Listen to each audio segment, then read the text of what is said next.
Astros get more done. Well, here we are again, and I got to tell you, Jim, this match has me really concerned. Here we have a powerful heavyweight, a train, weighing in at 6,000 tons. And this hasty lightweight challenger, a car, at just 1.5 tons? This does not bode well for the car, or the people in it. It's no contest. Every day, people are injured or killed trying to beat a train at rail crossings. See tracks, think train. White Sox fans, we want to reward you with one-of-a-kind experiences all season long. Enter the Ultimate Fan Sweepstakes for your chance to attend Chicago's hottest summer events. June's winner will receive 2 tickets to Lollapalooza, Riot Fest, and Chicago's NASCAR weekend, plus 2 field passes to the Jordan Davis postgame concert presented by Coca-Cola on June 28th at Guaranteed Rate Field. To enter, visit whitesox.com/sweepstakes. Hoping to remodel your home? Looking to build an addition? Think Design First Builders. At Design First Builders, the relationship they build with you will continue to grow throughout the entire remodeling process. From the first encounter, to the new countertop, to all the finishing touches. Design First Builders will help guide you every step of the way. Call today to schedule your free in-home consultation. DesignFirstBuilders.com. That's DesignFirstBuilders.com. Woodford Reserve is more than a spirit. It's a spectacle. With more than 200 flavor notes, Woodford Reserve wows your senses, delights your palate, surprises you with every new scent and sensation. It elevates an evening to an event, giving you a new experience with every sip. So yeah, Woodford Reserve is more than a spirit. It's a spectacle for the senses. Kentucky Straight Whiskey, 45.2% ABV. The Woodford Reserve Distillery, Versailles, Kentucky. Please drink responsibly. Woodford Reserve is a registered trademark. 2024. All rights reserved.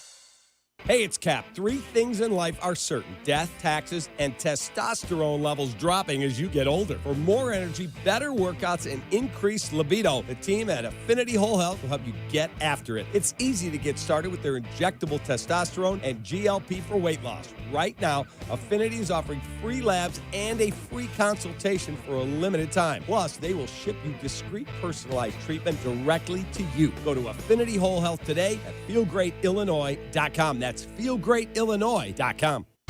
From the State Street Studio, this is WMVP WTBC HD2, Chicago. A Good Karma Brands radio station. Chicago. This is your morning routine. Put some respect on my name. Cap and J Hood. That's right. We bad. Watch the show on Twitch. Follow ESPN 1000 Chicago. Stream the show on the ESPN Chicago app and on FM 100.3 HD2 and on ESPN 1000 Chicago. Now, David Kaplan and Jonathan Hood. Good morning, everyone. Bring them out. Woo! Bring them out. Bring them out. Bring them out. Bring them out. Bring them out. Bring them out. Bring them out. Bring them out. Bring them out.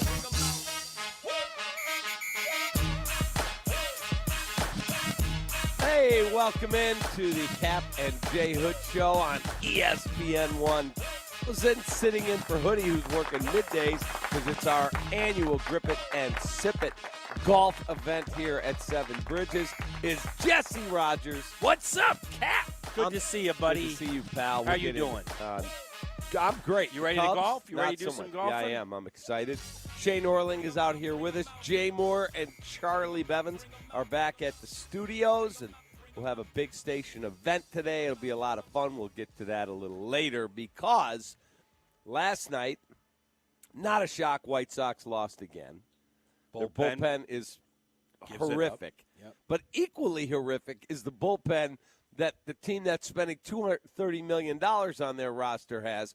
That would be Jed Hoyer, Tom Ricketts, the invisible Carter Hawkins, and the Chicago Cubs. Oh, disastrous ninth inning by Hector Neris. I don't know if people realize this. The Cubs have been walked off 5 times this year. That is the most in Major League Baseball. Think about the depression Cub fans have gone through in those moments. 5 walk-offs. And I don't have this in front of me, Cap, but I feel like several of those walk-offs have come with them leading in the game. Not just tied in the ninth inning, but leading like last night, 2-1 if you missed it. Hector Neris comes in there, gives up the tying run, and then he nibbles all over the place, and it just was walking off the mount, whatever. He's just looked uncomfortable is what I tweeted out last night, and finally gives up a 3-run walk-off to Brandon Lau. Just a terrible loss. But why should we be shocked?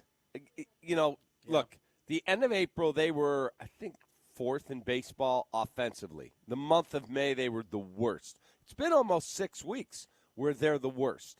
We saw this a year ago, and it turned back around offensively. That's not where my focus is today. My focus is that your team president, Jed, a guy who I like very much, but it's a bottom-line business. This is pro sports. You get paid millions of dollars to construct a roster. You constructed a bad bullpen last year. You failed to add on to your bullpen other than Jose Cuas, who stinks, last year, and you finished one game out of the playoffs. The day you decided to not trade Cody Bellinger, and you had the head scout for the Yankees tell you, I've been following Cody Bellinger for 2 weeks plus. It's the only guy they want me to get. And Jed said, we're not trading him. Well, once you made that decision, you owed it to the roster then to go out and add on to your freaking bullpen.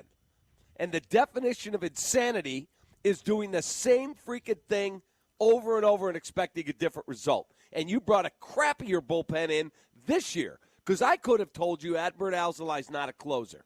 He doesn't have the testicular fortitude to be a closer. He doesn't have the stuff to be a closer. There's a difference in getting the last 3 outs, everyone will tell you that, and getting outs in the 7th inning and into the 8th inning. It's just a different beast, man. You got to have stones that are unbelievably tough, and he doesn't have them. Yeah, Hector Neris actually has some of those stones, but he doesn't have the stuff. Correct. Right? That's what everyone says. Hector Neris has seen everything, but you need the stuff first, and then you need the stones. You need the combination to be a great 9th inning guy. They did bring in Hector Neris, but not for this role. He should be a 7th or 8th inning guy, and then you can give up the occasional walk, which he does, and I'm being kind when I say that. So I agree with you. That's my focus as well. You could talk about adding a catcher. You could talk about adding a first baseman. First of all, I don't blame the Cubs for not bringing in a catcher in January. I don't think anybody was talking about that position. You had Amaya and Gomez, a good combination. Amaya was advancing. Gomes had a good year last year. I don't care if you bring in a new catcher. I don't. That's not going to be the difference maker. Okay? I would put my assets. Now, I would do as much as I could. You want to bring in a catcher? Fine. I'm not saying no. But I would put my assets into finding the best closer available and bringing him in. But I'm with you, Cap. They should never have been in this situation. I think your assessment of Alzolay is on the money and the rest of that pen as well. And this is what you end up with. As many blown saves as any contender, 5 walk-offs against you leading the league, and all sorts of depressed Cub fans this morning. Okay, so here's my question. When they sit in their boardroom at Wrigley, and they go, let's put the plan together. How much money do we have, Tom? And I know the TV thing is going in the wrong direction, and Crane has been very forthright and honest that, hey, man, there's some financial things coming, not only for the Cubs, for all of the sports that are tied to these regional sports networks. Yeah. $230 million is enough to put a good baseball team on the field. It is. Oh, I agree with you. It's enough to win that division. You know, Passan was on with Waddle and Silva yesterday. I disagree with him with one thing. He kind of said it real casually. He's like, well, the Cubs weren't supposed to win the division this year, so blah, blah, blah, blah. What do you mean? That's nonsense, Jeff. The Milwaukee Brewers lost Corbin Burns, lost Craig Counsell, lost Devin Williams. Woodruff is out. They have a $150 million payroll, and the Cubs can't overtake them after the advances they did make last year. We were all happy with those advances, even if they came up a win short. They were definitely supposed to challenge for the division. And Jed will have to answer some serious questions if they don't at least make the wild card. They have to make the wild card, or Jed is answering some serious, tough questions from ownership. Is Jed in trouble? If they don't make the playoffs. Okay, he has 1 year left after this. Okay, you can't go into a lame duck year. That's just not the way you do business. It's usually not the case when for a manager, an executive, you might be able to do that Because here's the thing about a manager, he's got to live with the people in that room every day. And if they think he's gone, it can create a dynamic. An executive on the last year, little different, but I don't disagree with you. Everybody wants to know their future. I think I'm just going to say this: he'll have to answer some tough questions if they don't get in. I know one thing: Tom Ricketts saw the Arizona Diamondbacks last year and was salivating at them. They snuck in with 84. They got to the World Series. I know he believes this team can do at least the sneaking in part. Yeah, I can't begin to tell you how angry's the wrong word. I got a life. I got kids. I got wife. I got grandkids. I got a mortgage. You were angry on the recap last night. I actually watched it with my wife. That's how when we get into bed, we watch the recap. Because I think I speak. Wow.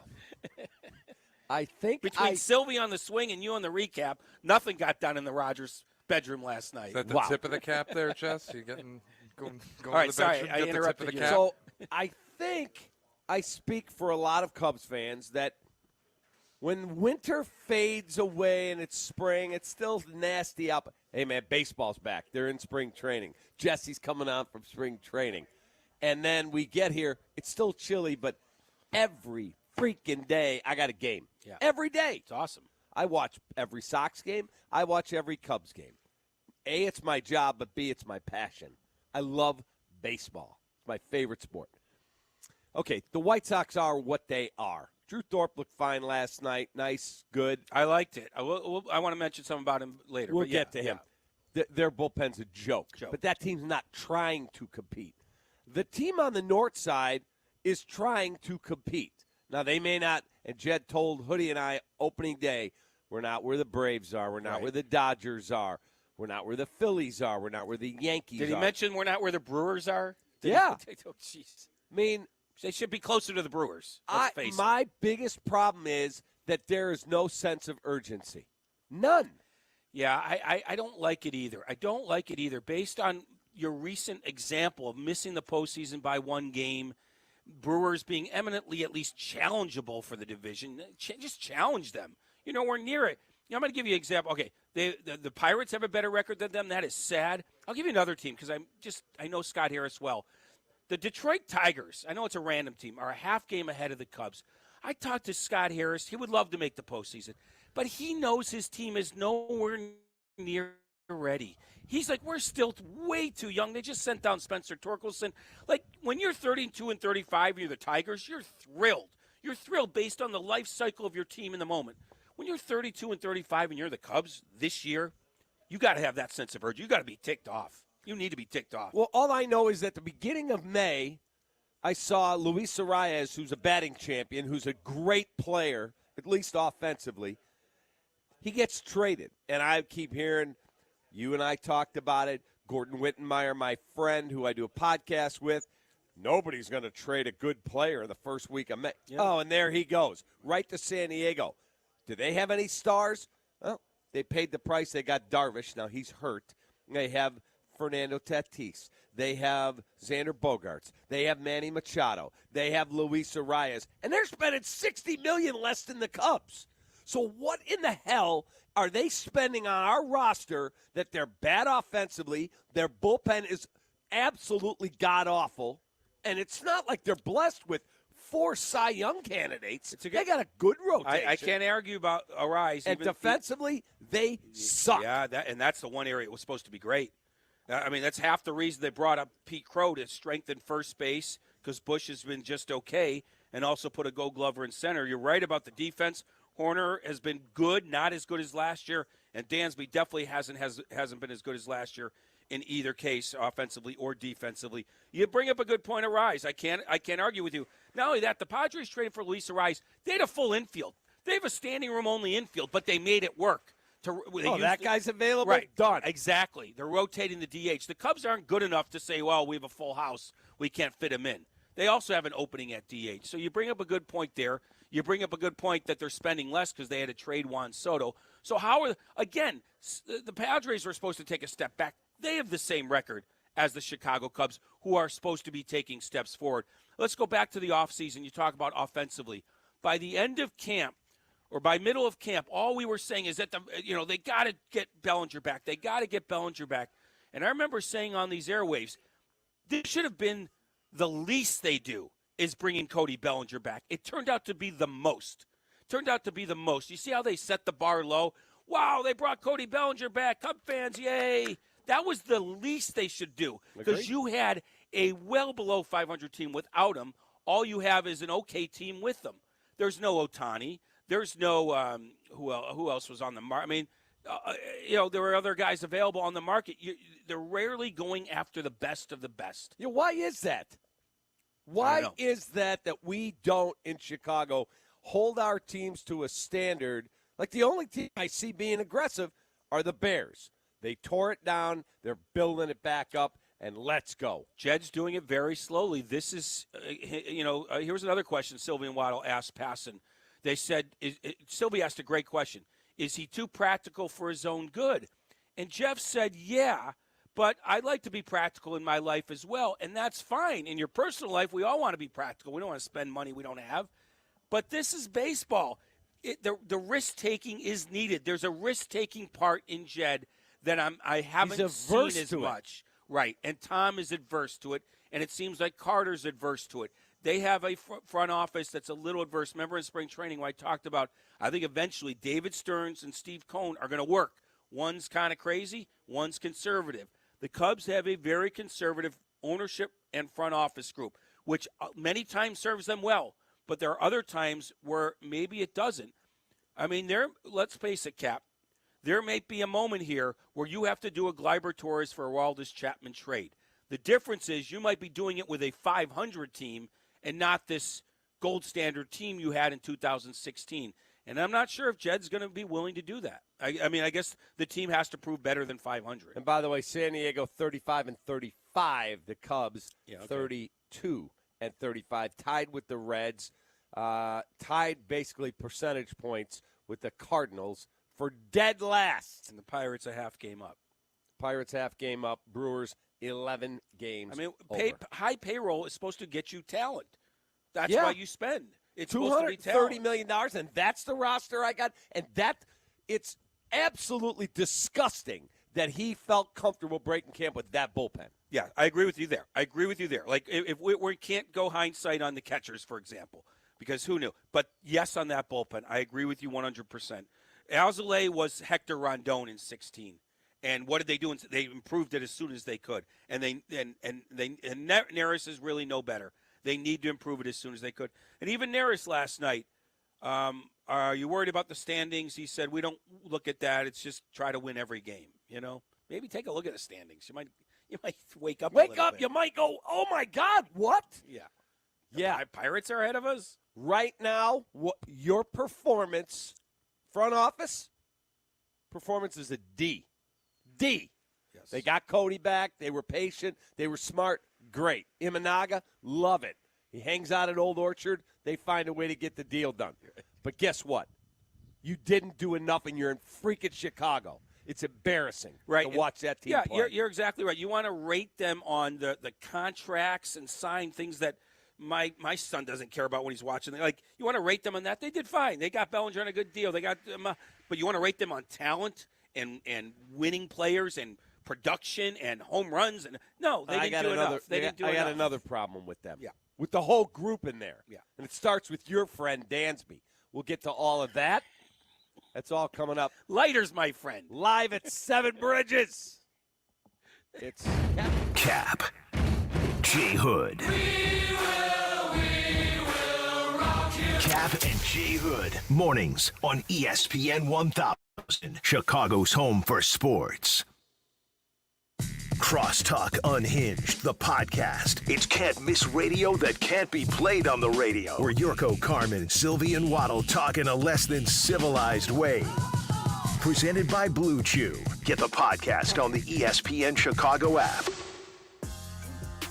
Hey, where can living well take you? Blue Cross Blue Shield of Illinois knows it can take you anywhere you want. Blue Cross and Blue Shield of Illinois understands what it means to take your health well beyond. Wherever your journey takes you, your health and your wellness go with you. And so will Blue Cross and Blue Shield of Illinois. Blue Cross and Blue Shield of Illinois knows greater all-around health starts by making sure greater access to health care is all around you. Blue Cross and Blue Shield of Illinois is committed to advancing and simplifying the healthcare experience for our members well into the future.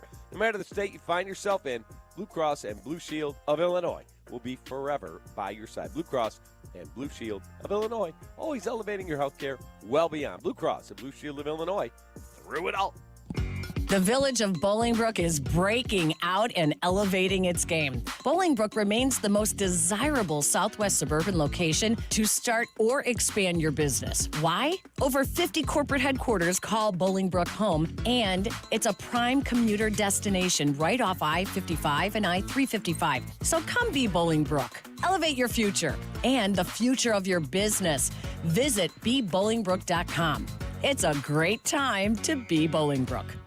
Hey, welcome to the IKEA Midsummer Sale. Hello. Save up to 50% on outdoor furniture and indoor essentials and have your best summer. Oh, how about storage for my inflatable flamingos? We've got you covered. Let's turn your space into a summer haven with space for birds. Awesome. Visit us in store from June 12th to July 9th or at ikea-usa.com/midsummer. Offer valid dates may vary. U.S. only while supplies last. Selection may vary by store and online. See store and ikea-usa.com/midsummer for complete terms. Restrictions apply.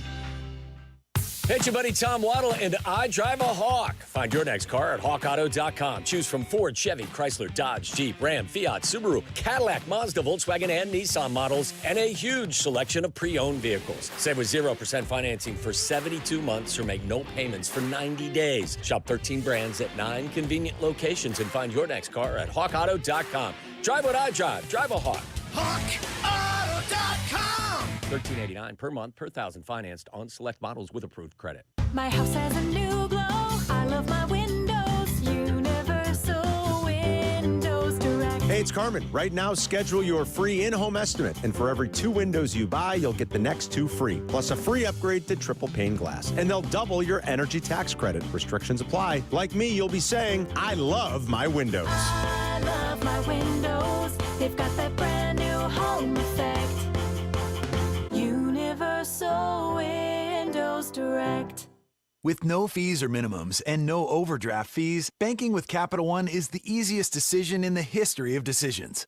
Kind of like choosing Derek Jeter as the pinch hitter for your baseball team. Jeter, you're in. We need a home run. I'll give it a try. I've swung a bat once or twice. That's out of here. Yep, even easier than that. With no fees or minimums and no overdraft fees, is it even a decision? That's banking reimagined. What's in your wallet? Terms apply. See CapitalOne.com/bank for details. Capital One N.A. member FDIC. All right, people, let's get this meeting started. Where are the chairs? Gone. Research shows standing meetings are quicker. What research is that? Topic 1. CDW helped us deploy Mac supercharged by Apple Silicon for the way we work now. So how's their speed? Fast. Battery life? Long. Cyber threat protection? Strong. Ownership costs? Low. Great. This meeting is... Adjourned. Wow, that was fast. Yep, that's the research. With Mac configured by CDW, a solution that works for everyone isn't just possible, it's powerful. Find out more at cdw.com/getmac. Want a great deal on brake repair? Go to CarX Tire and Auto and get $25 off lifetime guaranteed brake pads installed. $25 off premium lifetime brake pads installed. Only at CarX Tire and Auto. Don't worry, call the CarX man. Participating location, see store for details. You're listening to Cap and J Hood. Follow the show on Instagram at The Catman and at IGJ Hood. This is ESPN Chicago, Chicago's home for sports.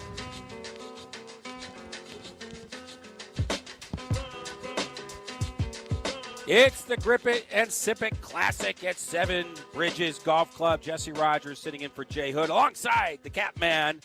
We're taking your phone calls on the Cubs, 312-332-3776.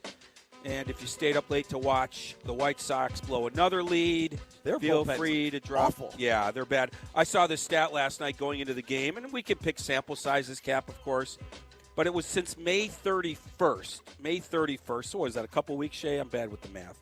Since May 31st, the White Sox bullpen might be 14 days on the dot. Yeah, has a 9.77 ERA. This is before last night. 9.77 ERA. But what's amazing about that is it's 4 runs worse than the next worst team. The next worst team has a 5.77 ERA. The White Sox pen since May 31st, 9.77 ERA. If you're a starter, just kiss a win goodbye when you leave the game. It's not coming. Oh, my goodness. But I did like Drew Thorpe. But he pitched well. Drew Thorpe, 5 innings, 3 hits, I think 1 earned run. Yeah. And guess what? We saw history last night. A blind man got a hit. Did you know that? Martin Maldonado with the bases loaded. Martin Maldonado got a hit. Yeah, that was fun. I did not know that. He's visually impaired, apparently. Well, you got glasses, Captain. I was listen to this. I was watching with the sound off. I went back just to hear what Schriffen's call was going to be with Martin Maldonado base hit. It was normal Schriffen. It wasn't all the haters. It wasn't a 5-alarm Schriffen. But just real quick on Drew Thorpe. I've been following his advancements. You know what I like, Cap? Just poise, okay? Let's talk poise for a second. First batter, he's got to go cover first. He does that. He had to do it again later. Like he did. Andrew Vaughn had to go a little bit into the hole. Not the hole, but he had to stray from first base. I'm like, wow. I mean, your first batter of your career, right. And then he had to do that again later. Then his final batter, did you see the final out? He had to go field his position again and threw a bullet. Like these little ancillary things really are impressive. Plus his motion is good. The changeup when it was on, not every single pitch was on, but that changeup was real body language of hitters as they walked away. This guy is a real prospect. I don't know about the Nick Nestrainis of the world, but this guy's a real prospect. Barring something crazy, I would leave him up here the rest of the year, and hopefully Ethan Katz can mold this guy. If he's, and again, I liked him. This is not a shot. It's just a question. Yeah. He's that good a prospect. Why did 2 teams trade him in like 4 months? Well, they got Juan Soto and Dylan Cease for him. They did. So that you have to look at it that way. You got 2 players for him. You got 2 good players for him. You did, but Dylan Cease you're going to have to pay, and he's got Boris as an agent. Yeah. And this kid's already in the big leagues. Yeah, but Padres don't care. I mean, Cease has more experience. Padres are trying to win. Now, Prehller's not going to be around probably by the time Boris is up with that free agency. So, no, I'm not worried about him being traded twice, not when it's for Soto and Cease. I just think he could have been up here a month ago, to be honest. I think he should stay, barring him looking overwhelmed. But he certainly did not look that part. White Sox fans should be thrilled, should be very happy with what they got for Dylan Cease in this moment. He looks like the real deal. 312-332-3776 is the phone number. Okay, I want to get back to what I was angry about. Yeah, sure. That's what this show's about. Okay, so you interviewed Dansby. And we have the audio. We'll play it in a second. It's June. Relax. I want to know why I haven't seen one guy overturn the food table, go off in a profane tirade. Nothing. You don't hear any passion from anybody. Well, I think the group will hit better over the next few weeks, and I think we're this, and frustrating for Hector, and this is that, and we've got these. I don't want to hear any more of the nonsense. Yeah. I want someone to flip over a freaking table and go, this sucks. And it kind of includes Counsell. He's been very stoic as well, which a manager should be. But let me say this, because I do not disagree with your point. Now, from 0 to flipping over a table, there's a lot of room for emotion. They do seem like at 0. That's where I agree with you. Flipping over tables is meathead stuff. If you want to advocate for it, I don't. Somebody's got to wake them up. I agree. That's why I played the Swanson cut for you, and Sylvie's used it, because that's the guy that came here with one label: winning, winning, winning. Okay, he didn't get to win last year, which means play in the playoffs. Here's another year. They're under 500 now into mid-June. That's not April. Like, come on. I know it's not late. It's definitely not late, but that's not the point. The point is you want to start playing good baseball sooner rather than later. You're well behind in the division race. You're now with the dredges of the NL teams that stink, but a couple of them are going to make the wild card. That's why I was surprised by Dansby. He came from winning. Atlanta only knows winning. He was the number 1 overall pick in the draft. And it was almost like a little giggle with it, too. It's June. It's June. It's like they're all on gummies. Like they all took a gummy. I don't know. They're mellow. We're chill. So, put a little Leonard Skinner on. We're okay. If 0 is chill and 60 is flip over table, I want them somewhere in between at least. At least. If you want them at 60, fine. Somebody with a little passion once. I haven't heard anything. Let's play the Dansby Swanson cut again because Jesse got great stuff. Sent it into us. We played it yesterday. This is Dansby Swanson when Jesse asked him about the slow start. You guys are playing division opponents so many games in like a chunk. Are you keeping a handle on the standings? It's June. It's June. What do you make of this division? It seems like, obviously the Brewers are ahead, but everyone else is pretty compacted there. Yeah, no, I mean, it's obviously there's a lot of talent in this division. There's a lot of good pitching, a lot of good position players. Every game seems to be a fight. Seems to kind of come down to who can make plays when it matters. And, I'm looking forward to our day coming soon. Our day coming soon. You have to make it happen. Exactly. It's not going to come to you. We're not going to hand you. It's our day today. And that was Maddie Lee that asked that question, not me, but I sent it in. It's June. Sorry, Maddie. That's okay. It's June. It's June, and he giggled. If you watch the video, there's a little chuckle to it. Look, I'm not going to completely hammer dance. You know how Swanson those for the guys next are. 4 months. You know how those guys are. We all leave the locker room, and they're like freaking media. Yeah, Totally 100%. Yeah, they make fun of us daily. That's the deal. But I look, if this was April 11th, May 11th, maybe you can get away with that. No one is saying it's late. It's just a bad taste in your mouth. In what world have they earned that benefit of the doubt to say it's June?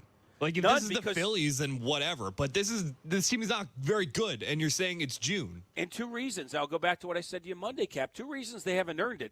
One, they're in a league that is bunched. The wild card has 7 teams in it, and so you can't afford to just take it easy. And the other thing is you have recent experience where taking it easy in May and June, in terms of wins and losses, hurts you later because you lost the wild card by 1 game. So, I mean, there's no reason not to have a sense of urgency based on those 2 things. Yeah, everyone could say to me, and I've been around the game a long time like you, did a lot of days at Wrigley and White Sox and wherever. Guys need to relax. It's a long season. You know what? A loss in April, May, early June means the same as a loss in September. It's 1 freaking game. Yeah. So look, you have a 7, 8, 9 game lead in the Brewers, and you lose a few games. That's when you can relax. Okay, all right, guys, we're fine. Yeah. We're still 4 When you're up. 32 and 35, and the division's running away from you again.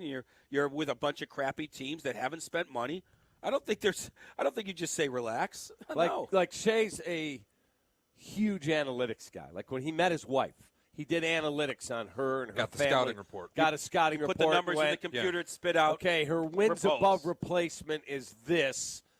She struggles with that, but we can work with that with our lab. Luckily, she didn't see his negative war. That's exactly. Exactly. She's a 10 more player. Exactly. And I'm Martin Maldonado. Exactly. Right. Exactly. Right. But it's not all about analytics. Sometimes passion, gut feel, instinct.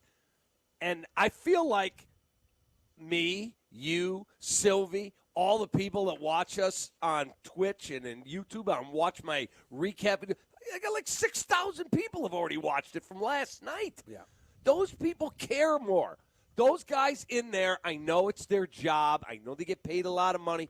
They're freaking mercenaries, man. If they get traded to the freaking Orioles today, they're an Oriole. And that's the way it should be. But why should all of us wake up in the morning and go, my freaking team just drives me insane? Yeah, and that's why I go back to Dansby, the one guy known as the winner. Where's Bellinger? Highest paid guy on the team. He's not really a voice of the team. He's quiet as a freaking church mouse. He's not really a voice of the team.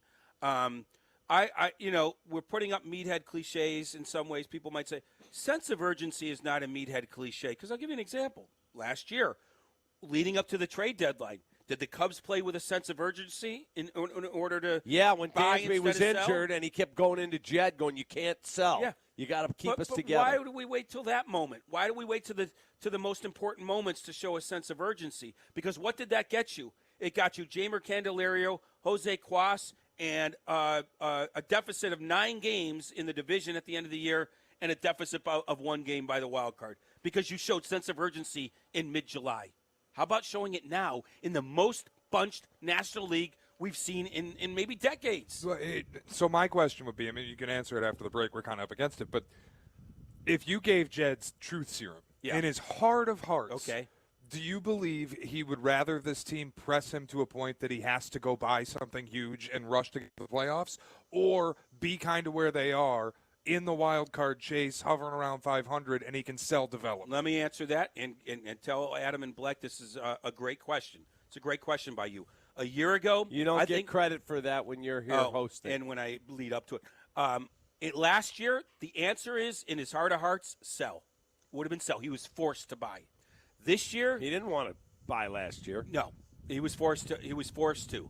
Last year would have been sell. This year, the answer is buy, because I will tell you, I was talking to an executive, when is a rebuild over? When you start buying instead of selling. And last year, they started buying. Maybe they were forced into it. They started buying. You can't buy and then a year later sell. Now you're going backwards. And what do you really have to sell? Exactly. You have things. Well, you have plenty to sell. You don't have enough to buy. Let me rephrase that. You have prospects to sell for good players. No, I'm talking about if you blew it up at the deadline. You would trade Hector Neris and get very little back. Right. You want to trade Mark Leiter, fine, but then you got to replace him. Are people taking 50 cents on the dollar for Hap or someone like that? You're going to full contracts aren't getting traded at the deadline. You're right. There's not much to sell. You're in buy mode. You are in buy mode. Stan Pat's also an option if you want to sell the development of the minor league system. Maybe get a warm body for Cody Bellinger. Stan Pat's an option too. That's right. Tom Ricketts and Jed could be talking and be like, you know what? We spent $230. Okay, we'll add a bullpen arm because we should. But you're right about that as well. And hey, if I'm Tom Ricketts, I'm going to. You convince me to pay $8 million for this manager. I get rid of a guy making $1 million, who I still am paying, by the way. That'd be the one thing. Like, I'll tell you something. If I'm David Ross, I'm on the golf course right now down in Florida going. He's been drinking Scotch nightly, sources tell me. I'm kidding about that, but I'm assuming he has been. But let me say the phrase I used about Counsell, and I like Counsell going in. I was an advocate, not of getting rid of Ross, but in a vacuum, I love Counsell. I will say that. But he was known for getting the most out of the least. Smallest market in baseball. Here, he's getting the least out of the most. That's scary. And at some point, Mount Counsell's got to absolutely lose his mind. I don't disagree with you. There's got to be at least a little bit of that push that you get from managers. And I've actually heard people in there, it ain't far away. Put Grafal in there, effing flat. Wow. Bring Grafal over for one post game and send him back. All right, your thoughts on the Cubbies? The White Sox had their top pitching prospect make his debut, and it was a very solid one. But their bullpen is a train wreck. We think the Cubs is bad? Yeah. The White Sox are a train wreck. If you combined them, could you find a 6th, 7th, 8th, and 9th inning guy? I'm not sure you could. No. 312-332-3776. We're live at Seven Bridges for the Grip and Sip Classic. We'll be right back. This is ESPN Chicago. Cap and Jay Hood on Chicago's home for sports. The home of the Chicago White Sox. The White Sox and Mariners. Coverage starts tonight at 8 on ESPN Chicago, AM, FM, HD, and app. Some people just know the best rate for you is a rate based on you with Allstate. And look at you, hands perfectly placed on the wheel. Not like the driver to the right of you who's really going after that drum solo. Save with DriveWise in the Allstate app and only pay a rate based on you. Not available in every state, subject to terms and conditions. Rating factors and savings vary, and in some states your rate could increase with high-risk driving. Allstate Fire and Casualty Insurance Company and affiliates, Northbrook, Illinois. Step up your lunch game at Twin Peaks. Light yet hearty combos put together for you starting at just $7.99. Featuring savory soups like their green chili chicken, crisp salads, and a variety of sandwiches to satisfy your every craving. And don't sleep on their smoked and grilled wings, a fan favorite, the perfect mix of messy and mouthwatering. The perfect companion for some delicious wings? How about a 29-degree ice-cold beer in a man-sized mug? Enjoy your next lunch break with Twin Peaks. Eats, drinks, and scenic views. Matt Coker here from West Coast Men's Health. Guys, if you're taking Viagra or any other pill for ED, I want you to ask yourself this question. Do I want to continue to do this for the rest of my life? If you're like most men, the answer is no. Here at West Coast Men's Health, we can restore blood flow naturally without pumping your body full of chemicals like you've been doing. Guys, you need to come in today and fix this problem now. Why are you putting this off? Viagra's not going to magically start working next week, and you don't want to use shots or go under the knife. Call us today and speak with our clinic manager. Ask him any question you like, how it works, the science behind it, and even the cost. Change your life today like the thousands of men who already have. If you're tired of dealing with ED or Peyronie's disease, then call West Coast Men's Health. With clinics in Hinsdale and Deerfield, call 630-425-5033. That's 630-425-5033. 630-425-5033. Online at westcoastmenshealth.com. It's golf season, and that means it's time to start betting like a pro with the world's largest sportsbook right at your fingertips. Circa Sports. It's sports betting the way it should be. Shop the odds on the app for every tournament. Circa Sports has high betting limits, exceptional customer service, and more. Fun and bet like a pro anywhere, anytime. It's never been easier. Get your golf bets in for every tournament. Visit circasports.com today. If you or someone you know may have a problem with gambling, call 1-800-GAMBLER or text ILGAMB to 833-234. Robert Half research indicates 9 out of 10 hiring managers are having difficulty hiring. If you have open roles, chances are you're feeling this too. That's why you need Robert Half. Our specialized recruiting professionals engage with our proprietary AI to connect businesses of all sizes with highly skilled talent in finance and accounting, technology, marketing and creative, legal, and administrative and customer support. At Robert Half, we know talent. Visit roberthalf.com today. Around here at Wrangler, we are all excited for spring. The longer days, the warmer nights. When you've got your pick of shorts and jeans, either works just fine. Because comfort keeps us going. So grab your family, your friends, and your Wrangler layers for some fresh air adventures together. Blue skies, open roads. Wrangler, for the ride of life. Nature is calling. No, not that way. Fishing, hunting, hiking, nature. Chauncey's Great Outdoors, Saturday mornings from 6 to 7 and available on demand on the ESPN Chicago app. Here's today's headlines with Cap and J Hood. Well, a rough night for the Chicago baseball Warriors. Hector Nearest. That's him choking in the ninth inning as the Cubs blow their 14th save of the season, blow a 2-0 lead, lose 5-2 on a Brandon Lau walk-off 3-run jack off the portly right-hander. Cubs lose to the Rays. Christopher Morel did have a long solo home run in the ballgame, and David Bodie drove in a run, who continues his resurgent play since being recalled from the minors. Drew Thorpe made his major league debut for the White Sox, but the bullpen, same deal. Couldn't hold the lead. Seattle wins 4-3. Cal Raleigh with the grand slam to beat him Monday night. Got a 2-run double last night. Portly catcher wins the ball game for the Seattle Mariners. Both of those Chicago, Tampa, Seattle White Sox matchups go again today. Right now the Cubs sit at 32 and 35, tied for dead last in the Central Division with Cincinnati and St. Louis, 7 back of the Milwaukee Brewers. Pittsburgh is in second place, and the White Sox slip to an abysmal 17 and 51. The NBA Finals resumes tonight. Let's go, Mavericks. Get it done. Shea's Celtics trying to put a stranglehold on the series. Jay Moore. Follow Chicago's Home for Sports on Twitch at ESPN 1000 Chicago. Cap and J Hood are back on Chicago's Home for Sports. ESPN Chicago. Rolling on Cap J Hood. Hoodie will be in noon to 2:30 with Sylvie. Jesse's here for Hoodie. The bullpen just last night for the Cubs and White Sox. Just last night, 12.7.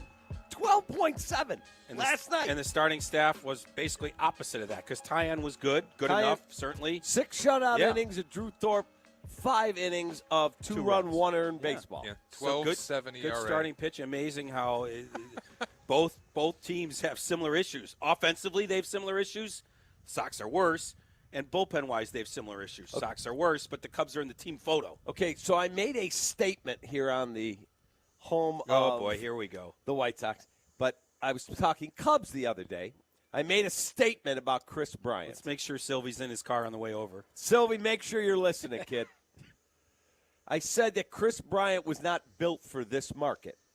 I did not hear Sylvie's response, so I hope I get a chance to discuss this with him there. I heard Carm reading Bryant's numbers in 15, 16, and 17, and from that point on, he's been a train wreck, basically. He was okay in 19. The Cubs got him out of here in 21, and he has been maybe the worst contract in Major League Baseball history. The statement that I said was he's not built for this market because Chicago is not an easy place to play. That statement, as you know, and I will not throw the name of the person who said it, was someone extremely high up in Chicago baseball who said to a handful of us, that dude ain't built for this market. It's not going to work. Yeah, and he's not a gamer, grinder, play-through injury. He's a very talented kid. And guess what? Since he signed with Colorado, he's missed over 250 games. Yeah, he's been hurt. A lot of back injuries, multiple times on the IL because of back injuries. As usual, when you and Sylvie bark at each other, there's some truth to what each of you says. Because their response was, how can you say he's not built for the market when he comes up, wins College Player of the Year, Minor League Player of the Year? Okay, that wasn't in Chicago, but then Rookie of the Year, and then MVP, and then has a pretty good season in 17 as well. How can you not be built for the market if those things happen? My answer is there's some truth to both. As soon as adversity hit, he backed off. I'm going to be kind about it because I'm not. I'm just Mike will be calling. Yeah, me exactly. In a second. As soon as adversity hit, as soon as injuries hit, as soon as he faced criticism, things changed for him. But he did perform in this market. That is factually correct until he stopped. Again, I just want to make it clear that I was quoting somebody in the organization who said that. That dude ain't built for this market. Maybe it should have been built for the long term here or built to deal with injuries because, again, factually, he did win Rookie of the Year and MVP. No in question. This market. But when adversity hit, when it was play through and nagging this. Remember when he hurt his pinky in Atlanta? Yeah. Hey, he was out for like 3 days, and the assistant hitting coach called him out in the clubhouse with media in there. When adversity hit, he didn't respond the way you would have wanted. I think that's fair to say. That's a fair criticism, and I think Waddle and Sylvie would agree with it. So both things can be right. He was built for this market when things were going well, and he was winning MVPs. When adversity hit, including criticism, things changed for him. Correct. So there you go. And the fact of the matter Once is, again, I got to play arbitrator. He did turn down a massive extension from the Cubs and then went to spring training. So I don't know where that story came from. I didn't get any offer. And then I think you were there. Gordon was there. Mm-hmm. He was with the Giants up in Milwaukee and admitted, well, yeah, they did make me an offer. Yeah, like a $200 million offer that I reported then. Yeah, there's still some gray area there, and I think you've noticed it's the way Boris operates. It's just weird. Like this whole offseason with Bellinger. Like, remember when we were asking, why aren't you negotiating? And what did Ricketts say in spring training? We said, why aren't you negotiating? He said, we'll negotiate when they're ready to come to the table. So the point is, if Boris doesn't hear what he wants to hear, he won't even get really specific. So that's why there's some gray area. But to believe that they never said, hey, Chris, we want you to stay here, let's start talking. Like, there's some truth in the middle there somewhere. What I was told was that Chris wanted to take the extension. And then he called Scott. And he said, okay, yeah, that's good. I'll do that. Right. Let me just call Scott. Right. And as soon as they hung up, the front office said, yeah, we'll get a call within 5 minutes from Scott. Right. Scott called in 5 minutes. Yeah, quit talking to my player. We're not signing Right, anything. put a 3 in front of that number and we'll talk. That was basically the conversation. He wanted a 3 and they weren't giving him a 3. No. And it turned out to be the right But call. it was north of 2. Yes, yeah. The conversations with North are 2. I still don't know for sure if he had it right in front of him. Hey, Dad, I got an offer for $250. What should I do? I don't know. Thank you to Swanee's Golf. They make great golf apparel. They made our Grip It and Sip It shirts today. Go to swanees.co. That's SWANNIES.co. 312-332-3776.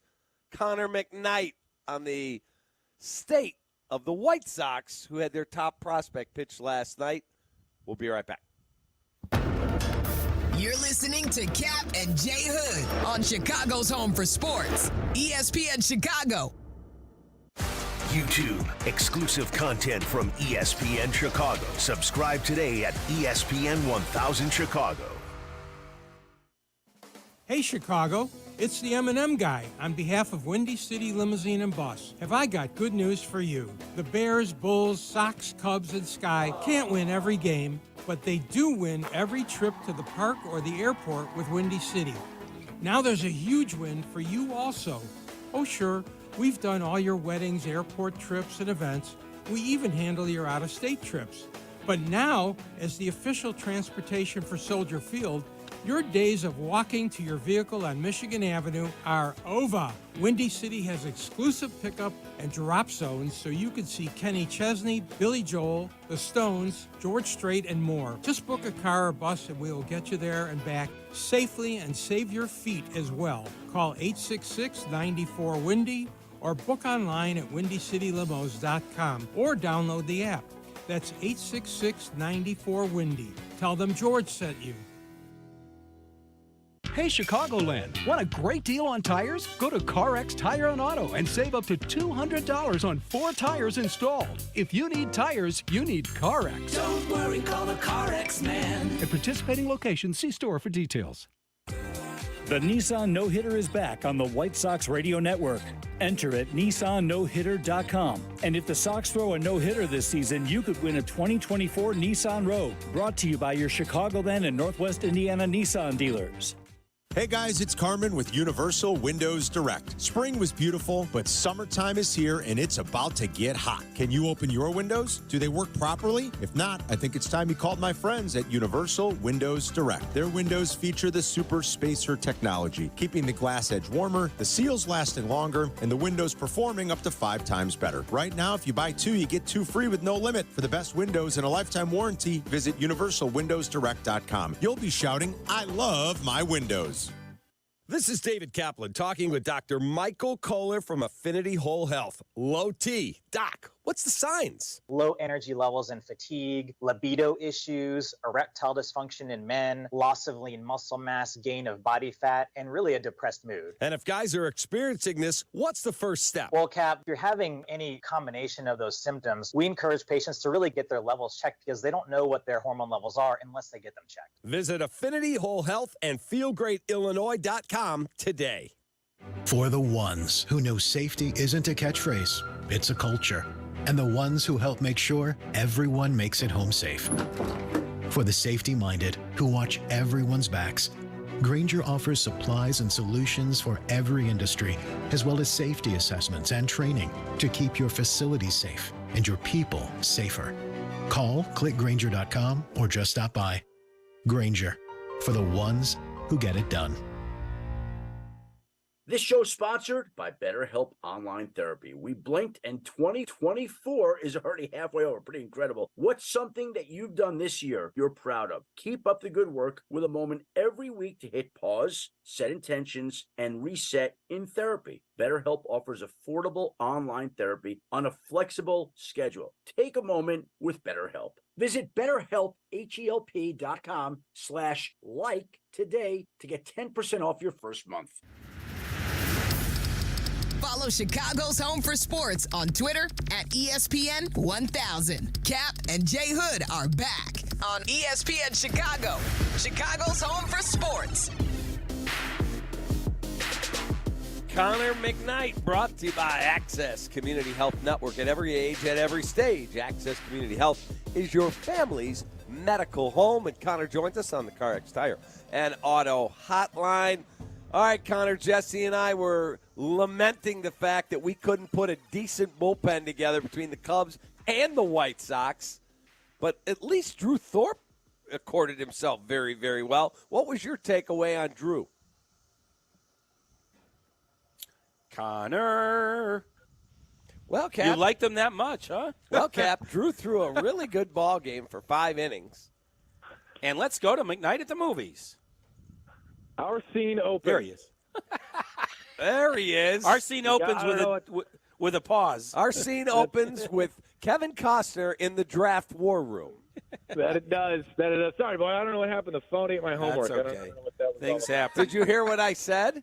Absolutely not. Nothing. Okay, like usual. I said, we'll get to Drew Thorpe in a minute. The Cubs and Sox couldn't put a decent bullpen together between them, but at least you got a good start from a kid from Double-A. He was really good. Yeah, it was. It was. My God, the bullpens in this town just truly that awful. Oh man, that's enough to give you a kidney stone, isn't it? It is just very painful. Yeah, I mean, listen, that was a good start from Drew Thorpe. His first strikeout comes against Julio Rodriguez, who was he's gotten off to a really tough start, but it was a beautiful changeup, saved the baseball. Martin Maldonado did that for him, another skill, and this is exactly what you wanted to see from Thorpe. And unfortunately for Thorpe, you know, he had to deal with the realities of White Sox baseball at this point this year. Errors made him throw at least 10, if not 15 more pitches than he probably needed to throw. I don't know how much longer Pedro needed or wanted to put him past, you know, a couple of batters in the sixth inning or something like that. I don't know if it would have necessarily extended the outing. Maybe makes him a little bit sharper. What I noticed, though, guys, and I'll be really interested to see how it changes for his next start, he was throwing that little baby slider, that little 12-6 sort of thing, into the lefties and trying to drop it below the hitting zone, you know, get that big sweepy swing and a miss. And guys weren't going after that pitch. And it really felt like, given how many times he threw it, that he expected to get some swings and misses on that. He didn't. So I would expect a little bit of a different approach, maybe that changeup away or something. He seems to be a pretty smart pitcher. He shook Maldonado a couple of times. So he's got an idea of how he wants to get it done, which makes, you know, start number 2, at least for me, really exciting when it comes to Drew Thorpe. All right, couple things on that pitch you're talking about where he didn't get the swings. It didn't really look like a good strike-to-ball pitch. I don't think he threw it well. So let's see what happens next time. You know what I mean? It looked like ball the whole way. Do you agree? 100% agree. Yeah. 100% agree. It's got to start either a little bit higher, a little bit more in against the lefty, or, you know, and he threw just like there was a couple of sweepers in there too. Maybe he needs something with a little bit more horizontal on it. And I don't mean that this is going to sound alarm bells or whatever, but you remember when Carson Fulmer went from college to the minors with the White Sox, and he had that big curveball that he would dirt against college hitters. You know, he found out really quickly in his first couple of months that that's not a pitch that professionals in the minor leagues even start to offer at. So he started to change things. And to his credit, in the minors, fixed that, got some swings and misses. We all know how it went after that. But it's something that young pitchers learn pretty quickly once they start throwing it to guys with experienced batting eye. Yeah, but who cares about that? Let's not bury the lead. You're exactly right. The changeup was nasty. That one to Julio in the first, nasty. He threw several others that were nasty. In fact, I even didn't mind the errors because now we get a chance to see him in the stretch or in adversity. And yeah, I gave a run or two, whatever. But I liked how he responded to everything. I liked how he fielded his position. He competed. He competed. He looks the part. The motion's good. The ability to stay poised in adversity was all there. And I agree with you. 5 innings was fine, whether he threw extra pitches or not. Nothing not to like. Like, there's a couple guys that have made starts this year. You don't know exactly what Nestrini's going to be, whatever. This guy has a sense that he could be something. And I think, you know, he stays up in the majors for as long as he can, as long as he's not overwhelmed. I would second that. 80 grade changeup and 80 grade mustache for Drew Thorpe. I was really pleased with the bristles on that broom. It was and even a lot of young kids too, Justin. You know this. If you're blonde, it's more difficult to show off that heft in a mustache. But Thorpe has the little over the top kind of sort of thing going on, and it's just a beautiful, beautiful approach. It feels like an 80s debut rather than a 2024 debut. I loved it. Hey, Connor, why do you think Pedro is so insistent, I'm not going to address Martin Maldonado every day? He got a hit for like the first time since Christ was a baby yesterday, albeit a run-scoring single. Why will they not hit for him in certain situations? Because by the metrics, his defense ain't that stellar this year. No, that's all of that is right. And I think that's the reason that Pedro doesn't want to have to do this every day, because he's got to talk about a guy who snapped an 0 for 36 last night, with an RBI single through the left side with the infield play and, looking for a double play. I think it's a really tough spot to be in if you've committed yourself to Martin Maldonado, and the White Sox very clearly have. I think whether you want to call it the soft skills or the stuff that's undefinable or unquantifiable, I do think that stuff exists. I find it somewhat hard to believe that it outweighs what we can measure and have been measuring for Maldonado so far this year. If the next question is what next catcher would the White Sox be comfortable bringing up, there are some options, right? But Max Stassi was just ruled out for the rest of the year. He had the hip procedure. Adam Hackenberg and Edgar Carroll probably aren't, they're two very different players, but probably aren't ready for big-time play. I understand that it is frustrating, no doubt about it. I just don't know where else this team would go right now to make a measurable impact. And do you need one either?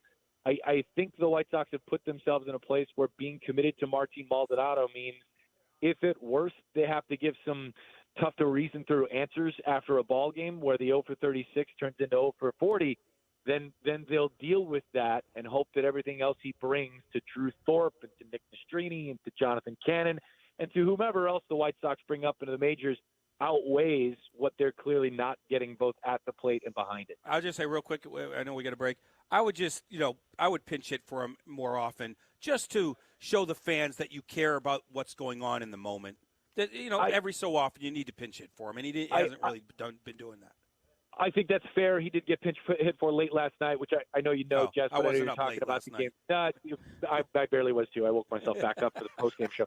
It's just West Coast baseball so late, boys. I don't know where I am or how I'm functioning right now. But I do agree with you. I do think, too, though, that they're being very cognizant of the workload that Corey Lee has had so far this year.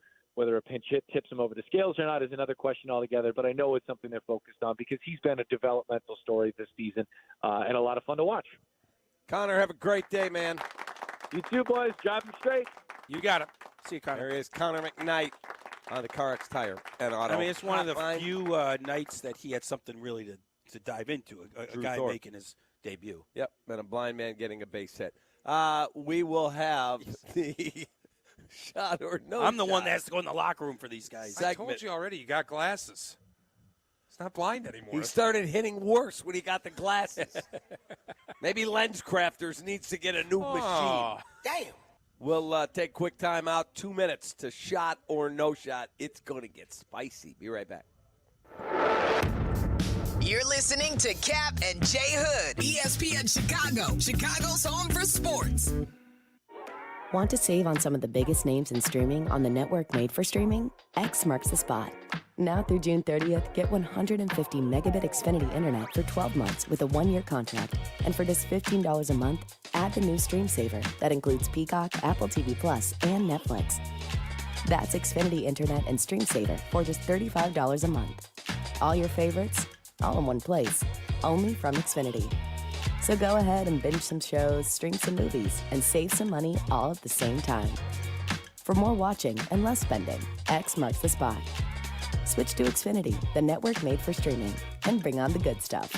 Go to Xfinity.com, call 1-800-XFINITY, or visit a store today. Restrictions apply. Requires paperless billing and auto pay with stored bank account. Equipment taxes and fees extra. After promo, regular internet rates apply. Currently $56 a month. Actual speeds vary. Stream Saver requires Xfinity internet or TV, and price subject to change. Kick off your summer break this Monday night, June 17th with Chicago Hounds Rugby. Bring the whole family to experience the thrilling environment and contagious energy of Chicago's newest professional sports team. Join the Hounds at SeatGeek Stadium for Major League Rugby's first ever Monday night rugby game as they battle against the San Diego Legion. Experience a Dogtown tailgate to cure your case of the Mondays. Then head into stadium at 7 p.m. for an exhilarating and action-packed 80 minutes of the U.S.'s fastest growing sport. Visit ChicagoHounds.com for tickets today. Release the Hounds! Hey, it's your buddy Tom Waddle, and I drive a Hawk. Find your next car at hawkauto.com. Choose from Ford, Chevy, Chrysler, Dodge, Jeep, Ram, Fiat, Subaru, Cadillac, Mazda, Volkswagen, and Nissan models, and a huge selection of pre-owned vehicles. Save with 0% financing for 72 months or make no payments for 90 days. Shop 13 brands at 9 convenient locations and find your next car at hawkauto.com. Drive what I drive. Drive a Hawk. HawkAuto.com. $13.89 per month per thousand financed on select models with approved credit. Live from State Street in the heart of Chicago, you are listening to the new home of the Chicago Bears, ESPN Chicago. And this is Captain J. Hood, WMVP, WTBC, HD2, Chicago, a Good Karma Brands radio station. Checkmate 1-6, immediate suppression on target. That's why I say, hey man, nice shot. Shot or no shot with Cap and J Hood on ESPN 1000 and the ESPN Chicago app. That's why I say, hey man, nice shot. We're debating Caitlin Clark here. Yeah. Got Shay the hater. We got Maggie here. Hater? Oh, my God. Go back and pull your Twitter feed up. You're a hater. Shot or No Shot is brought to you by the great people at ESPN Bet, now live in Illinois. Download the ESPN Bet app. Get $100 in free bets, but a chance. There's a whole $1,000 promo that you can find out on the website as well, and $100 in free bets when you make any sportsbook bet. We say good morning to Shay, non-Caitlin Clark fan, Norling. Erroneous. Good morning, boys. What's How up? we feeling? Jess, good to see you out here too, at buddy. Seven Bridges. It's beautiful. Brought you donuts. Thank you. I've heard my first cicada of the year today.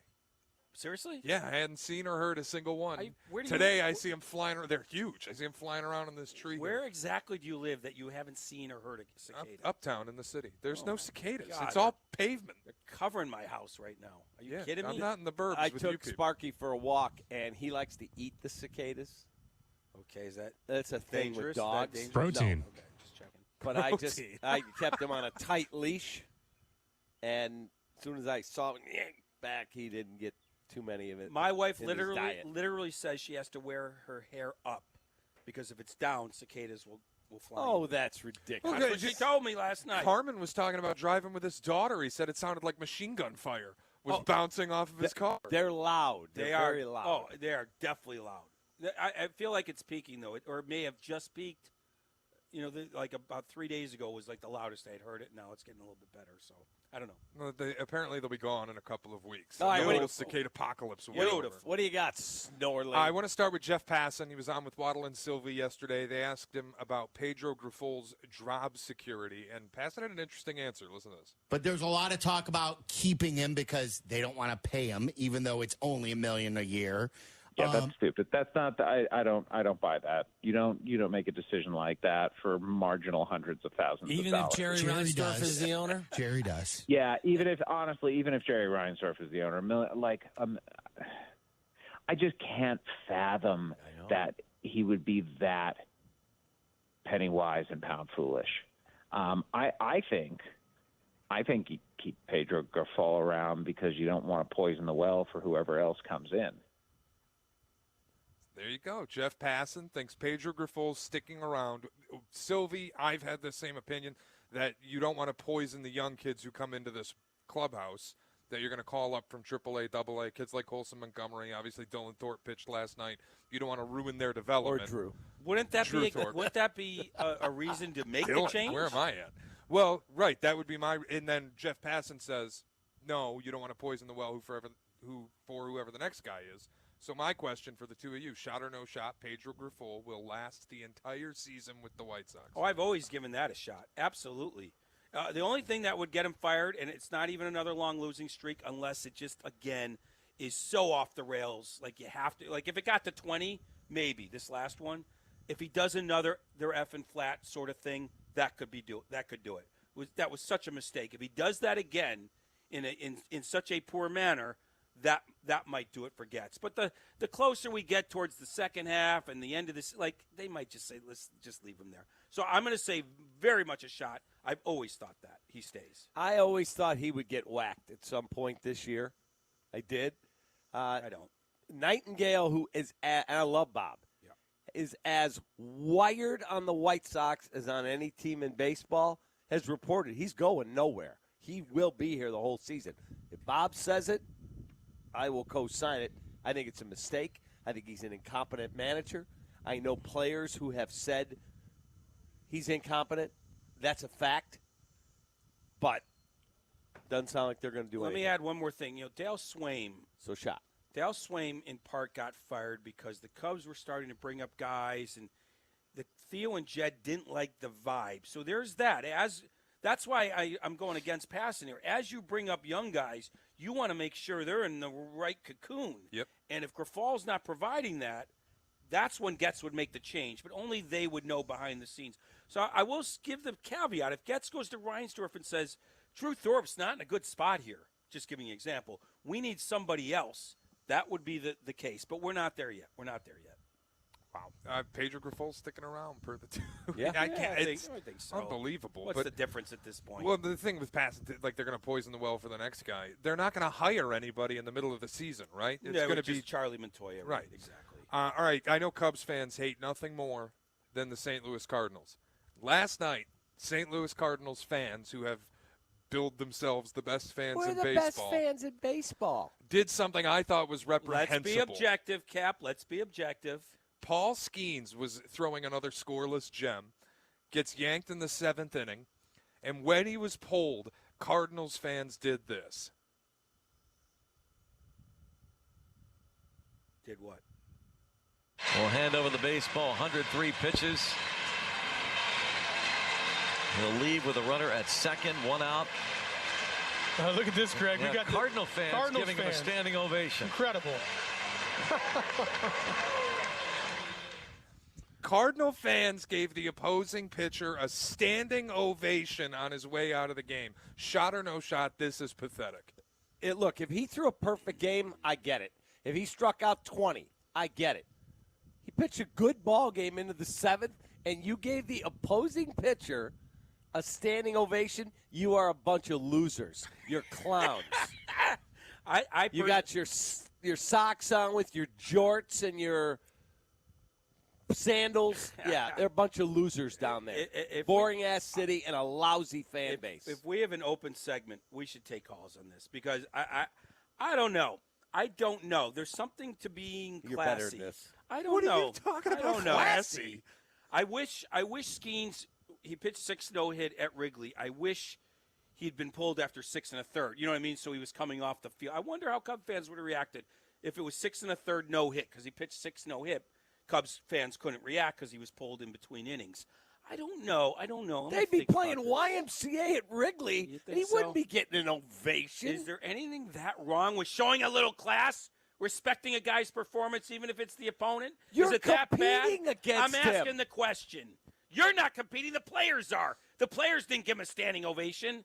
I'm just wondering. Oh, my You God. two meatheads. Someone's got to sort of combat your craziness. You're better than this. Let me think. You're Guys better walking than this. off. Good performance. Paul Skeens is here to ruin NL Central fans' lives for the next 5 years, and you're giving him a standing O? You can't recognize. I mean, maybe as you're giving him a standing O, you're also sending a message to your own team. You know what I mean? Like, we're turning on you a little bit. Do you think that's the thought process? I don't know. That's smart down But there. They should take it that way. We should do a segment on this. I'm not convinced it's the worst thing to do as a fan. Again, but I have more class than the two of you combined. If he's got a no-hitter in the 9th inning, you can stand up and start like, okay, we So want you to see can the do- no-hitter. You can do it in the no. Okay, But he's getting give me pulled the to Sh- 7th. Give me the Shane Norling rules to giving the opposing pitcher. If he accomplishes something otherworldly, okay. Well, what was it he again? struck out 20. Nice job. Wasn't it? What was it again? 6 innings. It was in the 7th inning. Seventh I think inning, he pitched 7 shutout, 1/3. one He's hit or getting some- pulled. one hit It or was something. a scoreless game, Right. and they're giving him a standing O. First time It's they've insane. ever seen him. He's the number 1 overall pick. I mean, I saw the standing O. It wasn't like the whole park went nuts. They had a guy taking his hat off and tipping the cap. What are we doing? He's the opponent. That's a joke. I mean, at the same time, if they were disrespectful, you would say typical Cardinal fans. If a guy And that, I would respect them for that. If Roger Clemens, remember when he came here maybe to I've try? gone soft. Roger Clemens tried to win his 300th here. Remember that? Yeah. In 03. Yeah. Cubs-Yankees. That was the game Hesop Choi got taken out on an ambulance. Okay. The Cub fan, when Roger came out of the game, he tipped his cap. He's Roger Clemens. He's won 50 Cy Youngs. He's one of the greats of all time. Hey, thanks. Hey, it was cool. I got to see Roger Clemens pitch at Wrigley. Paul Skeens is a rookie. Wait a minute. He's in Wait the a minute. seventh So inning, this is and I'm just tipping my cap. This is just degrees. So if he had won his 300th game, you'd have no problem. Yeah, because it's legendary. Okay. It's different. I don't know. You're just saying degrees here. Like So- Michael Jordan, he would get, because he's Michael Jordan, he did something. Oh, my God, Michael scored 60. Hey, thanks. My dad bought Reds-Cubs tickets in January one year. Whatever the year was, Pete Rose broke the record. Remember, he comes to Wrigley Field with the ability to break the record. Side story, my dad wants to beat traffic. We leave. The game goes to extra innings. He could break the record, and we left. Was livid. Anyway, if he had But he didn't. Right, he didn't. He did it at home. If he had broken the record, the ticket, my dad's like, I should have sold this That's ticket. different.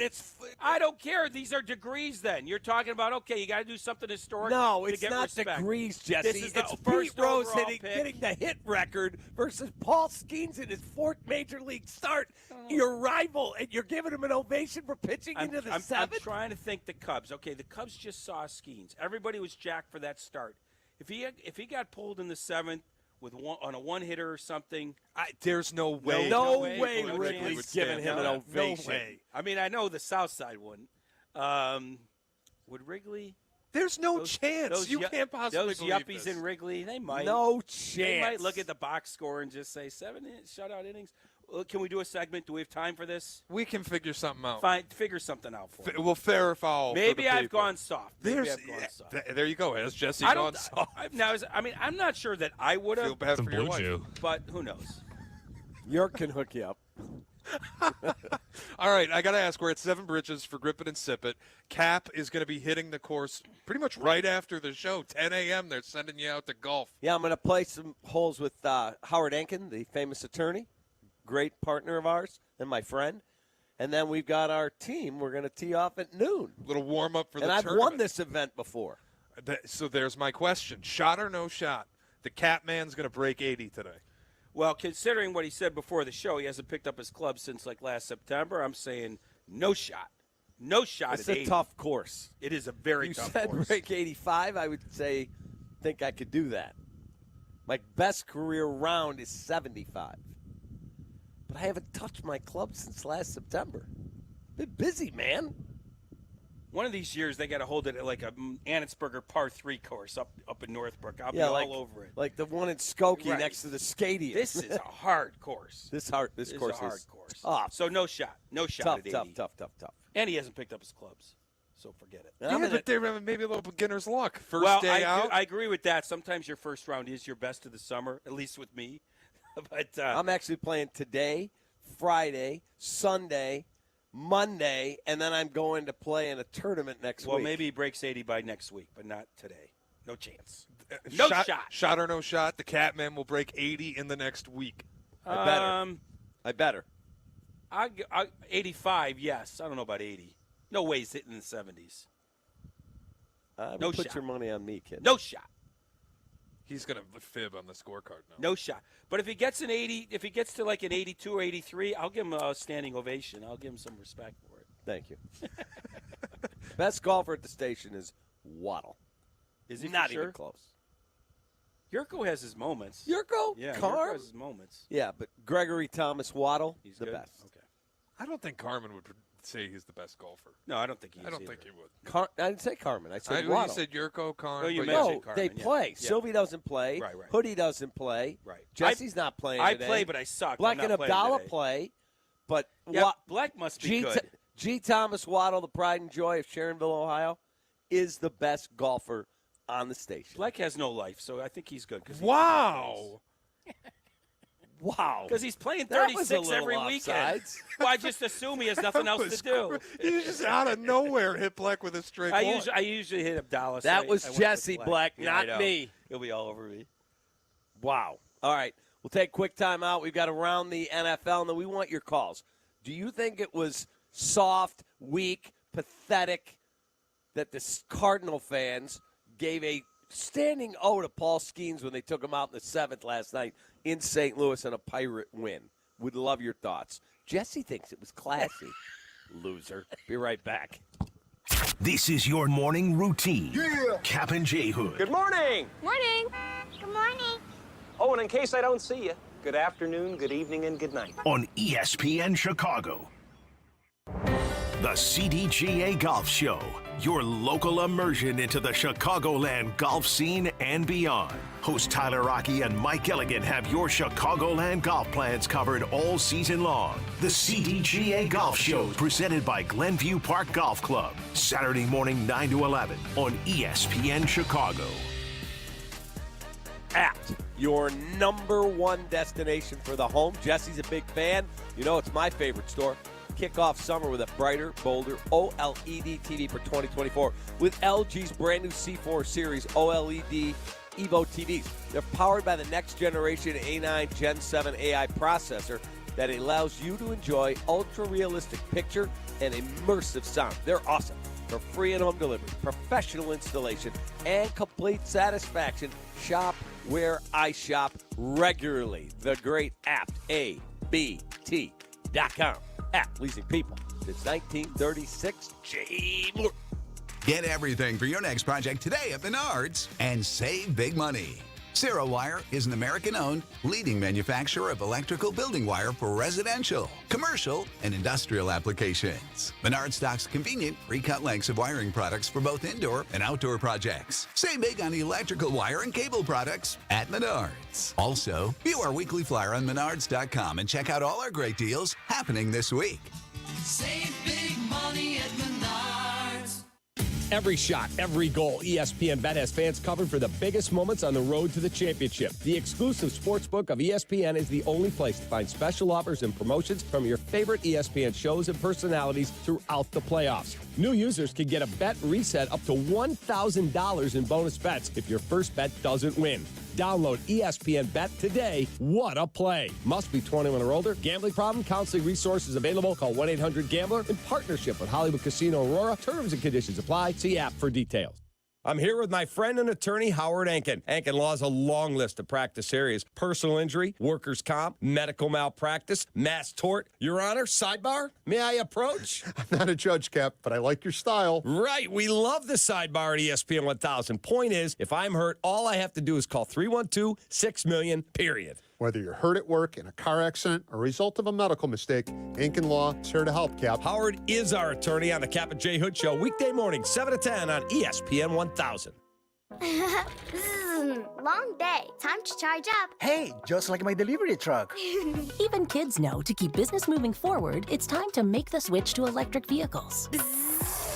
Whether you have one van or a whole fleet of trucks, resources are available to help you make the changes that make sense.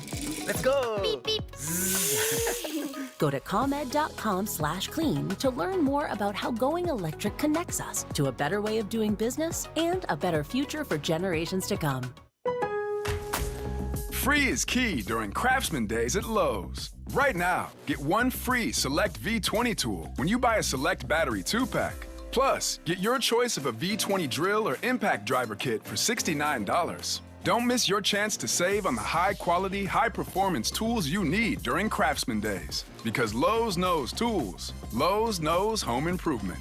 Valid through 6/19. While supplies last. Selection varies by location. I need directions for paying down debt. Starting route. Apply for a SoFi personal loan and consolidate your debt into one fixed payment.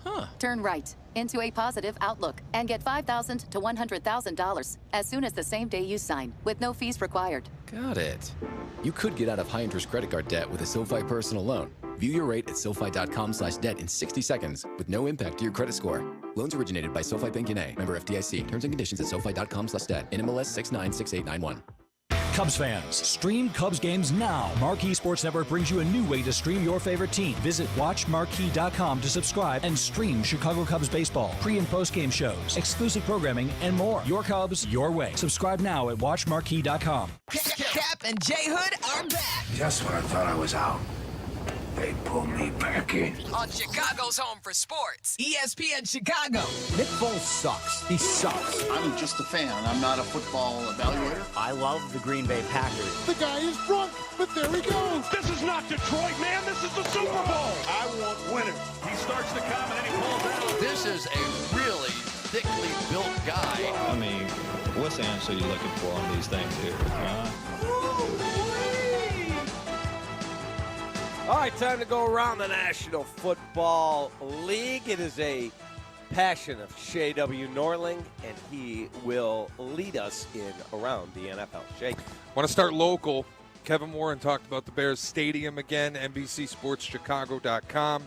Obviously, the state said there's no appetite to do this right now. They'll revisit it in the fall, but it doesn't sound super promising. When are they going to break ground, Shea? Just tell me that. That's what I'd like to know. And this quote from Kevin Warren doesn't offer a lot of insight on that, Jess. Here's the quote. I'm confident at the correct time that we will come together to figure out a stadium solution. This is an election year. We have people who don't have meals to eat. We have people sleeping on the street. We have a lot of complex issues that we're dealing with. I'm a realist to understand that these projects are not something you do over a weekend. Problem, it hasn't been a weekend. It's been a year and a half. So he's bringing in the real life excuse into this. Yeah, based on that, they'll never get it done if we're trying to fix, hunger and stuff. You know what I mean?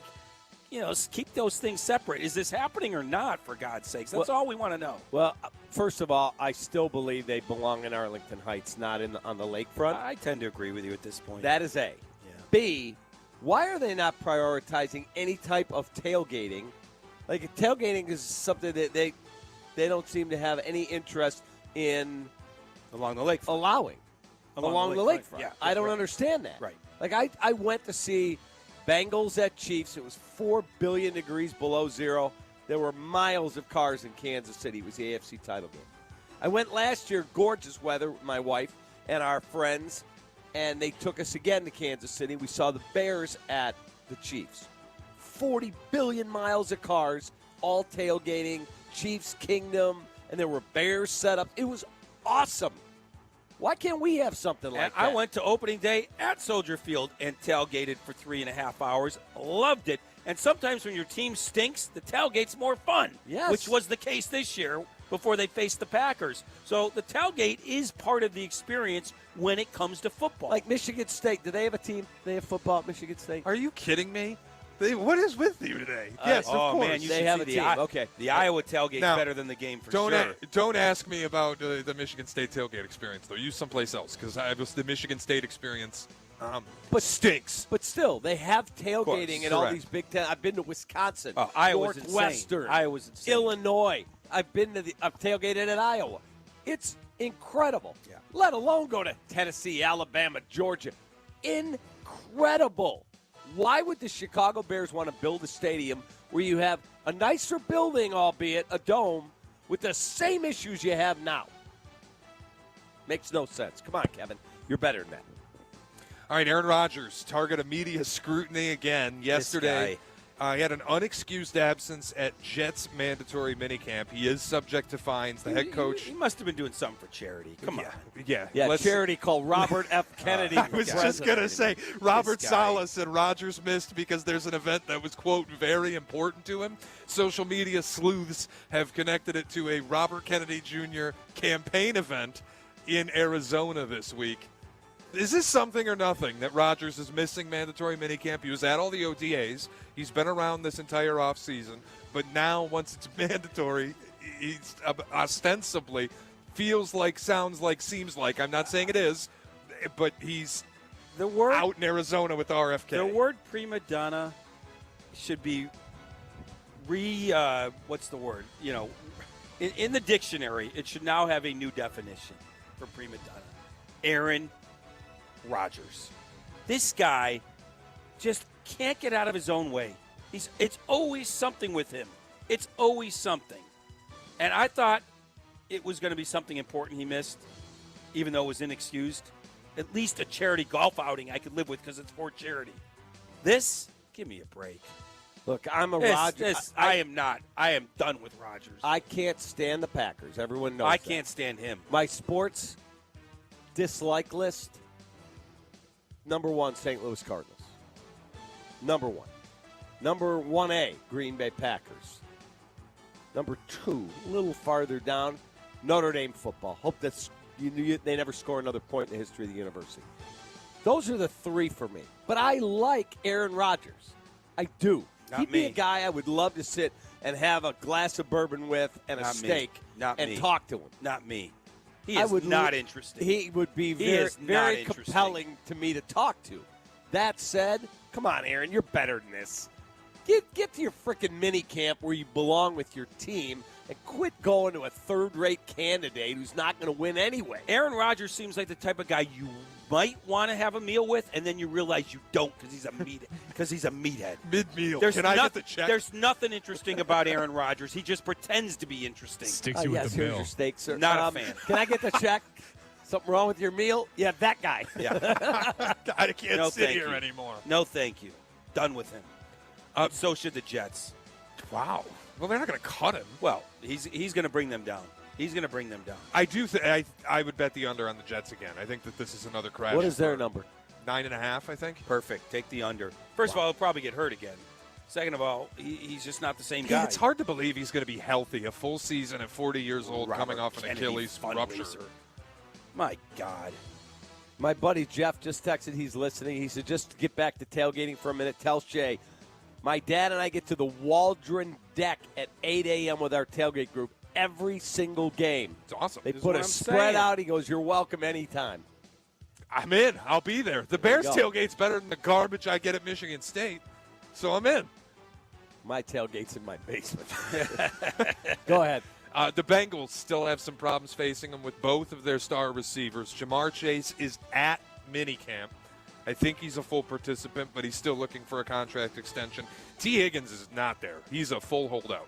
He's not showing up. He's still going to war with the organization over a new contract. Do the Bengals need to make the, appease both of their receivers? I don't know what their cap situation is. I didn't lay in bed reading Bengals cap numbers last night.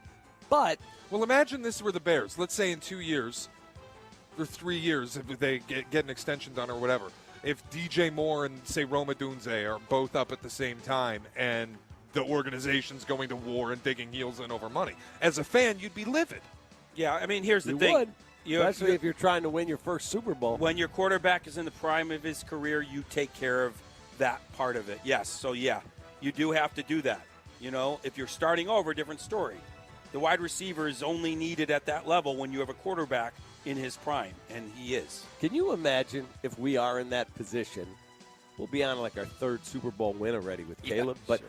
I want to experience what Norling experienced, where you are the Bigfoot everywhere you go. He's a Patriots fan and has been because his grandparents are from out there. And so I want to go where every week you're favored. Every week. And everywhere you go, like the Bulls were, here they come again. Yeah. That's what I want. Right. I mean, it was like the Cubs in 16. They were a rock band, everybody, the Rolling Stones, the Bulls back in the day. The Blackhawks. The Bears in 85. We're old enough to remember that. The Blackhawks, you would love to see that of the Bears again. Oh. It would be amazing. Be insane. It's got a chance. I've said I'm high on Caleb Williams. There's another quarterback. Wow, you're really stepping out there. Where did he go? 6th round? Yeah. Like a long shot pick? But there's so many people. They're like, oh, well, USC wasn't exceptional. There's people who doubt him. Would you agree with me that I think in the back of the mind of anybody that's doubting him, including myself, if I have any, is just the history of, we think a number one overall is always going to work. And 50% of the time it doesn't. Bust. That's stuck in the back of my mind more than anything specific to Caleb. But this just situation you were part of the cult, so different. Too. Those guys are all getting No, drafted. I wasn't. To the worst I really teams. wasn't. I wasn't part of the cult. No, I wasn't. Oh, stop. No. Stop. No, Let's pull the tape. Charlie, Jay Moore, let's pull the tape. Pull the tape. Pull the tape. Come on. Pull the tape. Pull the tape. All I liked was the possibility of that strategy working. You were serving folks Kool-Aid. Building a monster exactly. around him had less to say about him. That was the phrase they used. You were selling the Hall Bell at JesseRogers.com. I mean, who are you kidding? You guys are nuts. Another quarterback in the NFC North, Jordan Love. I've been telling you this, Kaplan. Said he has heard, quote, it's what I've heard, that he will get a contract extension done by July 22nd when Packers camp Did you see starts. what the rumored number was last night? I didn't see the rumored number. 4 for $155. That's $40 million, less than $40 million a year. I'd be surprised if it's that low. I don't think Love's going to settle for that little. Let me ask you a question. Yeah. You've started 1 year. Yeah. Albeit a really good year. Yeah. They offer you 4 for 155 with 100 guaranteed. Are you taking it? I mean, the easy answer. In a sport where you get hit the wrong way? Right. The easy answer. Well, the easy answer is yes, but it's also a sport where quarterbacks that played the way he played get paid big. You know, Kirk Cousins got paid. People get paid. How old is Jordan Love? 25? 26, I think. Is that it? Yeah. If he plays, I don't know the answer. If he continues to play the way that he played the second half of last year, he's a superstar. He's a top 7, top 5 quarterback in the NFL.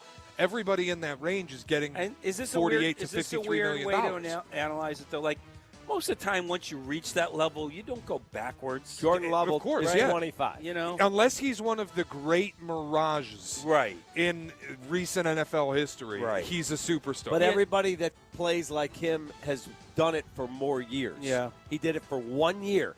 One. Yeah. Well, whose fault is that? It's not his fault. The Packers had him on the bench. Doesn't matter. He's done it for 1 year. Yeah, but he benefited from being on the bench, so he could be that advanced in his first year. So we can go back and forth on this. You're Jordan Love. They come to you 4 for 155, 100 guaranteed. Are you taking it or if not? It's take it or leave it. I guess I take it, but I don't know how it all works with the.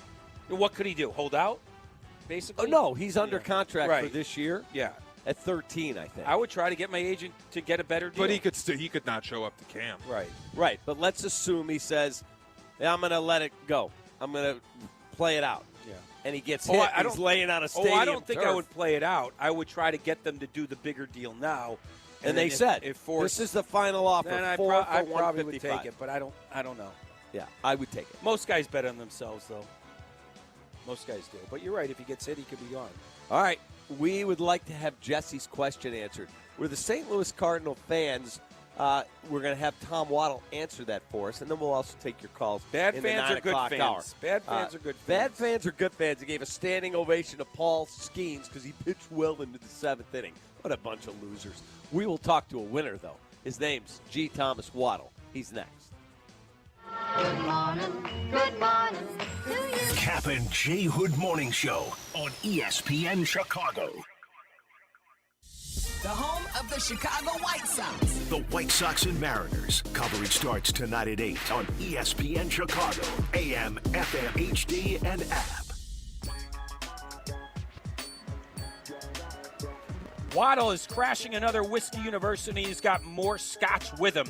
Carmen and Waddle bring you a special edition Whiskey U tomorrow night at 7 p.m. from Oak at the Glen in Glenview. Carmen will lead a lesson on the Jack Daniel's Single Barrel family, then indulge in some Glendronach Single Malt Scotch Whiskey with Waddle. Join Carmen and Waddle for a special edition Whiskey University tomorrow night at 7 p.m. from Oak at the Glen in Glenview. Space is limited, so don't be tardy, and please drink responsibly. Advantage Toyota of River Oaks has all the new Toyota vehicles you've been looking for. If you're not driving home in your new Toyota in less than 60 minutes, they'll make your first car payment. Every new Toyota comes with the Advantage Plus program. Restrictions apply. See dealer for details or visit AdvantageToyotaRiverOaks.com. Matt Coker here with West Coast Men's Health. In the past 5 years, we've seen thousands of men at our clinics. Most guys tell us the same story, that in their early 50s, it's not that they couldn't function, they just needed help. They started taking Viagra, and it worked great at first. But after a few years, it stopped working. The problem is that their arteries had become more restricted since they started taking it, because Viagra does not unclog arteries. Here at West Coast Men's Health, we use acoustic wave therapy to target the real problem. We break down plaque and clear up the arteries so blood can flow like it did in your 20s. This restores function. And guys, listen to this. You won't have to take a pill anymore. So if this sounds like you, give West Coast Men's Health a call today and see how we can help. With clinics in Hinsdale and Deerfield, call 630-425-5033. That's 630-425-5033. 630-425-5033. Online at westcoastmenshealth.com. When I'm not voicing Wendy's ads, I'm gaming.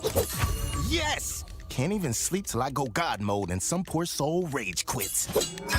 Boom! So I stay up and stay fueled with a Baconator, because Wendy's delivers late. Are you recording a Wendy's ad right now? That and destroying your world. Come on! Whatever you're up for, we're down. Choose wisely. Choose Wendy's Delivery Late Night. Open till midnight or later. Got him. Hours and delivery availability may vary. Getting quality employees to fill positions in your company is essential.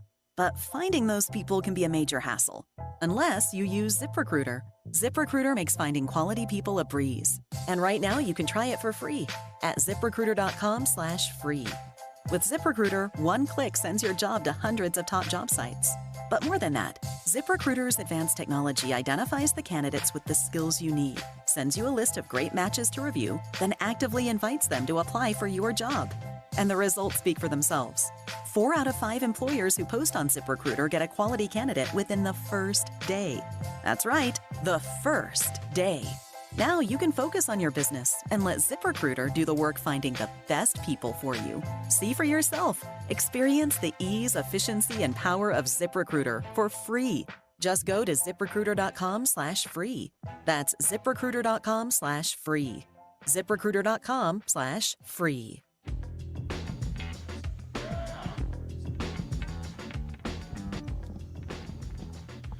Feel the boom, Feel the boom Father's Day weekend. What better way to spend Father's Day than a beautiful Wintrust Field? Friday night, June 14th is Princess Night plus post-game fireworks. Saturday, June 15th is Alzheimer's Awareness Night, another great fireworks show. Father's Day features a special 1 p.m. game where the first 1,500 fans receive a Schaumburg Boomers baseball cap thanks to Illinois Bone and Joint Institute. Get tickets and more information at boomersbaseball.com. Feel the boom.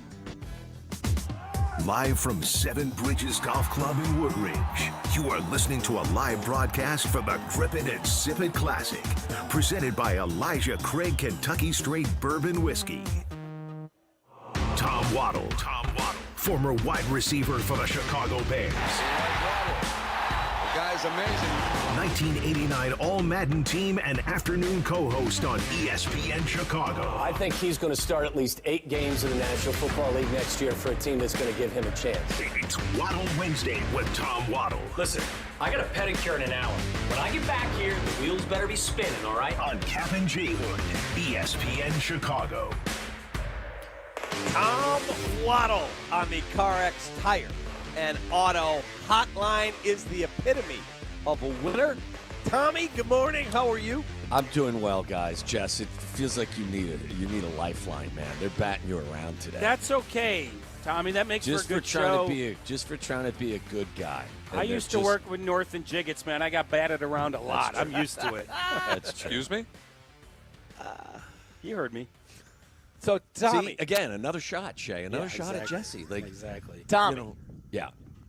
Can you believe what a bunch of losers St. Louis Cardinal fans are that they would give a standing ovation to an opposing pitcher? Not that he did something legendary. He threw 6 1/3 of really good innings. A standing O. What a bunch of clowns. I think Jesse's right. I don't think everybody was standing and saluting him. Did you hear the play-by-play? Yeah, I did. Listen, it is a bit weird. I'm not going to lie. It's a bit weird. But, I got to be honest with you, not to pull the Jay Cutler card, but I don't care. Okay, there's 162 of these.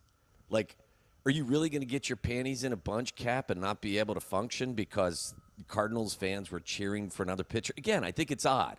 Would I do it? No. But I'm not surprised. Yeah, because they're from St. Louis. Well, yeah, but I feel like when you say something like I'm not surprised by a fan base, it's usually because they're doing something dirty. They're doing something awful. Right. So, I mean, on a scale of 1 to 10 in terms of fan etiquette, is that it? Or let's not even go scale of 1 to 10. Let's say is that a misdemeanor? Is that maybe is that a felony? Is that a lifetime? How would you punish those Cardinal fans who did what they did? Take their jorts away for a week. That actually may solve some of the rash issues that some of them may be having. So there we go. So look, Tommy, I get it, Cap. Again, I said it's weird. It wasn't like a no-hitter. What was he? Gave up 5 hits and no runs in 7 innings. It did seem a little odd. If he struck out 20, you go, hey, man, that was legendary. I think it's also because it's his first appearance there, and he's the number 1 overall pick. Well, but Jess, he may be shoving it in your direction for the next 5 to 7 years. Yeah, so be it's careful a good giving point. him you'd be booing him soon. Right. Be careful what you wish for. I get it. I got a question for you, Tommy. I've asked this question on the air before, and I feel like your basketball skills and your golf skills are very similar. But I've asked this question on the air before. He's a way better golfer than he is a basketball player. Okay. Well, listen, basketball back in the day, I quit after my sophomore year in high school. I couldn't score. Like, I could, I was good with the ball. Like, I was an assist guy. I could play defense. I couldn't throw it in the ocean from the edge of the boat, and I just decided to focus on football. But this is a standing still type of question, meaning you're not running up and down the court. Okay. Would you game on the line / golf tournament on the line, basketball game on the line / golf tournament on the line? What would you prefer that you're in the middle of? An 8-foot putt to win the tournament today, the Grip and Sip It Classic, or you have to make, let's say, 2 free throws, not 1 but 2. 2 free throws to win the game, or the 8-foot putt. What would you rather do? What kind of putt am I looking at? Is it a straight putt? Yes, let's go with a straight putt. I'd probably straight putt from 8 feet. I'd probably go with that versus making 2 free throws. Wow, that's the minority answer. I agree with you. I would mentally take myself out of a free throw more than a putt. I'm not good at either sport, but I think most people would say the free throw count. Oh God, the free throws are way easier. See, I don't percentage-wise, if you like PGA pros, 6-foot putts, I think they make like 52% of them. Oh, really? From 6 feet. That's it? Yeah, I'll look it up. But are those PGA pros? I'm going to look it up. Is there any? Right. Is it a straight flat putt or is it a putt that's got some break in it? Yeah, I bet that stat is 6 foot anywhere, which might have breaks and Look, stuff. I'm with you. If I took 10 free throws, I'm probably going to make 6 of them. Right. So what are the odds I'm going to miss the first one or the second one? I agree with you. I think. I feel like I'd be How more. How far did you say? 8 feet, you said? I said 8-foot putt. Okay, I'll put in 8. I said I'd be more racked with nerves at the free throw line for 2 shots than a straight 8-foot putt. The average PGA Tour putting percentage for an 8-foot putt is 50 to 52.86. Wow. Putting percentages decrease, obviously, with distance. Right. From 10 feet, they make only 40%, 23% from 15, and 15% from 20 feet. That's surprising. Now, that's surprising again, though, to me too. I'm a little surprised, but also there's some nuance to that. How many of those putts are straight and flat? How many of them are left to right, right to left? So, but let's just say in general, you'd rather take the putt than the free throw because I'm in your camp. There's nuances to this, but I've asked that question on the air before, and most people say the free throw. I just feel like I'd get in my head too much. You could say the same thing about a putt, of course, too. What's Cap? If Jesse made the putt to win, would you clap for him or would you yell at him? Not if he was in the opposing group, apparently. Right. No chance. That's true. Tommy, go. If you win today, Cap, no one at dinner is going to clap for you. I heard you guys asking too, like, will Cap break 80? It's a scramble, isn't it? Is today it? a Well, scramble? he's going out with Aiken before. Yeah, I'm going out to play 9 you with play Howard 18 Aiken. holes before you play in a scramble for 5 hours in 90-degree heat? Well, so what? That's you 36 soft? holes in 7.5 hours. He's not built for this market. Dude, Exactly. let me put it to you this way. If I was off today and I was going to golf, you're Chris Bryant and I'm more like Jason Varitek. I'd play 54 holes in 90 degrees. I've done that before. You know I'm nuts. Yeah, you are.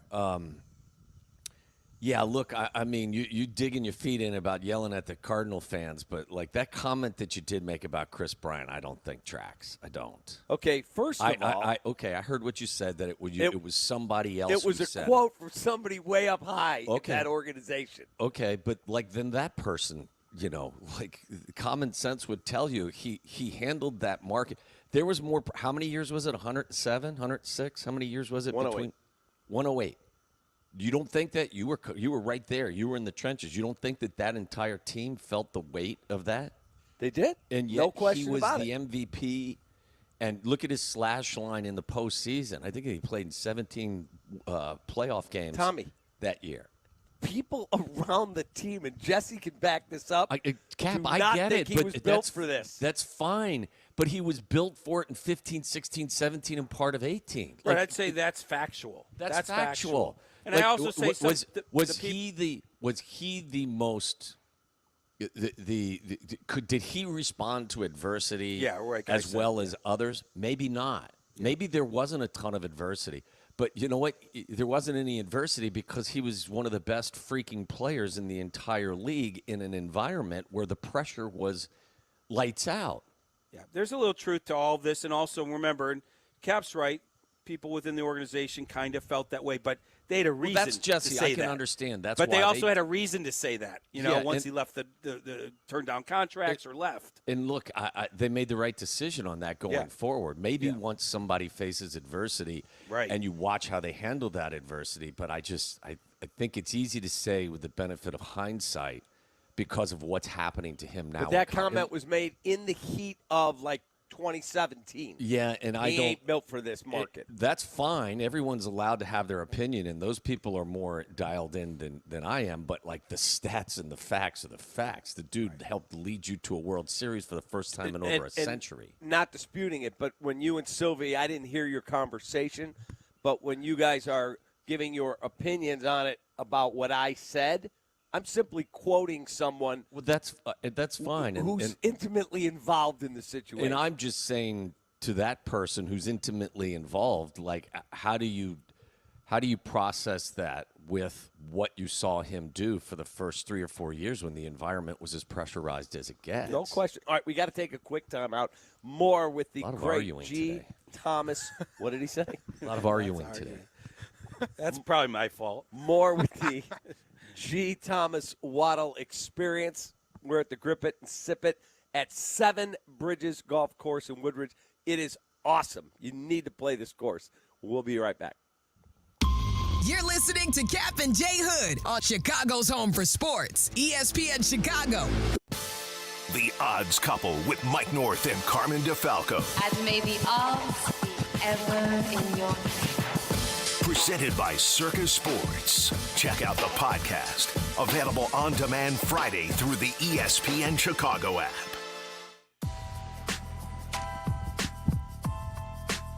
Every shot, every goal. ESPN Bet has fans covered for the biggest moments on the road to the championship. The exclusive sportsbook of ESPN is the only place to find special offers and promotions from your favorite ESPN shows and personalities throughout the playoffs. New users get a bet reset up to $1,000 in bonus bets if your first bet doesn't win. Download ESPN Bet today. What a play. And my play of the day today, play the over in the Dallas Mavericks game. It's at 2:14 right now. Play it before the line moves. That's courtesy of my friend, the Fat Jack, the star of the Black and Abdallah radio experience. You must be 21 or older. Gambling problem counseling resources are available. Call 1-800-GAMBLER in partnership with Hollywood Casino Aurora. Terms and conditions apply. See app for details. And if you want a new bet, ESPN Bet, put this on there. Will the loser Cardinal fans cheer the next Pirate pitcher today? Jay Moore. The lush forests of Vermont create the best maple syrup. What happens when you add pure Vermont maple to bourbon whiskey? You can feel the warmth, can't you? Number 14 bourbon is exactly what you've been craving. Named number 14 in honor of the 14th state, Vermont. Taste the strength of bourbon softened by the sweetness of the maple. Get number 14 bourbon at vermontspirits.com or at select Benny's locations. Number 14 bourbon, 90 proof, copyright 2024, Vermont Spirits Distilling Company, Quetchi, Vermont. Please sip responsibly. This is your White Sox Minute. I'm Len Casper. The Sox lost another game in which they had the lead Tuesday night in Seattle. The silver lining was a very impressive MLB debut performance from starter Drew Thorpe, who allowed 2 runs, only 1 earned in 5 innings. Tonight, rookie Jonathan Cannon works for the Sox. He looks for his first Major League win. Get to the ballpark Wednesday, June 26th for Mexican Heritage Night, presented by Modelo. And celebrate with friends and family as the Sox take on the Los Angeles Dodgers at 7:10 p.m. The first 10,000 fans 21 and older will receive an Aztec-inspired Mexican heritage jersey. To purchase tickets, visit whitesox.com/promos. This has been your White Sox Minute. Are you looking for a future that's a home run? ETI School of Skilled Trades can help you get started in a great new welding or HVAC career fast. With a focus on hands-on learning, some of our programs can be completed in as little as 7 months. That means if you enroll now, you could be wrapping up your training before the next season rolls around. Visit eticampus.edu or call 888-830-7678 to learn more. ETI, it's your future. Own it. This is the story of the one. As a maintenance engineer, he hears things differently. To the untrained ear, everything on his shop floor might sound fine, but he can hear gears grinding or a belt slipping. So he steps in to fix the problem at hand before it gets out of hand. And he knows Grainger's got the right product he needs to get the job done, which is music to his ears. Call, click Grainger.com, or just stop by. Grainger, for the ones who get it done. Hey, John, why so glum? I just got let go. The company's downsizing. This is the third time in the last 2 years. I'm done with this. Have you thought about My Computer Career? I've heard they can train you for a career in IT in just a few months, including cybersecurity and the basics of AI. And you don't need prior training or experience. Now that's a recession-resistant career. Wow, thanks. I'll check them out. Go to mycomputercareer.edu and take the free career evaluation. mycomputercareer.edu. Financial aid is available for qualified students, including the GI Bill.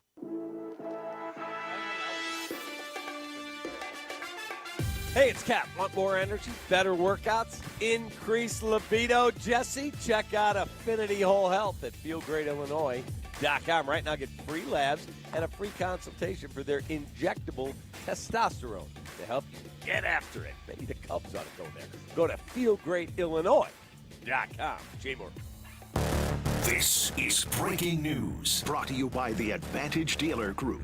Breaking News on ESPN Chicago, Chicago's home for sports. We turn now for breaking news to Shay W.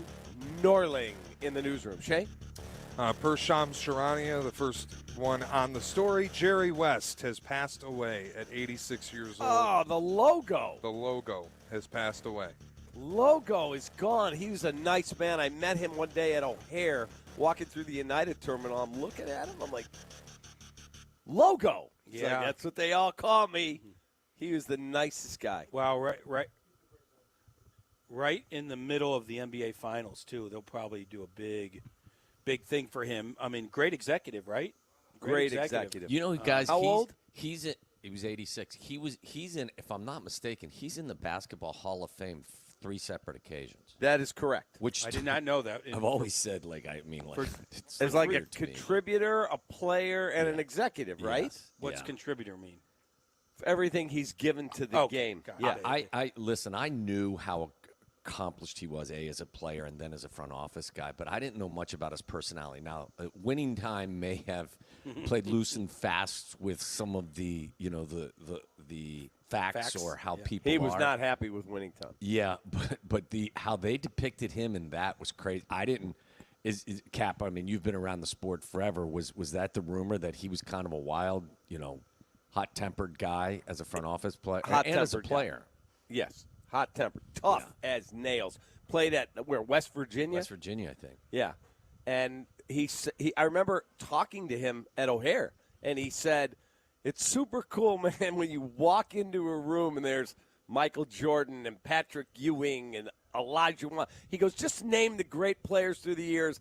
And he goes, and I walk in, and every single guy goes, "Logo's here." Yeah, that is cool. He's like, that is cool. It's the ultimate compliment Game when they call you game. the logo. Is Game 3 tonight? When's the next game? Tonight. There'll be a moment of silence for him and do a probably some type of a montage. They've got a conundrum in Boston. If I don't know how many times they've had Tom Brady Day, but it's officially Tom Brady Day. I think they retire his number. They do something up at Gillette Stadium today, and I think it begins it's somewhat of an all-day thing, but then it begins the ceremony. I think it's 7:00, and they planned this back in May, I think. Huh.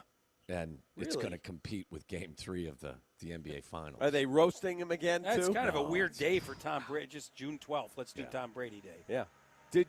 Tommy, did you watch the Tom Brady roast? I did, Cap. I Who thought, didn't? I thought my first thought after it was, why? And then, the answer is, they paid him allegedly $25 or $30 million. Yeah, I heard Barkley say to you and Sylvie, $25 million. Yeah, Barkley's say anything you want about me for $25 million. When the professionals were doing their thing. I thought it was funny, and that's what a roast is. When the play, I didn't think it was as good when others did it. I thought, guys, I thought I said this on our show in Meller. I don't know if Meller or Sylvie ever watched the final part of it where Tom Brady took over after Peyton Manning stuff. I thought Tom Brady came off horribly. I just thought it was like he went out of character and then became this, very arrogant, oh, yeah, you're going to say that about me. I'm going to say this about you. I just thought it was. Yeah, when he took a shot at Belichick, I don't see anybody talking about the guy that put gas in the car. I just don't. I thought just at the end of the day, I was just like, I thought Brady came off looking poorly. But, that's not going to stick to him. I sent Shay the other day and Hoodie and Jay. By the way, did you take a shot at Jesse's libido in that last read? Yeah. It wasn't a shot. It was just giving him. Well, you'll Waddle will. I know Tracy. I'm trying to help Jesse out. But that's a reference back to earlier in the show, Waddle, which you will appreciate.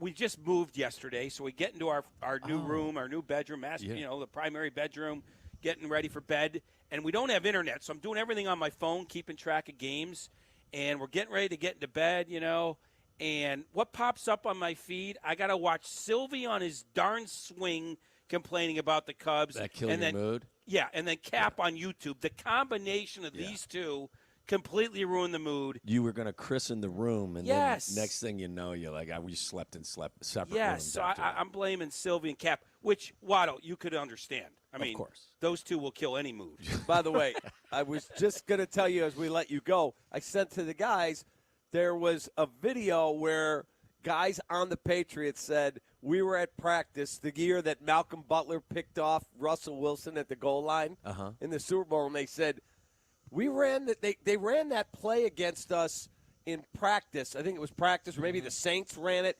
and Malcolm Butler got completely faked out. It was a wide-open touchdown. He said Belichick ran that tape 1 billion times and then said, okay, here's what we need to do. You're going to make sure this guy can't come down and pick, and you're going to jump this route here. He said it was all Belichick, and bam, it worked out, and they won the Super Bowl. Well, he's the greatest coach of all time. No, he's not. Stop yourself. You're better than that. I'm not. I love when you say that. I'm not. Listen, he's not the greatest coach of all time. I'm not better than that. This is all I got. Coach. This is he's all not I am. the best of all time. Wasn't it his idea to do the lineman eligible play where you don't know which lineman's eligible? That was pretty cool. That was cool, but he's not the best coach of all time. Yeah. Tommy, we got to go. All right, hit him straight today. Get in the car. See you, Tommy. No, I'm not getting in the car until like 10 o'clock, 10:30. Wow. Yeah. That's Tom Waddle. We get him every week for a Waddle Wednesday here on the Cap and J Hood Show. Jesse's in for Hoodie, who's working at noon with Sylvie today. We're at the Grip It and Sip It Classic at 7 Bridges, a track you should play. We'll be right back in 2 minutes. Cap and J Hood. I'm proud of you fellas. You all kept your head on a swivel, and that's what you got to do when you find yourself in a vicious cockfight. Mornings on ESPN 1000, Chicago's home for sports.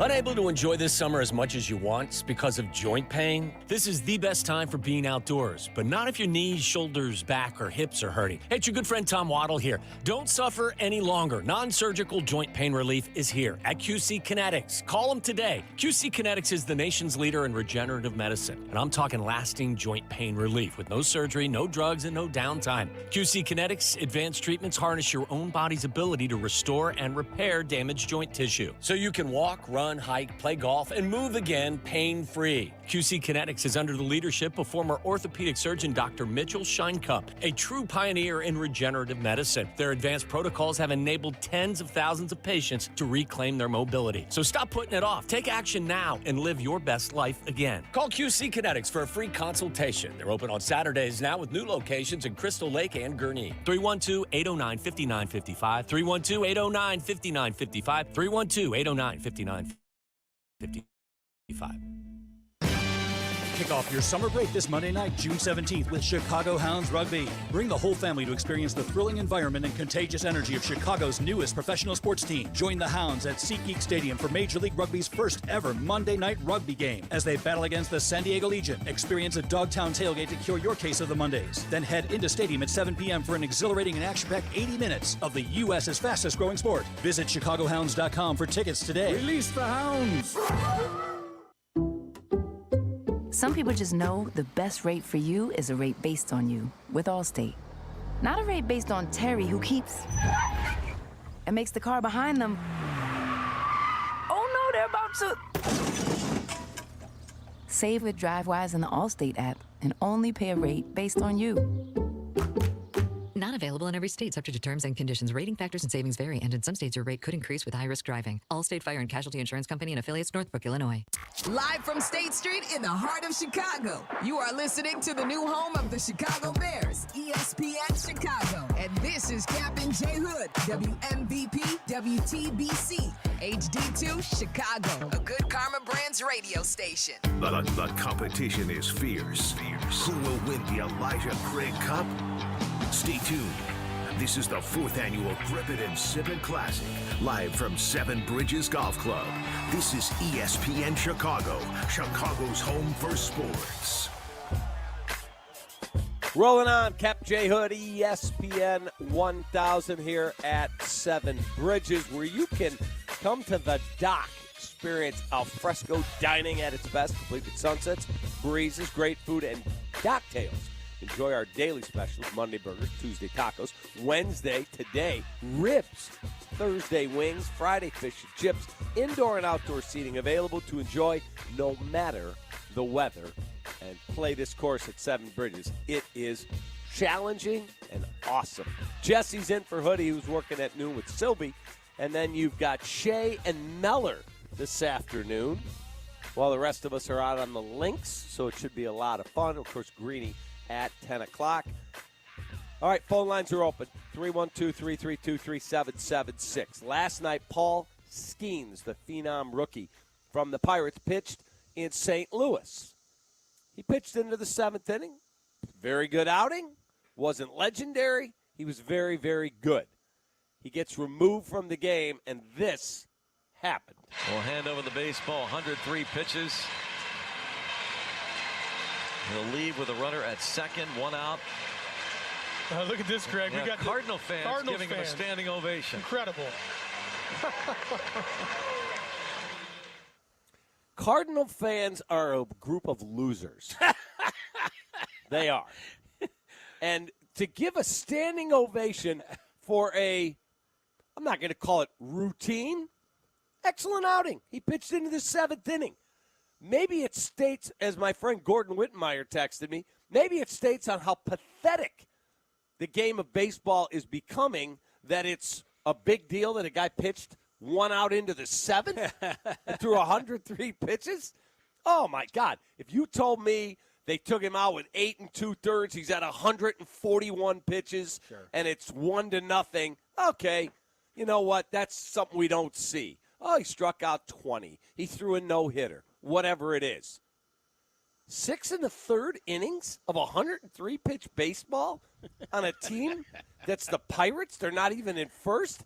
It's not September that they clinched the division or something. And you give that guy a standing ovation, you are absolutely an awful fan base. Losers. I'll say this. I do think, some of those qualifications, the innings, everything, and the strikeouts, wasn't maybe enough to warrant that. However, my answer to that is this is the first overall pick. It's their first chance to see him in person. I doubt they would give him a standing ovation if he repeated that same performance 10 days from now, if they just saw. I think it was that. It was just we saw this phenom for the first time. He was good. We recognized it. I think there's something classy about that. I mean, usually we reserve. Classy? I think we usually reserve these guys are losers when they cheer a guy getting hurt. They cheered a guy who did well. Granted, it was against their own team. I don't disagree. It's a little unusual, but I think Did Seattle give Drew Thorpe a standing ovation? Hey, 5 He's not innings. the number 1 overall pick who throws 100. Every event, every game he goes to is an event right now with Paul Skeens. I don't think it's that bad. Did Steven Strasburg ever get an ovation from an opposing fan base? Maybe I he doubt did. it. Maybe he did. Did Kerry Wood? No. But I don't see you Mark guys, Pryor? But no. But you guys would be all over this fan base if they did what I said, the opposite, like cheered a guy that was injured. You'd say, it's typical Cardinals. They're a bunch of loser fan base. Whoa, How you're can they going be losers there and losers also if they cheer a guy that does well? But you're going all the way to injured. What if they cheered him for doing something, extraordinary, cool. If they boot him off the field, that's what he should get in St. Louis. And I gotta see the video again. It wasn't like the whole stadium. There were a spattering of people. You heard what they said. I know, because they were Pirate announcers. It is surprising to see an opposing fan base cheer. But does that make the fan base bad? That's our question. 312-332-3776. That fan base is so overrated. Now, they might be bad for a lot of other reasons. I'm no Cardinal fan, but in that moment, I don't know. That fan base is the most overrated fan base. The most arrogant fan base in sports, right there on his shirt. The freaking Celtics. Yeah, maybe. So arrogant. Is it made worse by the fact that this is the most holier-than-thou fan base probably in baseball? I think that's the most egregious part of it, is that they're taking victory laps about this and just saying, like, oh, this is what we do. No, like, just be normal. Be normal fans. You know about the Cardinal fans? Yeah, he's talking about the Correct. Cardinal fans. Yeah, exactly. Yeah. Nobody will tell you faster how classy they are than a Cardinals baseball Well, fan. I hate all that. I do hate all that. But just that in a vacuum, cheering a guy that walked off his first game there, I don't know. Not the worst. Come on. I don't know. Didn't Gordon also text that maybe they were cheering the fact that he was being pulled so the Cardinals could maybe score? Well, you don't give a standing ovation. A sarcastic one? I don't know. I don't know. That's why I want to ask the question to our listeners. 312. Maybe I'm too soft. 332-3776. I'm Chris Bryant's version of Cap. I'm too soft. Okay. Andrew in Springfield was at the game. What'd he say? Andrew, welcome to ESPN 1000. What's up, Sparky? What's going on, guys? How are you? Hey, so, okay, first of all, disclosure, I'm a Cardinal fan. I'm a hybrid, Central Illinois, Bears, Cardinals. This is being so overblown. The shot they gave on the TV broadcast was the back of the Pirates' dugout. Like, it was Pirates. There was a lot of Pirate fans. I'll give them that. Like, there were some Cardinal fans tipping their hat, but nobody else in the stadium stood up. I was there. I didn't stand up. I didn't applaud. And the whole sarcastic thing, it's the Cardinals were getting no hit. I think it was through 5 innings. And Nicholas and Skeens were both no hitting through 5. Right. And all the fans stood up when I think it was Alec Burleson finally got the first hit, like very sarcastic, like, hey, congrats, you finally got a freaking hit. But this whole thing is being so overblown. Like, people are acting like the stadium stood up and gave them a standing O. It was the back half of the third base, line. I mean, it was so, like, I don't know. It doesn't make any. That's kind of what I saw when I watched it. It looked like a smattering. It's not like, it's not like the whole stadium stood up. And first of all, it wasn't a full stadium by any means. I mean, I don't know. This is being so overblown. Well, when the announcers bring it up themselves, that makes it go a little more viral, whatever. I agree with you. I think it's being overblown, especially by the two guys next to me. I'll just say the guy front and center in the shot, tipping his hat and applauding, is in a Nolan Arenado jersey. They did show that. Don't tell me he's some Pirates fan behind the dugout. No, right. They did show that guy. That Cardinal fan. But that's the question. Does a guy tipping his cap to the opposing pitcher make him a bad fan or a good fan? Bad fan. Okay. Unless it's legendary. Bad fan. All right. Even if it's legendary, I almost feel like I don't know how I would react. My God. Now, I've never seen a no-hitter, so I think I would root for that at a certain point in the game, whether it's my team or let's not. go back. Let's expand this. If you are watching opposing pitcher throw no-hitter and it gets broken up with 8 1/3 innings, you're giving him an ovation when he comes off. Maybe you're not. But maybe I'm applauding because we broke up the no-hitter. So that's the point. Okay, here, let's take it another. But again, the no-hitter is legendary. Okay, if your team's getting no hit and you're at the game, do you want to see the no-hitter complete or not against your team? No. I don't think everybody would answer that. Absolutely not. I don't think everybody would answer that. I've never seen one live, so I'm okay with it. But if I had seen one live, I think I would answer differently. If I've already seen one, I don't want to see it happen. No, it's got to be live. If you're watching on TV, you don't want your team no hit. I got in the biggest argument with Bob Brenly, who I like a lot. And he was managing the Diamondbacks. Kurt Schilling has a no-hitter, bottom 8, bottom 9, whatever it was. It was right there at the end, and the hitter laid a bunt down with the third baseman back. The score was 5-0, and he laid a bunt down and beat it out, and Schilling was furious. and Brenly blasted the batter. And I said, you are so out of your mind. He's like, you don't understand the code then. Yeah. I said, if it was 17-0, that's a chicken bleep move. Okay? It's 5-0. They get a man on. Now he loses a little control. All of a sudden, you got a chance at a rally. I'm trying to win a baseball game, and I don't want to get no hit. Again, you're up 15 runs. I get it. Yeah. I had this conversation with Pete Crow Armstrong like a month ago. Can't remember the situation. The Cubs were down 7, maybe, or something, 7, 8 runs, and they were getting no hit. And after the game, I said to Pete Crow, who's the one bunter on the team, would you have done it? He goes, at 1-0, yes. At 1-0, not at 7-0. So I think guys understand that. But if you're trying to win a game, yes, you put down that bunt. That's 100%. Brenly's wrong about that. You're trying to win a game, you play the game the way it's supposed to be played. Let's go to our guy, our wealthy friend in Sugarland, Texas, Rob. Hey, Rob, what's up, Cookie? Good morning, gentlemen. I think you need to impose a mandatory 60-game drug suspension for Jesse. Oh, wow. Yeah, 60's a 60-game lot. suspension. Damn. And it's not a felony. It's a life sentence, and it's only a life sentence because it's not in the state where they have the death penalty. That's what the penalty should be for Mr. Watts.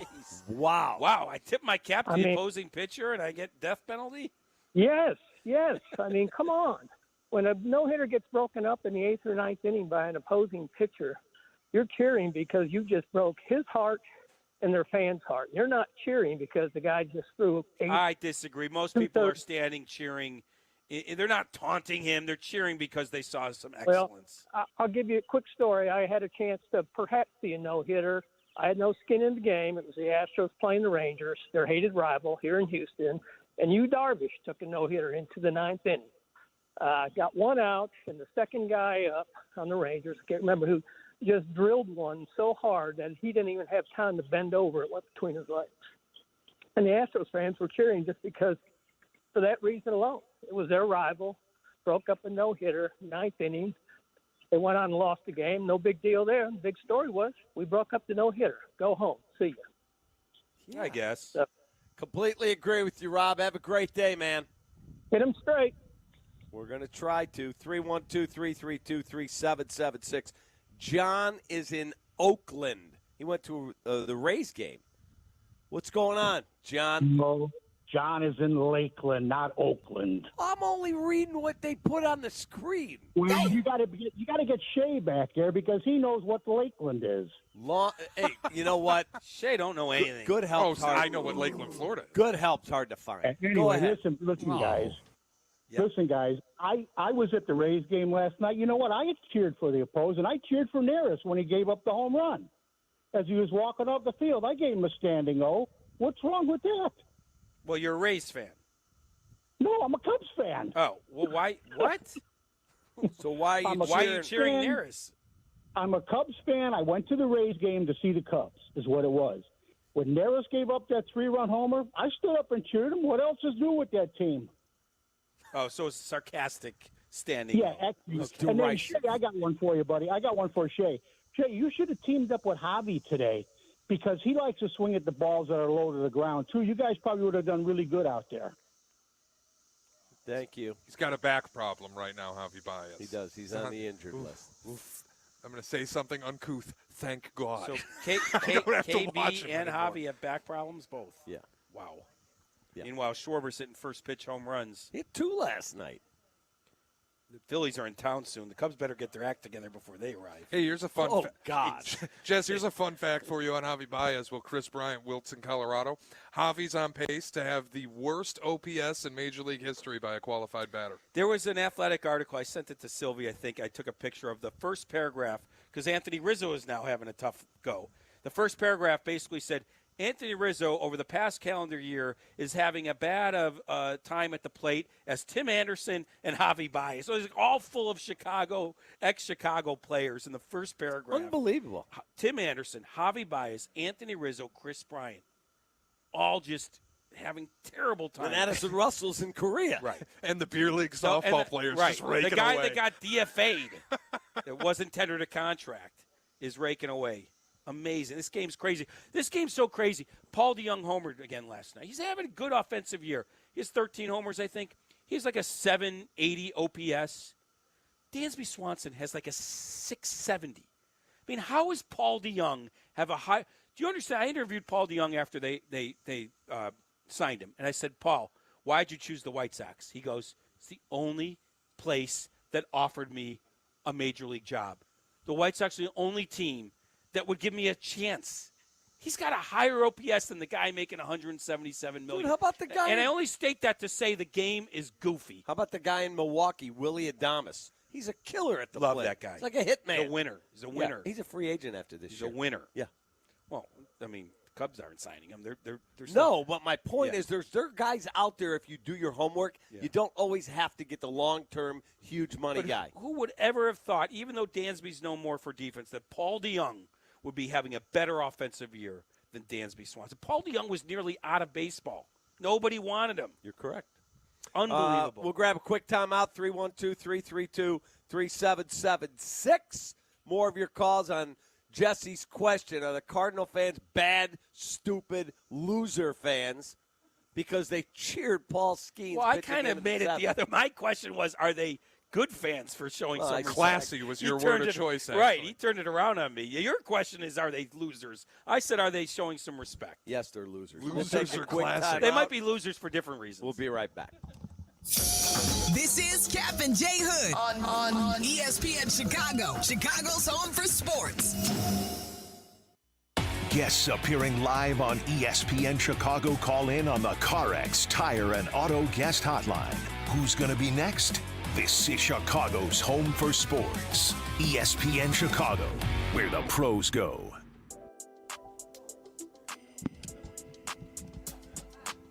Howard Ankin's been a part of the Cap and J. Hood show now for years, and he brings us the sidebar. May I approach? Yes, you may. Countless commercials, hundreds of libraries, a partner in our fan-favorite Grip It Civic Classic. The list goes on and on. And now my guy is our guy. Hoodie and I are proud to spread the word that Ankin Law files more injury cases than any firm in Illinois. They have more than 80 attorneys and staff to help anyone that's been injured in Chicagoland understand their rights. He's so good that a member of my family was injured. And who did I call? I made one call. I called Ankin Law. Howard, I need you to talk to a family member who's been injured. Howard Ankin, 312-6-million. Injury law made personal. That's Ankin Law. Are you looking for a future that's a home run? ETI School of Skilled Trades can help you get started in a great new welding or HVAC career fast.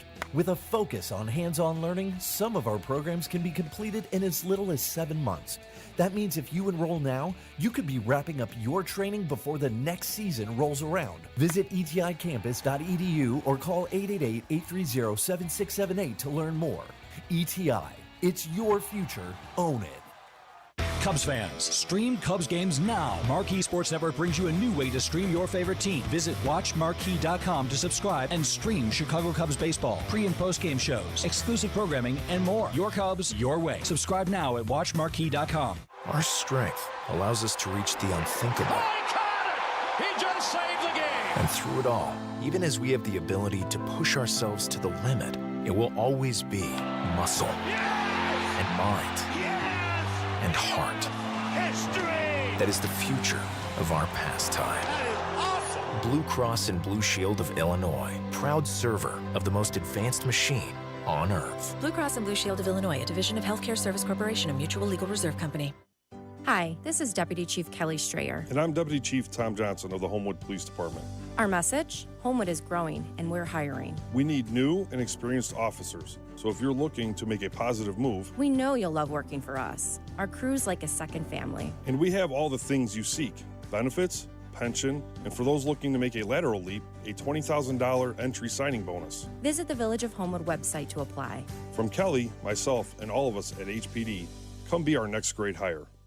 This is an announcement to all United States vehicle owners who own a 2003 or newer vehicle with a manufacturer's warranty about to expire, or no warranty coverage at all. With a struggling economy and the cost of living on the rise, Endurance is now offering an affordable, low-cost vehicle coverage plan to the general public. As of today, you could be one of millions of drivers that now may qualify to have your vehicle protected under this coverage and have all future covered auto repairs paid directly to the repair shop for you. You pick your plan. You pick your deductible. You even pick the repair shop. Roadside service, towing, and rental coverage is included. Get your vehicle protected now and save your wallet from costly vehicle repairs. A toll-free number has been established for you to call for your free 5-minute quote and to see if you qualify. The number to call is 800-294-6720. 800-294-6720. Again, that's 800-294-6720. Coverage, deductibles, and claims may vary. For details, go to endurancewarranty.com.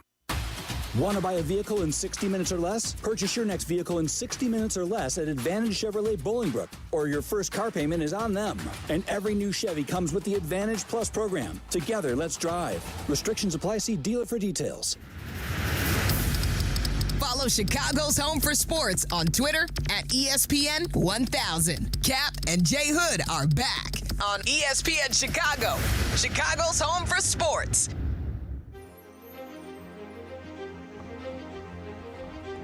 Rolling on Cap and Jay Hood here at the Grip It and Sip It Classic at Seven Bridges. A gorgeous day on a beautiful course. You should come out here in Woodridge, one of the best tracks in the Chicago area. You will love it. And then you can hang out at the Dock Bar and Grill, which is where we are broadcasting the show. Sylvie and Hoodie are on their way. They'll be on at noon after Greeny. And then it is Shay Norling, Jeff Meller in this afternoon, as the rest of us will be out on the golf course. Really looking for that. Dave is in Grand Rapids as we're discussing the Cardinal fans giving an ovation, standing ovation, to Paul Skeens for pitching into the seventh yesterday. Hey, what's going on, man? Hey, what's up, guys? Actually out in Hartford, Connecticut for work, so. But yeah, Grand Rapids is my home. I grew up in Chicago, lifelong Cubs fan. Mm-hmm. And I was going to tell you a really quick story to kind of back up Cap's view on this. 2001, I lived in Boston and fell in love with the Red Sox. I kind of adopted them as my AL team because they were, at the time, basically the Cubs, right? And there, any Red Sox-Yankees game, there were fist fights. I mean, it was crazy. But the Red Sox fans, I'm telling you, are the best fans I've ever seen in baseball. Better than Cubs fans. But they're not polite. They're not. I wouldn't put them like St. Louis fans, right? They would tell you that. Well, 2001, Mike Mussina got 2 outs in the ninth, 2 strikes on Carl Everett for a perfect game. I was at the game. There were fist fights throughout the game like there usually are, but when it got down to that point, everyone, even the Red Sox fans, we were like, oh, man, I want to be at a perfect game. This is crazy. Carl Everett with 2 strikes, and he was an ass, too. He was the worst guy to do it, but he lined a pitch for a hit, so Mussina didn't get the perfect game. But in coming off, full stadium standing ovation from the crowd. And I promise you, Boston fans would never do that. But because it was historic, that's when you do something like that, not over a 6-inning start from a rookie. Yeah, exactly. It's legendary. Yeah, I mean, that all makes sense. I do think that the next 6-inning performance out of a rookie won't get that in St. Louis. I think it just had to do with Skeens and his, sort of publicity and who he is and the number one. So I if they did that every time, I would think that was weird. You know what Mark Grace told me? He was playing in New York. He said, and he had like a 3 or 4 hit night going, and an old lady in the first row behind first base threw her crutch at him. Yes. He said, dude, they literally threw a crutch at me. He said, I loved it. I go play in these places, and they scream the most horrible things. He said it fires you up if you're a competitor. And then, look, there's a bad side to Cardinal fans. We all know that. This happened to be a different side, I guess. But it's not like they do this often, cheer for the opponent. And I agree, it was a little unusual because it wasn't an historic performance. I think they got caught up in the fact that it was Skeens, making his St. Louis debut. All right, Justin's up next. Hey, Justin, welcome to the show, man. Well, Cap, I had a question for you. As a loser Cardinal fan, I wanted to know, which Chicago fan base we should aspire to be more like. Should we be more like the White Sox fans that don't show up, or the Cubs fans that leave the moment the beer stops flowing in a tie game in the 8th inning? That actually is not true, but that's a good try from a weak-ass Cardinal fan. That's exactly what we don't do. We support our team through thick and thin. Right. The best fans in baseball, you guys are a bunch of clowns down there. Clowns. Sure. It would be – actually, you should be embarrassed to say you're from St. Louis. Boring-ass city, horrible food, fried ravioli, pizzas like cardboard with ketchup on it. Stop yourself. Come on, you're better than that. You don't have to hang up on him. Hey, Justin, where do you live? Where do you live? I live in Chicago. I live like 2 miles of course. from Wrigley. You flew the coop and got out of there and came to a real city. Welcome. Like the guy who was at the game, I grew up in Central Illinois, where the smart people are Cardinals fans, the less intelligent are Cubs fans, and we're all Bears and Bulls fans. God bless you. I don't like that. We'll take you on the other two. The yeah, other part I don't of like it. that. You grew up in this state, and you're a Bulls fan, you're a Bears fan, you should be a Cubs fan or a Sox fan. 100%. You don't split your – I hate that. Now, that I'm adamant about. You heard my soccer rant a while ago. Enough with this. I like Chelsea. I like Liverpool. You live in Chicago. If you're going to like soccer – You like the Fire, or if you want to like the Sting. Are you kidding me? I'm tired of this. I'm tired of this. I like Chelsea. I like Real Madrid. I'm getting up at 6 a.m. to watch some European. That I'll rant about all day long. Are you serious? God. Yeah, you're out of your mind. This might be the most bizarre thing you've ever said. I did this with Sylvie the other day, and they hold on a second now. And again, I am not a sport I never watched my entire life. A city, a country I've never been to. I can't wait for the Champions League. Who's the announcer? Oh, wait a minute. Is it John? They fight over the announcers. That I'll make fun of. Hold on a second. Jesse. Soccer fans. Jesse, hang on a second. Now I'm not the world's biggest soccer guy. I did watch the Champions League final. I'm not the world's biggest soccer guy, but I did. Dortmund should have won. I did take one of my kids. Who? I don't even know the name. Borussia Dortmund, he's trying to say. Yeah. I took one of my kids and my wife. We went to Europe, and we saw Chelsea at Manchester United because my son Garrett is a huge Manchester United fan. Yeah, has been for years. Because he grew up on it, watching it every day. Give me a break. Let me tell you something. It is super cool to see. I got no problem. I'm not the biggest fan, but if you compare Manchester United or Abdallah's team, Man City, to the MLS, to the Fire, that's what my son says. That's like the Schaumburg Boomers to the Yankees. Come on now, what are we doing here? Damn. You're better than that. That's like when I was in high school, I was a Real Madrid fan, front runner. But my complaint was really that all these I compared it to people telling me about their fantasy football team. I don't care, and I don't care what European team that I don't even know what city, what country they're in. I don't care. I don't want to hear about your favorite European soccer team. This guy. Wow. But to say that they should be fans of the Chicago Fire is insane. Yes. Right. I'm a big the MLS is, I'm a big where you grew up you need to be a fan of. But do you understand? That's like saying if you grew up in Toledo, you should be a Mud Hens fan. You can't root for the Tigers. Yes. If you grew up in Iowa, you got to be an Iowa Cubs fan. You can't root for the Major League team. What are we talking about? The closest Major League team, you can do that if you don't have one. Yeah, but my point is the MLS is like the double A. I'm tired of everybody loving soccer is my point. Wow. Let's go to Chad in Naperville. Chad, what's up there, Cookie? Hey, gentlemen. Lived in Naperville, our Chicago area, for about the last 20 years. Grew up in St. Louis. First of all, love the show. Listen to you when I can. Appreciate you. Just quick perspective and full transparency. I didn't watch the game last night, but have just been listening to it. Still very much a diehard Cardinals fan.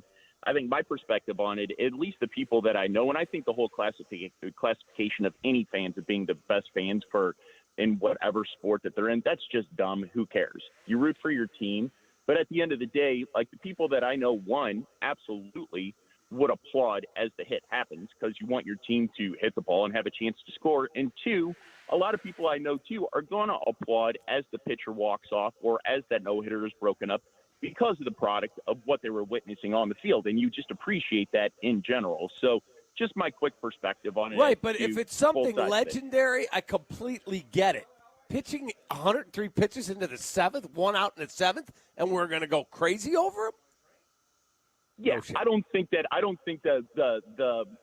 intention or what was going on was going crazy over it. Yeah, but exactly. Still, it's very few people in the world that can pitch a no-hitter into the 7th inning. So you appreciate what you saw.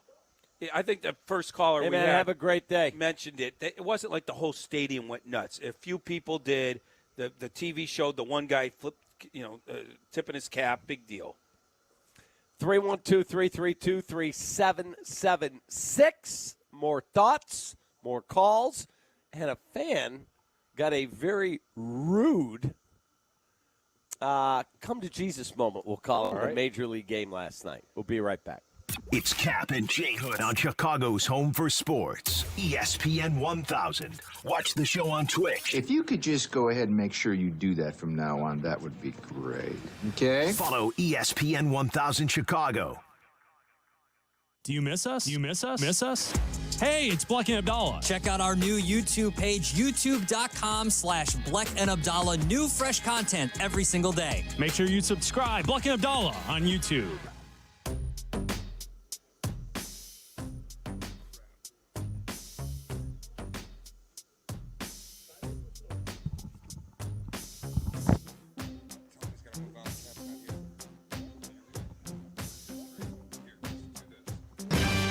Kick off your summer break this Monday night, June 17th with Chicago Hounds Rugby. Bring the whole family to experience the thrilling environment and contagious energy of Chicago's newest professional sports team. Join the Hounds at SeatGeek Stadium for Major League Rugby's first ever Monday night rugby game as they battle against the San Diego Legion. Experience a Dogtown tailgate to cure your case of the Mondays. Then head into stadium at 7 p.m. for an exhilarating and action-packed 80 minutes of the U.S.'s fastest growing sport. Visit ChicagoHounds.com for tickets today. Release the Hounds!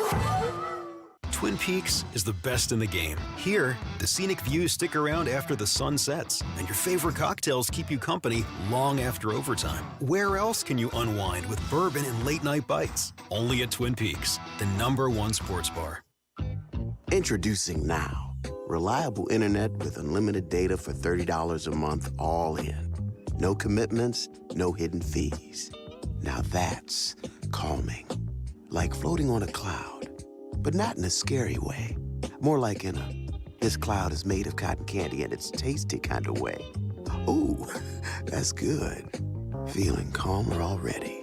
Because Now Internet comes with no worries and plenty of peace of mind, knowing that you've made the best decision. Cheers to you, my friend. The choice is easy. Turn chill mode on with Now Internet, backed by the Xfinity Network. Now, excuse me, gotta run. I see a massage chair with my name on it. Get Now Internet starting at $30 a month. It's better tech at a better price and better than 5G home internet. Turn chill mode on at Xfinity.com/now. Restrictions apply. Speeds up to 100 megabits per second. Actual speeds vary. Pricing subject to change. Texting enrolls you in recurring automated marketing text messages. Consent not required to purchase. Message and data rates may apply.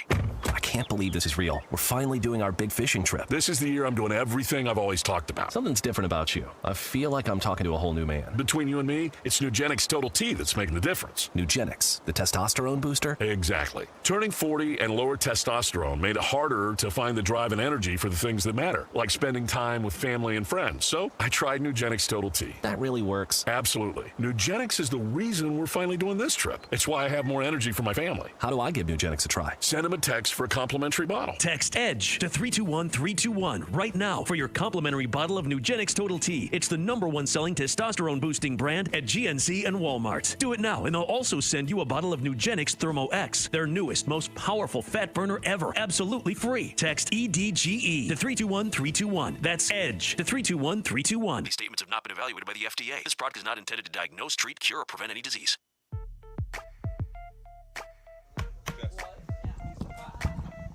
At every age, through every stage, Access Community Health Network is your family's medical home. With 35 Chicagoland locations and a wide range of insurance plans accepted, keeping your family healthy is easy. Visit achn.net or call 866-267-2353 to schedule an appointment today. Here's today's headline with Cap and J Hood. Yeah. Cap and J Hood brought to you by the wonderful people at the Village of Bolingbrook, home to the 2024 Live Golf Individual Championships at the awesome Bolingbrook Golf Club. Bring your ass.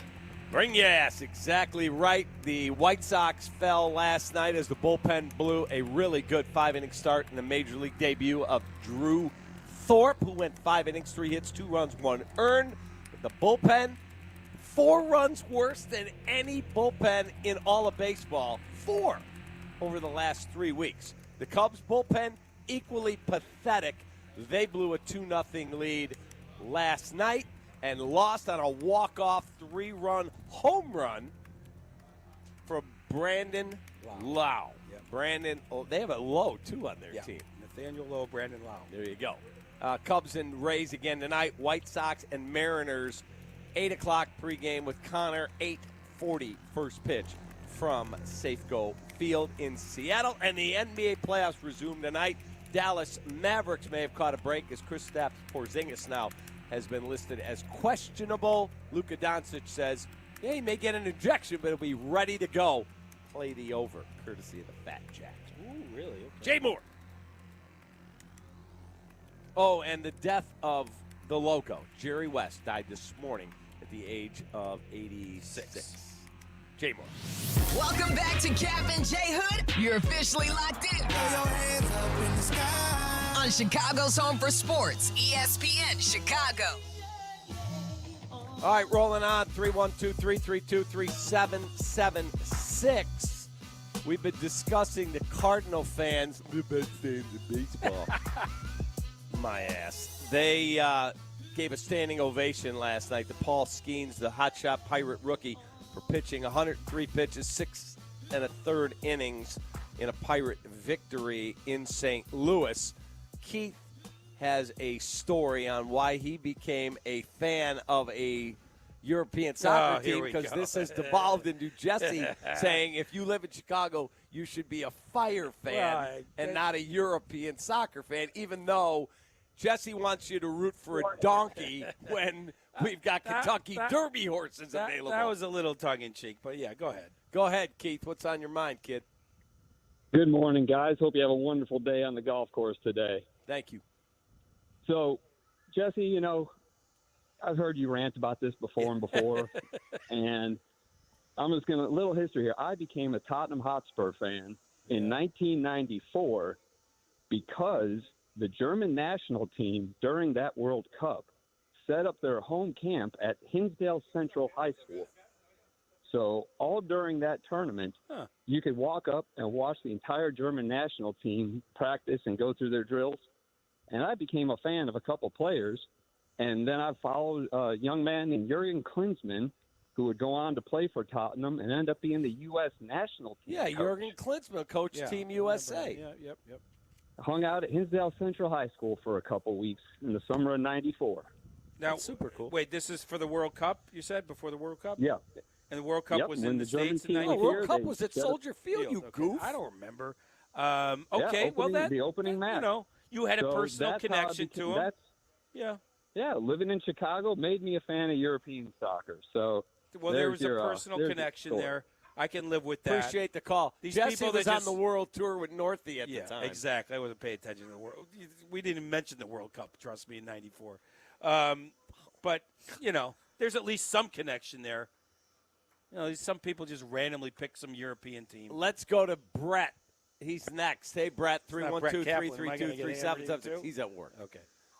Good morning, fellas. How are we? What's up, Brett, man?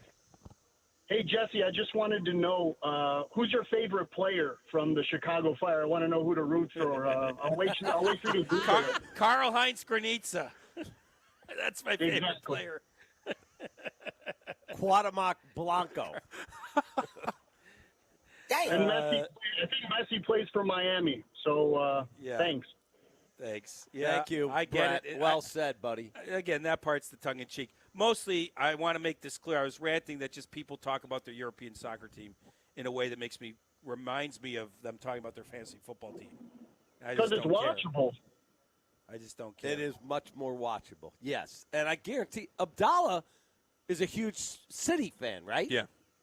Abdallah, I've heard him talk about Soccer, like he knows I get it. the game. He knows his players. I could randomly pick a team in Europe and become a fan, but I don't choose to do that. But why do you begrudge people who do? Because you've got enough teams But you around here to care about. You don't have a comparable level of play here. Because I don't care about soccer that much. That's the point. I'm not a fan of the soccer here or it's over like there. gas station coffee against like Starbucks. I get it, but I'm not a fan of coffee. And all the good Americans play overseas. They don't play here. That is correct. Right. So that's why I don't care about the sport here or there. Like Brian McBride was from Arlington Heights. He went and played in Europe because he was the best. Yes. You're better than that, Jess. I'm better than that. Are you a fan of it? Do you have some team? No.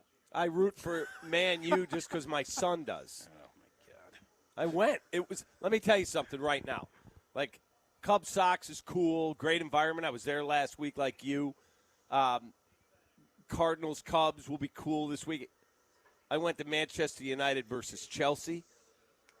The stuff here is like child's play. I know. It's not even close. I get the it. intensity there, they only give the visitors like one section in the corner, and you can't go from section to say, hey, I'll meet you for a beer between periods. I hear Man U fans show respect to the opposing team.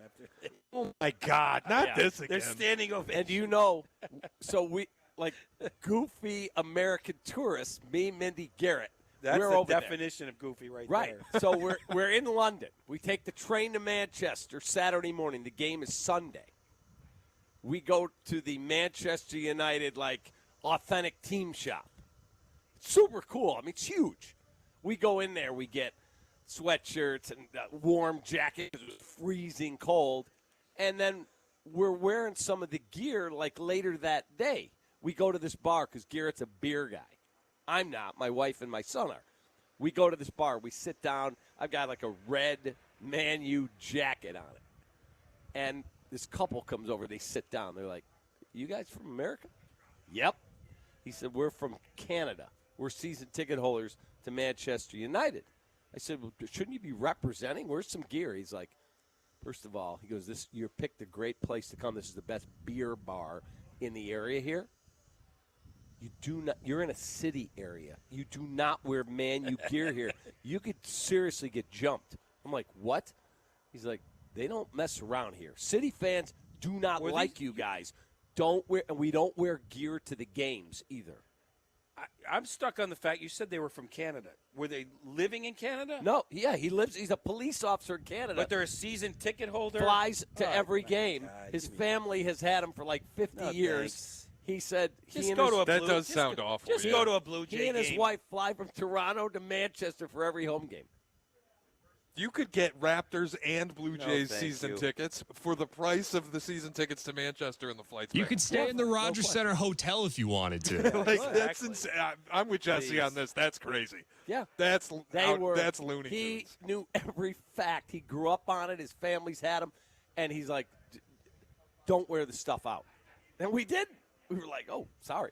You grew up in Europe, I get it. You grew up here, I don't get it. That's my bottom line. Wow. 312-332-3776. Let's get back to your Cubs anger, for God's sakes. I've tried to flush my Cubs anger. I tried to Pedro it. He's got to hit the golf course in 15 minutes, Jesse. Yeah, you don't can't be want all to keep that negative riled energy. up. We'll get it out now. Last night was be balanced. so annoying to watch. And to watch Hector Neris look so you tweeted it. Yeah. When he took the mound, I'm like, oh, this guy. What is he What does Sylvie call him? Heart attack Hector? Yeah. Why is he rotating over to second twice and you know what I mean? He gets off the rubber. That shows like a guy that's not ready to pitch. He's getting off the rubber twice. He's getting new baseballs. Then he's nibbling the corners. Like the opposite of aggressive as a closer. First of all, the first batter he faced, ball 1. Ball 2, double. Yeah. You cannot be the closer and fall behind consistently with walks, hit batsmen. Yeah. And there's no lack of they have no situational hitting. None. And the Rays can't hit, by the way. The Rays can't hit. Brandon Lau is hitting 205. He's hitting 205. Go after him. Horrible. Horrible. And he walks it off. 3-run bomb. Walk off. See you later. Thanks for coming. And by the way, your guy Leiter was terrible last night. Wasn't terrible. That's he not pitched terrible. a third of an inning and gave up a run. What is your standard? Well, he gave a run because Miguel Amaya booted the ball. I mean, the guy came in after him, helped it. Was an earned run. Was that an earned run? Yeah. He booted the ball, though. You saw it. Yeah. Amaya kicked the ball. That's why the run scored. Our catching You're not allowed sucks. Guys aren't allowed on base. You got to be perfect every time. Yeah, pretty much. With that don't give my offense, guy Leiter crap. He's the only decent reliever on that team. The only one. I'll take Wisniewski. Oh, please. The guy's a Over home your run guy. machine. Your guy. Home run machine. Your guy's terrible. Oh, my God. You're nuts. Who came in and put the fire out last night? He didn't really put it out. Really? An inning and a third of no-hit baseball? Well, his second inning was good. Name is Hayden. Don't forget it. Please. 312-332-3776. I'll take Leiter every day and twice on Sunday over Wisniewski. God. We'll take a quick timeout. Cap and J Hood cut of the day and more coming up next. You're listening to Cap and J Hood on Chicago's home for sports, ESPN Chicago. The home of the Chicago White Sox. The White Sox and Mariners. Coverage starts tonight at 8 on ESPN Chicago, AM, FM, HD, and app.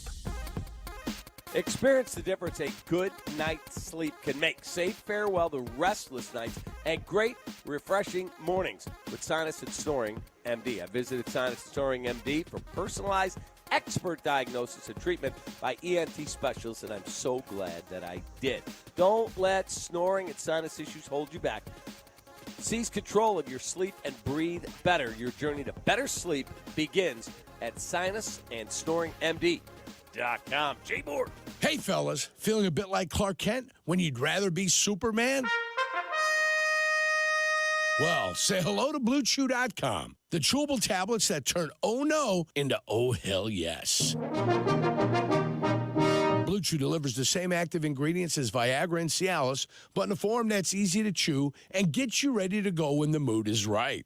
Now with Vardenafil mint-flavored chewables, fresh breath, and a rock-solid confidence. Yes, please. Blue Chew is an online prescription service, so no awkward doctor visits, no pharmacy lines. It shows up right at your door like magic. So why wait?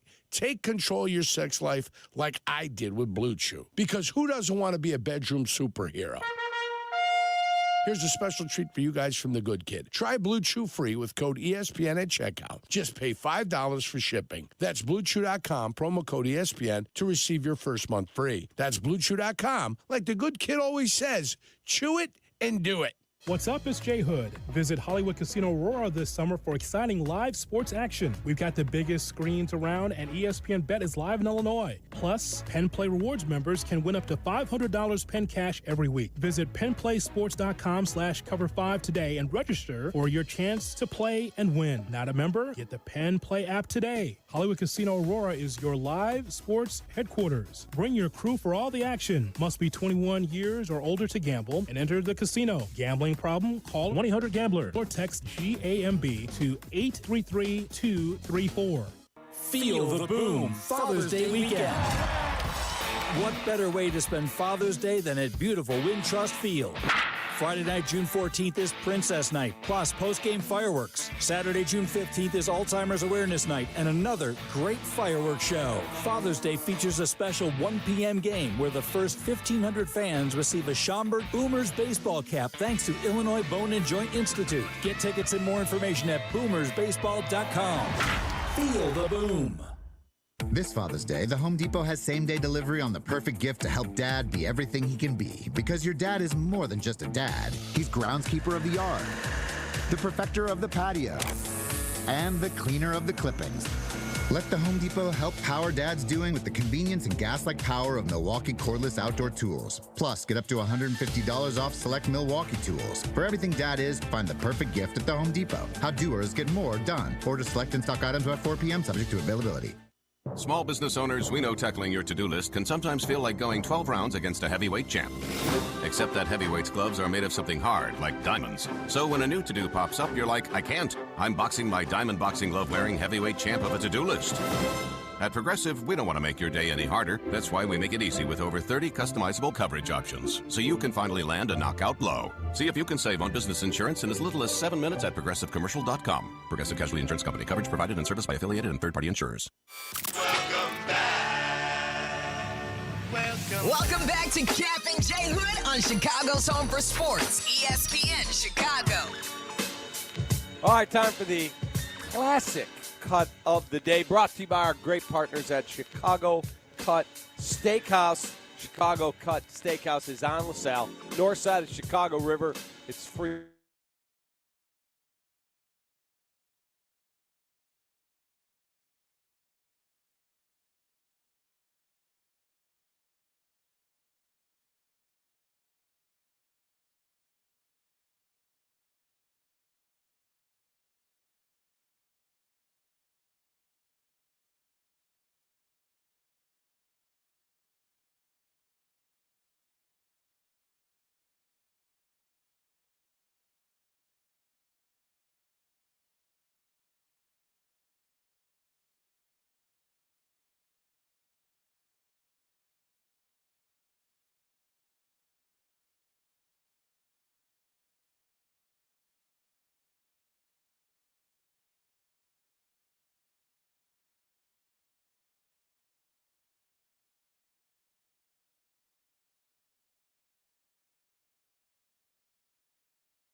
Reflexively reached for his door lock. He was trying to roll his windows up by reflex. I did a little second take. Jay Moore, is all well? All is well? All is well. Okay, just checking. And that's all, folks. The classic Cap and J Hood cut of the day, brought to you by David Flom and Matt Moore and Chicago Cut Steakhouse. LaSalle, north side of Chicago River, best patio in the city, bar none. Last night, Shay, you sent me the clip, but I had seen it last night on social. What game was that at? It was this Reds game. Reds and Guardians. Right? Yeah, Great American. So, in Cincinnati. idiot fan runs on the field. Why? I don't know, because now it's a felony. Yep. They made it a felony to run on a competitive field, like a basketball court or wherever. I don't think I've ever seen anyone jump on the ice. I've never seen that. Well, you got to get over the glass. Right. Correct. Right. But the fan runs out. Here comes security. Guy's chasing him. He does a backflip, the fan.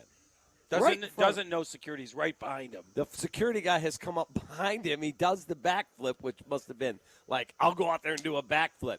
Now he sees the security guy. He takes off. Security guy takes aim with the taser. Zoop. That guy went down. Oh, my God, did he go down. And he was limp on the field. I feel like getting tased on the field is something new. Like, have you seen that or heard that before? No. I don't think I've ever seen it. I don't think so. Like, I saw Mike Ditka. There's highlights back when he was playing. The coach drilled the fan as he went by. This is like a guy got tackled. He got tased. He went down like he got tackled. But he was limp. Yeah. Like, looked like he was dead. Well, you take 50K volts and see what happens.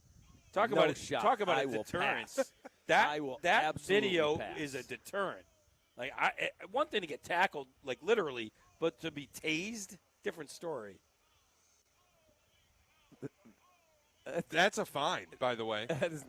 I hear I'm charging Cap's phone for him, and his ringer starts going. I'm like, what is that? That was my ringtone. You get $5, buddy. No, it's over by you. You can throw it back on the charger. My vet calling. Anyway, yeah, that guy went down like he was shot with a taser, but it was like somebody got him from the upper deck. Take him out. Bam. It was brutal. There's a great picture of it, too, where he's like freeze frame, basically. Like, Charlie, I don't think you've ever been tased, but like, wouldn't you have some trepidation to go on the field thinking, okay, this might not end It's well not going to for end me. well one way or another. You're Right. getting seriously tackled by big security guards, or now the possibility. My college roommate ran on the field at a Twins game. He's like, I'm going to do it. You encouraged him? No, I wasn't there. We were at the fraternity, and we hear, did you hear what happened to Mike? The guy's a judge now. Mike ran on the field at the Twins game. His brother dared him. They were in the right field corner. See if he could make it all the way to the left field corner. Oh, my God. Yeah. He jumped. He's had way too many beers. He jumps on the field. He was a fast dude. He goes tearing across the field. Now he's got 3 security guys chasing him. They ain't catching Mike. Mike's quick. Little guy, phew. He gets to the other side. The sea parts. The fans are cheering him on. He hops over the wall, and now the fans close it up so the security can't get through. He's looking back laughing, and there's a guy like Yurko size waiting for him at the top of the steps. He turns right back right into him. Bam! Knocks him down, cuffs him, and takes him away. Because I wonder if anyone's actually ever gotten away with it, getting on the field and getting off and escaping. There's a video. I thought that's where you were going with it. He didn't. He thought he was clear, and he didn't get there. There's a video of a guy doing it at a Reds game. He's recording himself. He runs onto the field, and he gets away. Now, I'm sure he got after, but he gets out of the stadium while recording himself. And I wonder if that's pretty good. Yeah, if that's made it more enticing specifically at Great American Ballpark to do it. Yeah.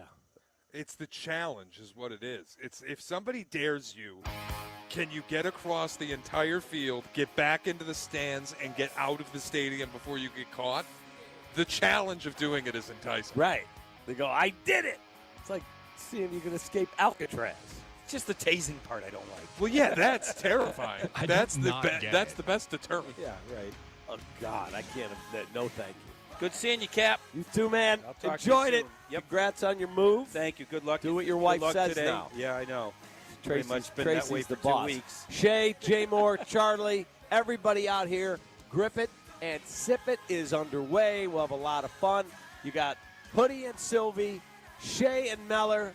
The whole crew will be out here. Carm, Yerk, Waddle, all of us playing golf today. So it'll be a lot of fun. What do you want me to – oh, thank you to Swannies.co, too. Awesome shirts. Take that. Country music fans, don't miss your chance to see chart-topping country music artist Jordan Davis live at Guaranteed Rate Field this summer. Be here Friday, June 28th, as the White Sox take on the Rockies at 6:10 p.m. Everyone with a game ticket will have the chance to enjoy Jordan Davis perform a post-game concert presented by Coca-Cola. To purchase your tickets, visit whitesox.com/concert. I joke around and with my wife and call it my bionic knee. But before Ernest became a patient with QC Kinetics, it was a different story. I'd go to bed with my knee throbbing, heat, ice. I would get up in the middle of the night to get a drink or something, and I would just be hobbling. He wasn't able to play on his rec basketball team or work in the yard. But QC Kinetics regenerative treatments turned around the situation without surgery or downtime, using Ernest's own healing properties to help restore his aching knee, now known as Ernest's bionic knee. I am really happy because I am playing the game that I love so much, and I'm playing with my granddaughter, and I'm gardening, and I'm on my knees, and I'm jumping up. I have a 200-pound dog, and I'm playing with my dog. Now Ernest is living his best life thanks to QC Kinetics, and so can you. Call today for your free consultation. Call QC Kinetics, 312-809-5955. That's 312-809-5955. 312-809-5955. White Sox fans, we want to reward you with one-of-a-kind experiences all season long. Enter the Ultimate Fan Sweepstakes for your chance to attend Chicago's hottest summer events. June's winner will receive 2 tickets to Lollapalooza, Riot Fest, and Chicago's NASCAR weekend, plus 2 field passes to the Jordan Davis postgame concert presented by Coca-Cola on June 28th at Guaranteed Rate Field. To enter, visit whitesox.com/sweepstakes. This is ESPN Chicago, WNVP, WTBC, HD2 Chicago, a Good Karma Brands radio station. Crosstalk Unhinged, the podcast. It's can't miss radio that can't be played on the radio. Where Yurko, Carmen, Sylvie, and Waddle talk in a less than civilized way. presented by Blue Chew. Get the podcast on the ESPN Chicago app. Got a few minutes? Check out our shorts. YouTube. Got an hour? Watch interviews and silly show moments. YouTube. Got nothing going on now? Join us on our live stream. It's all on YouTube right now. Subscribe at ESPN 1000 Chicago. This is ESPN Chicago. Unsportsmanlike with Evan Cohen, Chris Canty, and Michelle Smallman. 5 a.m. Cap and J Hood at 7. Greeny with Mike Greenberg at 10. Carmen and Yurko. Now noon to 3. Waddle and Silk. Now 2:30 to 6:30. Bleck and Abdallah at 6:30. This is Chicago's home for sports on AM, FM, and always streaming on the ESPN Chicago app. From the ESPN studios at Pier 17 in the Seaport District of New York City, this is Greeny with Mike Greenberg on ESPN Radio. You can also listen and watch the show on the ESPN app. All right, here we go. Greeny presented by Progressive Insurance. We will dispense with all of our usual frivolity in our open. We will have some fun today, I promise. There's only one place that we can begin today's program, and that is if you are just joining us and you've not yet heard, I'm sorry to be the one to tell you that one of the most important people in the history of American sports, and that is by no means an exaggeration, Jerry West, has died at the age of 86. And first and foremost, our condolences to his friends, to his family, to those who knew him well, and to those who loved him. This is a sad day for them. For us, it is a day to celebrate and commemorate one of the most important careers, one of the greatest players, one of the greatest executives, one of the most important ambassadors, and one of the most accomplished people that not only pro basketball, but any American sport has ever had. And Hembo, I think we are the right place to do this with our love and appreciation. That the one thing you and I share more than anything is an appreciation of sports history. And there aren't a whole lot of people more important in sports history than Jerry West. He won Olympic gold in 1960. He won countless games and was a three-time All-American as a player at West Virginia in the 1950s. He played through the 60s and into the 70s in the NBA, and they made the logo a silhouette of his image. That's how great and important he was. He put up numbers that we could literally spend our entire 2 hours reciting to you this morning. He was first-team All-NBA 10 times. The record is 12. One of the greatest players ever. And then after a short tenure as a coach, he became an executive and built some of the greatest teams in the history of the sport, most famously with the Lakers, for whom he acquired, among others, James Worthy, Shaquille O'Neal, Kobe Bryant, hired Phil Jackson as coach. And then later in Golden State, helping build those great Warriors teams, including, as Brian Windhorst reminded us on television this morning, at a time when the organization was considering trading away Klay Thompson, Jerry West said, "I will quit if you trade away Klay Thompson." That's how good he is. That obviously proved to be the right choice. So Jerry West had as great a career in every way that can be meant as any basketball person or any sports person has ever had in our country. And we will spend a good deal of the show today remembering that. Hembo. Jerry West is in the Pantheon. There is no Pantheon without Jerry West. I would say in some sense, Jerry West helped build the Pantheon. The NBA that you see today, the NBA that you know and love today, is built on the backs of giants. No giant larger or greater than Jerry West, whose run-ins with the Celtics in the NBA Finals year after year after year are one of the most legendary thing that the sport has in its history. He is still the owner of countless NBA Finals records to this day, where so many records over the course of time have been broken. He holds so many of them still. A player so far ahead of his time. Before there was a three-point shot, there was Jerry West making 25 and 30-foot shots. Stats that still hold up today. He retired ranking in the top 5 in scoring and in assists. He was a two-way player in that sense, a combo guard, before that was even really a thing. There are so many words that can be said about Jerry West, but there is no list of the greatest and most influential players in the history of basketball on which his name is not at or near the top. Yeah, if you're not old enough to know this, and I'm not old enough to have seen him play, but right now when you ask people to name the all-time greatest backcourt, if you're putting together just the all-time starting five, I think pretty much everyone would put Michael Jordan in that backcourt, and probably Magic Johnson would be the other member of that backcourt. Maybe you'd want to make an argument for someone else here or there. That's not the point of this conversation.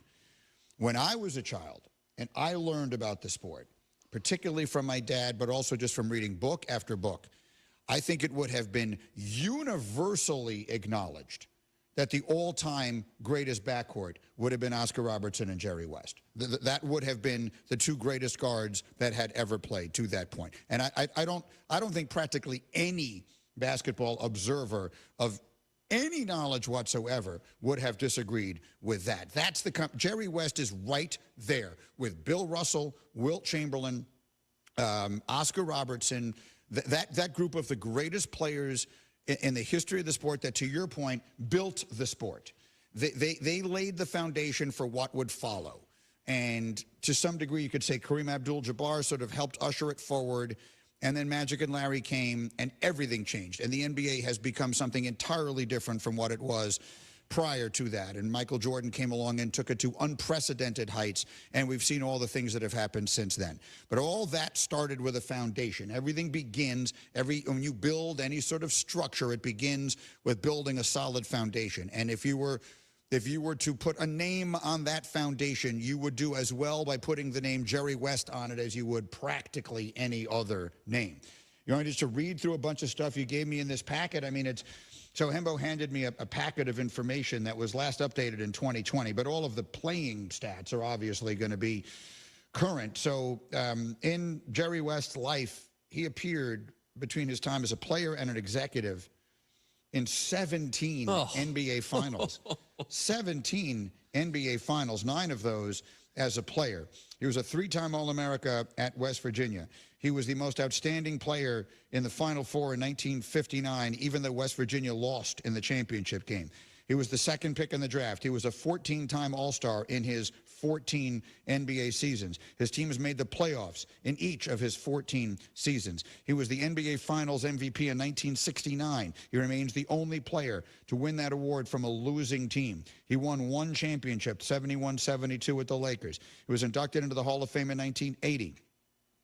The Lakers reached the NBA Finals in 9 of his 13 seasons as a player. In the 1965 postseason, he averaged 40.6 points per game. For his career in the postseason, he averaged 29.1 points per game. I will remind you that this was in a league that did not have three-point shots. It is not an exaggeration to say that he would have been the all-time leading scorer when he retired. He might have been the all-time leading scorer to this day had he played in a league where there were three-point shots. He was the 3rd player in NBA history to reach 25,000 career points. Wilt Chamberlain and Oscar Robertson were ahead of him. He's one of 3 players to win Finals MVP, NCAA Tournament Most Outstanding Player, and an Olympic gold medal, which he won in the 1960 games. He then, as I mentioned, had 3 seasons as the head coach of the Lakers. They were good, not great. He then moved into the front office, became their general manager, and rewrote history. He rewrote basketball history as we know it. He built the Showtime Lakers, which are one of the most popular, beloved, influential, and important teams of all time, not to mention greatest teams of all time. And then went on, as you know, the Clippers and the Warriors. So that's just a small list. Again, this news just came across in the last 15 minutes, so we haven't had a lot of time to prepare for this. So if we sound like we're just sort of rambling off the top of our heads, it's because we are. Jerry West is a giant in the history of the sport and deserves to be treated as such. He also authored perhaps the greatest offseason in the history of the NBA as an executive. In July of 1996, he traded Vlade Divac to the Hornets for a player just drafted by the name of Kobe Bryant. About a month later, he signed Shaq as a free agent. I'll repeat that. Jerry West, in a 1-month span, traded for Kobe Bryant and signed Shaq. That obviously yielded a three-peat, 3 consecutive championships down the line, the second dynasty that he effectively built. The number 17 is staggering. For Jerry West to be in the NBA Finals 17 times, half of which basically as a player, half of which as an executive, that is a singular achievement in the history of sports. Over the course of 4 decades, for nearly half of the teams in the NBA Finals, or at least half of the time in the NBA Finals, for him to be directly involved is a completely absurd thing to have happened. So one of the adages that people sometimes say is that the greatest players very rarely wind up being the greatest coaches. And the reason for that is usually given is that the great players have a level of talent that all the other players can't really match. And the great players find themselves, whether it's in the backs of their minds or actually things they say, feeling about their players like, well, why can't you just do this? Or why can't you just do that? And the answer is because they can't and only you could. For that reason, very few players in the history of sports have had great careers in sports in 2 different areas. So, you know, who are we? How many players have gone into their halls of fame as players and coaches or players and executives? It isn't very many. I'm trying to think of the great players who've also had great second acts, either as coaches or, you know, I'm thinking that in basketball, there have been a lot of them. So players of his stature in sports. Well, there are almost no players of his stature. Right, that's the point.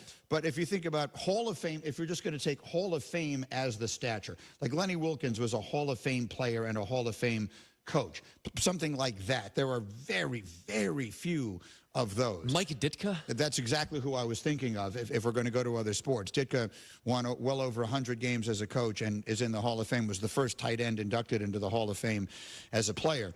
And again, it's worth saying, Jerry West is in the tiniest of rooms.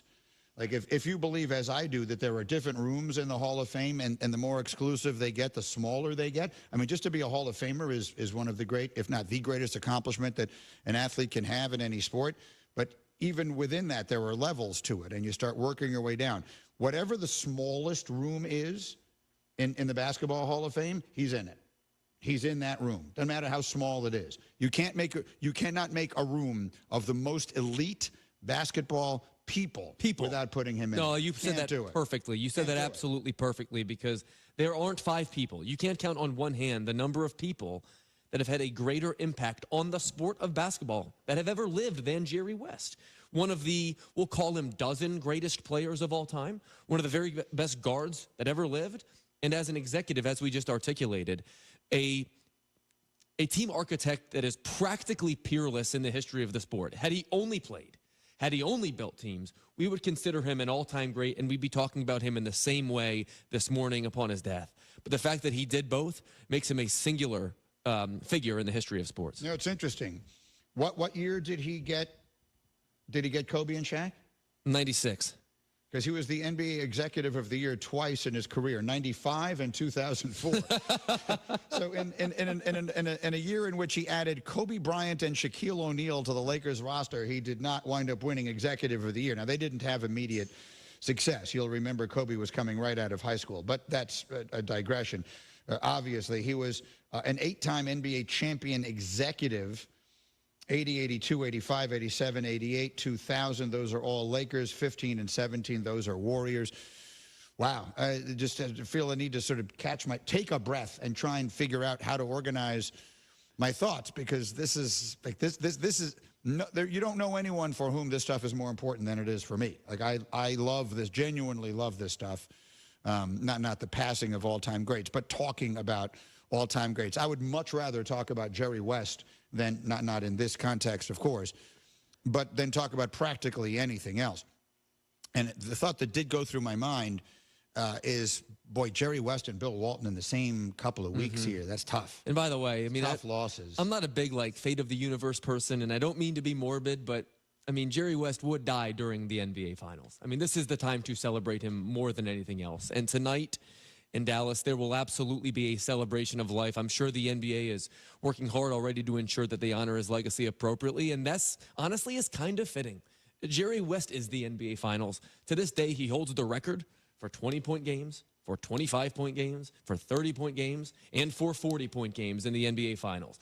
A player who hasn't touched a basketball for 40 years, a player who didn't once play with a three-point line.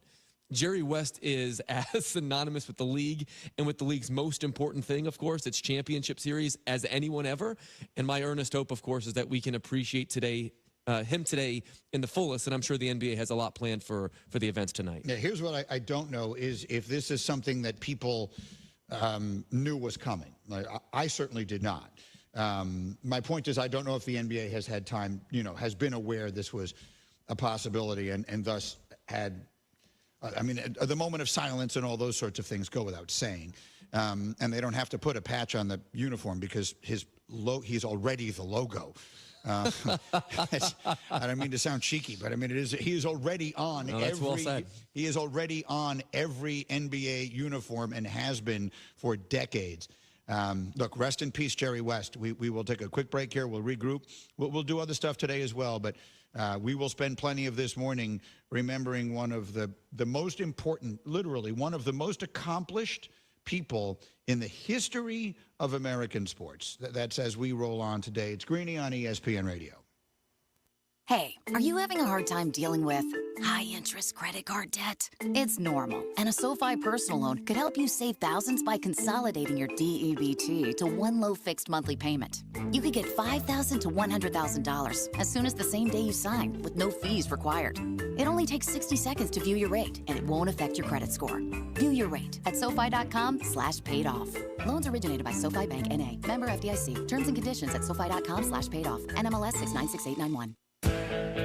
Summer's just getting started, so fill your cooler with the smooth and refreshing taste of Twisted Tea Hard Iced Tea. It tastes like real iced tea because it's made with real brewed tea.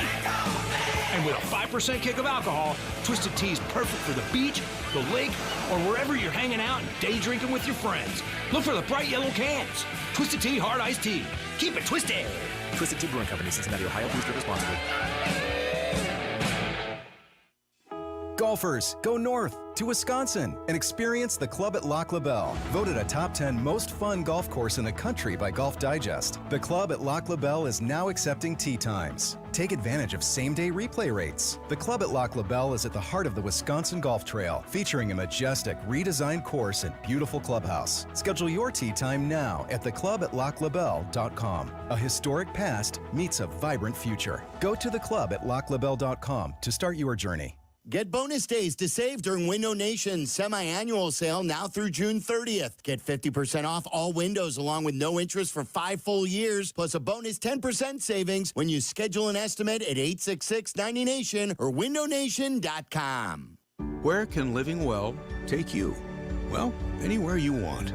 At Blue Cross and Blue Shield of Illinois, we understand greater all-around health starts by making sure greater access to health care is all around you. It's why Blue Cross is committed to advancing and simplifying the healthcare experience for our members, no matter the state you find yourself in. We'll be forever by your side, always elevating your healthcare well beyond. Blue Cross and Blue Shield of Illinois, a division of Healthcare Service Corporation, a mutual legal reserve company. FinishingChicago.com's decorative finishing contractors can transform your commercial spaces for staff, tenants, and customers alike. Our contractors' dedication to safety ensures everyone, including the assets of your building itself, are taken care of from start to amazing finishes. Visit FinishingChicago.com for your free list of decorative contractors specializing in decorative painting, wall covering, drywall finishing, glass systems, and custom signage. For a great finish, start with FinishingChicago.com. Hey, welcome to the IKEA Midsummer Sale. Hello. Save up to 50% on outdoor furniture and indoor essentials and have your best summer. Oh, how about storage for my inflatable flamingos? We've got you covered. Let's turn your space into a summer haven with space for birds. Awesome. Visit us in store from June 12th to July 9th or at IKEA-USA.com/midsummer. Offer valid dates may vary. U.S. only while supplies last. Selection may vary by store and online. See store and IKEA-USA.com/midsummer for complete terms. Restrictions apply. UI Health is home to leading experts in stroke care. As a comprehensive stroke center, UI Health specializes in diagnostics, treatment, and rehabilitation. When it comes to a stroke, time saved is brain saved.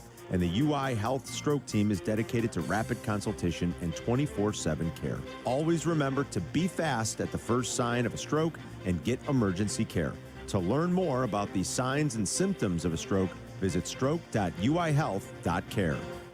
Hey, friends, it's your buddy Tom Waddle here, proud to tell you about my good friends at Distinctive Gold Jewelry in Frankfurt. This Father's Day, they have great gift options, including this month's Waddle Special, beautiful Rado Switzerland watches. Yes, my wife Cara bought me one a couple of years ago, and guess what? I liked it so much, I asked her to buy me a second one. Rado is my favorite brand, and they have extremely innovative designs, and they were a pioneer in high-tech ceramics, which helps create scratch-resistant watches. They have 80 hours of power reserve and an anti-magnetic Nivicron hairspring, which ensures that everything stays precise and reliable in a movement that has been tested in 5 full positions. What more can I say? These watches are simply unbelievable, and Distinctive Gold Jewelry has priced these watches very favorably as the perfect gift for all the dads out there for Father's Day. They also have great financing options as well if money is tight. So come in and ask for my good friends Joe and Tony, and they will help you out. That's Distinctive Gold Jewelry in Frankfurt, my favorite jewelry store, and the only one that I will endorse. Again, that's Distinctive Gold Jewelry, where Chicagoland buys their diamonds. If you're struggling to pay the mortgage, Making Home Affordable is a free government resource that can make it easier. Call 888-995-HOPE or visit makinghomeaffordable.gov. Brought to you by the U.S. Treasury, HUD, and the Ad Council. Chicago's home for sports is in your home through your smart speaker. Just ask Alexa or Google to play ESPN Chicago.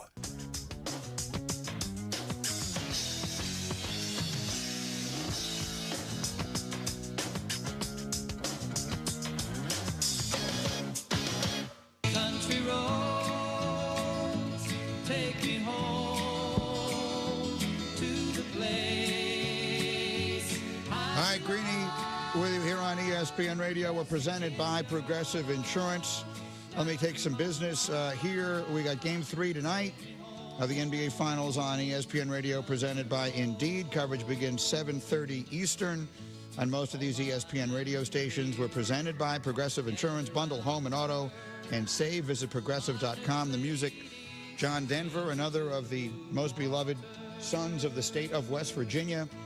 This with the news that Jerry West has died today. Let me give you 30 seconds of this message from Grainger, and then we'll continue to talk about him. For the ones who get it done, Grainger offers high-quality supplies and solutions for every industry, as well as access to product specialists who have the knowledge and experience to answer your toughest questions. Plus, their commitment to being your safety partner can help you keep your facility safe and your people safer.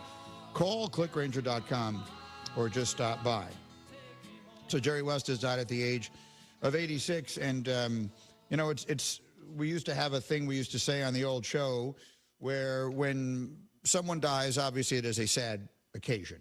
Of that there is no doubt. And if you were one who knew Jerry West well, if you were close to him, if you were close family, if you were a close friend or anything, this is obviously a very sad time, and our condolences and our thoughts are with you. For all the rest of us whose lives he touched both directly and indirectly, I prefer on these days to celebrate what a person accomplished.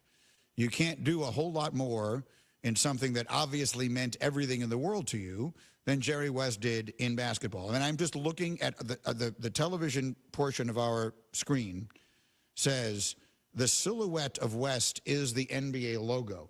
I mean, what an I don't even know where to begin to describe that. As you try and name the greatest achievements that different players have had, there's no other player who can say that. Wayne Gretzky is not the logo of the National Hockey League. Jim Brown is not the logo of the National Football League. No one is the logo, you know, Babe Ruth is not the logo of Major League Baseball. When basketball decided it needed someone to personify its game, they chose Jerry West. I don't know what greater honor there can be than that. No, his legacy will be eternal. For all intents and purposes, he lived as an extraordinary basketball life as one ever has. Truly one of the greatest college basketball players of all time. Probably one of the, talk to experts, 5 to 10 greatest players in the history of the college game. Obviously, his NBA career as a player more than speaks for itself. So much of what he's best known for is losing in the NBA Finals to so many of these legendary Celtics teams, probably the most famous of which was the 1969 series, which is probably the most epic NBA Finals series ever. It was the first year in which they gave the Finals MVP award. He won the MVP on the losing team. And I was reminded of this morning, Greeny. In Game 7 of that series, playing through a leg injury, he played all 48 minutes, had 42, 13, and 12. The Lakers lost to the Celtics on that day by 2 points, and like I said, he won the Finals MVP anyway. After the game, Bill Russell said, Los Angeles has not won the championship, but Jerry West is a champion. Yeah. He is most famous for all those games they didn't win. And Brian Windhorst talked about that a little bit on television with us today, about all the things that West learned and all the different ways that it shaped him, all of those heartbreaking defeats. I'm told that we actually have that soundbite. Let's play some of what we've heard from some other people. Here's Brian Windhorst this morning again. We were reacting on the fly. We went to the final commercial break of Get Up this morning, and I was told in my ear we have enormous news. We're obviously going to undo everything else we had planned because Jerry West has died. And this was Windy recounting how Jerry West responded to loss. In the times that I talked to him over the years, one of the things about him is how he reacted to loss. He suffered some of the worst and most difficult losses of anybody in history. Emblematic was that winning the MVP in a series that he lost. And him talking about loss and how it drove him and how it affected him was some of the most invigorating and educational conversations I've ever had. This is a man whose career was littered with wins and rings, who was driven very much by defeat, and just an absolutely fascinating giant of a man. And the NBA is a place it is today because of Jerry West. That's not a passing comment. He's a foundational core of the league for 60-plus years. That's why Windy is so good, because he just said that, and it's such a perfect way to encapsulate the importance of him. He is a foundational piece. The NBA is what it is today because of Jerry West. There's no question. I mean, if you think about like the foundational pieces, the foundational people in any sport, like he's like a Babe Ruth-like figure in the NBA. Like the NBA really rose in popularity in the late 70s and early 80s, but the NBA in the 60s was great, and he is an enormous reason why the NBA was great. And the fact that Jerry West maintained his standing in the league eventually as an executive, building some of the greatest basketball teams as an executive, is such a commentary on his basketball genius. And as Brian Windhorst so eloquently put it, he learned so much from an extraordinary career, but not the 95% that was great, the 5% that was painful. Some of those infamous losses, those tight, hotly contested series that could have swung the course of basketball history. One or two of those Game 7s go in a different direction. All of a sudden, Bill Russell doesn't have this undefeated record in Game 7. It's how the cookie crumbled. But in Jerry West's case, he used it as motivation, of course, and it made him one of the greatest executives of all time. When he retired, I'm looking through this packet you gave me. When he retired, which was in 1974, at that time, the all-time leading scorers in NBA history were Wilt Chamberlain 1, Oscar Robertson 2, Jerry West 3. I'll say again, we'll never know how many points he would have scored if there had been three-point shots. If there had been three-point shots, you can safely say, you can probably add, well, I don't even know where to begin, several points per game for every single game he played, because he was shooting long distance. When I was a kid, the great long-distance shooter in the NBA was Rick Barry. Rick Barry would shoot long shots all the time. Rick Barry is probably something like 10 years younger than Jerry West. I'm just not old enough to have seen West. He retired in 74. I turned 7 that year. So I don't have any recollection of him as a player beyond everything I've read and everything I've been told and all the film that I've, all the old highlights and videos and stuff like that I've obviously seen. In the 1965 postseason, again, without three-pointers, he averaged 40.6 points per game. Only one person has ever averaged more in any postseason, and that was Michael Jordan in '86. And Michael Jordan's 1986 postseason only lasted 3 games. His team got swept in the first round. That was the series in which he scored 63 in one game in Boston.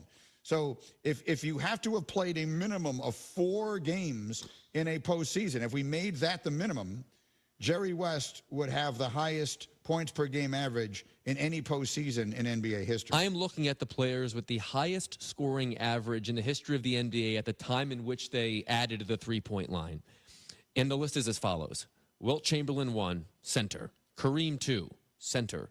Bob McAdoo 3, big. Elgin, he was a center. McAdoo was a center. Okay, fair enough. Yeah. Elgin Baylor 4, wing. Jerry West 5, at 27 points per game. Jerry West, the 5th highest scoring average in NBA history before the advent of the three-point line, it is most definitely safe to say that with the McAdoo and Kareem line, would have been young then, too. What year did the three-point shot come in? 1979. Okay, yeah. So Kareem would have been in the league, what, 9 years, 8, 9 years at that point? He was in for 10 years and McAdoo for 7. Yeah. This is just McAdoo came that early. I this remember is him on the Buffalo Braves. Sort of a snapshot in time. That's all this was. The point is that had the three-point line existed, it would have been Wilt Chamberlain and Jerry West as the two players to average 30 points a game for their careers.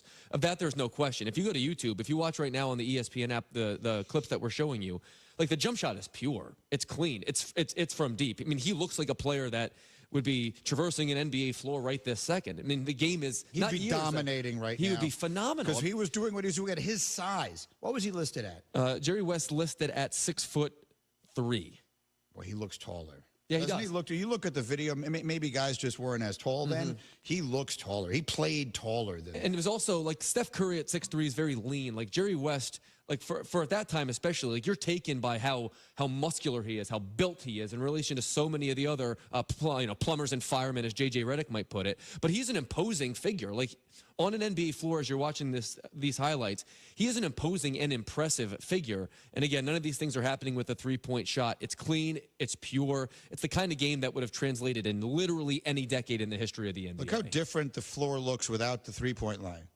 Like just watching these old tapes that are sitting up there, it is remarkable. So your father always told you that Oscar was his favorite player, the player that was the best player. The best player. What did he share with you about Jerry West? There was next. He was like next. He would have said the greatest backcourt of all time. The two best guards ever were Oscar Robertson and Jerry West. The thing about Oscar, that's what he would have said, and I think everyone would have said. But Oscar didn't enjoy a modicum of the high level winning that Jerry West did. Yeah, neither did Wilt Chamberlain. But I mean, they like if you look at the history of the sport, you've got Oscar Robertson and Wilt Chamberlain who are kind of outliers because they should have their own record books. Like the things that again, Oscar Robertson averaged a triple-double for a season before we even knew what that meant. right? Like, now, can you imagine he would have been the most famous person in the world, he would have been the richest person in the world. He averaged a triple-double for an NBA season at a time when that wasn't a thing. Right. Oscar Robertson won 8 playoff series in his career. Yeah. I mean, Jerry West went to 9 finals, right? He was on great you could argue that Oscar Robertson was like a good stats average team guy, whereas Jerry West, with probably 90% numbers as good, reached the NBA Finals practically every season. I don't think you distinguish between them. Like I don't. Okay. Today's not a day to be sitting here arguing over who's better, but I don't think you can make an argument. I wouldn't make an argument if you want to look back on it historically that Robertson is a greater player. They're like for like. They're like for like. Okay. I think so. I like this here too, just because it'll make a great trivia question someday. Or yesterday, it would have made a very great and appropriate trivia question. There are 3 players that won the NBA championship. The NBA Finals MVP, won the NCAA tournament most outstanding player, and won an Olympic gold medal. Do you think you can name those 3 players? Have you seen it? It's cheating if you've seen it. I've seen. Yeah, Cam, could you do it? NBA Finals MVP, most outstanding player of the NCAA tournament, and Olympic gold. Kareem. Kareem is not one. Oh, well, there goes my guess. Kareem did not go to the Olympics. The Olympics, right. That's Kareem what he's did not go to the Olympics. Makes sense. Walton? No. Those guys, you had to fall in an Olympic year then as a collegiate. No. Steph was never the most outstanding player of the NCAA tournament. His team didn't win anything. Yeah, they never made it to the Final Four. The answers are Magic Johnson and Hakeem Olajuwon. Now, Magic did not play in the Olympics as a collegiate, but he was on the Dream Team in '92. Olajuwon, I think, was an Olympian. Someone remind me, was he on the '84 Olympic team? Because he wasn't on the Dream Team. He did not play in the Olympics in the '90s. The Dream Team was Patrick Ewing and David Robinson were the 2 centers. Did Olajuwon play in the '84 Let me look up Olympics? What years his were. He did not play in '84. He may not have played on the American team in the Olympics. When did he win Olympic gold, Olajuwon? He would have had to have played on the American team to have won gold. I mean, he's Nigerian. Was he on the '96 team? He was on the '96 team. Okay. Yeah, I don't remember that team that well. I mean, everyone remembers the original Dream Yeah, team. 96 in Atlanta. That's the team he won gold on. Okay, yeah. So anyway, just an interesting note. And it's also worth noting that West won both Finals MVP and Most Outstanding Player of the tournament, even though he didn't win the championship in either case. That's kind of the postscript of the career, right? But I think that actually adds to his legend. Like, I know that it's the winners that write the history, but only one gets to win. Only one get to win. And Jerry West's career, I think, is actually magnified, is actually amplified by the struggle, because that's so much more relatable to almost all of us. Not everyone is so blessed like Bill Russell to have been on the winning side of that ledger. I'm looking back at Jerry West's Game 7 career. Greeny, in 1962, he lost to Boston in the finals in Game 7 by 3 points in overtime. In 66, lost to Boston by 2 points in regulation. And in 69, lost to Boston by 2 points in regulation. You know, Bill Russell's unassailable Game 7 record. We're talking about, across those 3 games, 7 points. It's so funny how history is written by the outcome, by the result. But the struggle by which you get there, it's also very much worth telling the story of Jerry West and the losing side. Yeah. Now, well, if there had been 3-point shot, what I was about to say was if there had been 3-pointers, then maybe the Lakers would have been winning. But the reality is other people would have been trying to do that then. Sure. Like, one of the reasons people are so good at shooting threes now is because there are threes now. So I mean, at the risk of saying a ridiculous thing, people are practicing that in ways they did not. My father, to his dying day, did not believe the 3-point shot belonged in the game. Right. Because they always used to say the objective of the game is not to get the best shot you can as far away from the basket as possible. But what made basketball a beautiful game, in his opinion, and again, he was a much, much older fan, was the way teams would pass the ball in order to create the best possible shot as close to the basket as possible. That really isn't what the game is anymore. No, at that time, though, the math was just never in Jerry West's favor. He didn't have the good fortune of playing with one of those legendary bigs until Wilt Chamberlain was in his 30s. At that point, Wilt Chamberlain was not Wilt Chamberlain anymore. And they still formed one of the most formidable tandems in the history of the NBA, but that was very much post-prime Wilt. That, you know, the biggest advantage the Celtics always had was having Bill Russell occupying the painted area, and that gave him a cheat code in basically every one of these series, whereas Jerry West was playing along with Elgin Baylor, who's one of the great wings of all time, but never one of the legendary bigs. PJ Carlissimo. I got a chance to see him play an awful lot. When I was in college, I was at some of those Los Angeles, New York games when the Knicks won the 2 championships, and, you know, I just grew up. That was a guy that I was a guard. He was so special. I mean, that was Zeke from Cabin Creek, and he made more big shots late in the game and just appeared effortlessly.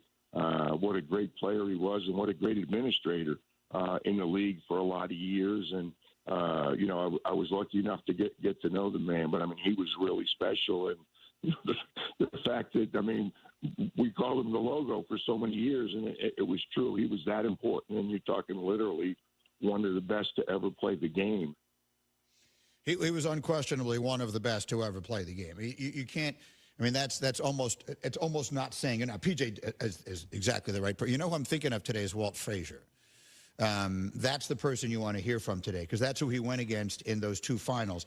And I think, you know, Walt Frazier was one of the great defenders of all time. If you make a list of the greatest defensive guards that ever lived, Walt Frazier's name is unquestionably on that list. And I would love to hear, someone will get an interview with Clyde today, wherever he is right now on his vacation. Hopefully someone, I'd give anything to have him on our show today. Cam, if there's any way of getting Walt Frazier on our show today, that would be the #1 person I'd want to talk to today would be Walt Frazier, because I've heard him tell stories about guarding West.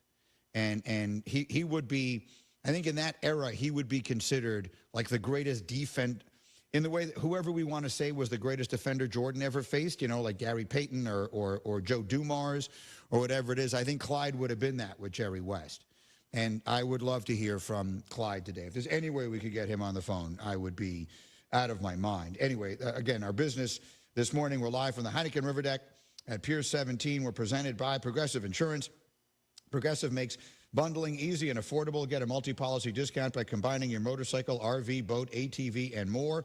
All your protection in one place. Bundle and save at Progressive.com. We'll take a short break. We'll get to the other news of this sports day in just a moment. On this day where Jerry West has died at the age of 86. We'll be right back on ESPN Radio.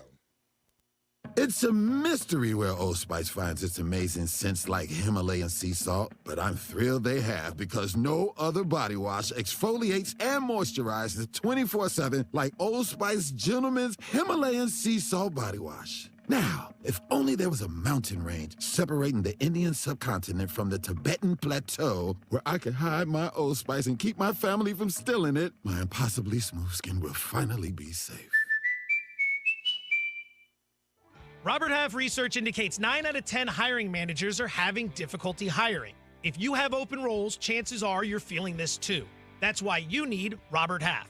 Our specialized recruiting professionals engage with our proprietary AI to connect businesses of all sizes with highly skilled talent in finance and accounting, technology, marketing and creative, legal, and administrative and customer support. At Robert Half, we know talent. Visit roberthalf.com today. Want a great deal on an oil change? Go to CarX Tire and Auto and get $15 off any Valvoline full-service oil change. $15 off Valvoline oil changes. Stop by, call, or schedule online at CarX.com. Don't worry, call the CarX man. Participating location, see store for details. Hey, it's your buddy Tom Waddle, and I drive a Hawk. Find your next car at hawkauto.com. Choose from Ford, Chevy, Chrysler, Dodge, Jeep, Ram, Fiat, Subaru, Cadillac, Mazda, Volkswagen, and Nissan models, and a huge selection of pre-owned vehicles. Save with 0% financing for 72 months or make no payments for 90 days. Shop 13 brands at 9 convenient locations and find your next car at hawkauto.com. Drive what I drive. Drive a Hawk. HawkAuto.com. $13.89 per month per 1,000 financed on select models with approved credit.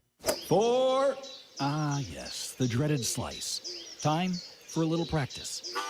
No better place to hone your skills than at Golf Center Displays. 80 bays across 3 tiers with an automated tee-up system that lets you hit onto 300 yards of targeted turf. No need bending over, just focus on your swing. Their renovated facility boasts new range turf, new carpet, and new hitting mats, ensuring you will have the ultimate golfing experience. Golf Center Displays, 353 North River Road in Des Plaines. There are moments in sports that haunt us. Listen for the top 50 sports moments of the past 50 years that we would cut from our memories. Presented by Great Clips. It's gonna be great. Tuesdays and Thursdays at 2:45 on the Waddle and Sylvie Show on ESPN Chicago. Nick Swartzen. Yeah, if you want a relaxing experience, get a massage at the airport. What a treat. The guy's like, all right, just breathe. Flight 403 to JFK! Leaving now, let's go! Just breathe. Gate 24, missing child! You're in the rainforest. Nick Swartzen, Toilet Head, Saturday, October 5th, the venue at Horseshoe Casino. Tickets on sale Friday, 10 a.m. at Ticketmaster.com. Play smart. Must be 21 or older to gamble or attend events. Discover the greatness within Elijah Craig Small Batch Bourbon. Elijah Craig Bourbon never settles for less than the best. Every bottle of their award-winning small batch carries a signature warm spice and subtle smoke flavor. It's exceptionally smooth and well-balanced, whether with friends or family.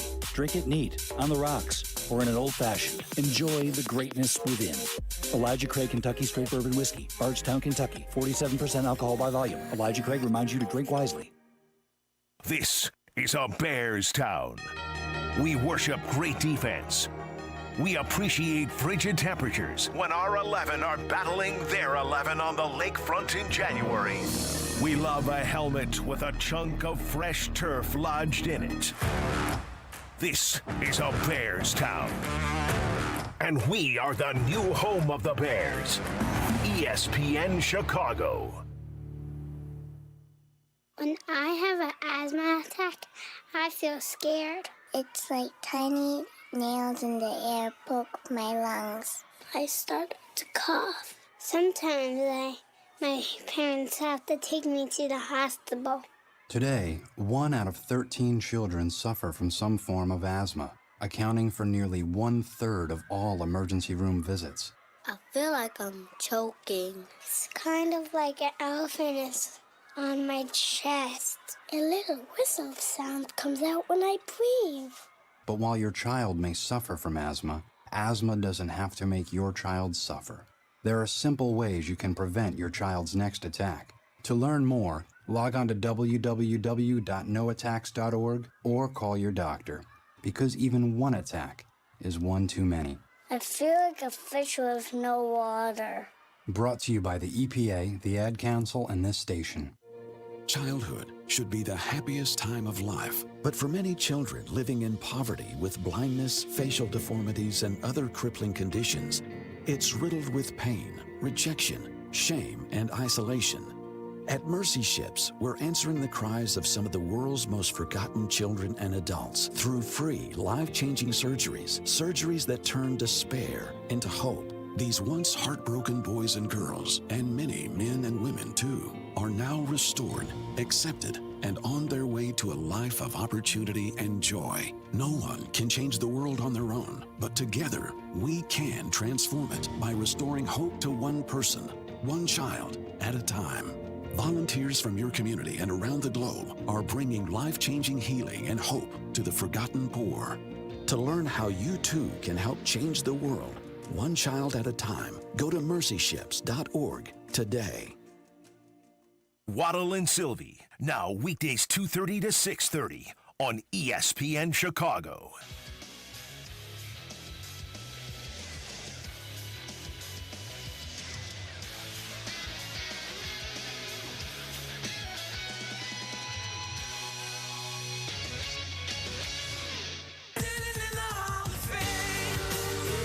All right, Greeny with you on ESPN Radio. Finals game 3 tonight. Mavs Celtics presented by Indeed. Coverage 7:30 Eastern on most of these ESPN radio stations. Again, taking care of our business on this day. These 30 seconds from Vivid Seats. Score the hottest deals during the hottest time of the year with great deals on great seats from Vivid Seats. Whether it's a night out at the ballpark or witnessing the rising stars of women's basketball, Vivid Seats has a great selection and great prices on all the games that matter to you. I'm with one of the best loyalty programs in the game. Fans can earn rewards with every purchase. Vivid Seats Rewards is free to join. And when you buy 10 tickets, the 11th is free. Experience it live with Vivid Seats, the official ticketing partner of ESPN. Did you tell me Adam has a statement? Yes, Adam Silver put out a statement. I first saw it on Woj's Twitter feed. Oh, I have it here. Adam Silver, NBA commissioner. Jerry West was a basketball genius and a defining figure in our league for more than 60 years. He distinguished himself not only as an NBA champion and an all-star in all 14 of his playing seasons, but also as a consummate competitor who embraced the biggest moments. He was the league's first finals MVP and made rising to the occasion his signature quality, earning him the nickname Mr. Clutch.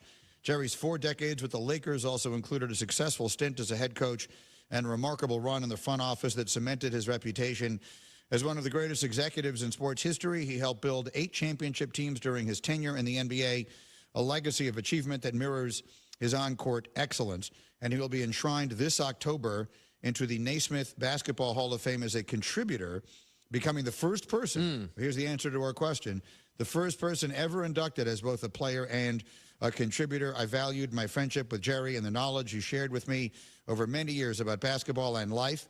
On behalf of the NBA, we send our deepest condolences to Jerry's wife, Karen, his family, and his many friends in the NBA community. It's well said. I was just looking through, someone popped up on my feed.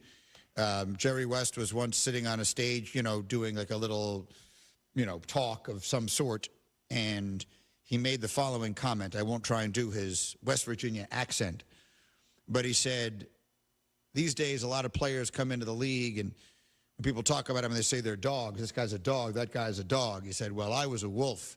I used to eat dogs. What a line. It's really good, man. What a line. Really and good. I mean, it's one thing to say that. It's another thing to have actually done it. Man, that guy was so good and lived such an incredible basketball life. Let's keep hearing from people with their reactions this morning. Stephen A. Jerry West was simply one of the great ones. He was the silhouette for a reason. We know that he was a champion. We know all those times he was going to the finals. We know that he was relevant to the game of basketball literally from the 60s until he passed away in his sleep last night. Oh, in his sleep. So he may know something I don't know. I haven't seen anything about his cause of death or anything like that. So I don't know those details. But yes, I would take it a step further. I would say he was very relevant in the 50s. He was a collegian in the 50s. He was a 3-time All-American at West Virginia in the 50s, played in the 1960 Olympics. So if you think about it, 50s, 60s, 70s, 80s, 90s, 2000s, 2010s, and he was still working in the NBA. He let's say, at minimum, 7 decades in which he was a critically important figure in basketball. Yeah, basketball, relatively speaking, a fairly young sport. Came into, professionally at least in this country, like in the late 40s, early 50s, rose to prominence. It's funny, for someone who went 1-8 in his NBA Finals career individually, he was nicknamed Mr. Clutch. And what I'm doing right now is I'm watching him make one of the most famous shots in the history of basketball. That, of course, Game 3, 1970 NBA Finals. You can find it on YouTube. It's brilliant. It's fun to watch. The video quality is actually quite good. He throws up like a 60-foot shot to send the game into overtime against the Knicks. It's Game 6, isn't it? Game 3. I don't think so. Game 3 of the six. Game That 3 of the forced Game 1970 7. Finals. All right. Well, he also threw in a long shot that would have won the championship, and I've all my life have thought it was in Game 6 would have been the game Willis didn't play. The shot that he makes there, he threw in a shot that tied a game and went to overtime, and the Knicks still won. That's Game 3. That's Game 3. That was Game 3 of that series. Okay. Yes, but I'm watching it now, and it's just, I mean, it holds up obviously so well historically. But if it would have been 3 points, they would have won the game. Yes. Is the point. Had there been 3 points? Yes. Show me the video. I'll show you right now. To do this at the exclusion of our radio audience, Hembo's just showing me a computer. You'll have to bear with us, but I'm dying to see it. Yes. As we do it, I will read you more quotes here. Woj tweeted, Jerry West lived a profound basketball and American life, iconic as a player, executive, and looming figure in the history of the game. Yeah, there's the shot. Oh, my goodness. Yeah, basically from half court. 60 right? feet, yeah. It's a 60-foot shot. He was an MVP, a champion, a gold medalist, a dynasty builder, and literally the league's logo. His loss leaves a massive void. And that's what it is. I don't, it's very hard to say. Like, when you get older, I'm talking now to a lot of younger people, like, these hit you differently. You know, it hits you differently when people that have just been, there are fewer and fewer people who have been omnipresent in your entire life. I guess that's the way I would describe it. Most of the people who are famous today, particularly in sports, which is a young person's milieu, very few people in sports get famous later in life. Very few people have been famous throughout my whole life. I'm 56 years old. Jerry West was someone my dad told me about endlessly, and he remained very much relevant until the last few years. You could count on I mean, how many people would that apply to? Forget about sports, in anything. How many people who were relevant, like societally relevant for any reason in the 1950s are still alive and still relevant today? I'm sure there are some, but it's very, very few. I mean, just by definition, you have to be much, much older to be able to reach that. I mean, he's older than Paul McCartney. He's older than, you know, Keith Richards. He's older than people like that. He was doing stuff. I mean, again, he was a legendary player in the 1950s. Think about where the world was when he started and where it is today, and he remained relevant through it all, and he managed to do that. What is this soundbite you just put up here from Jerry West? We'll have to play it next hour because it's a little long story, but it's a great story he told about Kobe. Okay. I have a quote in here from Kobe, actually, that I can read you. Kobe of Jerry West said, "He's the man that believed in me from the beginning. The conversation that I had with him sitting in the Forum locker room and just being in awe of sitting in Magic's locker and sitting next to Jerry West talking about basketball, that's before anybody knew anything. That was special." That's someone we need to hear from today is Magic. We need to hear from Magic. We need to hear from Walt Frazier. We need to hear from Kareem. Those are the people you want to hear from, the people who are his contemporaries and the people who played for him and with him and under him, that sort of thing. It's easy to forget, but the trade, the Vlade Divac for Kobe trade was an unpopular one at the time. I mean, Vlade at that point was a high-level impact player in the league. Kobe, a relative unknown coming out of high school, and that was still very unpopular. And that tryout is the stuff of legend. You read the backstory on the tryout, Jerry West seeing the talent in Kobe Bryant, betting on the talent of Kobe Bryant. That single day changed the course of NBA history for the last 30 years. Yeah, Kobe and his dad wanted him to be in L.A. I remember covering that draft in Chicago the night that happened. It was a very big deal. It didn't come as an enormous surprise, but you're right. There were a lot of people who didn't think it was the right thing to do. Those people obviously proved to be wrong, and Jerry West proved to be right. We'll continue in a moment on ESPN Radio. Free is key during Craftsman Days at Lowe's. Right now, get one free Select V20 tool when you buy a Select Battery 2-pack. Plus, get your choice of a V20 drill or impact driver kit for $69. Don't miss your chance to save on the high-quality, high-performance tools you need during Craftsman Days. Because Lowe's knows tools. Lowe's knows home improvement. Valid through 6/19. While supplies last. Selection varies by location. Get in the zone. AutoZone. Welcome to AutoZone. What are you working on today? Time for an oil change? Right now, you can save on Valvoline Restore and Protect, the only oil that restores and protects your engine to like factory clean. You can also save on brakes, tools, and more during the Father's Day sale with dad-approved deals through June 16th. AutoZone Father's Day sale, now through the 16th. With T-Mobile, you can get tons of benefits and still save, because nobody likes having to choose. It's like getting romance and sci-fi. I love you. Also, I'm a robot.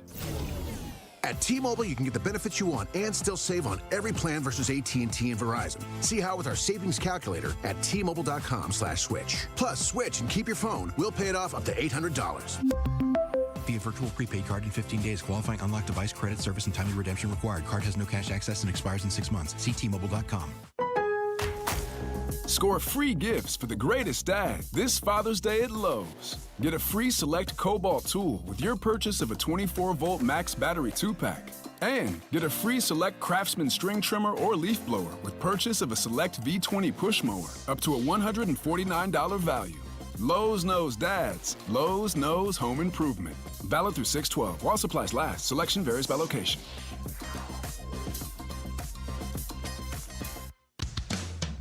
Dads, if you're like me, you work hard and play hard. Well, maybe you used to play hard. Being a dad is rewarding, fulfilling, and let's face it, exhausting. Maybe you feel it's time to trade diapers for divots, strollers for sand wedges, babies for bunkers. Yeah, my golf game needs attention too. Maybe it's time to consider that the next chapter in fatherhood is upon you. Maybe it's time for a vasectomy from Vasectomy Clinics of Chicago. A vasectomy is the ultimate dad move for your household. If your family is complete, log on now to vasectomychicago.com to read the patient testimonials and learn about the no-needle, no-scalpel in-office vasectomy offered at Vasectomy Clinics of Chicago. 5 locations to serve you. Downtown Chicago at Lake Point Tower by Navy Pier and with free valet parking. Also in Naperville, Tinley Park, Arlington Heights, and Barrington. Most insurance accepted. Visit vasectomychicago.com or call toll-free 877-877-4VAS. That's 877-877-4827. Jack Daniel's Single Barrel. I get subtle notes of caramel and spice, some bright fruit notes, and sweet aromatics. I love scotch. Scotchy scotch scotch. Here it goes down into my belly. Here we go again. Join me and Waddle for a lesson on Jack Single Barrel and Glendronach. It's all happening at Oak at the Glen in Glenview tomorrow night from 7 to 9. Space is limited, so don't be tardy. And please drink responsibly. Whiskey me? No, whiskey you. Listen, road rage is escalating on Chicago's expressways. Road rage drivers are using guns to shoot at other drivers. Stay in your lane. Come on, man. So when driving, be aware and stay calm. A driver with road rage may have a gun. And if you encounter road rage, don't engage. Sponsored by the Illinois State Police. Aired in cooperation with the Illinois Broadcasters Association and this station. Hey, welcome to the IKEA Midsummer Sale. Hello. Save up to 50% on outdoor furniture and indoor essentials and have your best summer. Oh, how about storage for my inflatable flamingos? We've got you covered. Let's turn your space into a summer haven with space for birds. Awesome. Visit us in store from June 12th to July 9th or at IKEA-USA.com/midsummer. Offer valid dates may vary. U.S. only while supplies last. Selection may vary by store and online. See store and IKEA-USA.com/midsummer for complete terms. Restrictions apply. Tom has been a teacher for over 40 years. One day, I think one of the students had asked the question and he didn't remember the answer. And I also noticed that he was letting his class out earlier than they were supposed to let out. I was really starting to worry. Levi and I talked about how it would change our lives, but he was there beside me. When something feels different, it could be Alzheimer's. Now is the time to talk. Visit alz.org/ourstories to learn more. A message from the Alzheimer's Association and the Ad Council. This is ESPN Chicago, WNVP, WTBC, HD2 Chicago, a Good Karma Brands radio station. Crosstalk Unhinged, the podcast. It's can't miss radio that can't be played on the radio. Where Yurko, Carmen, Sylvie, and Waddle talk in a less than civilized way. Presented by Blue Chew. Get the podcast on the ESPN Chicago app. Got a few minutes? Check out our shorts. YouTube. Got an hour? Watch interviews and silly show moments. YouTube. Got nothing going on now? Join us on our live stream. It's all on YouTube right now. Subscribe at ESPN 1000 Chicago. This is ESPN Chicago. Unsportsmanlike with Evan Cohen, Chris Canty, and Michelle Smallman. 5 a.m. Cap and J Hood at 7. Greeny with Mike Greenberg at 10. Carmen and Yurko. Now noon to 3. Waddle and Silk. Now 2:30 to 6:30. Black and Abdallah at 6:30. This is Chicago's home for sports on AM, FM, and always streaming on the ESPN Chicago app. From the ESPN studios at Pier 17 in the Seaport District of New York City, this is Greeny with Mike Greenberg on ESPN Radio. You can also listen and watch the show on the ESPN app. All right, rolling along, Greeny, with you here on ESPN Radio. Delighted that you are along for the ride. We're presented by Progressive Insurance. If you're just joining us, perhaps you've not yet heard the news. It is a tough day, but a good day to remember and celebrate and pay homage to one of the greatest figures in the history of American sports. Jerry West has died at the age of 86. I'm seeing here that Michael Jordan sent a text to Stephen A. Smith this morning that Steve read on First Take that says, "I'm so deeply saddened at the news of Jerry's passing. He was truly a friend and a mentor, like an older brother to me. Rest in peace, Logo." I also have a Jerry West story here. I guess this was in June of last year, so it's just a year ago. Jerry West was on Paul George's podcast telling a story of Kobe Bryant wanting to go to the Grizzlies in 2004. This was Jerry West. He became a free agent, and his agent then was Rob Pelinka. So I met them in Orange County in a hotel room, and he said he wanted to come to Memphis and play basketball. Really? And I looked at him, I said, "You kidding me?" And he said, "No." And I said, "Kobe, no. You belong somewhere out here, okay?" And even though he would have never played there, I just wanted to reassure him that don't feel like you have any obligation with me or the Grizzlies to play here. I guess in some sense that might have been tampering. I didn't look at tampering because he was at our house all the time. He ate at my house all the time. I felt more like a father figure with him. I had a wonderful relationship with him. Forget it as a basketball player. I love what he stood for. His commitment to excellence. He wasn't afraid of failing. Once you get afraid of failing, you're going to fail. He was not afraid. He was the GM of the Grizzlies at the time of that. The Clippers this morning posted Jerry West, the personification of basketball excellence and a friend to all who knew him, passed away peacefully this morning at the age of 86. His wife, Karen, was by his side. So West Virginia tweeted, West Virginia University mourns the passing of the legendary Jerry West, an iconic figure in basketball history, forever a Mountaineer. He most certainly was that. He was Zeke from Cabot Creek. He look, he was as legendary can possibly be. He was as accomplished could possibly be. He was as great could possibly be. And he lived a magnificent basketball life. Today is a day that we celebrate that. We can move on to some other bit. We've been talking about this, nothing else, for the last hour here, and he is certainly worthy of weeks, not just hours of conversation. But we'll move on to some other business. But I know Cam is working the phones, and if we can get a hold of anybody, there's certainly people you'd like to hear from today. Kareem Abdul-Jabbar, obviously. Magic Johnson, obviously. Again, I'd love to hear from Walt Frazier. I think we have a call into Michael Wilbon, see if he wants to come on, maybe offer some thoughts. How about Bob Ryan? Did you mention Bob Ryan? Bob would be a good call to make this morning, and see if he's available and wants to share a few thoughts. Just people who are old enough to have been influenced by him and seen him, and as a player, there just aren't that many people left who can do that authoritatively. So if we get any of those people on, we will obviously stop whatever it is we're doing and jump right to that. In the meantime, a moment on the game tonight. So we have game 3 of this series tonight. And I said, somewhat jokingly yesterday, that the reason that they call Kristaps Porzingis a unicorn is not because his skill set is so unusual, but because sightings of him are so infrequent. And we were reminded of that again yesterday when the announcement was made that he has this injury that I can't even pronounce, that no one has ever even heard of before, and you just know he's not going to play. I mean, Kristaps Porzingis is not going to play again in this series. And this, unfortunately, and it is your big fear with people like Wembanyama, that the freakishly big ones just have problems. The human body is not meant to play the game of basketball at the highest possible level when it is that long. And it's not his fault. There's nothing he can do about it. He's not trying to get hurt all the time. But unfortunately, we have seen it over and over and over again with the really big guys. And I think if I had to bet on it, I mean, they've listed him as questionable, and maybe he's going to try and give it a go. I will be shocked if he is a factor in this series the rest of the way. I think you put that correctly. I won't be shocked if he tries to play again, because if they put him out there, it will presumably mean that he has been cleared by all the necessary parties. I will be shocked if he's Kristaps Porzingis again, the player who impacts the series and impacts every possession on both ends of the floor because of his unicorn-like abilities. I think the best stat, the best indicator that I can provide as to the value that he has generated in the series is as follows. They've played 52 minutes in the series in which he's been on the bench. In those 52 minutes, the score is Celtics 109, Mavs 109.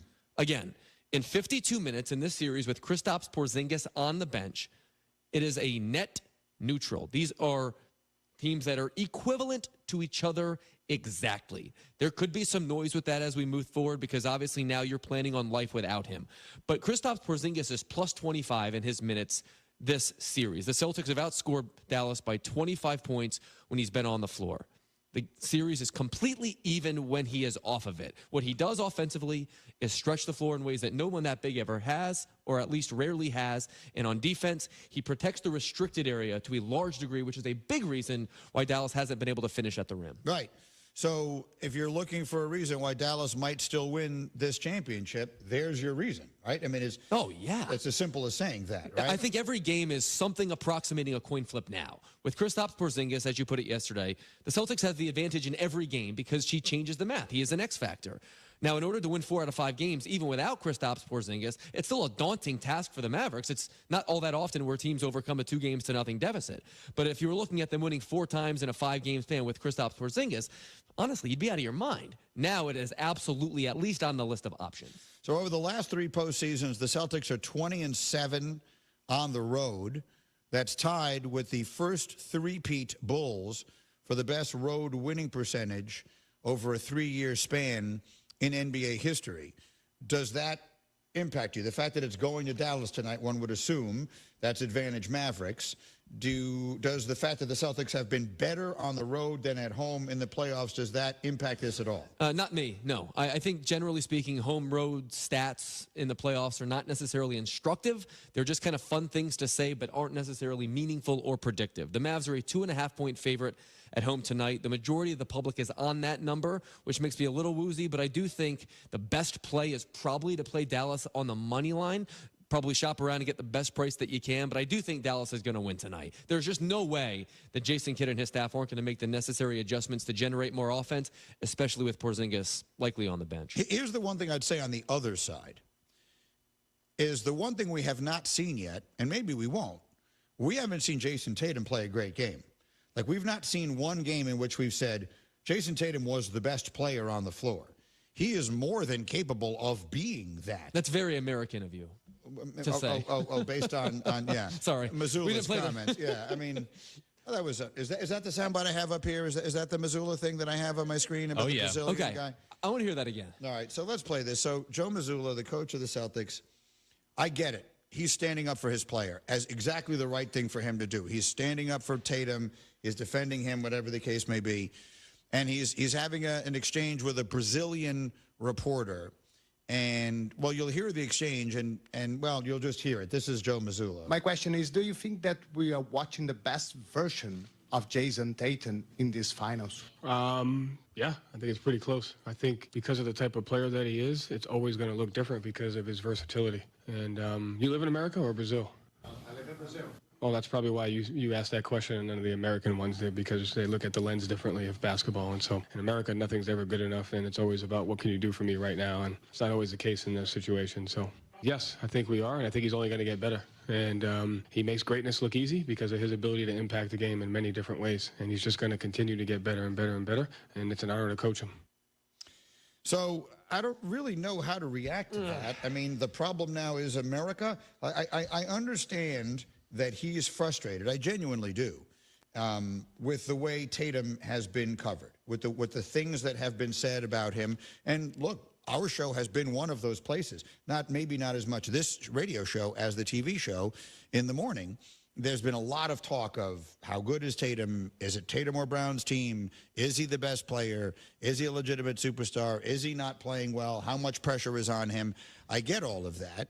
And I get that they're probably tired of that. And I get that the coach, his job is to stand up for his guy in that spot. I have zero issue with that. There was just something I thought, it just didn't taste good. Like listening to him say those words, like I wonder if he had a chance to do that one over again. Like, I can see where they're thinking to yourself, here's the point I'm going to try and make. And then once you've said it, I wonder if he thought, boy, that didn't come out exactly the way I meant it to. I hope he thought that, because look, I'm not offended as an American or as an American journalist, but did that have sort of a cringe element to the way he said that to you? That's the way it made me feel. It did. I think the Jason Tatum question was an odd time to make that a referendum on American exceptionalism. I mean, I understand the point. I understand the point he was trying to make. But, Coach, I love you. You're great at your job. I think that you are a brilliant basketball mind. But the reason we talk about Jason Tatum, the way that we talk about Jason Tatum, is because he's made 12 shots in the finals and missed 26. Because over his last 5 playoff series, he's made 27% of his threes. And players of Jason Tatum's supposed stature don't shoot like that, don't score like that for prolonged periods of time. I would also say that you don't need to be frustrated with anything that we say. It's our job to talk about it. It's your job to coach it. Your team is 2 wins away from the NBA championship with one of the best rosters we have seen in recent memory. Now doesn't feel like a good time to take on America. Just win 2 more games, have the backs of your players without saying weird things, and everything's going to be fine. I don't really understand why the Celtics seemingly are so sensitive about all this stuff. Just make some more shots and we won't ask the questions that way. But to turn that question into that answer was a very weird deviation for me. Very weird. Yeah. So, okay. So I agree. So that was a very weird place to go. And so he did that. In the meantime, what do you expect? Do you expect Tatum to play great tonight? No. I mean, I think he'll play a good all-around game as he has been wont to do. But Jason Tatum can't shoot and hasn't been able to shoot effectively for a long time. I think there will be 1 or 2 good shooting Jason Tatum games in the series, but like the idea that he's going to go 11 for 16 one of these nights and knock down half of his threes just isn't based upon anything other than I saw that once or I used to see that. Right now, Jason Tatum is in a shooting slump and has been in the playoffs for quite some time. But like you said so articulately so many times, he does have such a wide range of value because he impacts the game across the box score. So I do think he'll play representatively, but I'm not counting him to shoot the lights out because we've not seen it in forever. No. I think we got to hammer down on one thing that Missoula did say that we haven't touched on as much is the point that now, Americans are always asking, what have you done for me lately? As if the NBA Finals is not the time to be asking that question. Oh, you weren't saying this in June. Why are you always thinking about what have you done for me lately? Yeah, the NBA Finals would be a good time for you to do something for me lately. So that's not really an unreasonable ask. Yeah, listen, here's the thing. His job is to stand up for his player. That's the right thing for the coach to do. How he chooses to do it, in that case, again, I think he could have done it way, way, way better than he did. But the fact that he did it, I think, is in and of itself the right thing to do. No, the fact that he did it is telling. Yeah. Meaning? The fact that he said those things indicates to me that it reflects what the organization thinks about the coverage of Jason Tatum. Oh, yeah. That's what I mean. And I think that's ludicrous. You think you don't think that Tatum gets covered differently than most other players in the NBA? I think the Celtics are hypersensitive, and it's not obvious to me as to why that's the case. Do you think it's because let's pause on that thought. Let me take a quick break. Do you have trivia today? Did you prepare any? I prepared stuff, but not necessarily topically. It doesn't have to be topical to anything, so long as it doesn't involve Jerry West. We're fine doing a trivia. I'll do my group trivia question here. Okay, let's do it then. I'm looking at a list of every Finals MVP winner. So there are actually 8 players that have won the award, averaging fewer than 20 points in the series in which they won. So here's what you're going to do. You're going to give me the last 3 Finals MVP winners that averaged fewer than 20 points a game in that series. Okay, I like it. Answer next on ESPN Radio. We all hear the radio ads about the IRS. They tell you to be afraid, to be scared, and they try to frighten you into calling. I'm not here to do that. Tax Relief Advocates is different. TRA is here to tell you that if you owe money to the IRS, whether it's $5,000, $50,000, or $500,000, we have a solution. It doesn't matter if you're sitting in your car, at work, or with your kids. No matter where you are, call now. 800-575-6759. Don't lose hope. TRA can eliminate or reduce what you owe to the IRS. Generous programs are now available that can give you a fresh start. Our passion is taxes and helping individuals fix their IRS problems. We have over 1,000 5-star reviews on Google and an A+ with the Better Business Bureau. You don't need to be afraid of the IRS any longer. End your tax nightmare today by visiting us online at TRA.com or call 800-575-6759. That's 800-575-6759. Tax Relief Advocates. Real solutions for real people. Bet like the pros with the world's largest sports book right at your fingertips. Circus Sports is now available in Illinois. Hi, I'm Derek Stevens. I've been a lifelong sports bettor, and I'm the owner of Circus Sports. We're excited that the Circus Sports app is now ready for action. Experience big app bets with high betting limits, tight money line splits, and more. Now you can download, fund, and bet like a pro from anywhere in Illinois. Download your new bookie today at circusports.com. If you or someone you know may have a problem with gambling, call 1-800-GAMBLER or text ILGAMB to 833-234. Unable to enjoy this summer as much as you want because of joint pain? This is the best time for being outdoors, but not if your knees, shoulders, back, or hips are hurting. Hey, it's your good friend Tom Waddle here. Don't suffer any longer. Non-surgical joint pain relief is here at QC Kinetics. Call them today. QC Kinetics is the nation's leader in regenerative medicine, and I'm talking lasting joint pain relief with no surgery, no drugs, and no downtime. QC Kinetics advanced treatments harness your own body's ability to restore and repair damaged joint tissue, so you can walk, run, hike, play golf, and move again pain-free. QC Kinetics is under the leadership of former orthopedic surgeon Dr. Mitchell Scheinkup, a true pioneer in regenerative medicine. Their advanced protocols have enabled tens of thousands of patients to reclaim their mobility. So stop putting it off. Take action now and live your best life again. Call QC Kinetics for a free consultation. They're open on Saturdays now with new locations in Crystal Lake and Gurnee. 312-809-5955. 312-809-5955. 312-809-5955. Woodford Reserve is more than a spirit. It's a spectacle. With more than 200 flavor notes, Woodford Reserve wows your senses, delights your palate, surprises you with every new scent and sensation. It elevates an evening to an event, giving you a new experience with every sip. So yeah, Woodford Reserve is more than a spirit. It's a spectacle for the senses. Kentucky Straight Whiskey, 45.2% ABV. The Woodford Reserve Distillery, Versailles, Kentucky. Please drink responsibly. Woodford Reserve is a registered trademark, 2024, all rights reserved.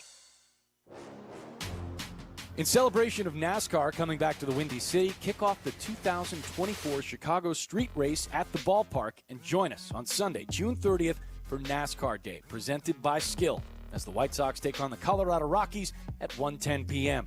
Game day specials include Michael McDowell's White Sox-themed Mustang and FRM car show that will be on display at Guaranteed Rate Field. To purchase tickets, visit whitesox.com/promos.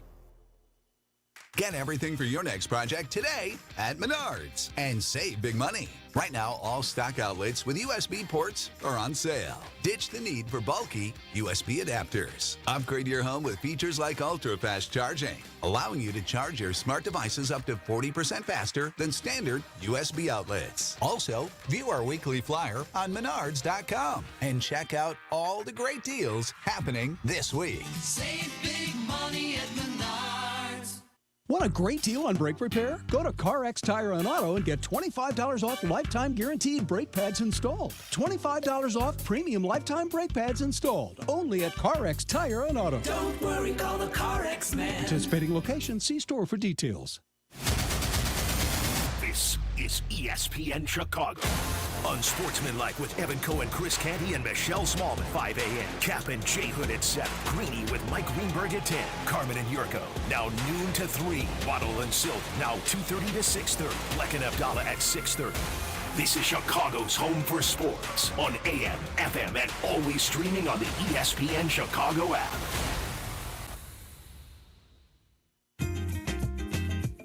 Join me as I prepare a collection of cherished family recipes passed through generations. Watch Recipes for Disaster at foodsafety.gov. You'll learn the right steps as Maria does everything wrong.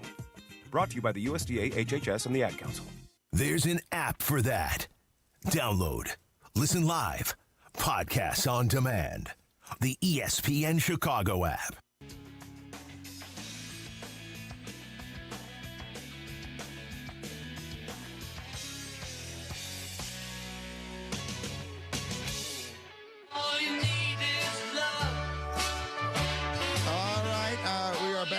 Continuing here on ESPN Radio, we're presented by Progressive Insurance.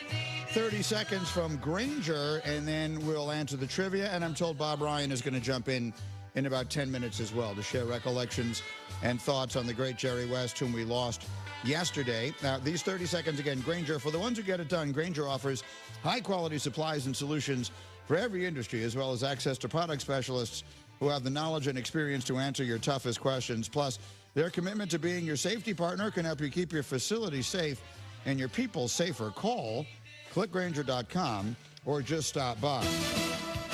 All right, Sneaky Hembo Trivia, go. I am looking at a list of every finals MVP winner. There are 8 players that have won the award, averaging fewer than 20 points in the series in which they won the award. You're going to give me the last 3 players to do that. All right, last 3 players to an NBA Finals MVP without averaging at least 20 points in that series. Brandon is here. He's thinking Pineapple Jacques has made his way in. We got Cam and Trivia Nick back in Bristol, and they seem confident. Who are you guys thinking back there in Bristol? So we know 2 for sure, unless we're just really missing some guys that didn't score as much as we thought. That would be Andre Iguodala in 2015 and Kawhi Leonard in 2014. Do you feel good about those, Jacques? I feel positive about those. Jacques and Brandon, I have to admit, I was distracted. I had a little minor thing I had to take care of during that commercial break. Everything is fine, but I was not able to be focused on what we were talking about, so I'm just following you guys. So Iguodala is one, we think. Kawhi, the San Antonio one. Yes. Right? Not the Toronto one. Correct. He may have averaged. You know that you just. I know for a fact. You know for a fact he didn't average 20. Ooh. Neither of those guys did. Okay. So, I mean, that certainly makes sense. They were both awarded those awards based on their defense. Actually, both of them. What is Jack wearing? Oh, my God. What is Jack wearing? What are we talking about? What Jack is? Jack, what are you wearing? Can we put his mic on, please? I got the athletics hat on. I love this logo. What do you mean the logo? It looks like an elephant wearing. It's a secondary. That's A's an A's logo, hat. Yeah. Okay. Yes. You're their one fan. That's the Philadelphia A's. I'm the biggest fan of their branding. I was talking to Hembo about it. It's quite a shame that it might go by the wayside with them moving. Okay. I love that conversation. But anyway. What a shame. All right, Iguodala and Kawhi we think are 2, and then we're thinking whoever won it, which we think was Billups from the Pistons in 2004.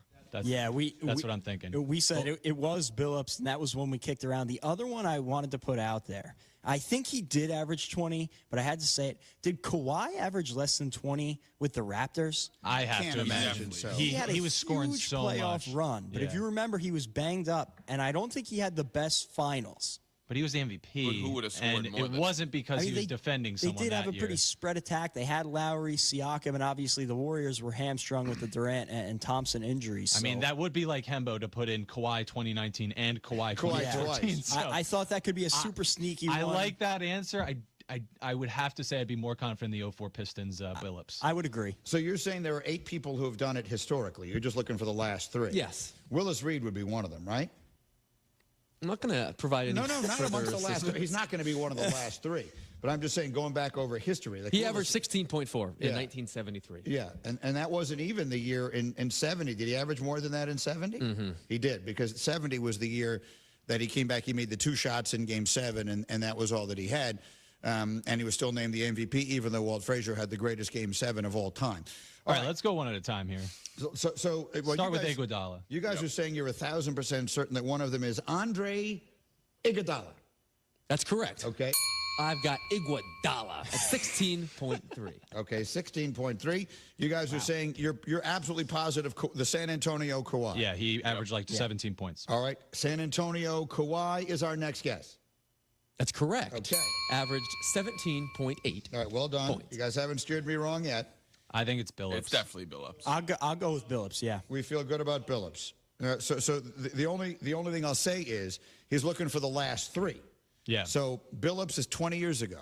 The only thing that concerns The 2 me that we've named are more recent than that. Yeah, the only thing that would concern me is like a Duncan 19 points per game, or I don't think Tony Parker got any of those, or Ginobili got any of those. I think Ginobili did. Then it might. I think Ginobili was MVP of one of their finals. I could be wrong. For him to have done it, I would think he would have had to average over 20, considering Duncan would have had the pole position. Right. I would be surprised if he won it and didn't average 20, because it would take a lot for him to beat Duncan out on that award, like Kawhi did when he defended LeBron. Who won the other MVP for Golden State? The first titles Durant they won. and Durant won both. Oh, It was Durant won in the 2. 17 and That's right. 18, It was and then Durant. That's Curry right. in That's 22. Right. Okay, so forget that. I think it's Billups, but the Spurs do concern me slightly. All right, I'm concerned about the Spurs, but because we are not as confident in any of them, we are going to zero in on Chauncey Billups. And the correct answer is Magic Johnson. Oh, my Whoa. Got to go all the way back to 1982. Magic Johnson averaged 16.2 points. Holy smokes. We were never landing on that. I was How not many getting back that far. How many points a game did Billups average? 21 points per game. Wow. I mean, the reason I did last 3 is because it's pretty rare recently to win that award without having scored a lot of points in the series. And so it's those 2 guys in 15 and 14, and then you got to go way back to Magic in 1982. Oh, we were never getting that far. You have all the MVPs in front of you? I do. Who was the MVP of the San Antonio series when Duncan wasn't? Tony Parker averaged 24.5 points in 07. Wow, that's a lot for him. Mm-hmm. Wow. Okay, well done. It's a good question. Good question. We were never going to get that. The reason I ask, actually, the reason I was going to ask this was because of the Drew Holiday conversation we were having. I think it's very likely that he averages fewer than 20 points and might well win the MVP. Right now, he's averaging 19, Yes. right? He's got 38 points and 0 turnovers. I did an essay on Drew Holiday today that was inspired by the conversation that we had here on this show the other day. And all I really decided to do with the essay was just point out all the different ways in which he has contributed to winning in this series. What it didn't come up with, Jacques, for me, and because I couldn't figure it out, is what is my thesis? And my thesis is not that Chauncey Billups is that Drew Holiday is a quote-unquote NBA superstar, because I recognize that he's not. But I also, Hembo, I know you didn't mean it this way, but when you defined him as someone who was a superstar in his role the other day, that's what rubbed me wrong, because he's not a role player. So he's somewhere in between. He's just a great player. And I don't think, there's a part of me that feels he's just underappreciated. If my thesis was he's the most underappreciated great player in the NBA, would you buy that? Yeah, I understand the point there too, and I think the point that you're trying to get to is that he is a superstar in his role. And, we have to place players in buckets in the league. And in the bucket that Drew Holiday is in, there might not be anybody better at playing their role than Drew Holiday. But okay, so again, now you're using the word that I don't like. What is his role? It can be anything on a given night. Like you said, if you need him to go out and score. That's not that guy, the guy who just goes out there and scores when you need points, he's a role player. Tim Legler was a role player. Dennis Rodman was a role player. There have been superstar role players in the history of the game. They did one thing and one thing so well. What is Draymond Green? How would you describe Draymond Green? Peak Draymond Green. He's probably he's more than a role player. So is he like Drew Holiday? I guess he's like Drew Holiday. How about Manu Ginobili? Manu Ginobili was a much better scorer than Draymond Green. Manu Ginobili. But there are different roles. I guess what I'm saying is, if you, on championship teams, they often have players like this who are hard to define. But in the case of Draymond Green, who does all sorts of things except score. In the case of Manu Ginobili, who is like a microwave off the bench, points when you need him. Like, that's sort of his specialty. But all three of those guys are probably going to the Hall of Fame for different reasons. All right, let's think about it this way. Let's think about it this way. We're only going to have a minute here because at some point here we're going to get Bob Bryant. But in baseball, they say 5 tools, right? You can be a 5-tool player. How many different ways can you impact a basketball game? Is it 5? Sure. Is it 6? Approximately. I mean, there are five box score stats. How many of them do you have to be excellent at to no longer be a role player? Like, I could see if you were like excellent at 1 or 2 of them, we'd say that's a role player. 3 and D, that's a role player, right? But if you're impacting the game with your scoring, inside scoring and outside scoring, if you're a shutdown defender, not only a lockdown defender on your guy, but you can guard almost any position in the game. These are all varying skills you can bring to a game. If you're an excellent playmaker, if you're an excellent leader, if you're doing that many things, I think you cease to be a role player because you are fulfilling too many roles. I think that's right, but in the case of Drew Holiday, like if you redrafted the league, say, and you put him in a context-neutral environment with an average team around him, it wouldn't have allowed his skills to shine in this way. On the Celtics, where he doesn't have to be the leading scorer, everything else is so magnified. That's probably fair. Okay, we have to put this down for a minute because Bob is ready to go. So Bob Bryant is in the Basketball Hall of Fame. He is one of the most knowledgeable, credible, and experienced basketball journalists that ever lived. I think it's probably reasonable to say that very few people alive have seen more basketball games than Bob Ryan, and I can think of no one better to help us explain to our audience today just how important and impactful Jerry West was throughout the last 6 decades in the world of basketball. Bob, thanks for picking up the phone today. We very much appreciate it. I'm just going to give you the floor. Jerry West has died at the age of 86. We spent our first hour today recounting all the different ways in which he impacted the world of basketball and beyond. I'd love to hear any thoughts you have today in any order you want to give them. Jerry West was basketball royalty. There's no question about that. It began at West Virginia, and he was there when the Lakers were hatched in L.A. In fact, he was drafted in 1960, and the year that they moved to L.A. And he and Elgin Baylor were the foundation of everything that the Lakers had become, and in equal measure. Jerry West was as a player, just a great. The numbers. People can go look it up and see, how many All-Star games, how many first-team All-NBAs, and that's all there. But to see him play, I have an image of him. He had that great last hard dribble, and he came and could stop quickly and get up for that jump shot. So the image of him I still retain. The numbers sometimes just are staggering. He averaged 40 points a game in the 65 finals in a losing effort against the Celtics. He was the MVP of the finals in 69 despite losing. He put up a colossal triple-double in Game 7. But on and on it goes, the numbers. But then the impact afterward, of course, as he became a coach. He wasn't that great a coach, I'll be honest. I think he suffered from the fallacy, the foible that we always talk about with a lot of great players. They don't have the patience. They don't have the understanding of why the other guys can't do what they could do. I think he was impatient. In fact, I got to tell you a quick funny story about Jerry West. One night I was in L.A. don't even ask me why. I was covering the Celtics, but at the time, but I was in L.A. doing a feature of some kind, and I had a nodding acquaintance with Jerry, and I was talking with him afterward, and Lou Hudson was playing out his career with the Lakers, and this is so classic Jerry. He says to me, Lou Hudson, if you were a horse, I'd have to take him out and shoot him. My goodness. And I'm, of course, fortunately, Lou Hudson's not around to hear this now. That's good. But Jerry, the people, the sad thing, if you will, is he was a really dark person. He wrote. You're aware of his autobiography, West on West? Mm-hmm. Yes. That may be one of the darkest autobiographies ever written, and certainly in sports. He was perpetually unhappy. He grew up with an abusive father. He just was so hard on himself. He famously, during his tenure as the general manager of the Lakers, when they were winning those championships in the 80s, couldn't watch the game. He would drive around, and he was so wound up he couldn't watch the games, and he would never come back to Boston. And I would tell him, Jerry, you come back to Boston for one of those games, and you will be amazed at how much people love you and respect you. He's the most, I would say, off the top of my head, I've been covering the Celtics or watching them since 1969. He is the most respected opponent ever. And but nobody could not like and respect Jerry West. And look, think of all the games he played against the Celtics.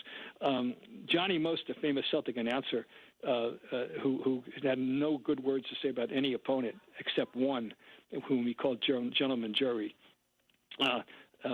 So that he just had an aura about him that is undeniable. But boy, he was so hard on himself, and I don't think that ever changed. It's really kind of sad.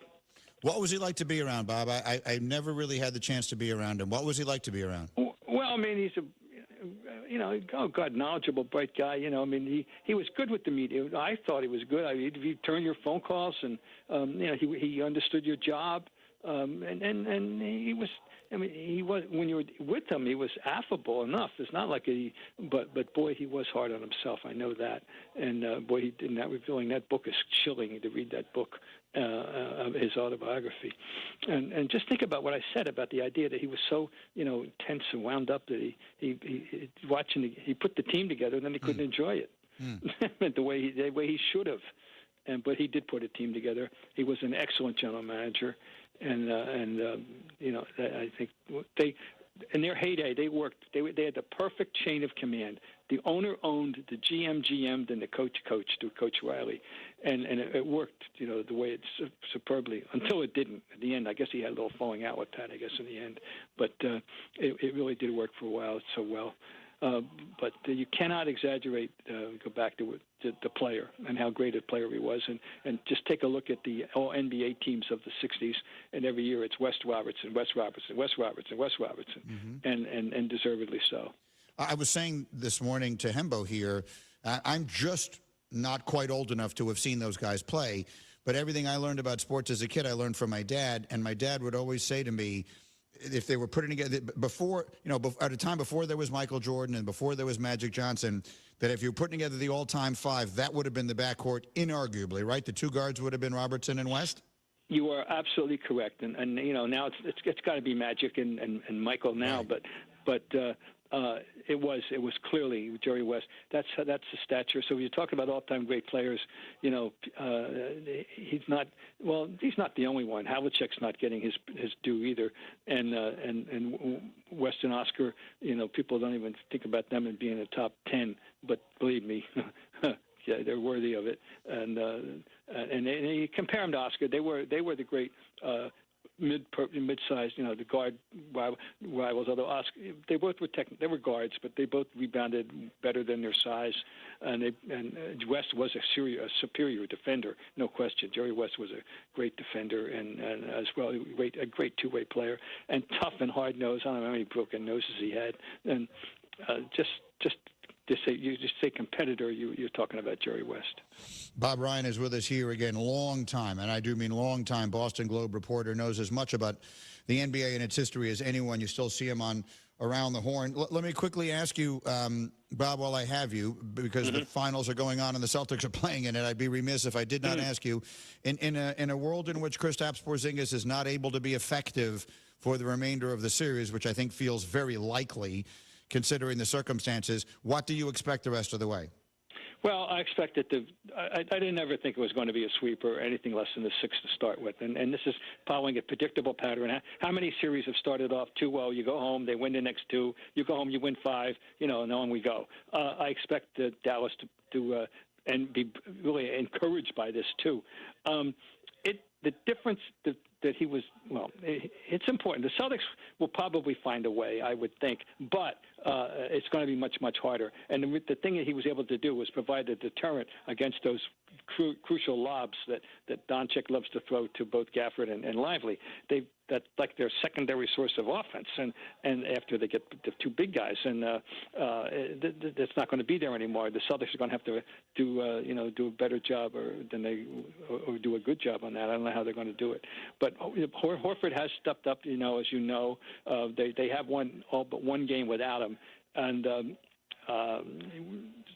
I would think they have enough weaponry to, but it's going to be harder now. There's no question. It definitely will be harder. I don't think it's fatal to their chances. I think it means it's going to be a harder task.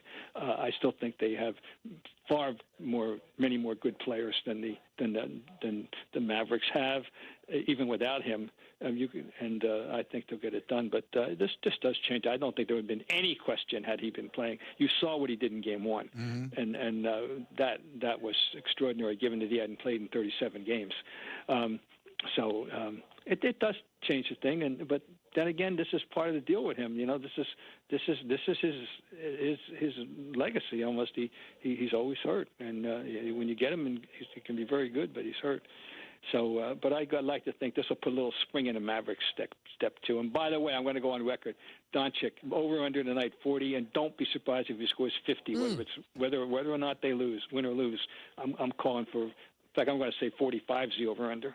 Okay, I love it. We will remember that one tomorrow morning. We'll see how it shapes up. I got to run. Bob, thanks a million for this. We really appreciate it. I appreciate you. All right, that's Bob Ryan again, remembering the great Jerry West. Break a very quick break. We're back in a moment on ESPN Radio. Du mamie yoghurt? She ate a fly for breakfast. Almost daily, she coughs up a hairball. She's been known to bring home a bird, or 3, and her favorite toy smells like fish. Yet here you are, letting her lick your face for a really, really long time. We get it. You love her unconditionally. That's why Pets Best has customizable, affordable pet insurance plans, so you can protect the love of your life. Get peace of mind and a quote today at petsbest.com.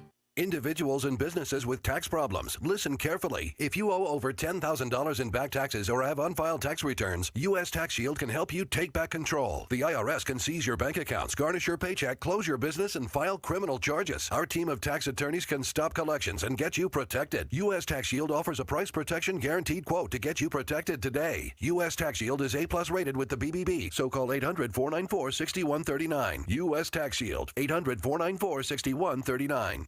Hi, this is Dave Musial, owner of Four Seasons Heating, Air Conditioning, Plumbing, and Electric, and I personally guarantee to beat any quote on a new furnace and AC by up to $1,000. Even the so-called buy a furnace, get an air conditioner free. That's right, Four Seasons will beat any so-called buy one, get one free offer by $1,000. And Four Seasons guarantees same-day installation, and we have an A+ rating with the Better Business Bureau. So call today. For all the right reasons, call 866-4 Seasons.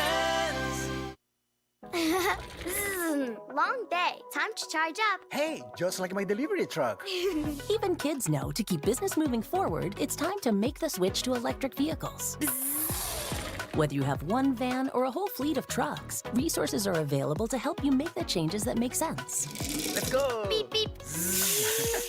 Go to ComEd.com/clean to learn more about how going electric connects us to a better way of doing business and a better future for generations to come.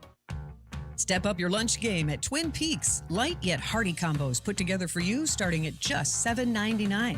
Featuring savory soups like their green chili chicken, crisp salads, and a variety of sandwiches to satisfy your every craving. And don't sleep on their smoked and grilled wings, a fan favorite, the perfect mix of messy and mouthwatering. The perfect companion for some delicious wings? How about a 29-degree ice-cold beer in a man-sized mug? Enjoy your next lunch break with Twin Peaks. Eats, drinks, and scenic views. Hey, it's your buddy Tom Waddle, and I drive a Hawk. Find your next car at hawkauto.com. Choose from Ford, Chevy, Chrysler, Dodge, Jeep, Ram, Fiat, Subaru, Cadillac, Mazda, Volkswagen, and Nissan models, and a huge selection of pre-owned vehicles. Save with 0% financing for 72 months or make no payments for 90 days. Shop 13 brands at 9 convenient locations and find your next car at hawkauto.com. Drive what I drive. Drive a Hawk. HawkAuto.com. $13.89 per month per thousand financed on select models with approved credit. Nick Swartzen. Yeah, if you want a relaxing experience, get a massage at the airport. What a treat. The guy's like, all right, just breathe. Flight 403 to JFK! Leaving now, let's go! Just breathe. Gate 24, missing child! You're in the rainforest. Nick Swartzen, Toilet Head, Saturday, October 5th, the venue at Horseshoe Casino. Tickets on sale Friday, 10 a.m. at Ticketmaster.com. Play smart, must be 21 or older to gamble or attend events. Golfers, go north to Wisconsin and experience the Club at Lac La Belle, voted a top 10 most fun golf course in the country by Golf Digest. The Club at Lac La Belle is now accepting tee times. Take advantage of same-day replay rates. The Club at Lac La Belle is at the heart of the Wisconsin Golf Trail, featuring a majestic, redesigned course and beautiful clubhouse. Schedule your tee time now at theclubatlaclabelle.com. A historic past meets a vibrant future. Go to theclubatlaclabelle.com to start your journey. Take an ordinary putty knife and scrape off the old wax ring. Place the new wax ring over the flange, then line up the bolts with the bowl and gently set in place, making sure a proper seal is created with the flange and drain. Next. Dad? Yeah, sweetie. Is that an old plumbing manual? Oh, yeah, honey. We really need to get some new books. Right, do you want me to stop? Nah, I kinda wanna know how it ends. Okay. Tighten the bolts, line up the flushing valve to the opening in the top of the bowl, and secure the tank with a screwdriver and crescent wrench. The smallest moments can have the biggest impact on a child's life. Take time to be a dad today. Call 877-4DAD-411 or visit fatherhood.gov. Brought to you by the U.S. Department of Health and Human Services and the Ad Council. It's important to plan ahead for emergencies, like the storm. When it kicked in, we had a plan. Separated. We were able to get in touch with each other in no time. No idea how to find each other. My husband kept the kids tried occupied. Calling our son, but there was no reception. Everything was down. I felt like breaking we handled down and everything crying, very but well. I had to try and stay calm. The whole experience was fine. Was the most frightening 10 hours of my life. It was kind of like a little family adventure. Every mother hopes will never happen to her. I remember the relief of being together. I realized he was out there all alone. If there's one piece of advice I'd offer other moms out there, it's to stay calm and keep to the plan. Some parents plan ahead, some don't. Make sure you know where to find your family in an emergency. Start your plan at ready.gov. A public service announcement brought to you by FEMA and the Ad Council. Chicago's home for sports is on Twitch. See what we're up to. Follow ESPN 1000 Chicago today.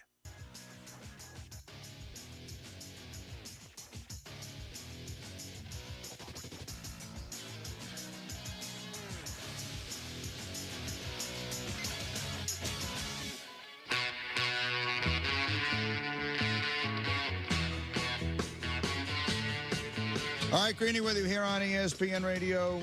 Get in the zone, AutoZone. Father's Day is coming up. Taking on a job with Dad, for Dad. Now you can save on brakes, oil, wash, and wax, and more during the AutoZone Father's Day sale. Now through the 16th, get in the zone with AutoZone.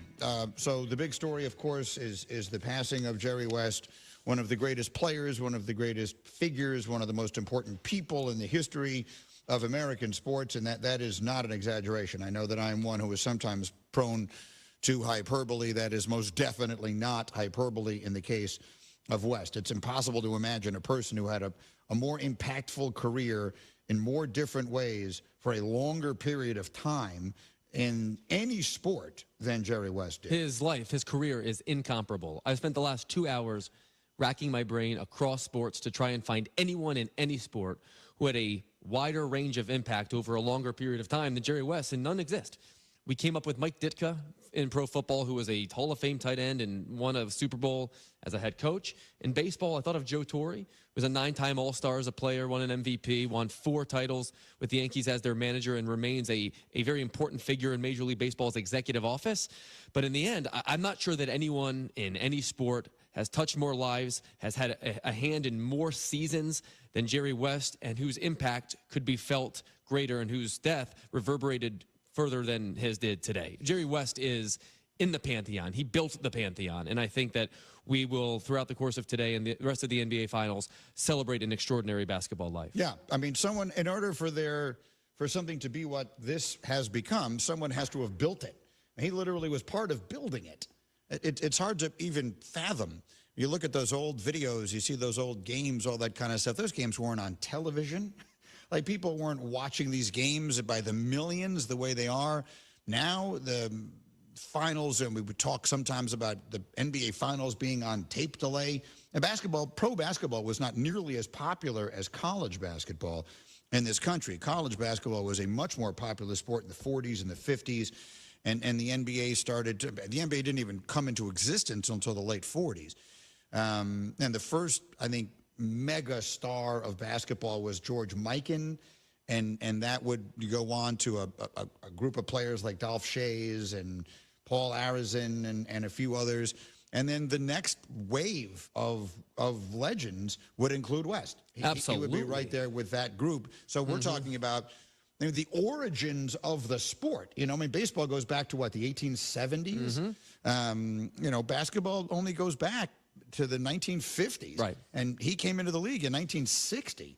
So he was right there at the very beginning. The first great rivalry the league ever had is Lakers, Celtics in the NBA Finals. Bill Russell, Jerry West. The clash of the Titans, and the fact that the Celtics always won, and the fact that Jerry West finished his career 1-8 in the finals is part of his story. But honestly, I view Jerry West's story as much more mortal, as much more relatable.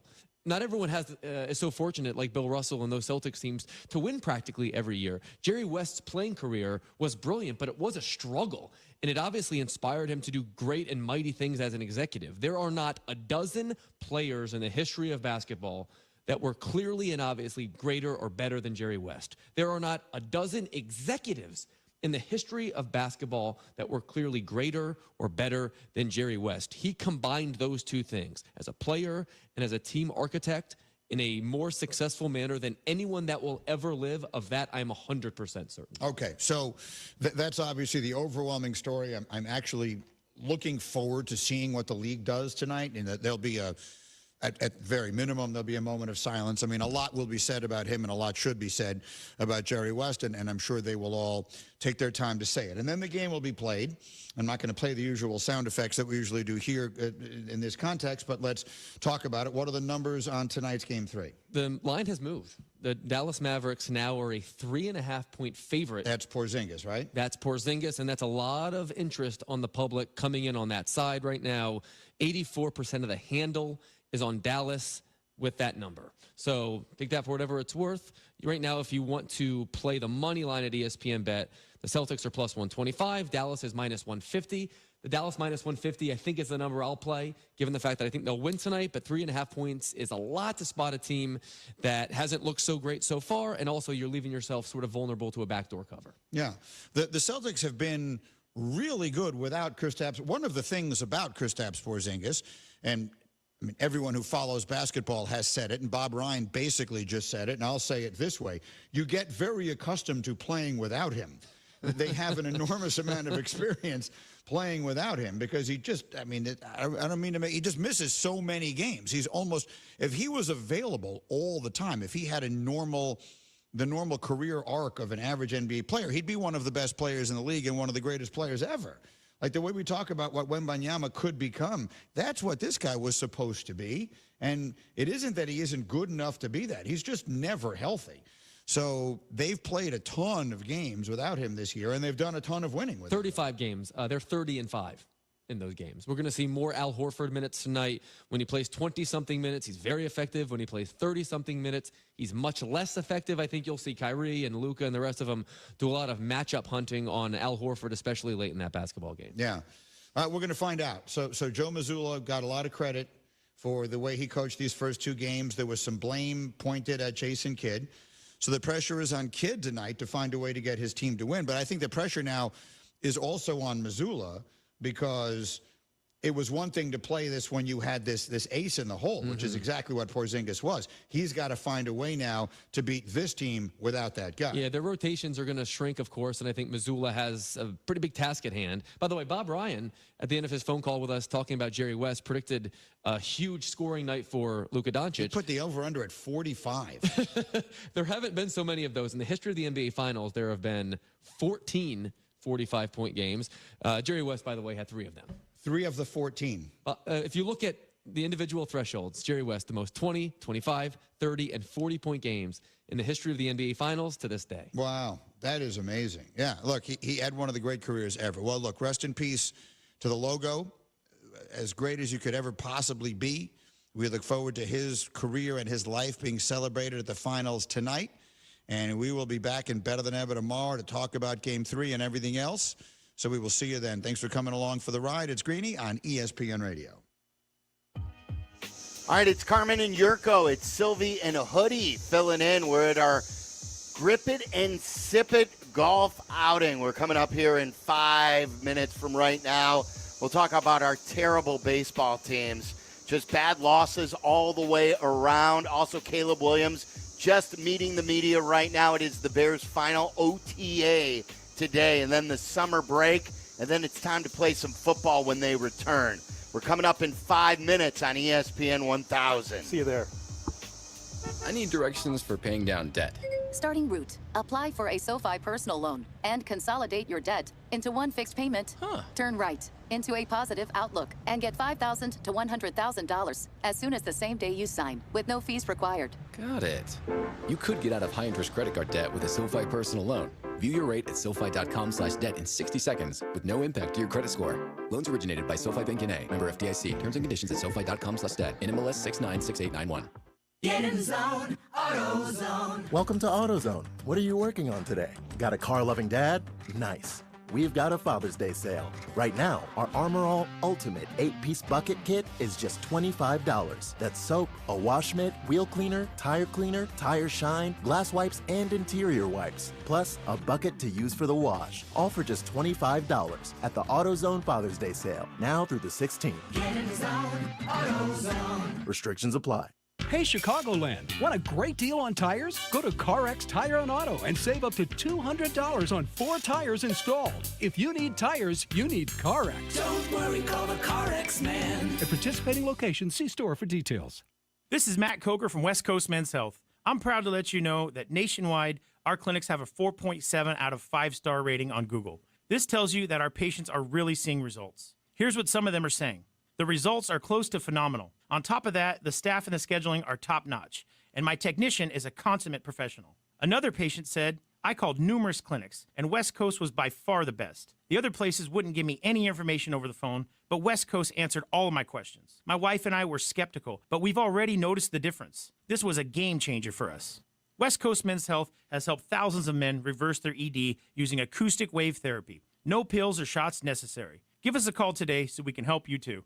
Call 630-425-5033. That's 630-425-5033. 630-425-5033. Online at westcoastmenshealth.com. HSA cards welcome and financing available. Chicago, get ready for the ultimate summer bash. Windy City Smokeout returns July 11th to the 14th outside the UC with top pitmasters, craft beer, bourbon, and headliners Thomas Rhett, Harry Underwood, Cody Johnson, and Parker McCollum. For more info, go to windycitysmokeout.com.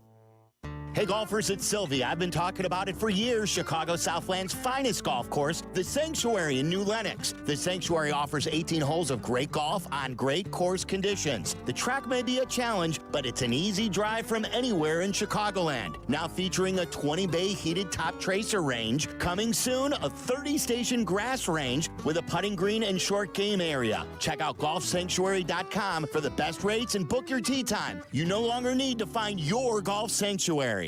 Seasons change. Why not your tech? Upgrade now during the Dell Technologies Summer Sale event and save on select PCs like the XPS 16 powered by Intel Core processors. You'll be able to bring your most intensive projects to life with built-in AI, minimalistic design, immersive visuals, and cinematic audio. When you shop online at Dell.com/deals, you'll have access to exceptional tech and electronics plus free shipping on everything. Amazing prices await you for a limited time only at Dell.com/deals. That's Dell.com/deals.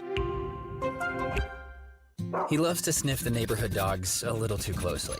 On more than one occasion, you've seen him roll around in the mud.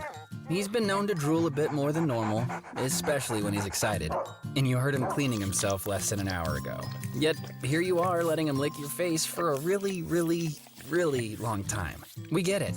You love him unconditionally. That's why Pets Best has customizable, affordable pet insurance plans so you can protect the love of your life. Get peace of mind in a quote today at petsbest.com. Hi, this is Deputy Chief Kelly Strayer. And I'm Deputy Chief Tom Johnson of the Homewood Police Department. Our message? Homewood is growing, and we're hiring. We need new and experienced officers. So if you're looking to make a positive move, We know you'll love working for us. Our crew's like a second family. and we have all the things you seek: benefits, pension, and for those looking to make a lateral leap, a $20,000 entry signing bonus. Visit the Village of Homewood website to apply. From Kelly, myself, and all of us at HPD, come be our next great hire. Get bonus days to save during Window Nation's semi-annual sale now through June 30th. Get 50% off all windows along with no interest for 5 full years, plus a bonus 10% savings when you schedule an estimate at 866-90Nation or windownation.com. Dear Smokey Bear, for teaching us how to prevent wildfires for 70 years, outdoor lovers would like to say something. Happy 70th, big guy. Let's bring it in for a bear hug. Come on. For safety tips, visit SmokeyBear.com. Brought to you by the U.S. Forest Service, your state foresters, and the Ad Council. ESPN Chicago, WNVP, WTBC, HD2 Chicago, a Good Karma Brands radio station. The competition is fierce. Who will win the Elijah Craig Cup? Stay tuned. This is the 4th annual Grip It and Sip It Classic, live from Seven Bridges Golf Club. This is ESPN Chicago, Chicago's home for sports.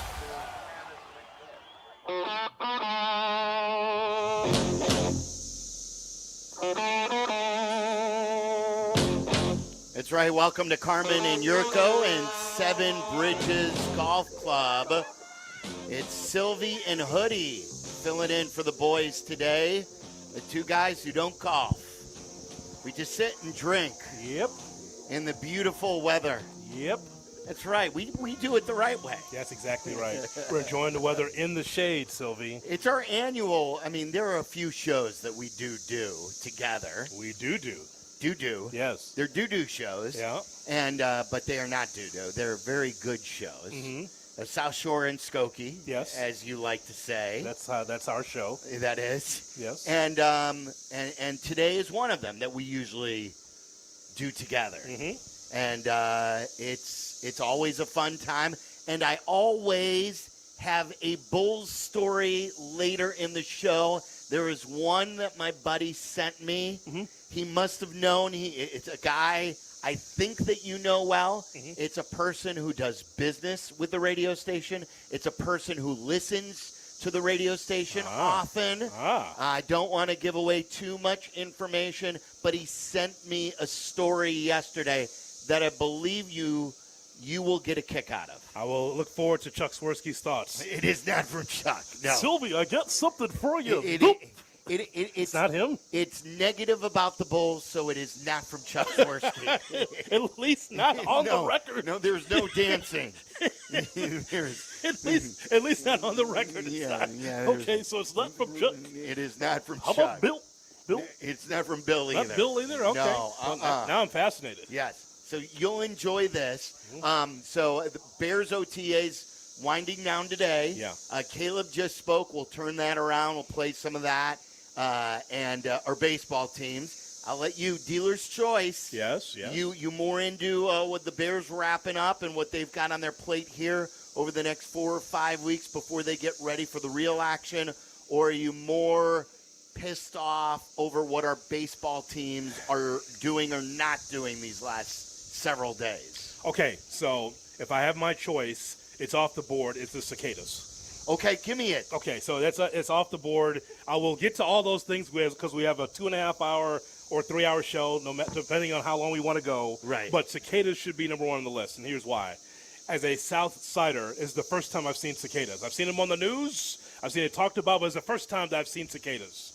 And it's nothing like getting your car washed because you want to impress the people here at Seven Bridges with a nice fresh wash, right? Yes. But then you get there, and then there's, I don't know, maybe $9 hits your windshield. Oh, it was a war zone. Oh, it's brutal. Driving down the tollway today, it was just ping, ping, ping right into the windshield. Yes, that was not juicy great. Too. They're juicy. It's not like mosquitoes or the bigger bugs as you drive to Wisconsin. Yes. They're bigger than that, and the juices just are all over the windshield. Yes, there's no question about that. Speaking of juice, Flus is speaking right. I don't know what that means. But Flus is speaking. It sounds like juice. The Flus is loose, and he is speaking right now up at Hallis Hall, so we interrupt the cicada thought with Matt Eberflus meeting the media for the final time before training camp. And obviously we've got a lot of work to do in the summertime. You know, my point to the rookies was simple. Is that where we are right now is a place where we can't be. We got to be at a level up.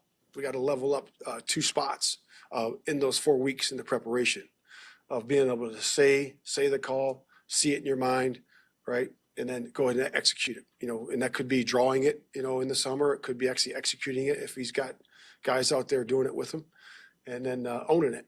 You know, then you got to own it. So that's the biggest thing, the biggest step we got to take with Caleb and also with the rest of the offense and defensive guys too, because the separation in the NFL is in our preparation. You know, everybody says they want to be a winner, and no one wants to be a loser. Well, you got to put the time in to be a winner, and that takes focus, attention to detail, and it takes determination and dedication. So the guys are up for that. They're excited about that. We got a plan for each guy, and it's a good plan and a good process to go through the next 4 weeks to level up a couple steps. Open up the questions. About that plan, Caleb was just talking a little bit about that. So, all right, how much of that is you guys sort of giving him specific things that he should be working on through these next 4 weeks versus also just trusting the player, you know, to get the time off, the rest, handle things how, you know, you expect a player to during this time? Yeah, that's a great question. I think that a good coach sets it up for his players, and we do that. We set it up for them. We give them the tools to use, and again, it's on their own time and everything, all that. But I think you give them the keys to the car, but you also show them how to drive, and that's what a good coach does. Have you learned anything about Caleb over these last couple months or weeks that you've worked with him that you didn't know before? He's a pretty funny guy. You know, so I'm learning that about him. So he's got a real good sense of humor. He's really good with the guys. He's got a good way with the other teammates. So I didn't know he was going to be that good. With Amagachi, is he still on track to be good to go for start?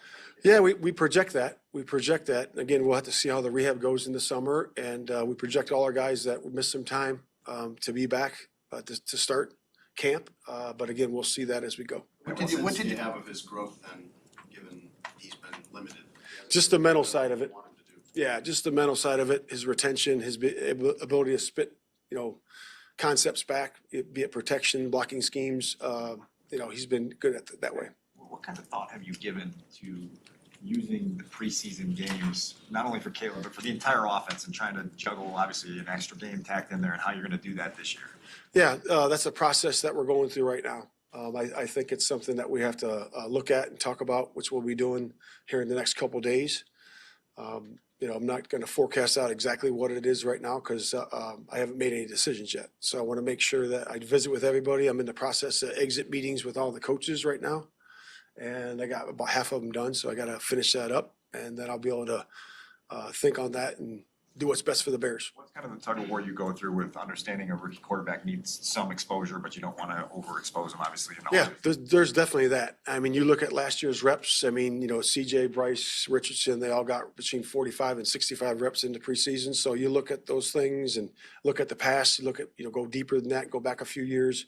So you're always looking at that, gathering the data. And like I said, we're going to do what's best for the Bears. What's the biggest thing that Mercedes brings in his 19th season? Leadership. Yeah, he's a tremendous leader, and he's got a great way about him, and he's got great wisdom. Great wisdom and discernment, and he helps everybody in the building, not just the players. He helps me in terms of the feel for the team and where everybody is in terms of the players. And he's been a tremendous leader since I've known him, and we're certainly excited to have him back. At the practice you announced last week against the Bengals, It's here, by the way. Makes sense. We didn't memorize the preseason. You guys are sitting together. How about that? I didn't plan that. That was fair of you to. Yeah, you were right. The having one practice versus two, was that just a logistical thing, or was that like a result of learning? Last year, I know you had two practices against the Colts and they ended up holding out the starters in the game. Yeah, that was Cincinnati brought that to us, so that was really their genesis of that. And like I said, I've never done it, but Zach has done it, so he's got experience with that. And we talked about the practice and the outline of that and logistics of that, and we feel very comfortable. I talked to him yesterday about it, so we're all set, and we feel good where it is. I know you've talked since the beginning of the offseason about how happy you were with the offensive staff you've assembled. How have you seen different coaches kind of slide into the right lanes in terms of, who's dealing with what, particularly, as it applies to Caleb, and, you've got this extra pass game coordinator now, quarterbacks coach, offensive coordinator, you've got the guy back from Italy, as we established last week. How would they all fit in, and is there a learning curve there? Yeah, there's definitely a learning curve, right? Because you have new people coming together. So that relationship piece is always big, the chemistry of that, and then learning how to communicate effectively and efficiently together to get to the right answer, not necessarily your answer. So you got to make sure you're doing that well. And in offense, you really have a few guys that are like the guys that you got offensive coordinator with Shane. He's done a fabulous job of leading that group. And then you have an offensive line coach that's high in the run game and the protections and all that. But and the addition of Thomas has been great too, because now he gets to help tie that all together with Shane. So that's been really good. And I feel great about the new additions in terms of the position coaches. I mean, Chris Beatty is unbelievable. Chad Morton's is really remarkable. Jennifer's done a wonderful job. So it's been good to see, and the chemistry's strong, and those guys are coming in, the new guys are coming in year 3, and they understand how we do things. I had a bunch of meetings with the coaches to start the off season to kind of outline the standards and making sure they understand what and how we do things here. And they bought into that, and it's been great. The fact that Thomas has been through this a year ago with the #1 overall pick, how does that help you? Good. It's been great. And I've asked them all along the way how it's going in terms of our preparation and how we're doing things and what we need to do better based on the experiences that he had, last year.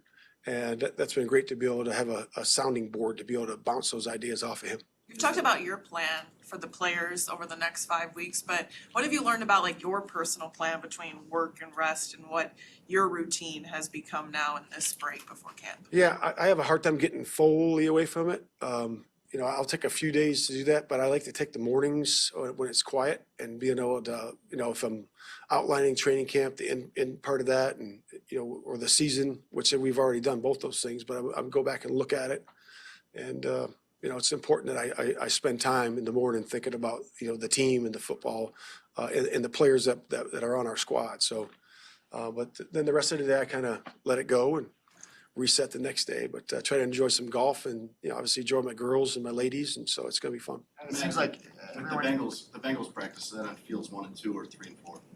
What's that? 3 and 4. Okay. Yes, sir. You know why? Because of the rain plan. If it rains, you can jump right in there. Perfect. And it's not an issue.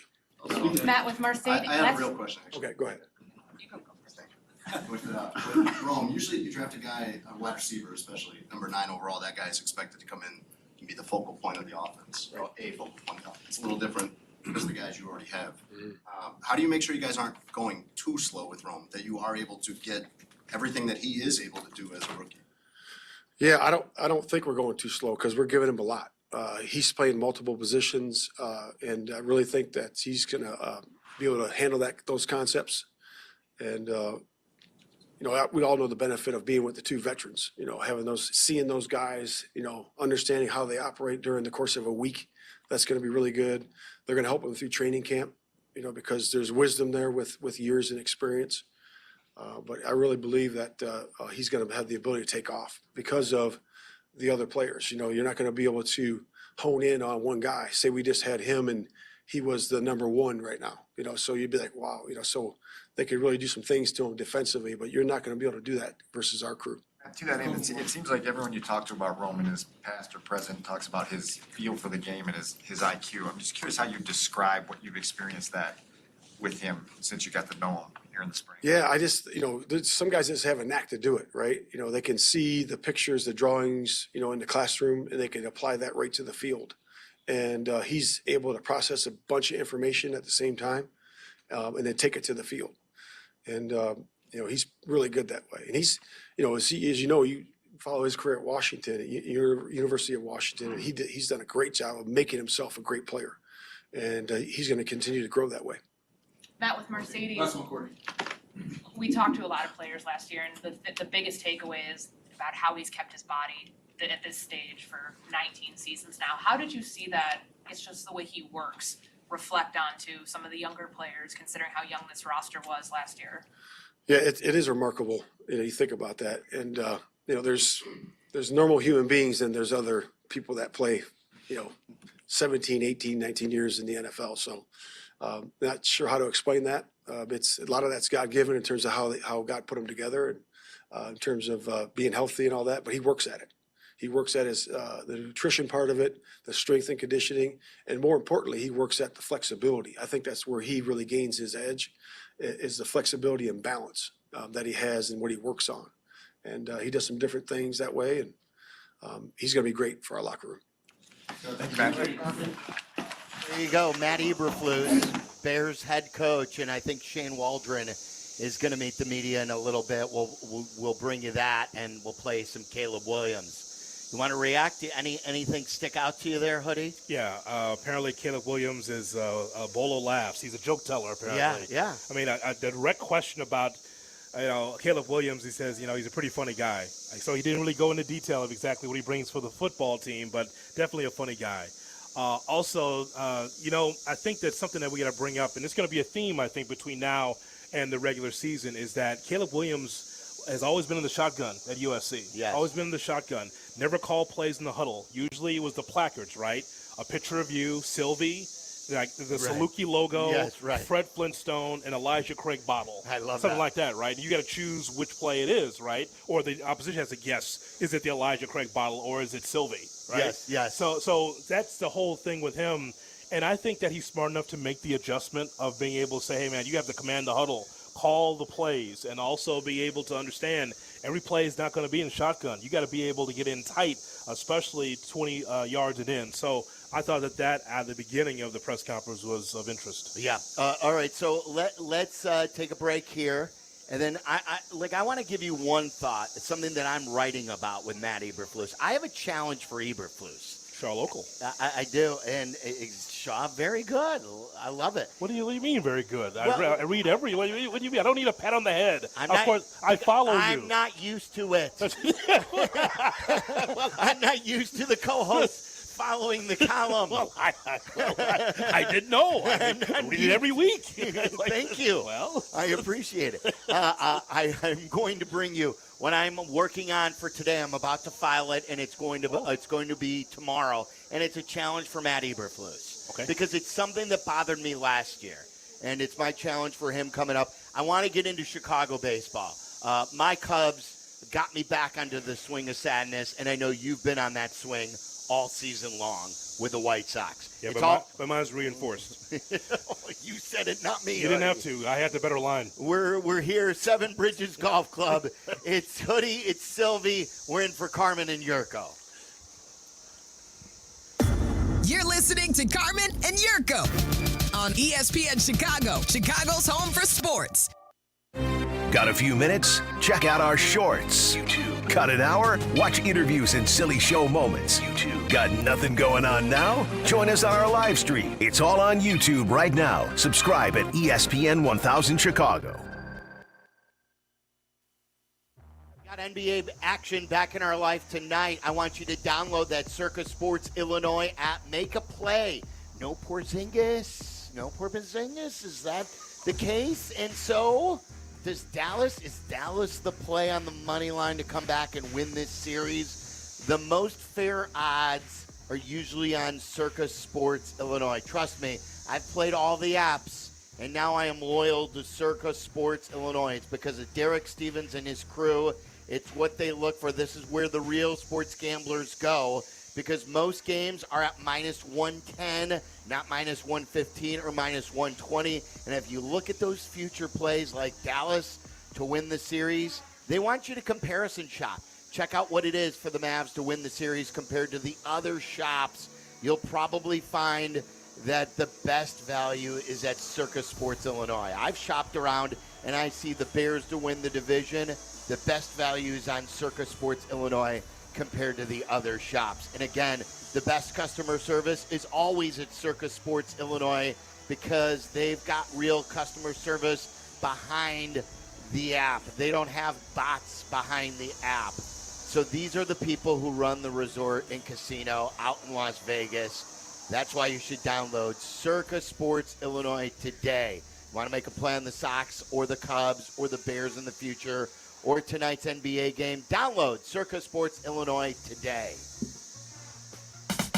Hey, it's your friend Tom Waddle here. The team at Great Clips knows that we all live very full lives. It's the reason they're always coming up with new ways to make getting a great haircut easier. Take, for instance, online check-in. With online check-in, Great Clips works on your schedule. They have features that help you see where you are in line, get a ready next text so you know when to go to the salon, and a haircut reminder feature that reminds you that you haven't been in quite some time. Another feature I love is Clip Notes. They save your haircut details so you can get the same look you love from the skilled stylist each and every time. Now look, I have no idea what I'm doing with my hair, okay? Who remembers what clipper setting or how long to leave it on the sides? You know who does that? Great Clips does, with Clip Notes. It's nice to be on the same page when it comes to your haircut. So even when you're not thinking about your next haircut, Great Clips is. And when you choose Great Clips, it's gonna be great. Download their app today, and if you're interested, join a salon team. Visit jobs.greatclips.com. Hey, welcome to the IKEA Midsummer Sale. Hello. Save up to 50% on outdoor furniture and indoor essentials, and have your best summer. Oh, how about storage for my inflatable flamingos? We've got you covered. Let's turn your space into a summer haven with space for birds. Awesome. Visit us in store from June 12th to July 9th or at ikea-usa.com/midsummer. Offer valid dates may vary. U.S. only while supplies last. Selection may vary by store and online. See store and ikea-usa.com/midsummer for complete terms. Restrictions apply. All right, people, let's get this meeting started. Where are the chairs? Gone. Research shows standing meetings are quicker. What research is that? Topic 1. CDW helped us deploy Mac supercharged by Apple Silicon for the way we work now. So how's their speed? Fast. Battery life? Long. Cyber threat protection? Strong. Ownership costs? Low. Great. This meeting Adjourned. Wow, that was fast. Yep, that's the research. With Mac configured by CDW, a solution that works for everyone isn't just possible, it's powerful. Find out more at cdw.com/getmac. eBay Motors is here for the ride. Go ahead, feel your engine. Admire that perfectly installed exhaust. Your vehicle's moving along this freeway like it was made from fresh installs and a whole lot of love. With eBay Motors, you get over 122 million parts to keep it running. And with eBay Guaranteed Fit, they'll be the perfect fit every time. Plus, at these prices, well, we're burning rubber, not cash. Keep your ride or die alive at ebaymotors.com. Eligible items only. Exclusions apply.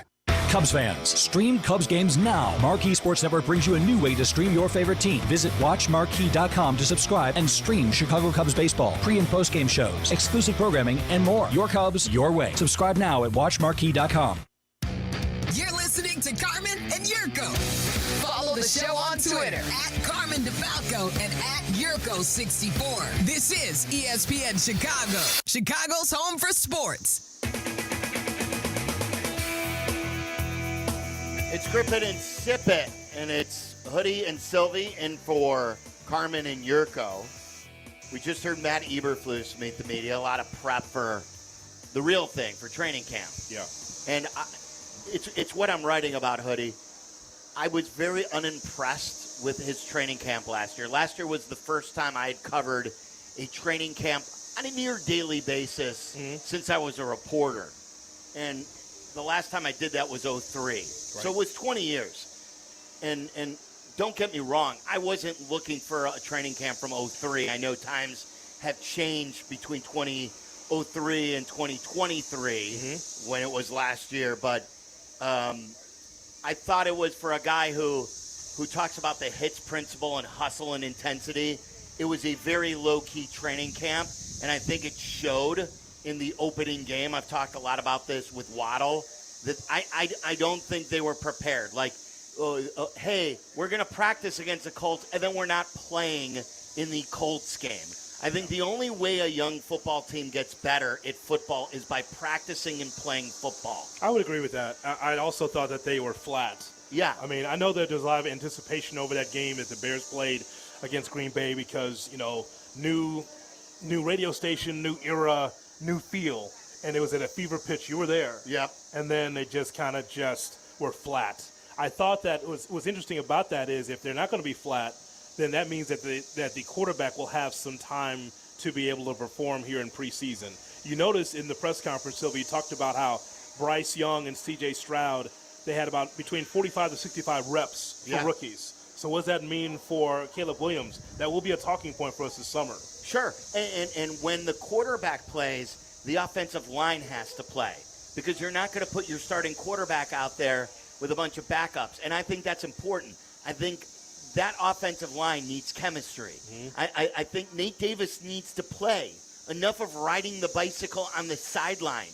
The center, whoever the center is, whether it's Bates or whether it's Shelton, he needs to play. Tevin Jenkins needs to play. He needs to callous his body to get ready. I think when you're so scared about getting hurt in the preseason, I think your body's not ready to play in the rigors of an NFL season. They're not the Chiefs. Yeah. You're not Travis Kelce where you're saving your body for the long grind. This is a young team that should be prepared to be playing an NFL season. You can't protect yourself, and then when the season opens against Tennessee, you're all of a sudden not ready to play in an NFL season. So I'm challenging Matt Eberflus to go out there and to run a real NFL training camp. I'm not asking for an Oklahoma drill, right? But I'm asking for him to run a camp like you've only won 10 games in the last 2 years, which he's done.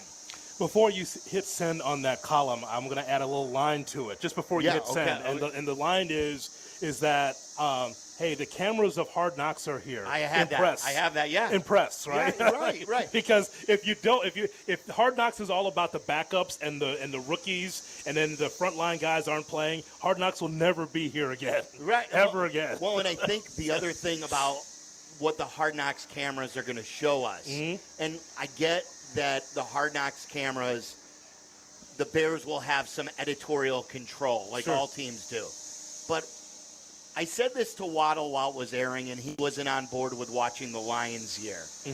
But there was a lot of talk about Dan Campbell being just a meathead. Just hey, look at me. I'm talking about biting off kneecaps. If you watched Hard Knocks that year, you saw that there was more depth to Dan Campbell. You saw that he was in the meetings with the general manager. You saw that the players really liked him. Yes. You saw that he galvanized his team. And you're like, wow, Dan Campbell is more than just his former tight end who says really dumb stuff at the press conferences. And I think you're going to get a better look at Matt Eberflus. Is there more to him than just the vanilla, bland coach that we see at the podium? Why does Ryan Poles love him? And maybe we'll get to see that with some of the behind-the-scenes stuff. What's it going to look like when he greets the team for that first introductory meeting in the theater. It's him saying right 100 times. It's him being able to jive with the players though. That's the thing. Like, you know what? Eberflus, at his core, also is a football meatball. He is. Sure. At his core, because I remember my first interaction with him. He says, "Hey guys, I just want to talk football. I'm just a football guy. I'm a football coach." Then all of a sudden we see him in a tuxedo with his hair slicked back and he's got a beard and a mustache looking all sexy. I love it. And so now all of a sudden now he's not just a football guy, it's a metamorphosis. I really believe last year with the winning, when I think that he was assured that he's not going to get fired after year 2, he started to have more confidence at the podium. You're right. Those press conferences that you'd play, you and Waddle would play, you'd start to see the confidence building in Eberflus. For a guy that was floundering, that couldn't explain certain situations like Chase Claypool, and he was floundering at the media, all of a sudden now he got more emboldened. If you remember, I would say the last 6 weeks into the offseason, he felt like he was more in charge. He was unsure of himself. He was not confident. That happens when you're a rookie head coach that doesn't belong, quite frankly. Of course. So because his name was never hot in the streets. No one said, boy, watch out for the Eberflus. There's a guy there for the future. No one had him in that spot. That's why I believe even today he's an A to B coach, depending on how the Bears fare this upcoming season. Right. Unless you just believe Ryan Poles, because he raves about him. Do you buy the conspiracy theory that his wardrobe changed because his wife and his daughters sort of knew and he knew that they were getting Hard Knocks, so they didn't do the wardrobe change, and they're like, we got to get you looking good for the cameras? I think that's some of it, but also you feel new and fresh. Nothing like a fresh haircut, nothing like a fresh shave. If you've always just been the coach that's laying on the couch, watching film, not going to bed, you know the Wanstead stories because you were there. Oh. The Wanstead stories. He comes in and goes, after a hard season, he goes in and says, honey, when did we get this piano? We moved in with this piano, Dave. Oh. Exactly right. I'll never forget. There was one, they weren't press conference, but it was back in the day. You would get Wani off the field. Yes. So we would surround him off the field, and then he would talk. And there was one day where it was right after Princess Di was killed. Yeah. In the car accident, and he had no idea. Yeah. No idea. It was like the talk of the world, that the tragic accident that Princess Di. Oh, geez, I've been in the film room for the last few days. What happened? It's like no idea. No idea. Oh, I've been thrown up on the side of the road because we're 4 and 12. That's right. That's a real story. That's the real stories. And it's off to the side. Mics are clicked off. Click, click, click, click. So, what did you get your kids for Christmas? When's Christmas? Yeah, Christmas. What month is it? It's November, isn't it? No, Dave, it's December 26th. Christmas was yesterday. No idea. So we tell those stories only to say that Eberflus had to be more than just a football coach. That he feels better, nothing like a good haircut, nothing like a change of clothes in the wardrobe. I think that makes him more appealing and less fireable when you're more than just a guy with Bears gear on. Yeah. 24 hours a day. Dress for the job that you want, right? That's exactly right. That's why I wore a collar today. What job do you want? What job do you want? Do you want the starter's job out here? Yeah, maybe. I think I can handle. I don't think I'm qualified, but you had the job that you wanted on One Mulligan Drive. You had the job you wanted, but now you're here. It's perfect. Hey, we are at Seven Bridges Golf Club, which is located at One Mulligan Drive. And don't forget, Giddy Ants. It is a great place. It's a public course, but it's got that private field. We're at the Dock Bar.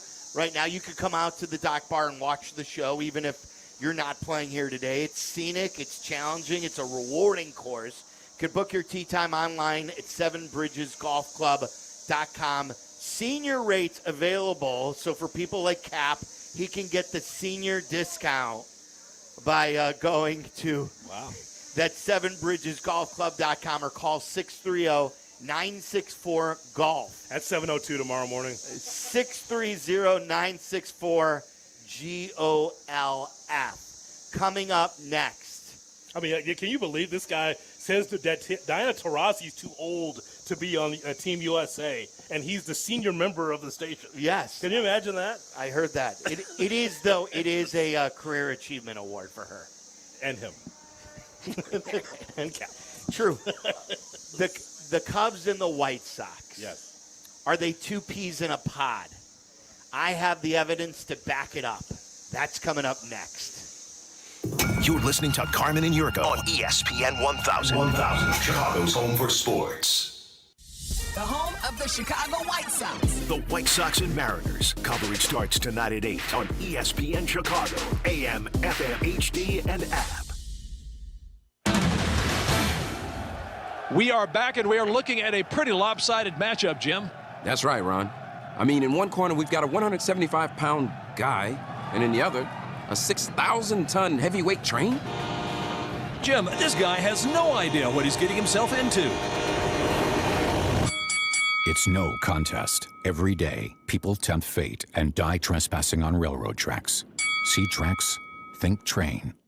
Hey, John, why so glum? I just got let go. The company's downsizing. This is the third time in the last 2 years. I'm done with this. Have you thought about My Computer Career? I've heard they can train you for a career in IT in just a few months, including cybersecurity and the basics of AI. And you don't need prior training or experience. Now that's a recession-resistant career. Wow, thanks. I'll check them out. Go to mycomputercareer.edu and take the free career evaluation. mycomputercareer.edu. Financial aid is available for qualified students, including the GI Bill. The lush forests of Vermont create the best maple syrup. What happens when you add pure Vermont maple to bourbon whiskey? You can feel the warmth, can't you?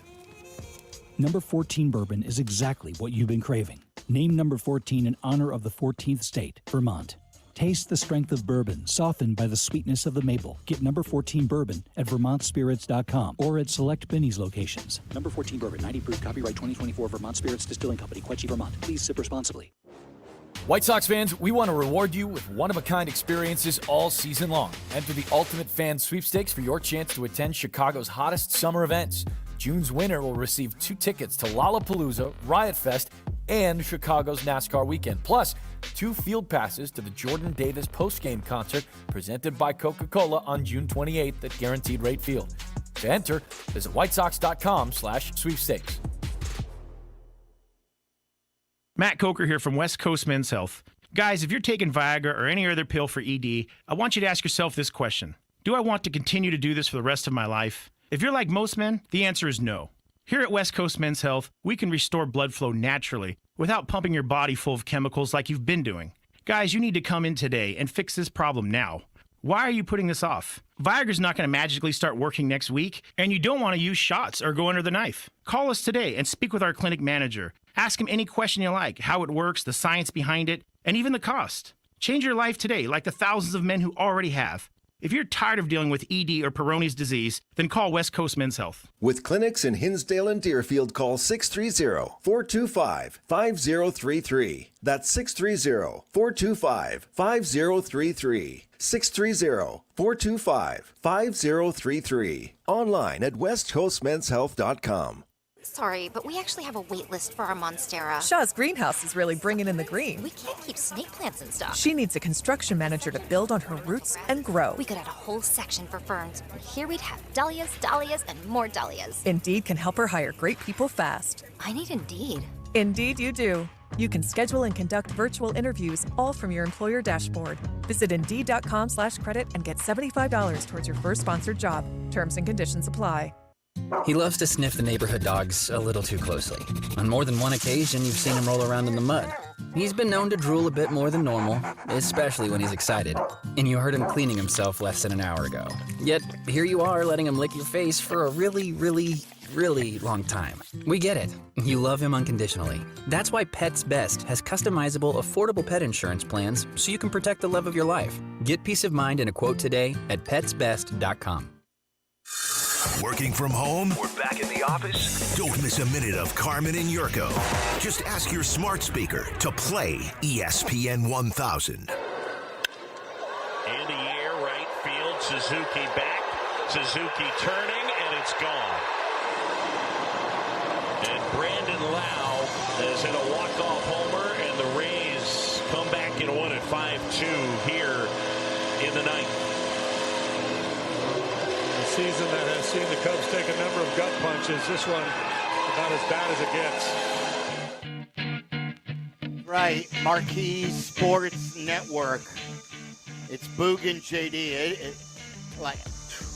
They've all been bad. I mean, the first one was the 8-0 one in San Diego. Your team, your second team. Is that your first team now, or is it your second team, buddy? It's 1A, and getting close to 1 lately.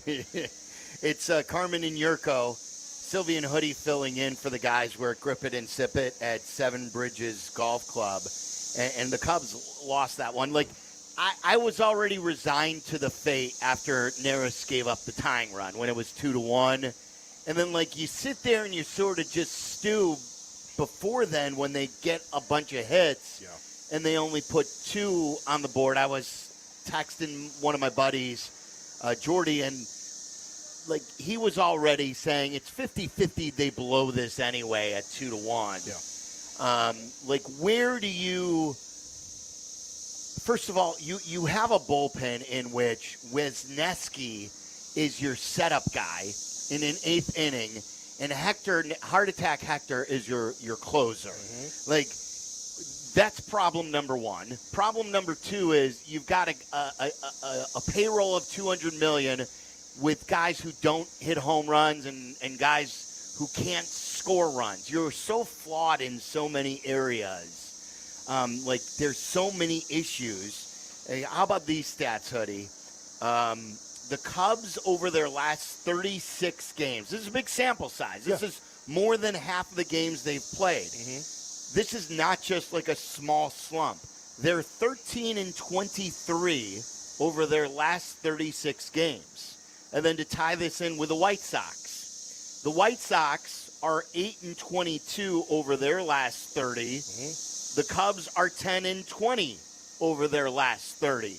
2 peas in a pod.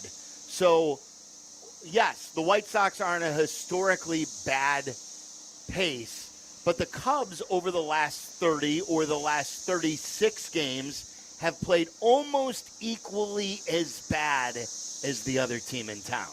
I guess my question on the outside looking in with the Cubs is, what do you want if you're Jed Hoyer? What do you want? What are you shooting for?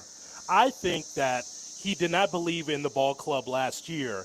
That's why he pulled up short to try to get relief pitching, because maybe with added relief, you're in the playoffs last year. This year, I need to know what the goal is, because it's one thing to be injured, but it's another thing to be a team that just can't find its own way offensively. So that's the issue. At this point in time, as we talk here at Seven Bridges, you need a 7th inning guy, you need an 8th inning guy, you need a 9th inning guy as far as a closer. You need power, you need a catcher, you need a backup catcher.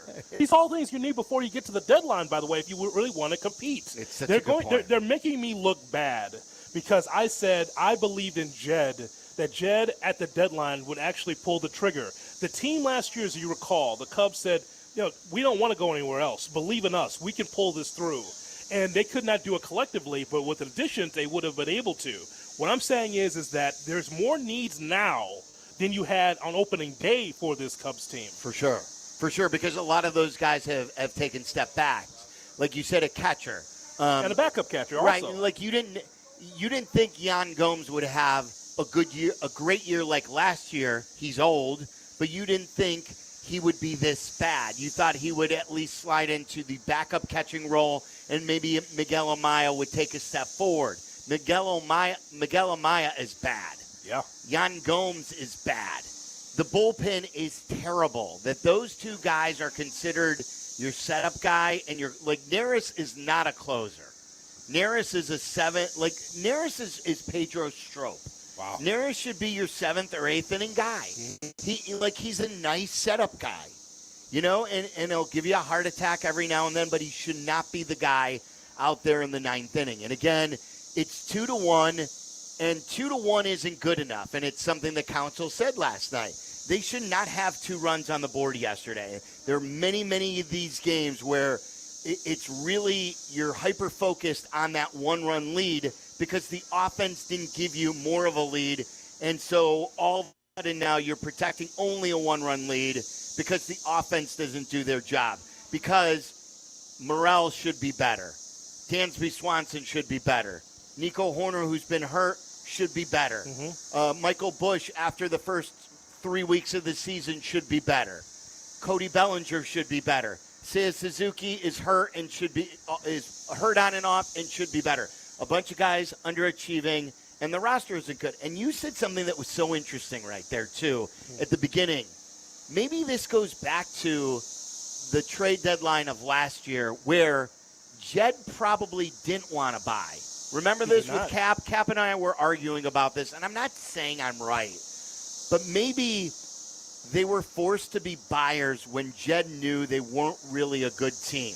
Maybe Jed wanted to be a seller. Jed knew that they needed still to be sellers to acquire more talent. And then that all those guys, Dansby Swanson, Ian Happ, went into the front office and said, no, let us go for it. And they fell a game short of the postseason because they got hot.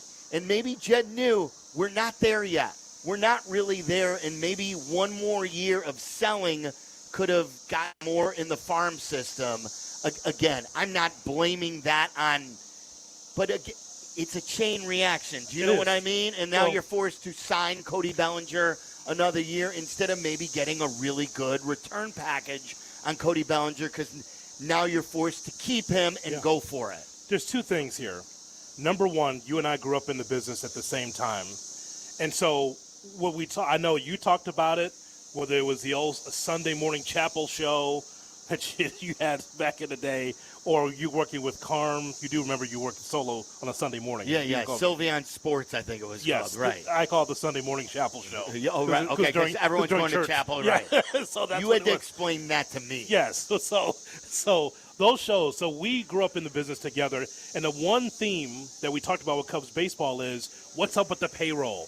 What is up with the payroll? How come the Cubs in this major market are not spending enough money? Well, here we are in 2024, and in what you are is what you used to hate, Sylvie, and that is you're one of the haves. You're one of the haves. You are. You're the evil empire. You're the Yankees. You're the Red Sox. You're the Dodgers. You're the Atlanta Braves. That's what you are. But here's the thing, though. Here's the point of that, though. You're a big spender, but what are you spending it on?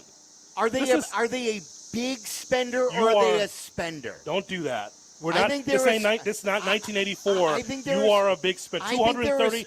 Hoodie, I think they're a spender for what they acquire in everything with the jumbotrons. Now, I was told, we're going against tradition. Remember Wrigley when we were coming up, never had an advertisement in there. That's right. Not one advertisement inside. And now we're going to put advertisements on the doors, and we're going to put the advertisements on the dugouts. And, okay, we're going against tradition. And I'm like, I'm fine with going against tradition as long as you put it into your payroll. And now we're going to get not one Jumbotron but two Jumbotrons. I'm like, that's fine. I'm fine with all of it, but let's put it into the payroll. So if you acquire all these things, you're not the Dodgers. And you're not the Yankees. You're a step or two below them. Like Cap was raving the other day about being 8th in payroll. Yeah, that makes you one of the haves, by the way. But don't do that. You're not the mom and pop. You're not the mom and pop. You're not a mom and pop. Well, that's what you were for a long time. But my ultimate point is at $230 million or more that the Cubs are having, you don't have a star. That's my point. Too. Well, that's my point. Now I think we can meet in the middle here where there's a lot of nuance in this. They should be better for what they're spending. Fair. But I don't believe they're the Dodgers or the Yankees or the Braves. You're the evil empire. But they're not getting a bang for their buck. Not every ballpark can get the Red Stars in a sellout on a Saturday. Not everybody can be able to have all these big concerts. You have more revenue streams in there now than you ever had before. Point. And that's my point where you're putting $35,000 for the Red Stars. Yeah. You're getting, which by the way, Laura Ricketts doesn't she have an ownership in? Yeah, she does. And you're getting Green Day and Smashing Pumpkins later in the year. And you're getting all these, and you're putting up the Winter Wonderland in the off season. Yeah. For all those revenue streams, I believe, as a Cubs fan, you should spend more than the 8th highest payroll. But I also believe what you're saying, that you should get more bang for your buck than 3 games below 500 for 220-some million or whatever they're spending. Peacock just went shopping the other day, and she looked at the bill, and she goes, it's $250, and she looked around the counter, and she goes, what did I spend it on? Right, that's true. What did I $250, what did I spend it on? I do the same thing when I look at Allie's Target bills or the Costco bill. I'm like, there's nothing in the pantry. Well, that's not true. There's a ton in the pantry. It's just not stuff that I eat. The point is that where's the quality? The same thing with the Cubs. The amount of money that you spend. Think about all the Cubs teams that we've seen in our lifetime, right? Even the ones you did not like. There was at least a star on it. Yes. Now, what I will say is, like, Imanaga's an all-star to me. Yeah. There's no question. They didn't even want him. They didn't want him, but he's here, though. Yeah. I haven't seen a Cubs team like this that was trying to win that didn't have a star. If you're going to spend $230 million, at least you could have a cornerstone. I like Seiya, like the next guy, but he's an emerging superstar, not a star yet. Every time you think he's emerging, he gets hurt. And then he takes 3 weeks to get better. Yeah. And then when he's starting to get in a groove, he gets hurt again. Like I'm a Morel guy. I had a penny stock on Morel when he first got here because of the energy he brings. But I want him to be better than he is. Like that home run is like the Javi in him where he's better than Javi. He's got a better eye than Javi. Yeah. But he still should be better on base wise than he is right now. You don't want to admit it, and you can write about it in Shaw Local, Shaw Media. Just football stuff, though. Well, I think you should just sneak in a baseball column. You think every now so? and then. I think throw in a Cubs hatred column. Because you got to get it off your chest. Otherwise, it's going to be a problem for you. All I'm telling you is that you are what you used to hate and used to rail about on shows. I don't. You are. I'm not. You are. You don't want. You're not the Sox. I admit that, Hoodie. I would admit if they were, but they're not there. They don't spend as much as I would like them to spend. In your wildest dreams, you never thought the Cubs would be 8th in payroll in Major League Baseball. Fact or fiction? They've been higher than this before. I think they've pulled it back. I think under Theo they were like 3rd or 4th. They've been up there, but they're never going to be the Dodgers. Right. I think they've got more room though, and like after biblical losses, I think they've scaled it back. Quite frankly. And if we want to go deeper in the weeds, it's going to probably be the payroll will stay the same or worse based on TV deals. Well, and then when Ricketts sees this, he's going to say, it's kind of like Jerry. Jerry looks at spending on Benintendi. He's like, this is my highest paid guy I've ever gotten. Why should I spend? Yeah. Grandal was the highest paid guy. He did nothing. This is going to force him to spend less. Ricketts is going to do the same thing. He's going to say, I'm spending $200-some million. Why should I give you more? I'm 3 under. This is why I've told you to build out the farm system. Don't worry. You'll be in the World Series a lot once they put a cap on Major League Baseball. Because that'll be the next thing. We talked about it the other day, by the way. There's Sylvie, already a cap, really. With the luxury tax. What's going to happen, Sylvie, is that, and I would agree with Cap in this regard. I don't agree with him very often, but on this, there's going to be an unbelievable strike or a work stoppage. You think so? Yeah, I hope not. No, I'm just telling you, because of the TV money. The Chicago Sports Network? I mean, that's CHSN. That's what's coming up soon. Yeah. I want to talk to you about your team and about where you are emotionally with your team and weave this all together. If you want to weigh in, 312-332-3776. Hoodie and Sylvie together in for Carmen and Yurko at Seven Bridges Golf Club. You're listening to Carmen and Yurko on ESPN Chicago, Chicago's home for sports. The Odds Couple with Mike North and Carmen DeFalco. As may the odds be ever in your favor. Presented by Circus Sports. Check out the podcast. Available on demand Friday through the ESPN Chicago app. Want to save on some of the biggest names in streaming on the network made for streaming? X marks the spot. Now through June 30th, get 150 megabit Xfinity internet for 12 months with a 1-year contract. And for just $15 a month, add the new Stream Saver that includes Peacock, Apple TV Plus, and Netflix. That's Xfinity internet and Stream Saver for just $35 a month. All your favorites, all in one place, only from Xfinity. So go ahead and binge some shows, stream some movies, and save some money all at the same time. For more watching and less spending, X marks the spot. Switch to Xfinity, the network made for streaming, and bring on the good stuff. Go to Xfinity.com, call 1-800-XFINITY, or visit a store today. Restrictions apply. Requires paperless billing and auto pay with stored bank account. Equipment taxes and fees extra. After promo, regular internet rates apply. Currently $56 a month. Actual speeds vary. Stream Saver requires Xfinity Internet or TV, and price subject to change.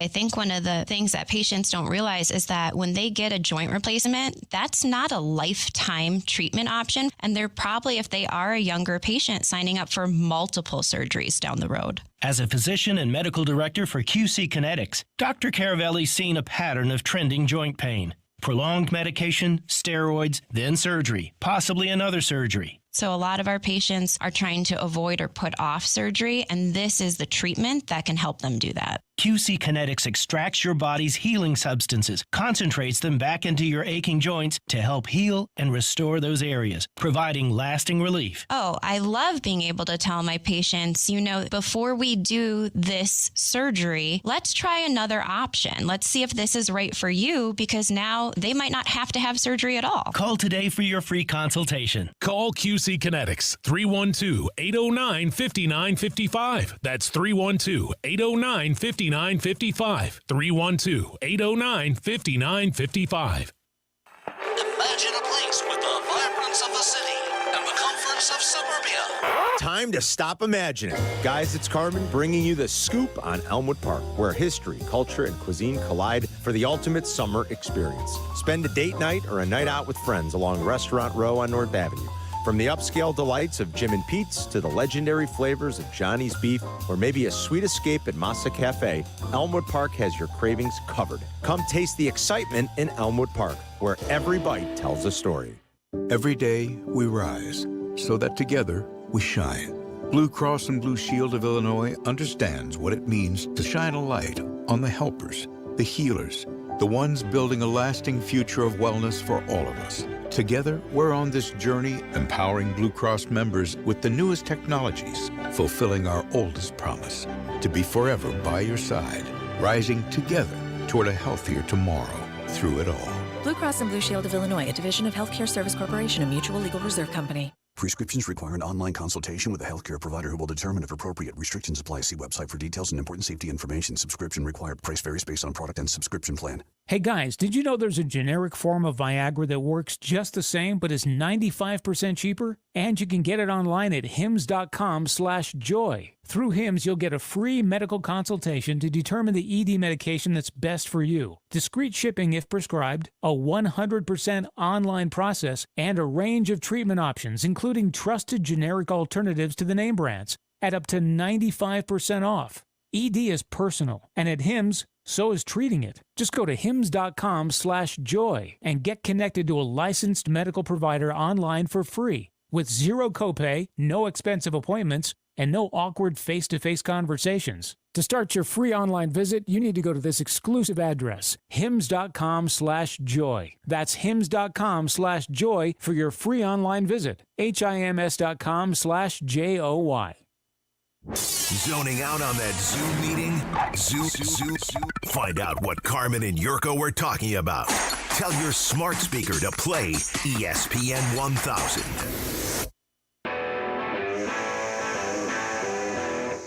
Sylvie and Hoodie together in for Carmen and Yurko at the Griffin and Sippitt golf outing.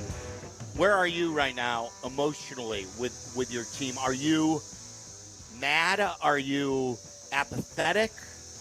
Are you sad? How do you feel? I'm rich. You're rich? Yeah, man. I'm betting against the Sox every night. Oh, are you? So when they take a lead, because they are a good 5-inning team. Yeah. No, well, that's the point. You see, where I am is I'm disappointed more so than angry, because I've been through the anger stage now. Here we are in June, and they've lost 51 ball games. They're on their way to losing well over 100 games this year. We talked about it yesterday morning, whether or not the Sox would eclipse 100 losses by the time we get to the end of the preseason for the Bears. That's a hell of a bet, is it not? I mean, that's the last game is against Kansas City. Will the Sox lose more than 100 games by the time we get to the last preseason game. And that's likely, by the way, because I think so too, because when you get rid of Crochet, which very well could happen, or Robert or others, it very well could be. I'm disappointed, Sylvie, because the owner couldn't care less about where the organization's going. I could not be an owner of a team and not care. I'm still in Chicago. I might be the quote-unquote second team in town. Some believe it's the first team in town. The point is, though, is that I could not do this and just say, F it, we're just going to unplug it and not care.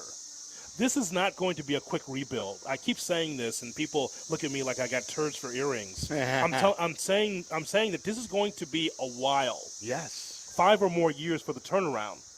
It's because the ownership is not going to spend.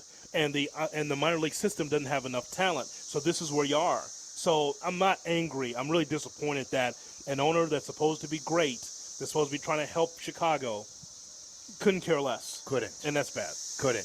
I've got something on that in a little bit, too, for later. All right, so we're back at Seven Bridges in 2 minutes. Caleb Williams met the media before the summer break.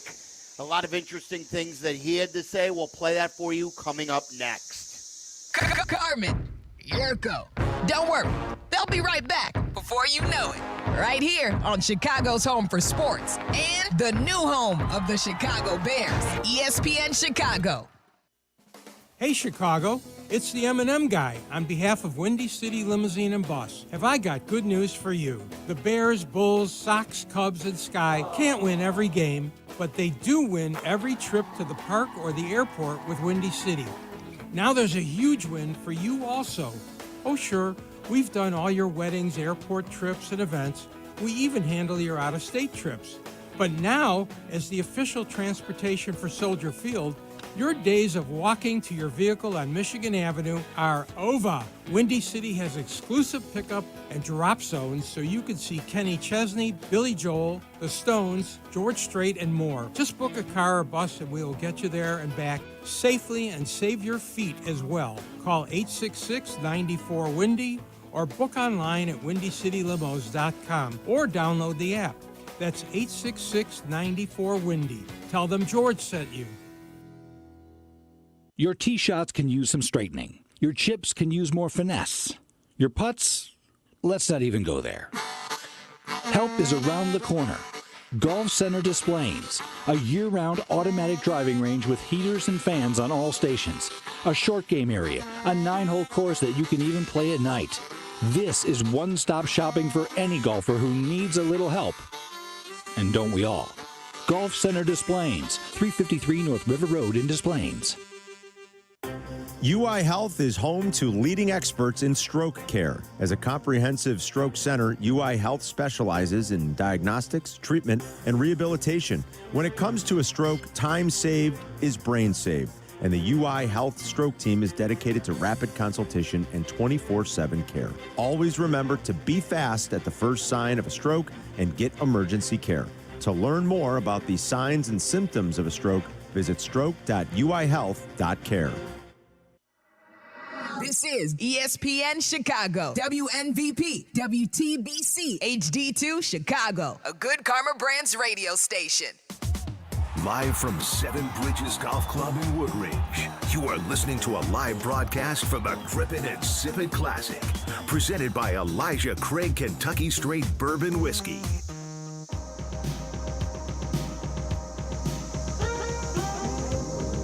Just a gorgeous day. I mean, it doesn't get any better than this. We've had some weird weather days here, too, at Seven Bridges. I believe last year is when the wildfires in Canada were going on and the smoke was blowing, to the south from Canada. And that's when it seemed like it was cloudy or smoggy. Mm-hmm. And then I believe in 2001, the year that I don't know if you remember this, Hoodie, the year I cracked my head open here at this golf outing, it was one of the hottest days of the year. It was 101 or 102 degrees in June, which is rare to get that hot this early. That was the year, it was right after COVID, and it was right after I was in remission. So I was like so excited to be out in an event, and I don't golf. So I was like driving around the golf course in a golf cart, and I like was having a couple of beers, and I got into the golf cart a little too quickly with the roof. Yes. And I lifted my head up, and I hit the bar, and I knew that I cut my head, but I just thought, I'm fine. And I touched it, and usually if it's not gushing blood, you're fine. Yes. So, okay, there was a little blood, and I was wearing a hat. I'm like, I'm fine. Went to the bathroom, cleaned it up a little, and it wasn't gushing. So I'm like, I'm fine. And later that night, I showed my wife the cut, and she goes, babe, that's a big gash. And so we sent it to one of my doctors, and he said, you know what? You better get to the emergency room. Wow. Because if that will get infected. Yeah. And not only did I need, quote, stitches, I needed staples. 5 staples to shut that at like 10:30 at night. And it was still during, the peak of COVID. So, like, they had to do it in the hallway. Yeah. Because there was no room in the emergency room. Yes. So they had to staple me in the hallway like 11 o'clock at night. Nothing like a knit 1, purl 2 right there in the hallway, trying to stitch you up. Yeah, that's not great. No, and it's embarrassing too, Hoodie, because that's one of those injuries where you have no excuse. It's like Carlos Boozer supposedly answering the door and tripping over his gym bag, if you believe that. Yes. Or all the other ones. Like I got hurt getting into a golf cart. What a klutz.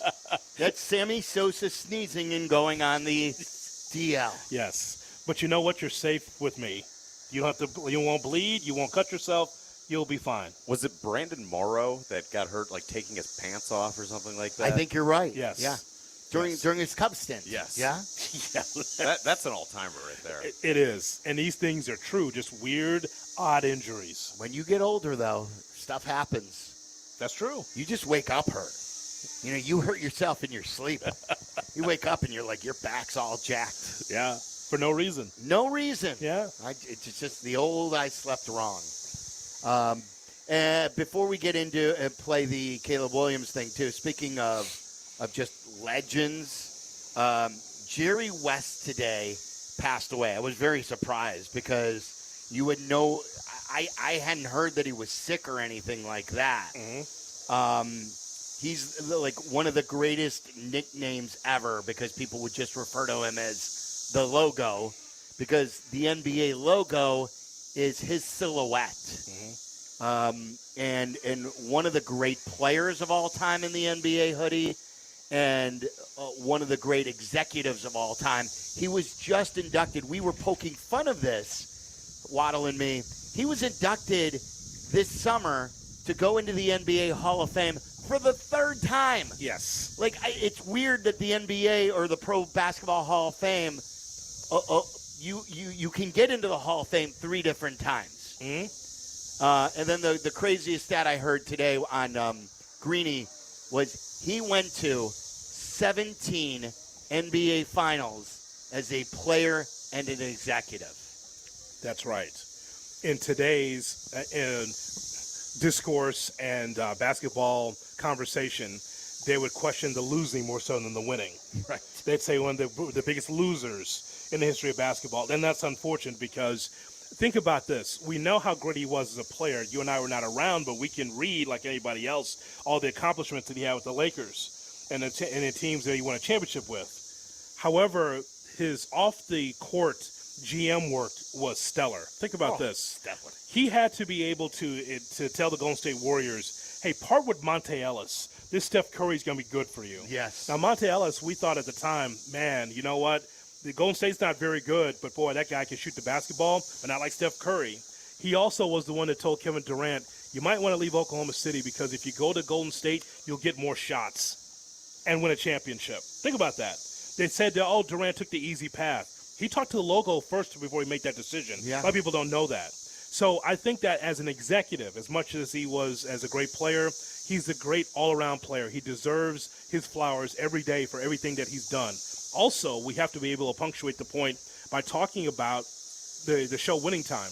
I know it's an exaggeration of everything that happened with the Lakers and the championship run, But I think the one truth you can pull out of it is that Jerry West was very dark.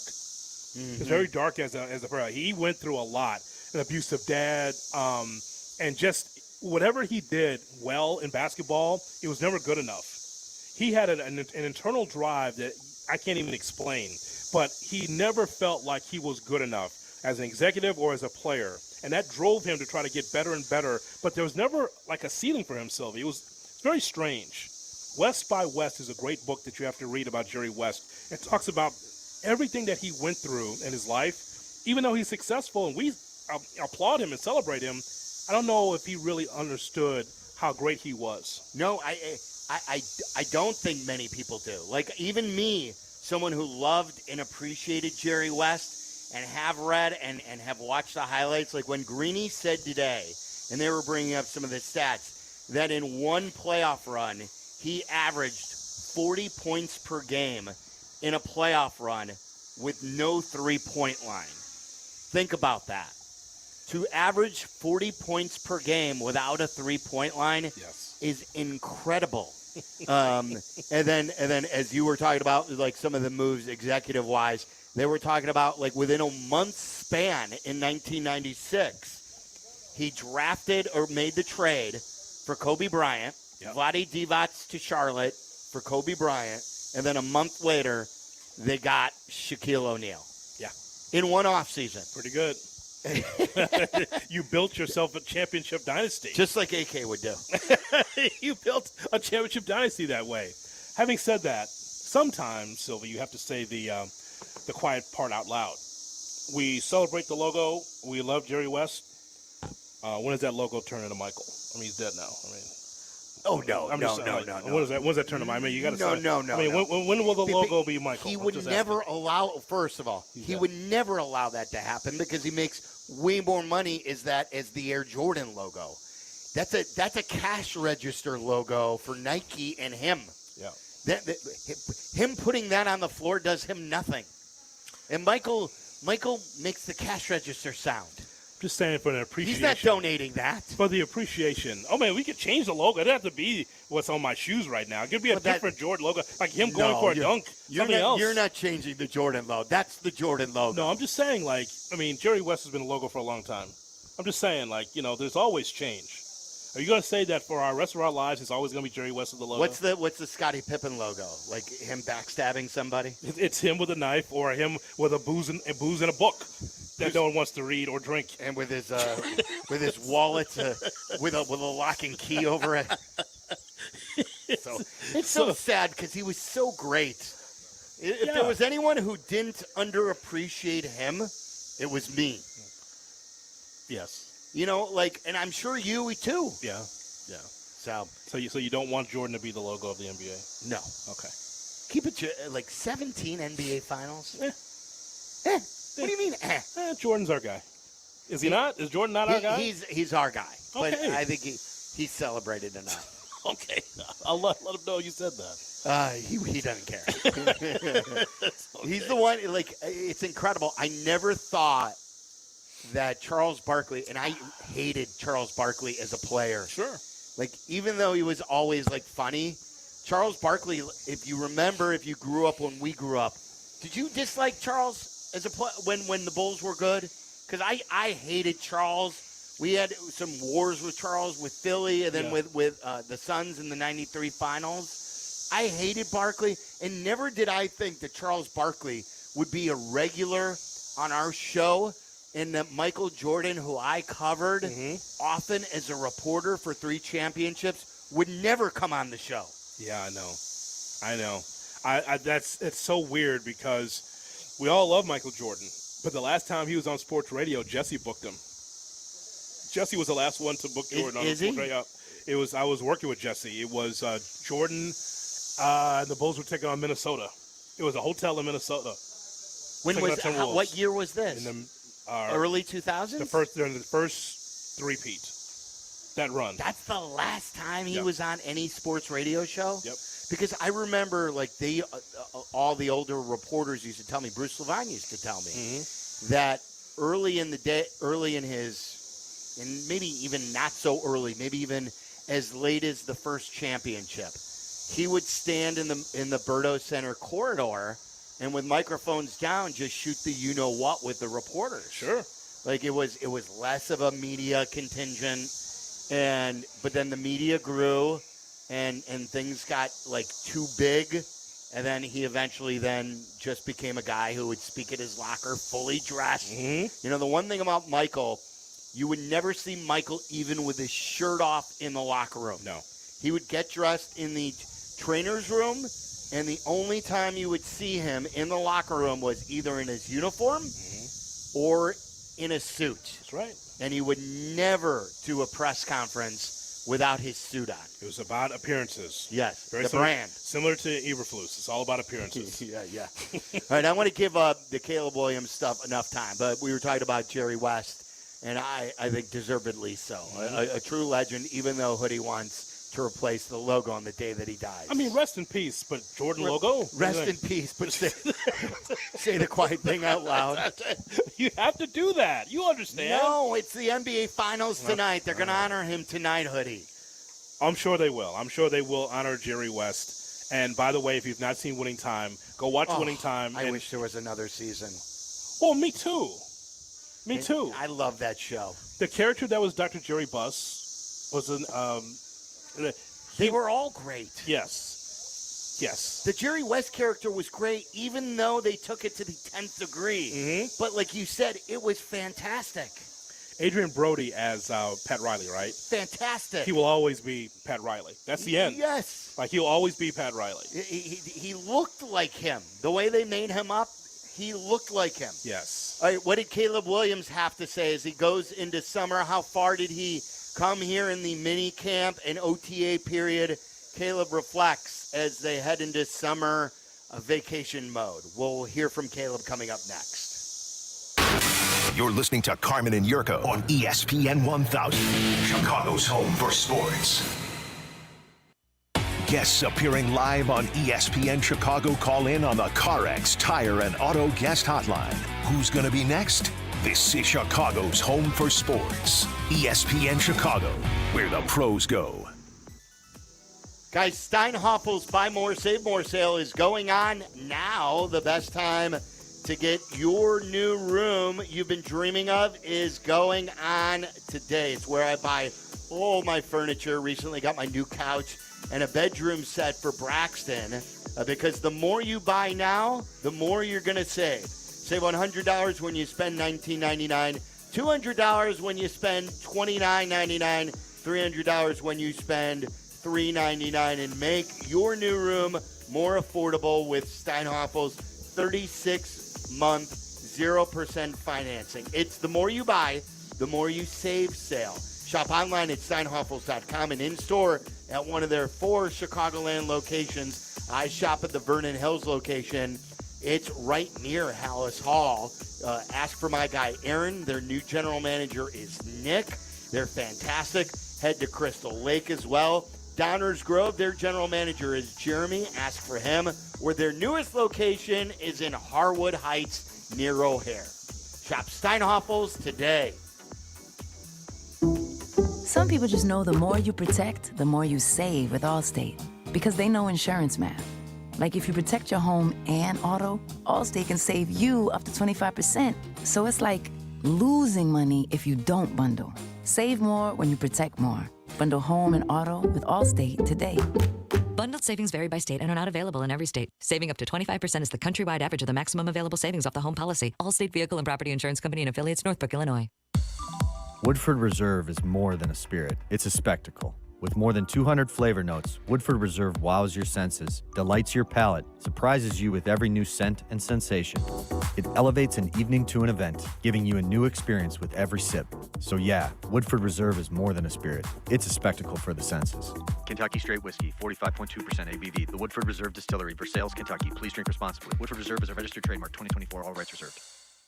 Hi, this is Dave Musial, owner of Four Seasons Heating, Air Conditioning, Plumbing, and Electric, and I personally guarantee to beat any quote on a new furnace and AC by up to $1,000. Even the so-called buy a furnace, get an air conditioner free. That's right, Four Seasons will beat any so-called buy one, get one free offer by $1,000. And Four Seasons guarantees same-day installation, and we have an A-plus rating with the Better Business Bureau. So call today. For all the right reasons, call 866-4 Seasons. Howard, what are the odds a friend, family member, or even me will be injured someday in an accident? I don't know about the odds, Cap, but this is what I know. It's important to be prepared in case you're injured. And that's why I am prepared by putting your number, 312-6-million, in my phone. That's the smartest move, Cap. Anyone can be injured at any time. It pays to be prepared. Hurt? Call me. That's why you're my guy. Howard Enkin is the attorney for the Cap and J. Hood Show, weekday morning, 7 to 10 on ESPN 1000. We are back, and we are looking at a pretty lopsided matchup, Jim. That's right, Ron. I mean, in one corner, we've got a 175-pound guy, and in the other, a 6,000-ton heavyweight train. Jim, this guy has no idea what he's getting himself into. It's no contest. Every day, people tempt fate and die trespassing on railroad tracks. See tracks, think train. Thanks for calling Discover. This is Diego. Hi, Diego. It's Jennifer Coolidge. You know, I just want to say your cashback match makes me feel so special. It really inspired me. That's great. Doubling the cashback you've earned at the end of your first year is what we do. Well, I'm doubling everything now.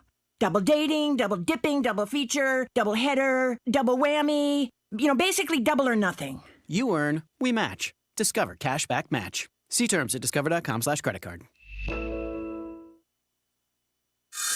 Working from home? We're back in the office? Don't miss a minute of Carmen and Yurko. Just ask your smart speaker to play ESPN 1000.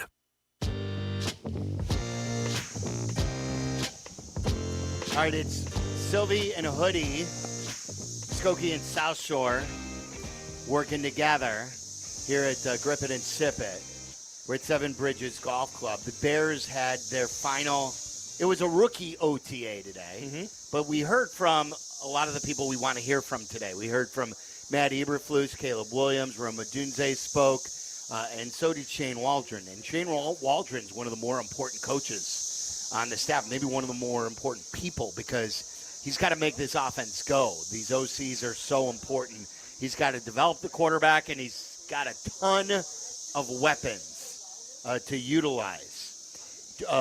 I did a video yesterday after the Cubs lost, and I said, please, Bears, save us from our bad baseball team. Am I putting too much on the Bears? No, it's exactly what we need. We need this. I always say this about baseball season. Just keep me interested until we get to training camp. That's what baseball season's for, because we don't see a lot of winning around here, right? So I just need that little off-ramp, that conduit to get to training camp. And the Cubs and Sox have failed in that greatly. They have failed to keep us interested. It's interesting of the losing, but we've seen that a lot. Yeah. There's a cicada on your back. Another one. They're attracted to me. Yeah. Yeah. Someone has to. You city guys are all super freaked out by them. No, I'm not. I was trying to help you. Or I could have smashed it against that golf carrier. And then all the juices would ease out.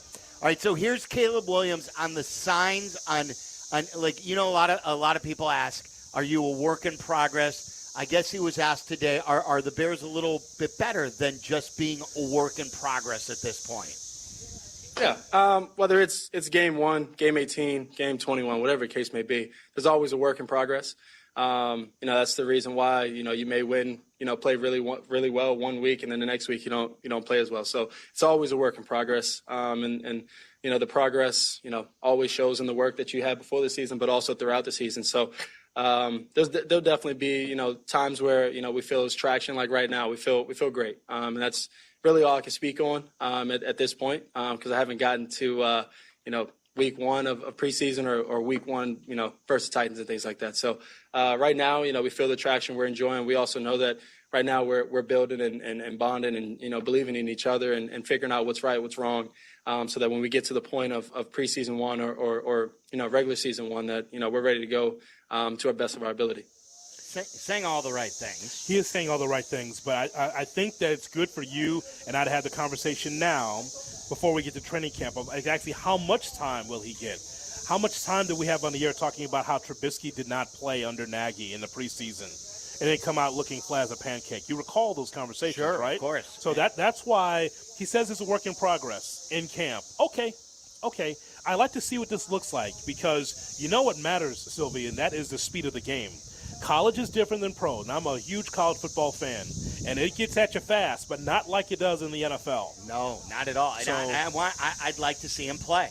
I want to see him in the line play. You know how I feel about that. Okay. You know how these guys are. They put them in like a little glass case until the regular season starts, and they're not ready, flat as a pancake. I know. That does and not I don't work. I don't want that to happen. I think the risk. I think if you do it right, I think the risk is worth it. Yeah. I believe it is, and those will be the big talking points in camp. Here's Caleb Williams on working with new offensive coordinator Shane Waldron, who, by the way, is a part of that quarterback collective group where his own personal quarterback coach works. Yeah, it's been great. We've been growing together, figuring out what works best for us. Whether it's actually out there on the field and, how we're going to communicate, whether I'm actually on the field, whether I'm on the sideline. I'm always asking questions. I'm trying to grow from, the guy that's going to be calling the plays for me, helping us scheme and things like that. So that's one of the most, if not the most important relationship, on the coaching staff and throughout this team, for me to have is my OC and us being on the same page. Throughout, this process and growing and learning from that, but also when we get to season, is keep growing and processing, the same way that he does so that we're on the same page. So when it's third down on a big game and, I got to flip the protection, I got to do this and that, we've been through these, these situations to be able to do that, and we're on the same page so that we can go and, win big ball games. Who's your favorite Bears offensive coordinator? It's Slim Pickens. Well, let me go through the 10 that Jay Cutler had to deal with. Right. I think it's Mike Tice because it was cartoonishly funny. Gee. 324, pizza 341, 2, timeout. Chicago is his first time out. You dope. And I was with Jay on that. Get the plays out, you dope. Exactly. Get it out. So, all right, guys. Blue 40, 21 speaker. Blue railing on tree. 4 timeout. Chicago. It's their second timeout. Come on. so I think comedically that was my favorite offensive coordinator. So will this Shane Waldron, who's been an OC for 3 years in Seattle under Pete Carroll, will he automatically become the best right away because of the weapons and because of his previous experience? Man, I don't. Or will we hate him too? No, I mean, hey, the first time that the Bears can't find a way to score, we'll be hating him too. That's enemy number one, man, the offensive coordinator. It certainly is. It really is. But this feels different, though, Sylvie. This feels different. I know we've said this before, but it's different because we have never seen sweeping changes like this in one offseason in the history of our Bears fandom. We haven't. Never. No. You've never seen a general manager see the things that we see. What I love about sports is when a general manager has the ability to see what we see as fans. Say, how many times have general managers lied to us where we say, hey, you need a right fielder, or you need a quarterback, or you need that. No, we're fine. No, we've got our plan.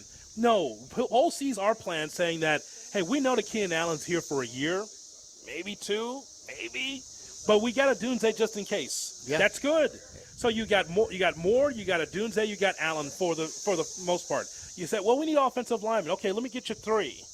Okay, how about a backup tight end? We'll get you one of those. What are you going to do about the secondary? No more Ejax, no more Bojax. Okay, well, we'll give you a Bayard. So he's filling the holes there. We're just waiting for the other side of Montez Sweat right now on the defensive line. If not, they'll try to cultivate what they already have. And I'm a little nervous still about the offensive line. Yeah. I'm nervous about that. Here's Caleb Williams about his fellow rookie. And remember, this was a rookie OTA, the last OTA, and then they're off to summer fun or whatever you want to call it. Summer fun. A little summer fun. Okay. You got to stay out of trouble. That's the speech, right? You don't get into trouble. Keep your body in check. Keep your weight down, and come back ready to work. Caleb Williams and his fellow first rounder Roma Dunze. The guy wants to play. Who as a competitor, as a player, been in this position, his position. you have great guys around you. You have all these things around you, tools, great coaches, and great facilities, all these other things. Why would you want to necessarily wait? And things like that. You can grow throughout. You can learn from other people's mistakes. And so, I believe that's been his mindset is, I'm going to play, I'm going to be on the field, but I'm also going to, take in and soak in all that I can from, the guys like Keenan that's been doing it for 12, 13 years, that old guy, So, it's his pace is smooth, his pace, trying to learn as everything is being smooth, just like Rome is. And, but he also understands that it's time is now. And you got to keep working, got to keep growing through all the growing pains and things like that, the bad days, the good days. And so, I think that's his mindset. I know you know it because you watch a ton of college football way more than I do. But when you see him in person, Hoodie, like just how big he is, and like he said, that's the buzzword that you come away watching. He's so smooth. Doomsday, yeah. His footwork on the sideline is so professional already, and his hands are so good. He just is he's just really, really good. And hopefully it's going to translate immediately. I love that Odunze and Caleb Williams will grow up together because they're both rookies. That matters. It's great to have a veteran like Keenan Allen, an old head in there, to be able to have DJ Moore, who's been there and done that. But it's nothing like having a peer that's like we're the same age or around the same class. We're both part of this team. We could be able to connect together. Yeah. And so I think that matters a lot too. Watching him in college, Sylvie, he was just as smooth. There's a reason why he's a top 10 pick. It's deserved. And I'm just glad that Ryan Poles saw fit to say, you know what, we want to make sure that we are supplying Caleb Williams with enough talent around him. Unlike he didn't do that for Justin as much. He didn't do that for Justin. No. But he wants to get this right because for one of the few times in our Bears fandom, we're going to see the offense shine. For years, it's been running back you and defense or linebacker you.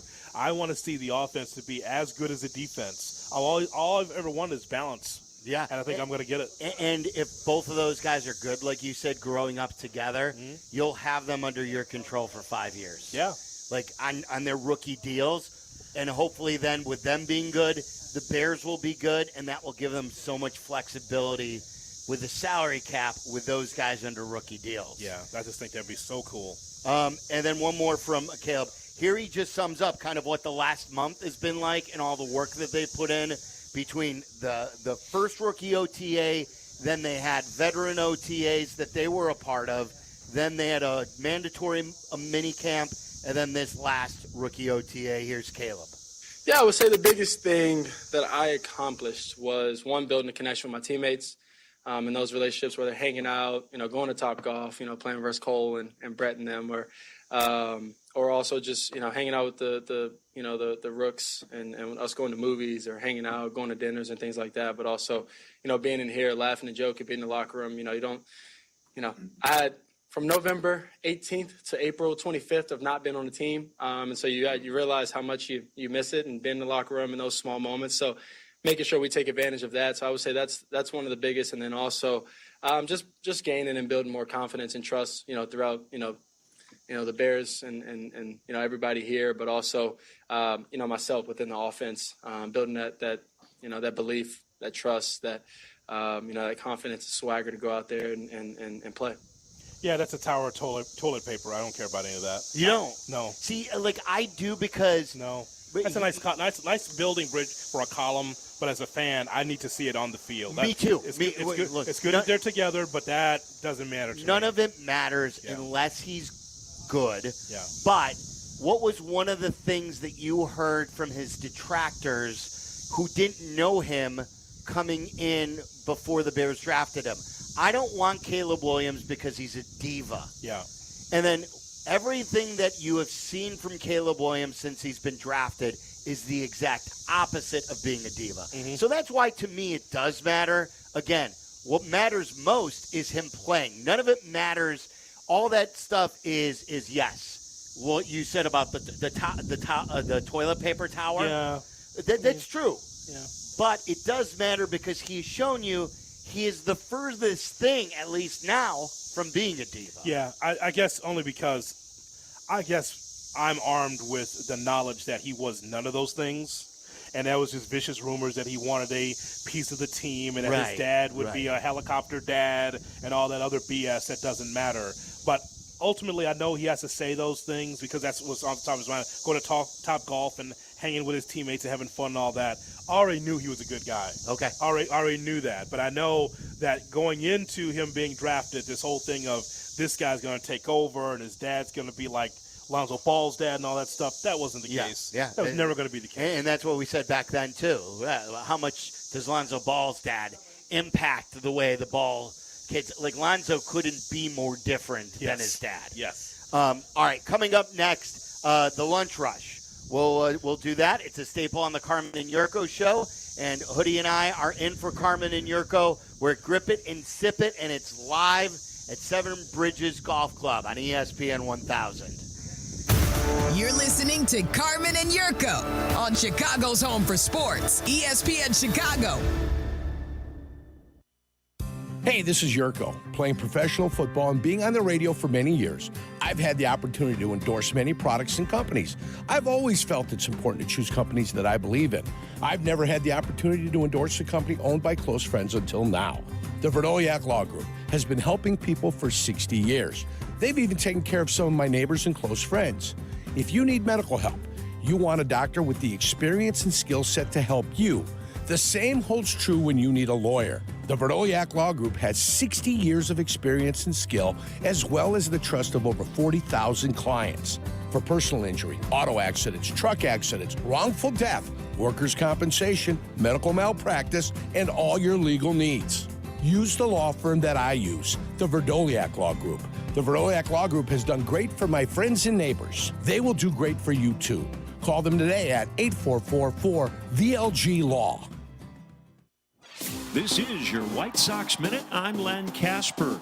The Sox lost another game in which they had the lead Tuesday night in Seattle. The silver lining was a very impressive MLB debut performance from starter Drew Thorpe, who allowed 2 runs, only 1 earned in 5 innings. Tonight, rookie Jonathan Cannon works for the Sox. He looks for his first Major League win. Get to the ballpark Wednesday, June 26th for Mexican Heritage Night, presented by Modelo, and celebrate with friends and family as the Sox take on the Los Angeles Dodgers at 7:10 p.m. The first 10,000 fans 21 and older will receive an Aztec-inspired Mexican heritage jersey.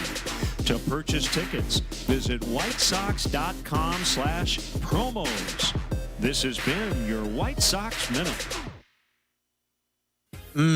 Jack Daniel's Single Barrel. I get subtle notes of caramel and spice, some bright fruit notes, and sweet aromatics. I love scotch. Scotchy scotch scotch. Here it goes down into my belly. Here we go again. Join me and Waddle for a lesson on Jack Single Barrel and Glen Dronick. It's all happening at Oak at the Glen in Glenview tomorrow night from 7 to 9. Space is limited, so don't be tardy. And please drink responsibly. Whiskey, me? No, whiskey, you! FinishingChicago.com's decorative finishing contractors can transform your commercial spaces for staff, tenants, and customers alike. Our contractors' dedication to safety ensures everyone, including the assets of your building itself, are taken care of from start to amazing finishes. Visit FinishingChicago.com for your free list of decorative contractors specializing in decorative painting, wall covering, drywall finishing, glass systems, and custom signage. For a great finish, start with FinishingChicago.com. Getting quality employees to fill positions in your company is essential, but finding those people can be a major hassle, unless you use ZipRecruiter. ZipRecruiter makes finding quality people a breeze. And right now you can try it for free at ZipRecruiter.com/free. With ZipRecruiter, one click sends your job to hundreds of top job sites. But more than that, ZipRecruiter's advanced technology identifies the candidates with the skills you need, sends you a list of great matches to review, then actively invites them to apply for your job. And the results speak for themselves. 4 out of 5 employers who post on ZipRecruiter get a quality candidate within the first day. That's right, the first day. Now you can focus on your business and let ZipRecruiter do the work finding the best people for you. See for yourself. Experience the ease, efficiency, and power of ZipRecruiter for free. Just go to ZipRecruiter.com/free. That's ZipRecruiter.com/free. ZipRecruiter.com/free. Zoning out on that Zoom meeting? Zoom. Find out what Carmen and Yurko were talking about. Tell your smart speaker to play ESPN 1000.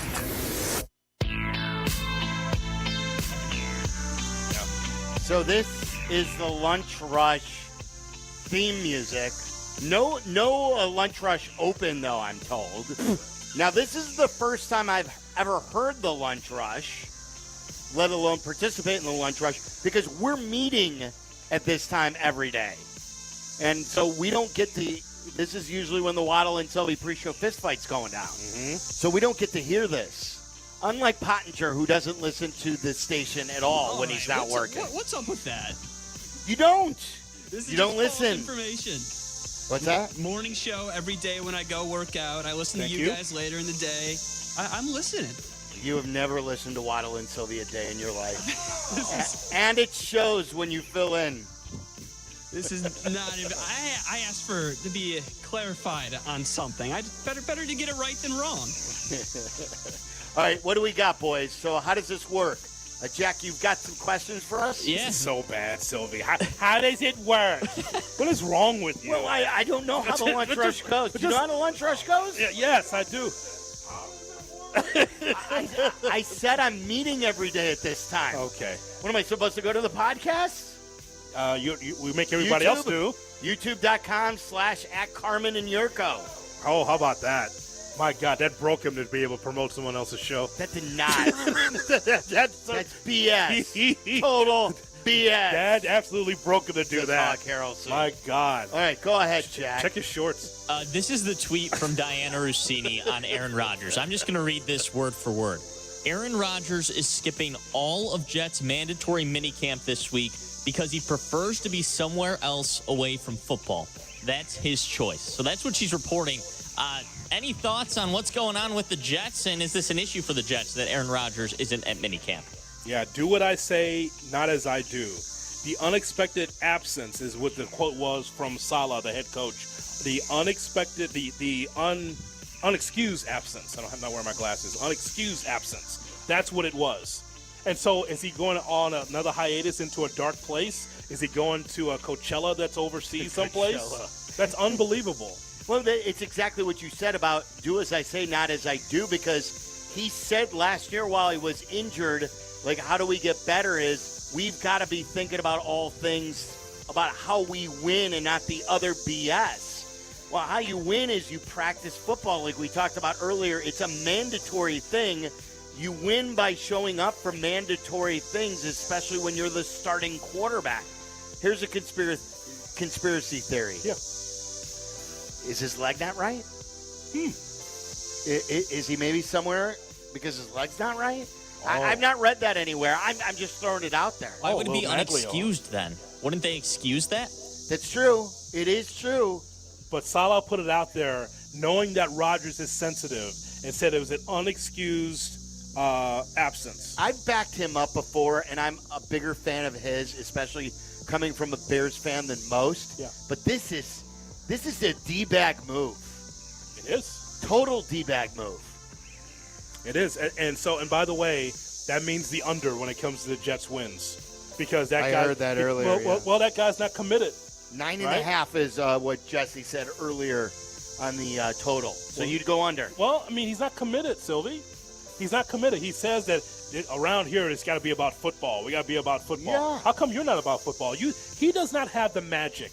And this late in the autumn of his career to just step on the field and just lead them to 12 wins. Has he tweeted about this or anything? Or have we just gotten a Diana Rossini tweet about it? I don't know. Right now, we just got the Diana Rossini. I mean, Rodgers hasn't said anything. It's crazy. No Pat McAfee appearance. Not yet. Okay. All right, Jack. All right, so Cap's not here. He doesn't like analytics hoodies, so let's talk some analytics right now. Baseball Savant released an article on the 10 toughest pitchers to square up. They have a stat of what percentage of pitches is being squared up. Garrett Crochet is the 5th lowest in all of Major League Baseball. So they're saying he's one of the 5 toughest pitchers to hit in all of Major League Baseball right now. What are you guys thinking about a possible Garrett Crochet trade? And are we underrating just how good Garrett Crochet is? Because he's looking like an ace. Well, you got to start someplace, right? I think that if you're trying to rebuild, this is a rebuild, someone has to stay. Unless you have this unbelievable package of minor leaguers that Chris Getz can't say no to. Because ultimately, if it's not Crochet, you're starting from the beginning. The bottom. This is why this rebuild is going to be 5 years or more. You're starting from the beginning. Yeah. It sounds like they're getting rid of him because aren't you concerned, too, that he could get hurt? And if you do trade him, don't you want to trade him when his value is at its highest? Yes. Because if he stays, you're still a 100-loss ball club next year. You are. Yes. And he'd be the only bright spot on the team because Moncada won't be here. Aloy won't be here. Tommy Pham won't be here. Don't do that. Well, look. Okay, you don't have to do that. Well, they win when Tommy Pham plays. That's fine, but you don't have to do that. What I'm saying I'm already the dead dog. You have to kick it too. Seriously? Hey, I'm dying too. Okay. I may need to be put down as well. Okay, Gallagher Way. You're doing just fine. Thank you. Tell me about that Red Stars game at guaranteed rate. Go ahead. It doesn't help with the wins, losses. Oh, please. They're just as bad. I told you the record over the last 36 games. If we're both dying as Cubs and White Sox fans, the method of execution is much different. You are being peacefully euthanized. There's no peace. We are being drawn and quartered. You should have heard my house yesterday. There's no peace. What'd your mom say? She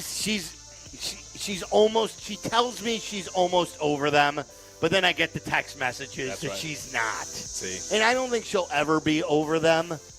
But now, what do you think, though, about the thought that Crochet won't have the value on the open market because he's already reached as many innings he's ever pitched in his career, and that there are some teams that would be worried about his innings for this season? So if a contender does acquire him this year, that they're worried about how he'll be in a playoff run. I think that's fair to ask, but there's always a sucker. And I'm not wishing Tommy John again on Crochet. No. I'm just saying that there's always going to be someone that says, let's strike while the iron's hot and have him on our rotation. And Jack, adding on to that, talk about analytics. We're talking about, I asked Connor McKnight about this, the thin, wiry, left-handed pitching tree. Crochet's got to be on it. Chris Sale's got to be on it. I think Randy Johnson in the past has to be on it. David Price. And maybe Andy Sisco. Remember how good he was for like that short period of time? Yes. So he's got to be on that list as well. So Jack, look, here's the thing. You have to build with someone. And it may not be Crochet. It might be the pitcher from yesterday, the starter for the Sox yesterday. Yeah, Drew Thorpe. Who was not bad. If you think you can get by with 93 mile an hour fastballs and off-speed pitches, pretty good. We'll see. All right, Jack. All right, Sylvie and Hood too. But for the Cubs now, let's say That's just for me, Hoodie. You sit this one out. Yeah, apparently I'll sit this one out. This is more of a Cubs question. The Sox question was more for Hoodie. The Cubs what the question hell? was more for Sylvie. Oh, I'm not qualified. Apparently, I don't have the necessities to answer Cubs baseball questions. How about that? Well, how about that? You've made the list. Well, how about that? All right, Don't have the necessities to answer the question. You can either fix one of two positions. You can fix the bullpen, or you can fix the catcher position for the Cubs. What do you prefer right now? The bullpen. Yeah, I mean, look, I'd rather fix the hitting altogether. And there's going to be a spot that's always going to be a weakness, and if that's the catching position, fine. Like, I'd rather have the rest of the offense start picking up their ass and then have the bullpen be good. But just to have the offense as a whole being bad and the bullpen being bad, the bullpen this is a terrible unit right now. So, like you said, Hoodie, I think you said earlier, they need 2 setup guys and a closer at least. And 2 catchers. Yeah, but the catcher was either or. That's why you got to sit this one out. Oh. Well, Jack, I would respond, but I'm not qualified to answer any Cubs thoughts. So please go right ahead. We'll skip over that. I guess I don't know nothing about Cub baseball. Oh, stop it. You stop that. I guess I just sit this one out. I'm only South Side talking. That's what I am, Sylvie. I'm only the South Shore of the South Shore and Skokie combination. Just talk about the South Side. Jerk chicken, South Side baseball. Those are cicadas flying around. You only find those in the suburbs. Yeah, you don't find them. It's the first time I've seen them. Holy smokes. All right, there you go. That's all we have time for in the lunch rush. Good stuff. So that's how we do it, huh? Pretty good, Hoodie. Well, at least now you've got your first experience with the lunch rush. Did you hear what your partner was all upset about this morning? I wasn't listening. But that's the norm. He was all bothered by something this morning. Is this something that is worthy of being bothered about? Okay. I will share it with you coming up next. You're listening to Carmen and Yurko on ESPN 1000, Chicago's home for sports. Crosstalk Unhinged, the podcast. It's can't miss radio that can't be played on the radio. Where Yurko, Carmen, Sylvie, and Waddle talk in a less than civilized way. Presented by Blue Chew. Get the podcast on the ESPN Chicago app. All right, Chicago sports fans. Oh, look at this thing. There it is. Right there. The cicadas, they're nice. I'll read the read while I got my pet cicada on my left index finger. That's 2 Americans there. Hey, Chicago sports fans, it's summer vacation season. Load up on fun in a brand new Toyota. The 4Runners are an off-road adventure icon. One of my buddies drives the 4Runner and loves it. The Tundra hauls it all with its tenacious twin-turbo engine, and Tacoma takes adventure straight to the top. Want to ride with a sizzling hot style and efficiency? The all-new, all-hybrid Camry is revving and ready. Soak up summer fun in a new Toyota today. Visit your Chicagoland Toyota dealer or Toyota.com and find your new Toyota. Toyota, let's go places. Feel the boom Father's Day weekend. What better way to spend Father's Day than at beautiful Wintrust Field? Friday night, June 14th is Princess Night, plus post-game fireworks. Saturday, June 15th is Alzheimer's Awareness Night and another great fireworks show. Father's Day features a special 1 p.m. game where the first 1,500 fans receive a Schaumburg Boomers baseball cap thanks to Illinois Bone and Joint Institute. Get tickets and more information at boomersbaseball.com. Feel the boom. White Sox fans, we want to reward you with one-of-a-kind experiences all season long. Enter the Ultimate Fan Sweepstakes for your chance to attend Chicago's hottest summer events. June's winner will receive 2 tickets to Lollapalooza, Riot Fest, and Chicago's NASCAR weekend, plus 2 field passes to the Jordan Davis postgame concert presented by Coca-Cola on June 28th at Guaranteed Rate Field. To enter, visit whitesox.com/sweepstakes.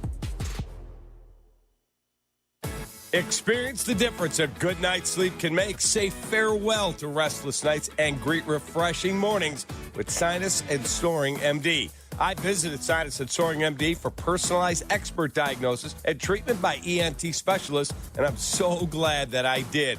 Don't let snoring and sinus issues hold you back. Seize control of your sleep and breathe better. Your journey to better sleep begins at sinusandsnoringmd.com. Hey, are you having a hard time dealing with high-interest credit card debt? It's normal, and a SoFi personal loan could help you save thousands by consolidating your DEBT to one low fixed monthly payment. You could get $5,000 to $100,000 as soon as the same day you sign, with no fees required. It only takes 60 seconds to view your rate, and it won't affect your credit score. View your rate at SoFi.com/paid-off. Loans originated by SoFi Bank N.A. Member FDIC. Terms and conditions at SoFi.com/paid-off. NMLS 6966891. This is the story of the one.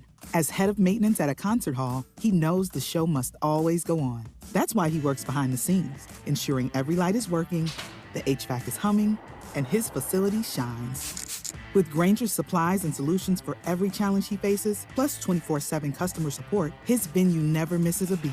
Call quickgrainger.com or just stop by. Grainger, for the ones who get it done. Get bonus days to save during Window Nation's semi-annual sale now through June 30th. Get 50% off all windows along with no interest for 5 full years, plus a bonus 10% savings when you schedule an estimate at 866-90Nation or windownation.com. You're listening listening to Carmen and Yurko.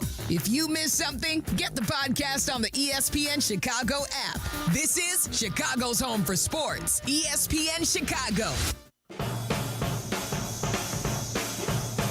Cap and I were arguing today about his take on Chris Bryant from a couple days ago. We're in the jungle. That's right. Jim Rome.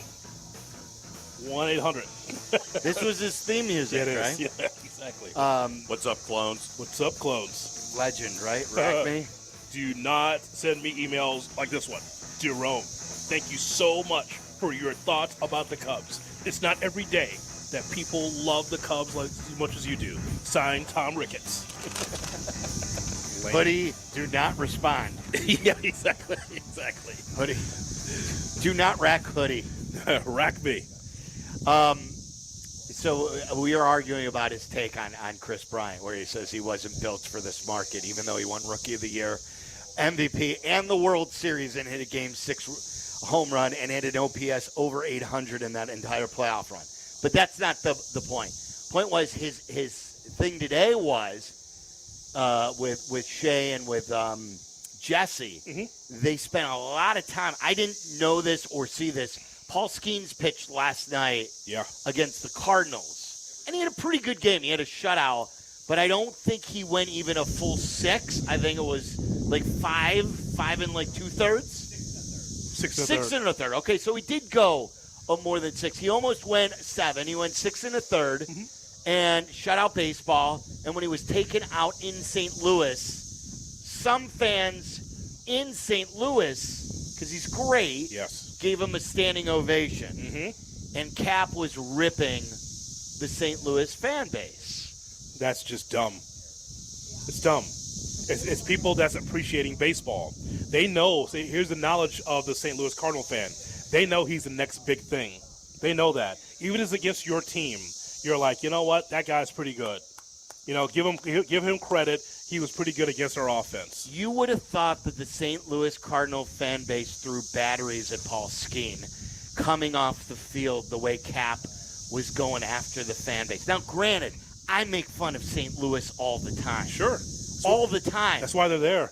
And granted, he may kick their ass for 10 years. But I'm with you. I don't find it bad. It's his first start, and they appreciated a kid who is good for the game. Yep. And people are going out of their way to probably buy tickets for now to time his start when he comes to town. And they were showing him a little love and appreciation. I don't know why that would bother somebody. First of all, it's not the Cubs, so he shouldn't have his beak in it. It's the Cardinals, and that's what the fans do. They are classy fans. They know the Cardinals aren't very good. They know. And I think one of the reasons why you go to a Cardinals game if you're a Cardinal fan is that, hey, my team's in town, 1, but 2, hey, we get a chance to see Skeens. Shea Norling from our staff was trying to get to the Skeens start at Wrigley. He had stuff to do, but he was trying hard to see him because people want to see what's next. And Skeens is what's next. The Cardinal fan that's rooting for – well, they weren't rooting for him. Is there another cicada on me? Another cicada on Hoodie. Okay. Well, I got it. Hold on, I'm getting it. Don't smash him against this shirt. No, I would never kill this cicada. Okay. They've got like a short life above ground. Let them live and let them mate and do their thing. You know who makes the noise, Hoodie, don't you? No, who makes the males? Yeah. They're looking for a female. Okay. Right now. So why did he get on my back? That's strange. I think they're blind, or at least don't see well. Okay. Nonetheless, as you have the cicada crawling all over your wrist, such a weirdo. 2 Americas there. I would just say that when it comes to Paul Skeens, you can understand why people want to go see him. He's good, and he shut down the Cardinals. What's so wrong with that? I don't. Now, if he was a Cub pitcher, I don't know if they would have done that. But I don't find any fault in that. I don't find that to be like if rippability is a word, like a reason to rip a fan base. I don't find that at all to be a rippable offense. I don't find, you know what I mean? Like, Think about all the crazy. Like there was a fan on the field yesterday. Where was it, in Cincinnati? Yeah. And he did a flip. Did you see? I did see that. And then he got tased. Mm-hmm. Is that a taseable offense? Yes. Is running onto the field absolutely a taseable offense? They should have beat his ass too. Really? So Yes. you're on the field during a Major League Baseball game. Mess around and find out. Right. I believe you should be prosecuted because on the back of the ticket, if you interfere in a baseball game and you could do harm, who knows what the intent is? But if he's not around somebody and he's not really doing harm, you could tase him. Well, listen, it was the backflip. That's the reason why he was tased, because he was trying to be a show-off. It's one thing for you to be out there. Show up. Exactly. Otherwise, you just tackle him and take him down, because that's all we see. 99% of the time, they tackle the guy, right? The police, the security tackles the guy. But it was the flip that was one step too far. The flip was one step too far. Oh, you want to flip? Oh, so now you're going to be on the field, and you're going to flip on me too? F off. That's how you do that. It was a long distance tase too. It was like from what's it called? Cops? No, the movie, the Vegas movie. Look it up, boys. The Hangover? Hangover, yeah. Look that up, boys. In the classroom with Go the ahead, kids. Look in the face. In the face. That's the reason why he was tased. Because he was showing up the cops. Yeah. Or showing up security. Yeah. Were they cops or security people? Security. Just ballpark security. Ballpark security are allowed to tase people? Apparently. When you flip, yes. When you do that, absolutely. They have. First of all the security always has a taser gun. I did not know They that. always have that, just in case. By the way, if someone's going to show off and do that, so you're legally on the field and you want to show out too? How about this? Down you go. Wow, I did not know that. And rightfully so. Otherwise, you just tackle him and then arrest him, right? That's all we've seen. But he went a bridge too far. That's what happened. Okay, all right. 312-332-3776. And if you're a security guy at a ballpark, do you carry a taser? I want to know that. Is this commonplace? And then, are you really bent out of shape like Cap was over the Cardinal fans giving Skeens a standing ovation? How could you be bent out of shape over a guy that's good for baseball? Here's the one thing. The Cub fan did not applaud Skeens when he was at Wrigley. They did not. No, I was too busy booing my team. Right. Though I wasn't at the game. Right. But I was too pissed off at my team. But the Cardinal fan understands who Skeens was. They know what they came to see. They went to see a team that was underachieving, the Cardinals, that will fire their manager at the end of the season more than likely, and Skeens. Yeah. That's what they were there for. Yeah. And with good reason. All right, in 2 minutes, we're going to talk to Courtney Cronin, final OTA, and then the real thing starts. Training camp, the Hard Knocks cameras will be there. It's going to be some sort of production this preseason. We'll talk to Courtney in 2 minutes. Cicada. You're listening to Carmen and Yurko on Chicago's home for sports, ESPN Chicago. Matt Coker here with West Coast Men's Health. In the past 5 years, we've seen thousands of men at our clinics. Most guys tell us the same story, that in their early 50s, it's not that they couldn't function, they just needed help. They started taking Viagra, and it worked great at first. But after a few years, it stopped working. The problem is that their arteries had become more restricted since they started taking it, because Viagra does not unclog arteries. Here at West Coast Men's Health, we use acoustic wave therapy to target the real problem. We break down plaque and clear up the arteries so blood can flow like it did in your 20s. This restores function. And guys, listen to this. You won't have to take a pill anymore. So if this sounds like you, give West Coast Men's Health a call today and see how we can help. With clinics in Hinsdale and Deerfield, call 630-425-5033. That's 630-425-5033. 630-425-5033. Online at westcoastmenshealth.com. Discover the greatness within Elijah Craig Small Batch Bourbon. Elijah Craig Bourbon never settles for less than the best. Every bottle of their award-winning small batch carries a signature warm spice and subtle smoke flavor. It's exceptionally smooth and well-balanced. Whether with friends or family, drink it neat, on the rocks, or in an old-fashioned. Enjoy the greatness within. Elijah Craig Kentucky Straight Bourbon Whiskey, Bardstown, Kentucky. 47% alcohol by volume. Elijah Craig reminds you to drink wisely.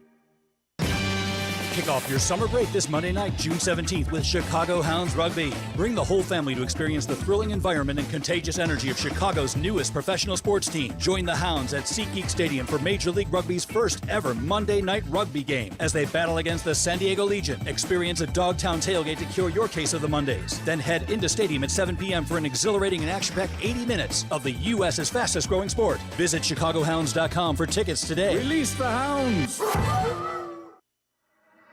This is ESPN Chicago, WNVP, WTBC, HD2 Chicago, a Good Karma Brands radio station.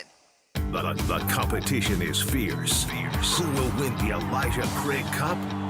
Stay tuned.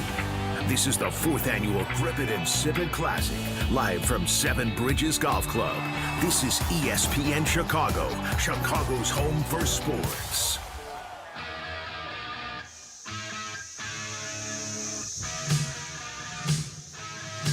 That's right. We're enjoying a beautiful day for another Grip It and Sip It. And Seven Bridges is a great spot. It's a public course with that private feel. We're enjoying the dock, bar, and grill. Scenic, challenging, rewarding course here at Seven Bridges Golf Club. You can book your tee time online at sevenbridgesgolfclub.com.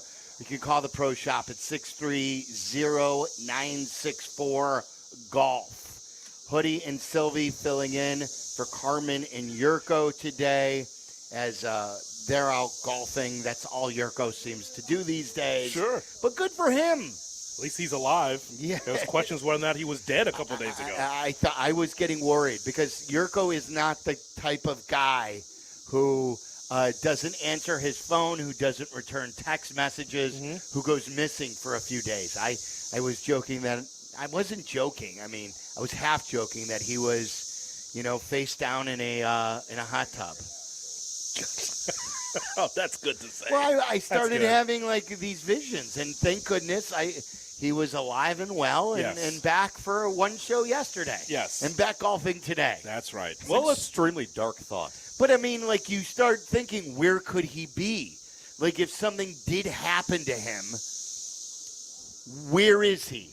Is he in a hotel bed, and does someone need to do what? Open up a hotel room, and is someone going to find him in a hotel bed? Did someone kidnap him? Is he in a hot tub where he went unconscious? So these were the visions I'm giving you how my mind works. Yeah, I know. So I blame Carmen because Carmen was selling it to me that something could be wrong. Okay. So I don't blame me. Okay. It was theater of the mind, and Carmen was making my mind go to that theater. Mm-hmm. So you can't think on your own. No, I was thinking, but Carmen was taking me to that theater. Okay, well, I'm just glad that everything is fine. Courtney Cronin joins us right now from Hallis Hall at OTAs. I don't know if you had heard that they were worried about Yurko, but did you allow your mind to go into a dark place like that? I didn't know anything was wrong. I guess that I've just been out of the loop. But listening to where your mind went, and the twists and the turns, I felt like I was listening to some murder mystery plot that you're setting up. But I'm glad he's okay. Yeah. I mean, the thought of him in the hotel room, I don't know where that came from. I mean, I'm picturing a Red Roof Inn or a really seedy motel that you have to enter from the outside to get to your room. And a strung-out Yurko. I guess you have me on the roller coaster, too. Yeah, well, now you're picturing this. See how you're... Pretty awful. Yeah. You have to understand, Courtney, that Sylvie grew up watching a lot of CBS and a lot of Murder, She Wrote as a child after NFL games. 48 hours or something like that. Did you come up with this plot? Did you come up with this plot on the swing of sadness? Do we need to make that thing go away so your mind doesn't go to a dark place? Because I thought you were back on it. Courtney, we need the Cubs to start playing better because my brain is in a bad, dark place right now. Shoot, with that offense, I don't blame you. I think that it's a perennial swing of sadness for this team. I have something for you to listen to later that I have for Hoodie as well. Being a fellow Bulls fan, wait till you hear something. When are you driving back? Are you driving back in this hour, or are you at house for a while? I'll be up here probably another hour, but I'll be driving back within the 4 o'clock hour and sitting in traffic for 2 hours. All right, well, put your headphones on, listen online, because I think you'll get a kick out of what I'm going to tell Hoodie from a story about our Bulls. Because if anyone loves the Bulls like Hoodie and I love the Bulls, it's you. And wait till you hear this. I got it from a friend. Oh boy, I'm going to be waiting on pins and needles for that one. And I'm not sure if either of you guys have seen this. Okay. So it's interesting. But what went on there today? A lot of good stuff at the podium. What went on the field? Not much, to be honest. So there were, I think we counted 17 rookies that were here. A lot of individual work. There was some special team stuff because they were able to use most of the rookies who would be contending for those spots anyways on, the blocking teams and all of that. But it was the final week of OTAs because they did 2 weeks of OTAs, then had minicamp, let the vets go, and then used what the last 3 days were classroom time and some on-field time for the rookies just to get a better feel within their position groups and within kind of that entire, first-year player stuff as they're all trying to learn the offense, learn the defense. And you didn't see much. I mean, it was a quick, probably 45 minutes to an hour-long practice before, coaches had to get out of here. A lot of people have flights today. I just saw Caleb Williams pull out in his Porsche, so I imagine he's probably headed somewhere, for vacation for a couple weeks, but he did tell us that they're planning a throwing session. He's just not entirely sure where that's going to be yet. Sounds like either California or Florida, but it felt like getaway day here because it's the, those last day of school vibes before they're back here in about 4.5 weeks.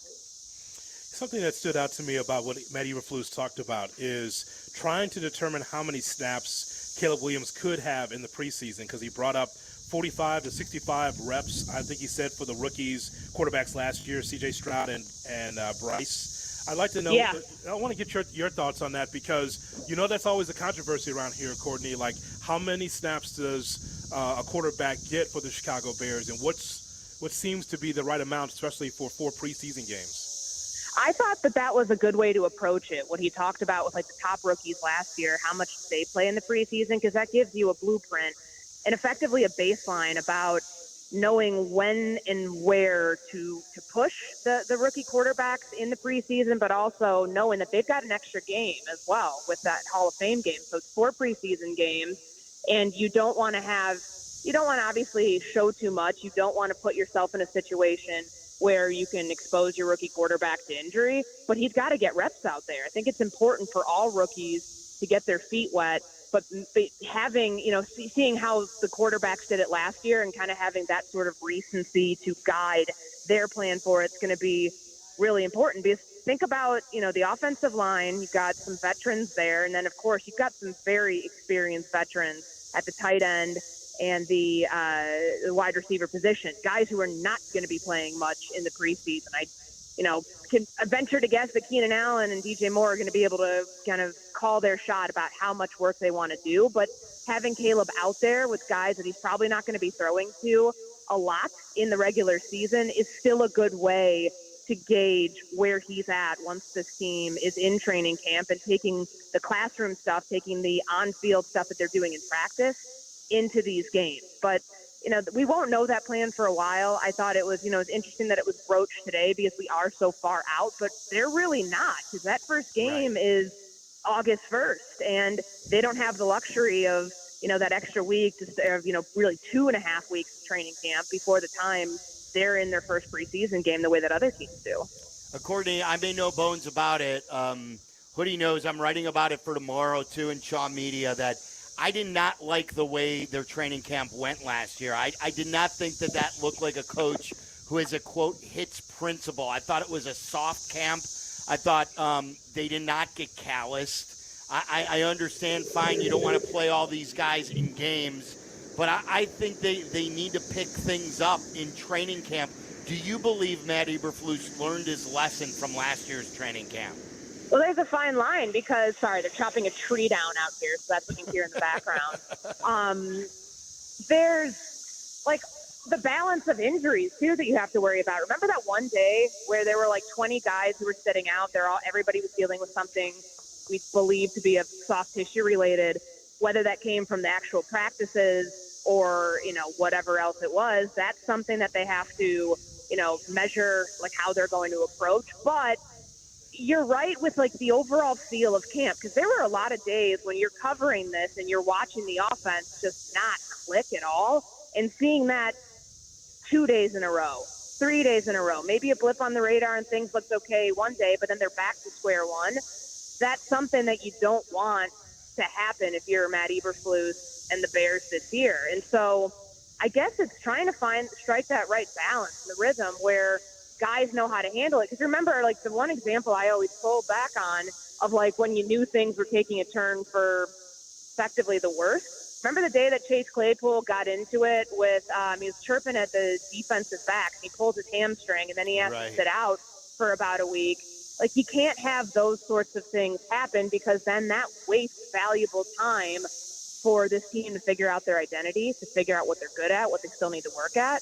And, 2 years into this, I would imagine that they have had enough learning experiences to be able to bank those sorts of reps and put themselves in a spot where they'll know exactly how each day has to go, so it doesn't feel like last year. Because, I don't know, leaving training camp last year, there was just this weird feel of, are they ready for Green Bay? Because they certainly weren't, and they certainly didn't look like it. And you kind of had that foreshadowing feeling at the end of the preseason that it wasn't going to be a smooth ride starting week one, which obviously they want to avoid this year. Courtney, there was a question asked to Eberflus regarding Mercedes Lewis, and he mentioned that the reason why he's on the ball club is that because of the leadership that he brings to the locker room. So can we put in Sharpie that Lewis will be on the depth chart and have a roster spot? It sounds like it. Yeah, there's no way he's coming back to go get cut at training camp. Genius, though, like to come in to sign after the vets have already been dismissed from minicamp. I mean, I thought it was an absolutely brilliant move by him at 40 years old to, the timing of all of this to plan it out. But no, I mean, Mercedes Lewis brings, I talked with Chris Morgan, the offensive line coach, about this. Like, it's just so different to have a guy. I mean, a lot of players, if you make it that far, can play deep into their careers, but to do it 19 seasons and still do it at a high level, like he's not just, he was in 17 games last year. A lot of it was as an inline blocker. I mean, he caught the one touchdown against Arizona, but he's still playing at a high enough level that allows him to be a part of this roster. And I just feel like, with him on this team, what Eberflus said that kind of, made my wheels turn a little bit, like, it seems like he's the guy that Flus can go to take the temperature of the team when he wants a player's perspective, somebody who's very well respected, somebody who, was brought in to help guide a very young team, to show them like how to be pros, to show them how to, train their bodies. Like the one thing people always ask, it must be so great talking to Mercedes Lewis in the locker room. And it is when you can catch him. He's never in there during open locker room after practice, because he's immediately in the training room, because he has to be able to get his body to a spot where he can do this on a day-to-day basis. And even last year, Thursdays were typically his rest day, his vet day, and he needed that. But my mind immediately goes to, he's doing year 19. You can't tell me that this guy isn't going to try to push it and play 20 seasons and then retire with the Chicago Bears that way. Yeah. And then finally, before we let you go, Courtney, do you believe that there's a move coming here before training camp with a defensive end, or is it the obvious one with Ngakoue? I think it's Ngakoue. I've felt that for a while now. I wouldn't be surprised if it's like right on the eve of training camp, or maybe a couple days in, to get somebody on this roster. They still need help at that position. They know that, but there was no real rush to do it in the spring. I mean, if you're talking about Ngakoue, he was still like, his timeline is him getting ready for training camp. He's still in his rehab process. All right, Courtney, good stuff. We appreciate it. Thank you. Take care. Bye-bye. Courtney Cronin. All right, here's a list that I want to share with you. Sure. This is from a website, and on the NBA, they rank all 30 NBA head coaching jobs right now. Mm-hmm. So this is not about Billy Donovan. This is about if every NBA coaching job were available. How appetizing is that job based on ownership, based on the general manager, based on the roster? And I want you to guess where the Bulls rank. This was based on Dan Hurley turning down the Lakers. So I want to quiz you guys on where the Bulls rank in this. And it's coming up next. You're listening to Carmen and Yurko on ESPN Chicago, Chicago's home for sports. Dads, if you're like me, you work hard and play hard. Well, maybe you used to play hard. Being a dad is rewarding, fulfilling, and let's face it, exhausting. Maybe you feel it's time to trade diapers for divots, strollers for sand wedges, babies for bunkers. Yeah, my golf game needs attention too. Maybe it's time to consider that the next chapter in fatherhood is upon you. Maybe it's time for a vasectomy from Vasectomy Clinics of Chicago. A vasectomy is the ultimate dad move for your household.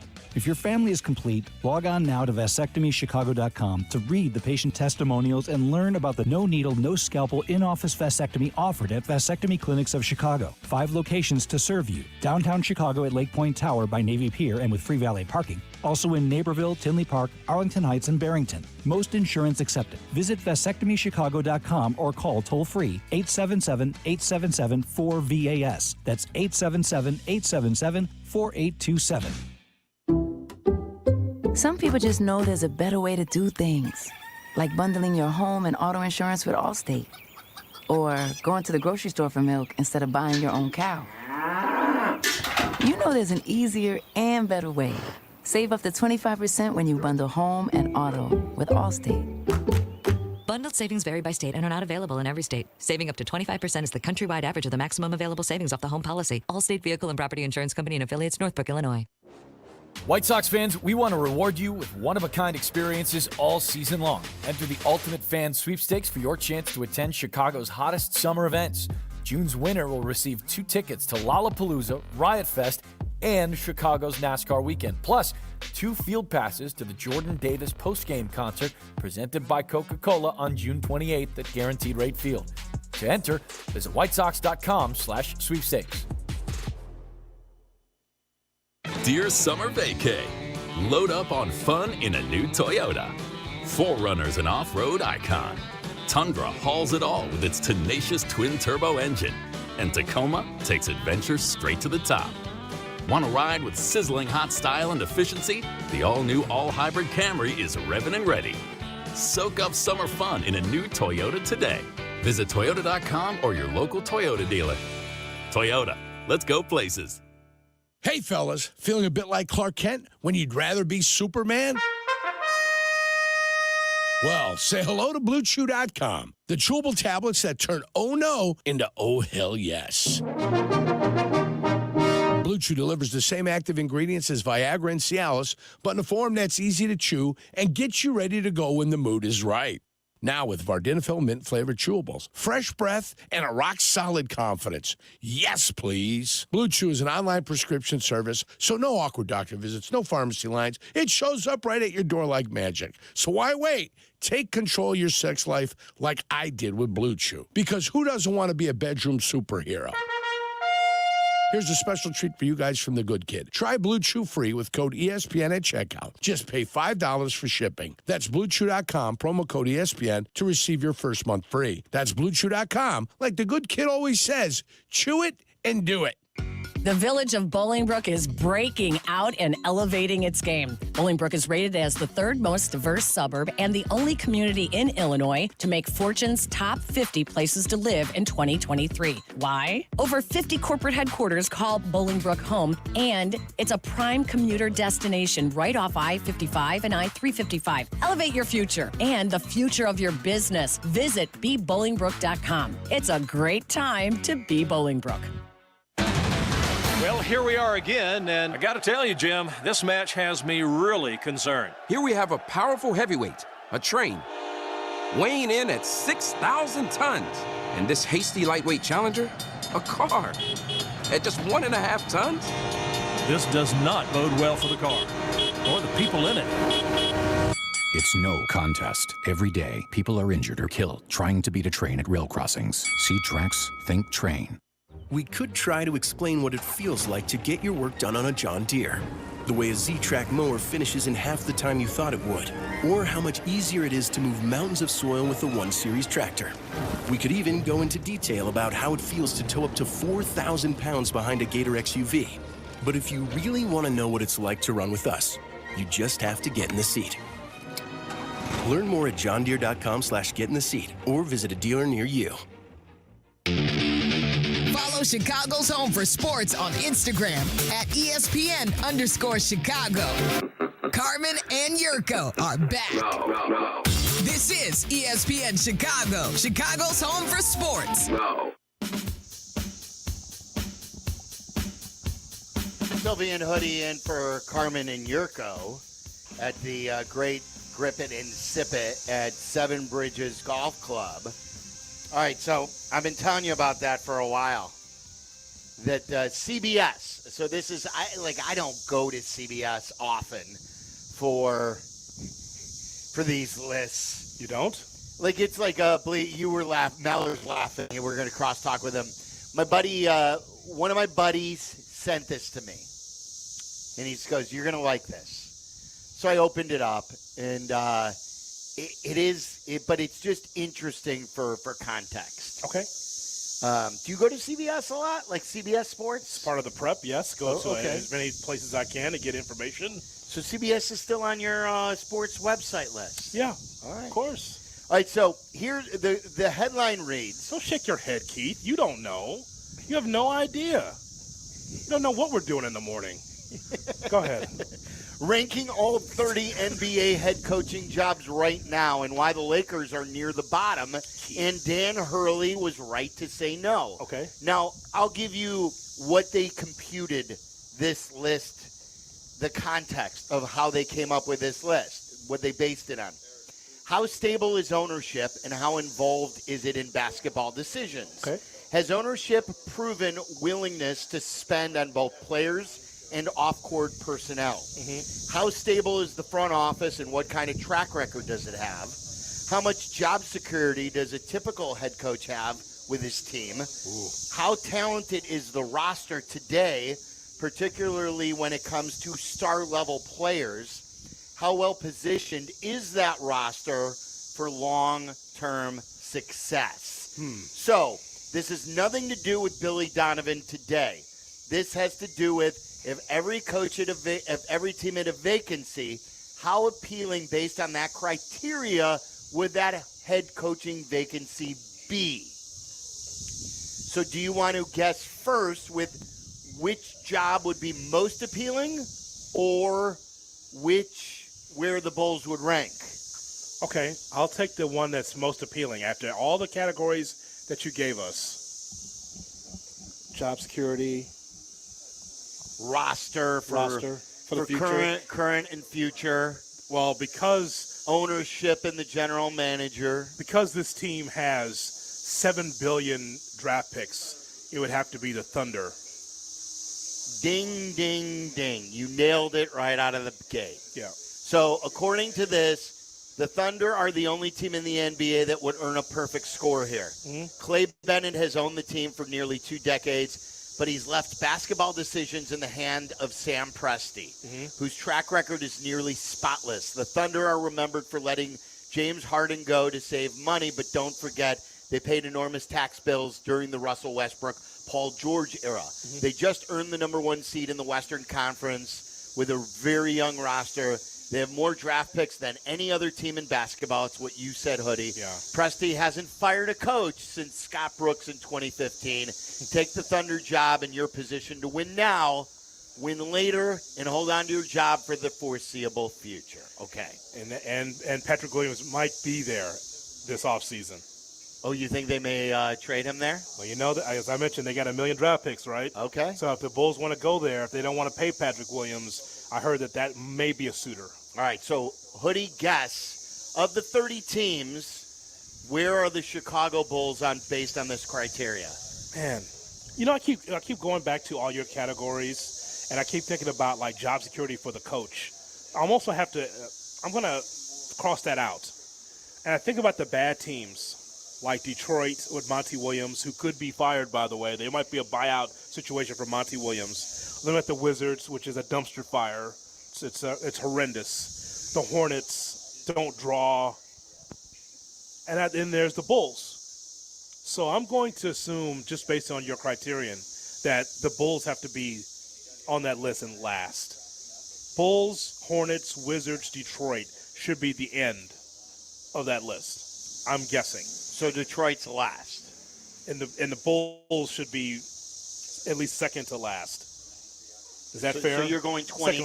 Yeah. Which would speak volume. I think Washington would be below Detroit. Yeah. Okay. That's my pick for last. I'm going Washington. Hornets, they have to be in that bottom five, I would imagine. They're in the equation. I would say the Bulls are 26th. 26th. We had someone here in the audience who said Bulls 28th or 27th? 27.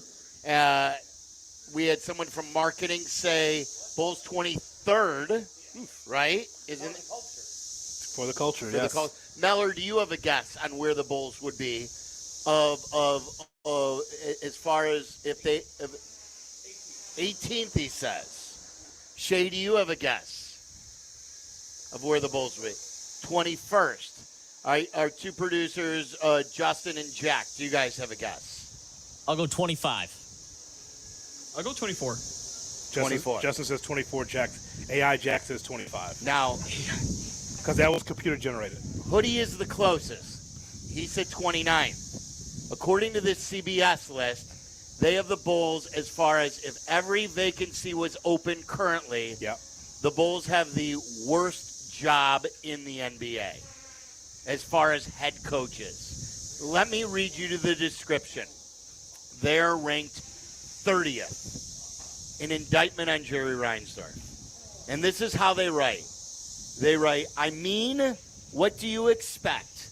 The Bulls play in the NBA's third biggest market, and their team-building approach appears to be win as many games as possible without paying the luxury tax. The team is built around two overpaid perimeter scorers, one of whom is 34 and will inevitably extract an inflated contract out of the Bulls in free agency, the other of whom has already gotten one and can't stay healthy. The Bulls gave away 2 lottery picks for Nikola Vucevic, who is now on one of the NBA's worst contracts. They owe another pick to the Spurs next year for DeMar DeRozan.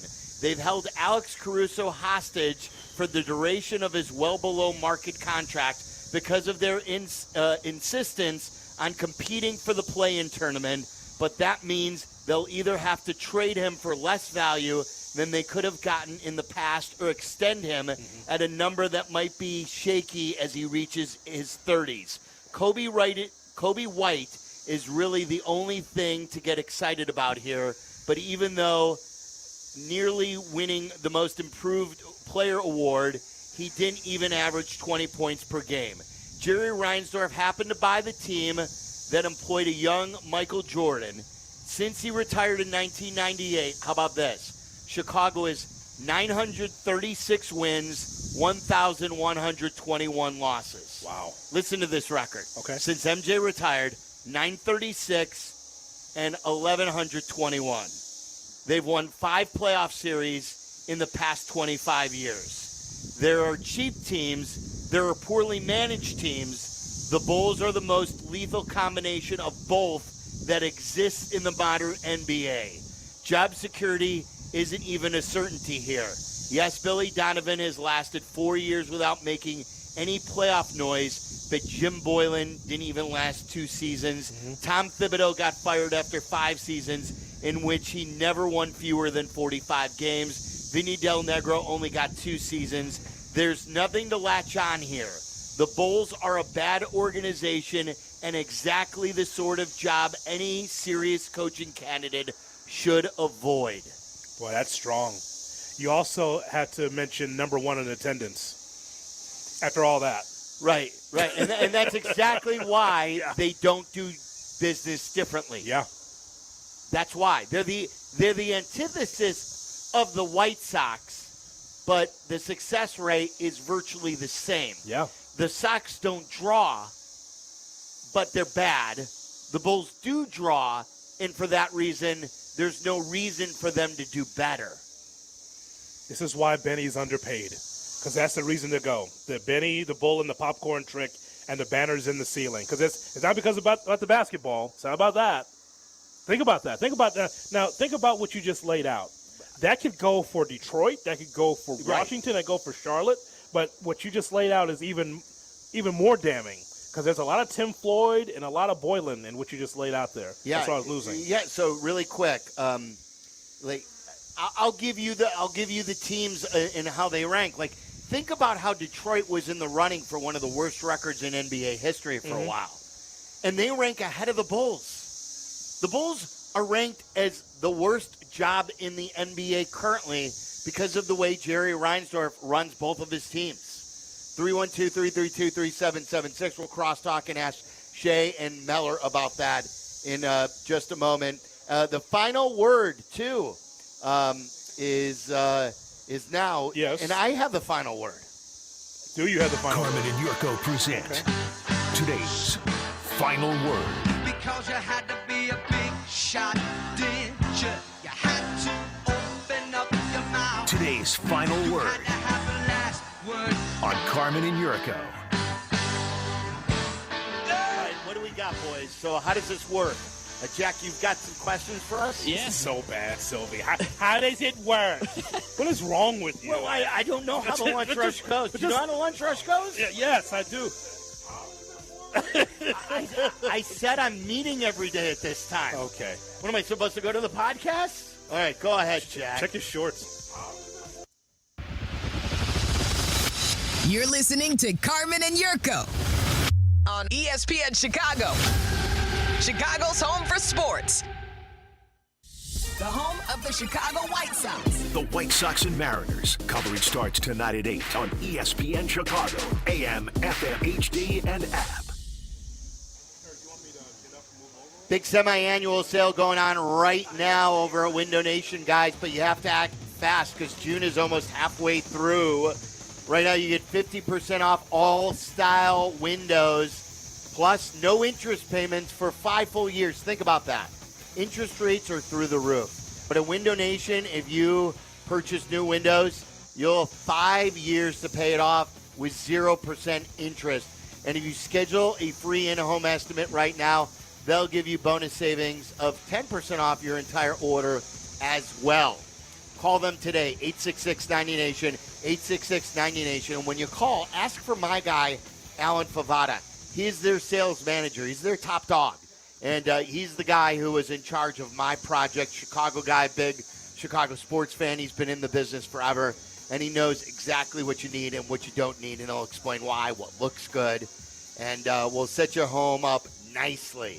So Window Nation has been in business for a while. They built it from the ground up. They value you, the customer, and they built it the right way. So call them today at 866-90-NATION, 866-90-NATION. They've installed over 2 million windows to date. They know exactly what they're doing. Check them out online at windownation.com and let them know that Sylvie sent you. The lush forests of Vermont create the best maple syrup. What happens when you add pure Vermont maple to bourbon whiskey? You can feel the warmth, can't you? Number 14 bourbon is exactly what you've been craving. Named number 14 in honor of the 14th state, Vermont. Taste the strength of bourbon, softened by the sweetness of the maple. Get number 14 bourbon at vermontspirits.com or at select Binny's locations. Number 14 bourbon, 90 proof, copyright 2024, Vermont Spirits Distilling Company, Quetchi, Vermont. Please sip responsibly. Cubs fans, stream Cubs games now. Marquee Sports Network brings you a new way to stream your favorite team. Visit watchmarquee.com to subscribe and stream Chicago Cubs baseball, pre- and post-game shows, exclusive programming, and more. Your Cubs, your way. Subscribe now at watchmarquee.com. Get everything for your next project today at Menards and save big money. Keep your walls and trim protected while you paint with Scotch Blue Painter's Tape. It's designed for use on multiple surfaces and can be removed easily without leaving residue behind. Save big on Scotch Blue Painter's Tape from Menards. Also, view our weekly flyer on menards.com and check out all of our great deals happening this week. Save big money at Menards.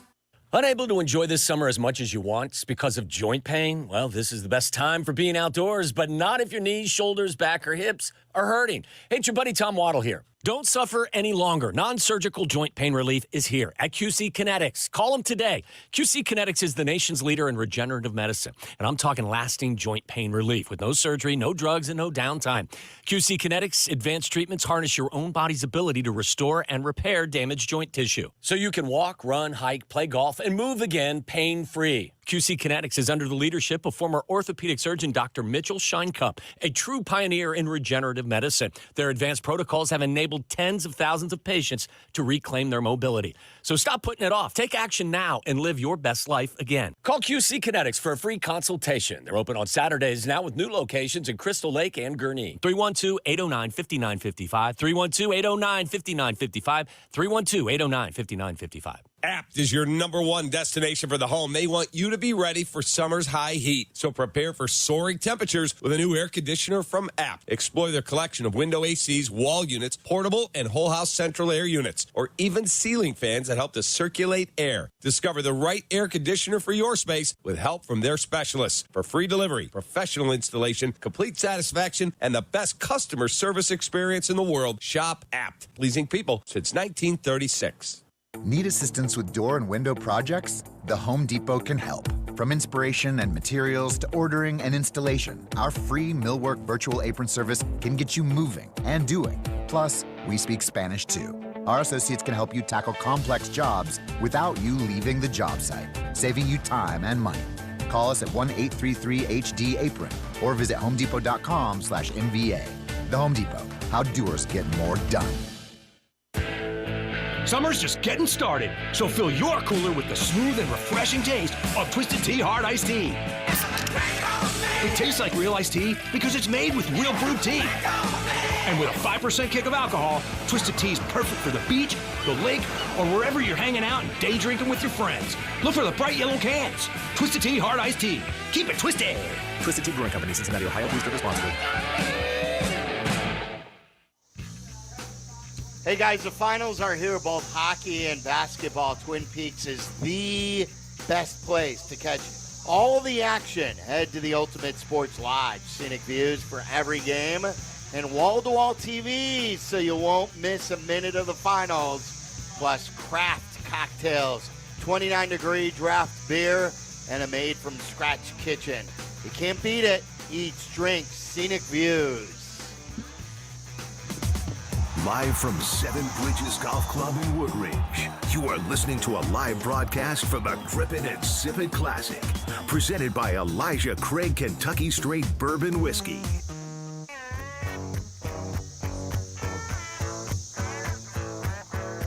Seven Bridges, the place for Grip It and Sip It. It's a great spot. Great public course with that private feel. They even let people like Shay Norling in. Oh my. Scenic, challenging, and a rewarding course. Book your tee time online. 7bridgesgolfclub.com. Senior rates available by calling the Pro Shop at 630-964-GOLF. And we're cross-talking now with Meller and Shay as they're in for Waddle and me. What's up, boys? Playing the role of Waddle and Sylvie today. How about that? What's up, fellas? This is the best Carmen and Yurko has sounded since at least Friday, in my opinion. Well, we're both alive. I guess that's the difference. I'll say this. It's the best the show sounded on a Wednesday at Seven Bridges all year. With cicadas in the background as your soundtrack. We'll take it. Any sort of backhanded compliment we will take. Listen, they let me into this golf course, right? Yes, that's what I just said. They even let Shay in. Hoodie, let me tell you, you know this already, but you are funny like Caleb Williams, if ever I heard someone. Let me tell you. Funny like Caleb. I guess so. You asked the question, Matty Reflus, what stands out about Caleb Williams? Oh, he's funny. He cracks a joke. He's a knee slapper. That's good to know. He's a funny guy. How about some touchdowns? How about that? How about some wins and some championships? Well, How about that? You can't win in OTAs. Yes, you can. No, you can't. This is Chicago. Yes, you can. We're covering it, aren't we? Apparently, we're looking for wins and losses in OTAs. Absolutely, that's the case. We've seen some wins in OTAs. I mean, we've seen some good throws. Yeah. We've seen some not so good ones. We've seen some things that he's learning. If you ask the defense, they've won every OTA so far. They like to chirp. Say that. Yes, They love do. to chirp, though. It's good. They should love to chirp. I do. I think it's good, too. I think it's good for the offense that they like to chirp. Yeah, and Caleb should be bad. Like, if you're going to plan this out, you should be structuring it in a way that life's hard for him early. Don't ease him into anything. What's the odds? Which show gets on Hard Knocks? I'm tailoring my conversation with Cap so it's just bite size. I'm not doing a lot of that. Just so enough for the TV, right? Well, good luck with Cap on that. Bite size Cap. It's just me. I don't need. He can just stand there and listen to me. I just want them, with the sunrise over Chicago, the landscape of Chicago. Oh God! Welcome into the Cap and J Hood Morning Show. The Chicago Bears. It's a new day, Cap. Yes. That's all I need. Right. That's all I need. You got to get those little nuggets of big statements in nugget size. Yeah, nugget size. 3 seconds or less, yeah. It will almost certainly be the morning show, but not the way you're thinking, because they're going to have a camera in Kevin Warren's vehicle as he's driving to Hallis Hall with ESPN 1000 on. That's the hope. Please let it be ESPN 1000. Please let it be ESPN 1000. It's the light. It's Christmas music instead. Oh, I always listen to Christmas music. That's the last thing you watch, right? 93 on the dash. You don't want that, Meller. We're going to get Kevin Warren dialing some politicians in his car. I think that's what we're going to get. Yeah, telling Richard Irvin, no, you cannot have the stadium. Yeah. Da da da da. That's what I want. My hope is that ESPN 1000 is featured on Hard Knocks. More than likely, it's going to be you and Waddle. More than likely. Oh, you're going to get a ton of Joniak, though, with all the preseason games. Mm-hmm. I think it's going to be you guys because you're going to be at House Hall more than we will. So there'll be a camera on you, 5-second sound. I don't like what I'm saying, right? Boom, right to the training camp. Something like that, right? I always thought Eberflus was a joke. So, something like that. It'll be something along those lines. Meantime, former Bear Tom Waddle, much bullish on what he's saying. I'm a few degrees shy of my Bears degree. They'll use that. It'll be something along those lines. Something subtle from Waddle. the balance-headed Tom Waddle and his volatile partner Sylvie. And they'll have you. I'm sure you'll find your way to stick your beak in there to get an interview with a hot mic right there on Hard Knocks. Mark Silverman. I'll start carrying around a mic just to get on. I've got a column. It's going to say Shaw on it. You're going to have an HBO mic flag by the time this thing starts. I'm going to put You'll HBO be on it. Pre-advertising. HBO, turn it Shaw. John Greenberg already has money on that I'm going to get the kids in Hard Knocks. Yes, minus 500. Yes. As Hoodie would say, here, Caleb, behold my kid. Take a picture with them. There's a look at the friendly Caleb Williams with the Silvermans. There they are. They're jumping on his back, and now they've broken his arm. Da-da-da. Da-da-da-da. Da-da-da-da. The Silverman family, public enemy number one. There's wanted posters all over the city. We're the Bartmans of Bears. We broke Caleb Williams' arm. You're going to be doing interviews on Oprah. Oh, no. Oh, no, the Silvermans, they've injured Caleb Williams. Fade to black. The Bears lose. I'm still working, by the way, on a Bartman interview. I'm still talking to people. Still talking to people who know. You and Wayne Dre's still trying. Jesse's trying too. Oh, God. Jesse and I have a bet. We have a long-term bet on who's going to get the first one. Don't you still want to talk to him? Like Leave you say, that you poor weren't even guy alive. alone. Well, no, but I still think he's listening. I think he could be listening now. That poor guy's taking all the heat for Alex Gonzalez. Leave him alone. Oh, no, I don't blame him. I blame Alex Gonzalez. I'm in Bartman's corner on this. See, that's the guy you talk to, Alex Gonzalez. Yep.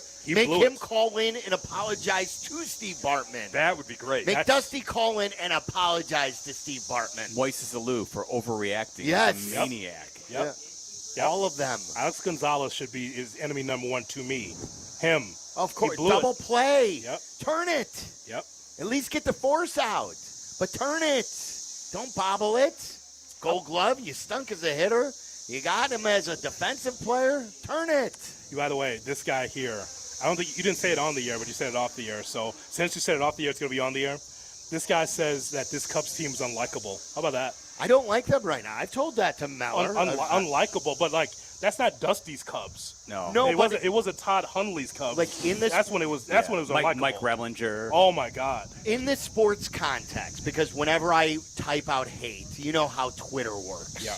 Of course, when I say I hate something, people are like, "Oh, hate's too strong." You know what I'm saying in the sports context of hate. Yeah.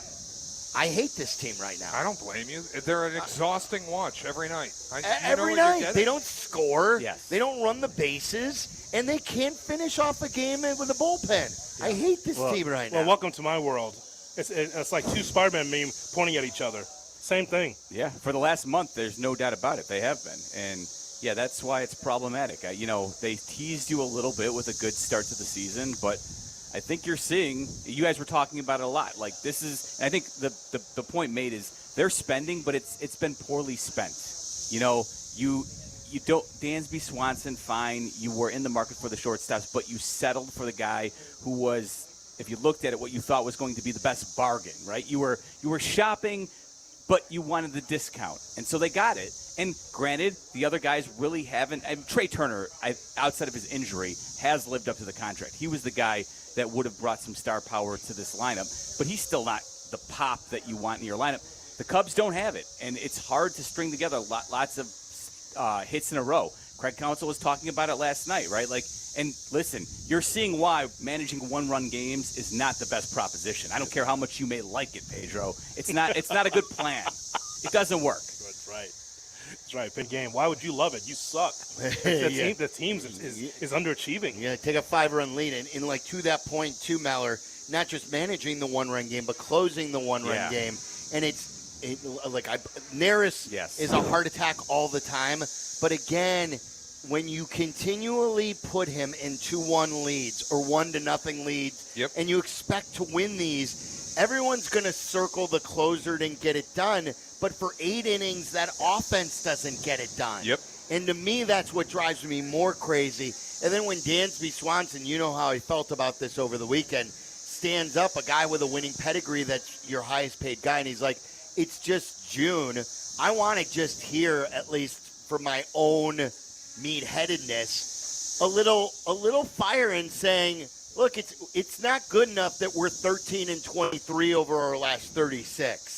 This isn't good enough for me. It's not good enough for $200 million payroll. We need to play better than this June, July, or August. We're better than this, and we need to shake out of this soon, or else the season's going to pass us by. I don't want to hear Dansby Swanson telling me that, hey, it's just June, and suddenly they're going to hit this on switch. That's where they become a little more unlikable to me off the field as well. It's just a different level of unlikable, though, because the Dusty Cubs, of course, because of them going after Steve Stone and Chip Carey and all that kind of stuff, they were more concerned about what was being said versus them getting the job done on the field. Hey, listen, Jeff. Here's the thing that's the quiet that was not said enough. The Cubs don't have a star. No, but that's the thing. That's the thing. They don't have a difference maker, and neither do the White Sox either. But I'm just saying, like for the Cubs, for the money spent. You don't have a guy you say, boy, that's the guy that's going to get us out of this. You're right, but at least, and granted, he's never healthy, but Luis Robert, when he's on the field, is a star. And you can count on that. Now, that's the problem, is he's not on the field often enough for you to really bank on that. Yeah. But he's a bigger star than anybody in the Cubs lineup, so at least that's something that when you can ever get things going in the right direction, and maybe that you saw a little bit of that last night with Drew Thorpe, but the White Sox have at least that piece. The Cubs, Cody Bellinger, he at last year he had moments where he was playing at that MVP level, but again, it tailed off at the end of the year. Mm-hmm. And I was telling Sylvia this yesterday off the air, I think in some ways, I don't think Jed Hoyer really wanted Cody Bellinger back, but the price was just too good when nobody else was budging. And I think you're seeing maybe why Cody Bellinger wasn't a great long-term investment. Well, and when you swing and miss on everything else and Cody's the lone guy left on the shelf, you kind of just have to pony up. Otherwise, you're going to be a worse team than you were a year ago. But, I mean, I keep hearing from they did this same thing last year. Well, last year they missed the playoffs. I missed where that was the expectation this year. You don't get to run back last year. You had to be better than that. Well, right, exactly. Like when I hear him say, Well, at this point last year, we had the Cubs had this record. Last year was sort of a surprise. And Yeah. This year's expectations is supposed to be better.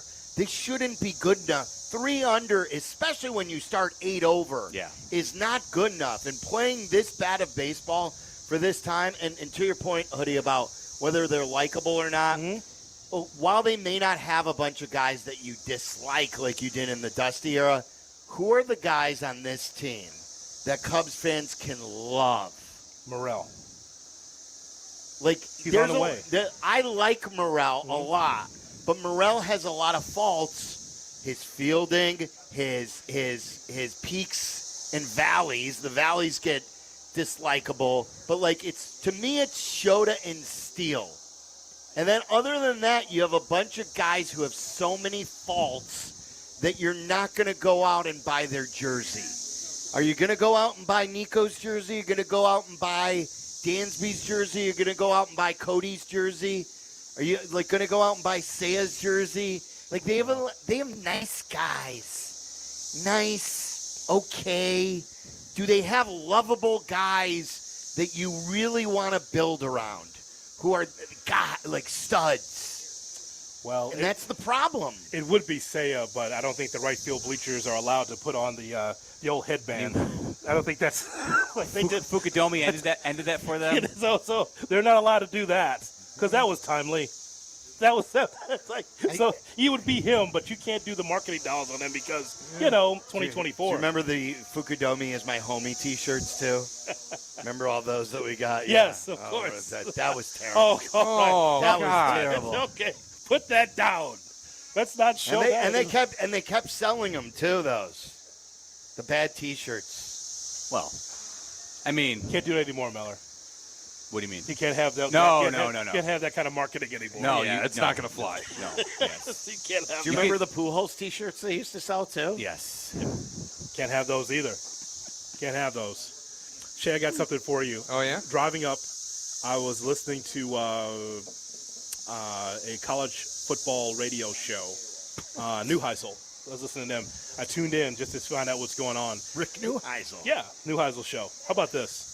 They were talking about Colorado and Deion Sanders, and they were talking about the win total for Colorado, how polarizing it is. Okay. On both sides of the ledger, there's a ton of money going in on the under 5 and the over 5.5. I believe the hook too. Yeah. 5.5. The under and over. Which side do you go on with Deion Sanders Part 2, second year of Colorado? Under. I'd go alternate too. If I could find a 4.5, I'd go under 4.5. Wow. They're going to be terrible. They will. They're going to be awful. They're with Sanders, his son is at the quarterback. Same problem They're as last just a year, bad though. team. They The have no lines. offensive line. Travis Hunter's a good player, but other than that, what do they got? Everything's through the portal. They rank 81st in recruiting. I checked today. 81st. Mm-hmm. Think about this. Like Deion Sanders, everybody, you can't talk bad about him or you're a hater. If any other coach in America were doing what he was doing, we would be destroying them on a daily basis about it. He doesn't go on recruiting trips. He doesn't visit players. He's in Colorado on Twitter yelling at other players who left the team. It's insanity. Meanwhile, not recruiting. You have, 40 kids in the portal. None of them are 5 stars. Mm-hmm. So why do I care about you? Yeah. It's fun. It's a cool story. I like Deion the person, but as a football coach right now in Colorado and that team, they're going to be horrible. I find it funny that the money is flush on both sides, a ton on either side. Where of would the you 5.5. go? I got to look at the schedule. How many layups do they have on the schedule? None. They're a bad team. There are no layups. I want to see the non-conference. Counterpoint. Yeah, the non-conference is better said. I think, Shay, did I say North Dakota State? I think it's one of them. That's the opener. That's a loss. It's week 0. Yeah, honest to God, I think I do think North Dakota State's got a chance in that game. Yeah, well, they're good. It's a good football team. All those Dakota schools are good. So I think Nebraska's on there too. I think. And Nebraska should be better. Okay. Matt Rule again. So that's why that's tough. And I just think that the story, first of all, he's already a success. Deion Sanders in Colorado. It's already a success. What was Colorado before he got there? Yeah. It didn't have the same acclaim. People staying up until 2 o'clock in the morning to watch those games just because it's Deion. Yeah. I just think that acclaim is interesting because at least there's a shine of the program. Does it make the football team better? No. but it definitely puts a shine on the program. I wonder if it's going to have that same draw this year, though. Because think about last year, when the over-under, I think it was 4.5. Yeah. Mountains of people on the over. Because people just wanted to root for it to happen. Oh, Deion's going to come fix this thing. No problem. They start 3-0. Everybody's high on their own supply. And then you find out, oh, actually, they're an awful football team. Yeah. Like this year, the fact that it's 50-50, people have caught on to what he's doing. They know this team's going to suck. And I wonder if the shine will be there this year. People are going to stay up to watch him like they did a year ago. Will he be playing a Big 12 schedule, too? Like, college football's just changed so much, and it's so bad now. They play Colorado State again, too, I believe. Probably. And assuming Shadur Sanders goes next year, it feels much like this could be his last year at Colorado, right? And he'll look use it as a stepping stone to get to whether it's a pro job. I don't know if, we had this discussion at some point. In the pros? Had this discussion at some point last year. Would he be better served as a pro head coach, as a CEO type who hires a good offensive coordinator? I know you're like, he still commands respect, probably more so in the NFL than he does with college kids. I don't know, man. It's tough because the whole college appeal is like, I'm going to get you chains. I'm going to pump your draft stock. We'll get you a bunch of NIL money. You don't have to do that with pro players. They have their money. I think he's a college guy. It's just Colorado's a tough gig, man. Yeah, he's not a good college guy and he's right not now. doing the job. Like what's crazy to me is nobody's talking about the fact he's not doing the job of a college football head coach. And then you already want to bump him. Yeah. That killed Illinois with Lovie Smith. Didn't want to sit on the plastic couches of St. Louis. That was a problem. Yeah, of course. All right, boys, what do you have coming up? A lot of the a lot of what you guys covered throughout the day, stories of the day. Obviously, the Cubs blowing their game, the Sox blowing their game. We'll have some discussion about Bears minicamp. I know you guys talked a lot about, or played a lot of the sound. We'll rack a lot of that throughout the show, and the usual staples: Waddle's World, Norling's version, and we're going to do Aki's A-list, only Z-Pack's Z-list. So all the usual Waddle and Sylvie fun, but the Z-list is a little high in the alphabet for him, I think. The Meller and Norling edition. And we'll Kevbo's B-list. Kevbo's B-list. Yeah, that's what we said. Z-Pack's Z-list. We said the Z-list. We'll hash it out. And maybe thanks for listening. And maybe some folks will swing by after their rounds, and we'll pop on your ESPN 1000 favorite hosts throughout the show. Got to find out if Cap broke 80. No chance. No shot. No shot. Group? No, just Cap. Oh, just Cap. No shot. He just started. I think this is his first time golfing this year. It is. Yeah. No shot. Yeah. No shot, Iggy. So probably not. Probably not. Boys, have a great show. Thanks. All right. Thanks, boys. It's Waddle and Sylvie coming up next with Meller and Shea. Hoodie, great work today. Absolutely. There you go, Appreciate it. Dodge the cicadas. Yeah. What about this guy here? This Z-Pack? is brutal. Yeah. One of my buddies texted me. He said, you could tell on the air, too, how loud they are. My mom texted me. She said, is that cicadas in the background? It's a cicada track. It's like a laugh track. You have it in the background. It sounds like rattlesnakes. A little bit. It's crazy. It's a 1970s sitcom. That's what you just said. It really is. All right. You got a laugh track. Cicada track. It's all in the back. family here. Boys, coming up next on ESPN 1000.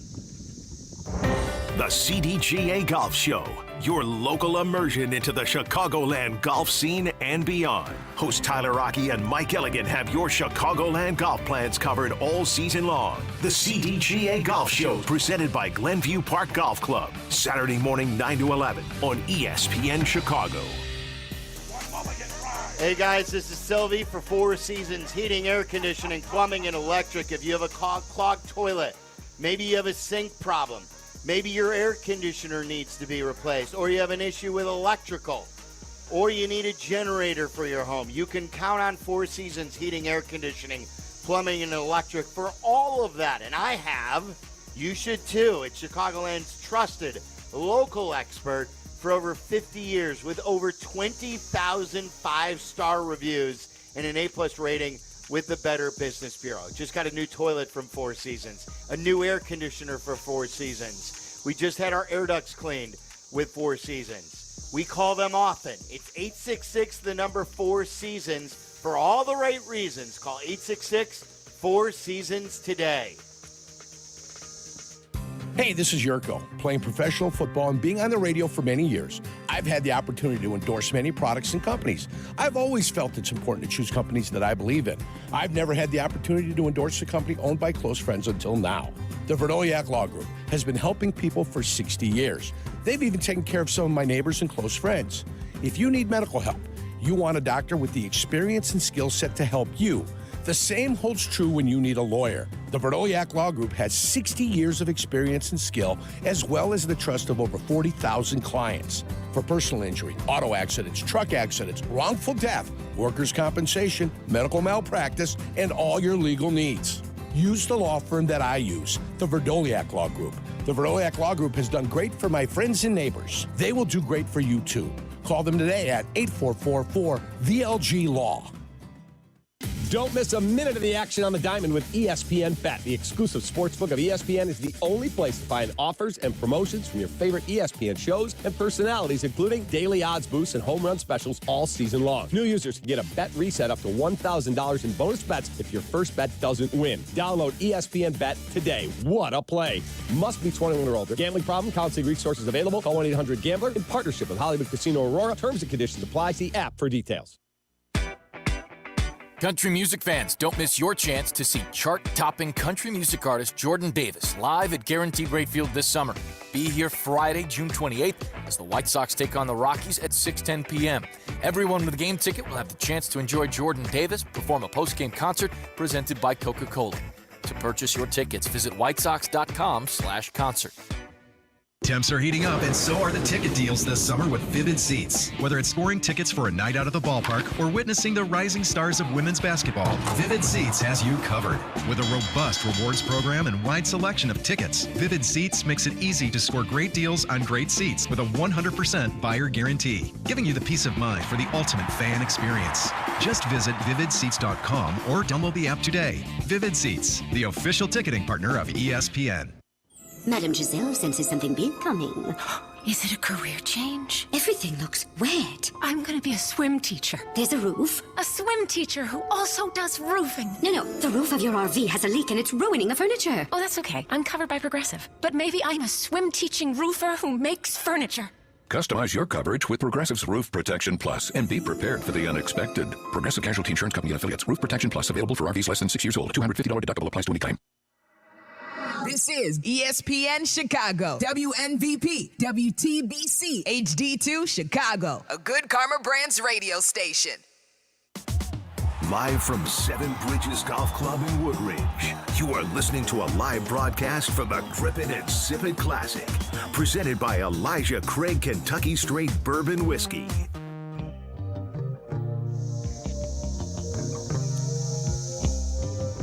Welcome on into Waddle and Sylvie, the Meller and Norling edition. If you are missing your daily serving of Waddle and Sylvie, that's why I always say, Shay, you need to get out and buy yourself a pass to the Grip It and Sip It Classic. It is fantastic. Each and every year, your chance to rub elbows with all of the ESPN 1000 personalities. They are out on the course right now as we speak. We will hopefully get a little bit different taste from each host as they come in and out throughout the day. I'm sure we'll get people to pop on by, but people are just going to have to suck it up and bear it. They're going to get Meller and Norling today, and they are going to like it whether they like it or not. That's all their only option. They will today, like friend. it whether they like it or not. Exactly. That's exactly right. That's the way I'm putting it. I want to throwing the gauntlet down. I want to start. We have to reel in Kaplan when he comes in from the course, and I want to start with asking you a question. Maybe we can have a gentleman's wager. Okay. Over or under 87.5? Just cap, right? Yep. Okay. Boy, first time picking up the clubs, I would go out. I think the over's the play. Is it a scramble? But what the hell? Here Okay. I'm asking him this morning if he's going to break 80. Well, far be it from Cap to know the rules fully of what he was. What Yeah, he's he might be getting taking his himself own into. shots out there. He's a selfish cat. That's true. But he'll only keep score if it's a solid day. I don't know. I don't know how it's I a did. scramble. I don't know wasn't how I keeping did. You score. know, it's a scramble. All I right, don't so know. that we're gonna have to throw that out the window. But my initial thought would be I would play the over just because it is the first time he's picking up the sticks this year. He's going on a full weekend tournament deal in Toronto next week. Hasn't picked up the clubs once this year. playing today, and then going on a full men's tournament in Toronto 4 days next weekend. Well, I mean, best of luck. I guess if you don't really care about what you're going to end up shooting, who cares? But I would be surprised. Golf's not like riding a bike, Shay, in my experience. It's not like you just it's something you have to put the work into if you want to maintain a good score. It's mainly the reason why I don't play, and I know that's something you want to get into a little bit here because you're not a big golfer, to say the least. This is great. Yeah. This is nuts. The whole cicada deal, I thought was a joke. Living in the city, I never see them. I had never seen a single one until today. At least 10 have landed on my body. Yes. One went down the back of my hoodie and was on itching me. Yes, your actual hoodie, not your J hoodie, but yes. Yeah, no, seriously. They're all over this tree. I now believe that this is a serious problem. It is not. They don't really harm you in any way. They're just a bit of a nuisance. They do come in like heat-seeking missiles when you're driving and dive bomb right into your windshield. Hit a lot of them as I was driving. Kamikaze. Yeah, absolutely. Kamikaze mission. It doesn't work out well for the pilot generally, and nor does it for the cicadas. But yeah, they're all about. You can, no doubt, if you're listening, you can clearly hear them distinctly in the background. As I mentioned, there is a cicada track to today's Waddle and Sylvie show.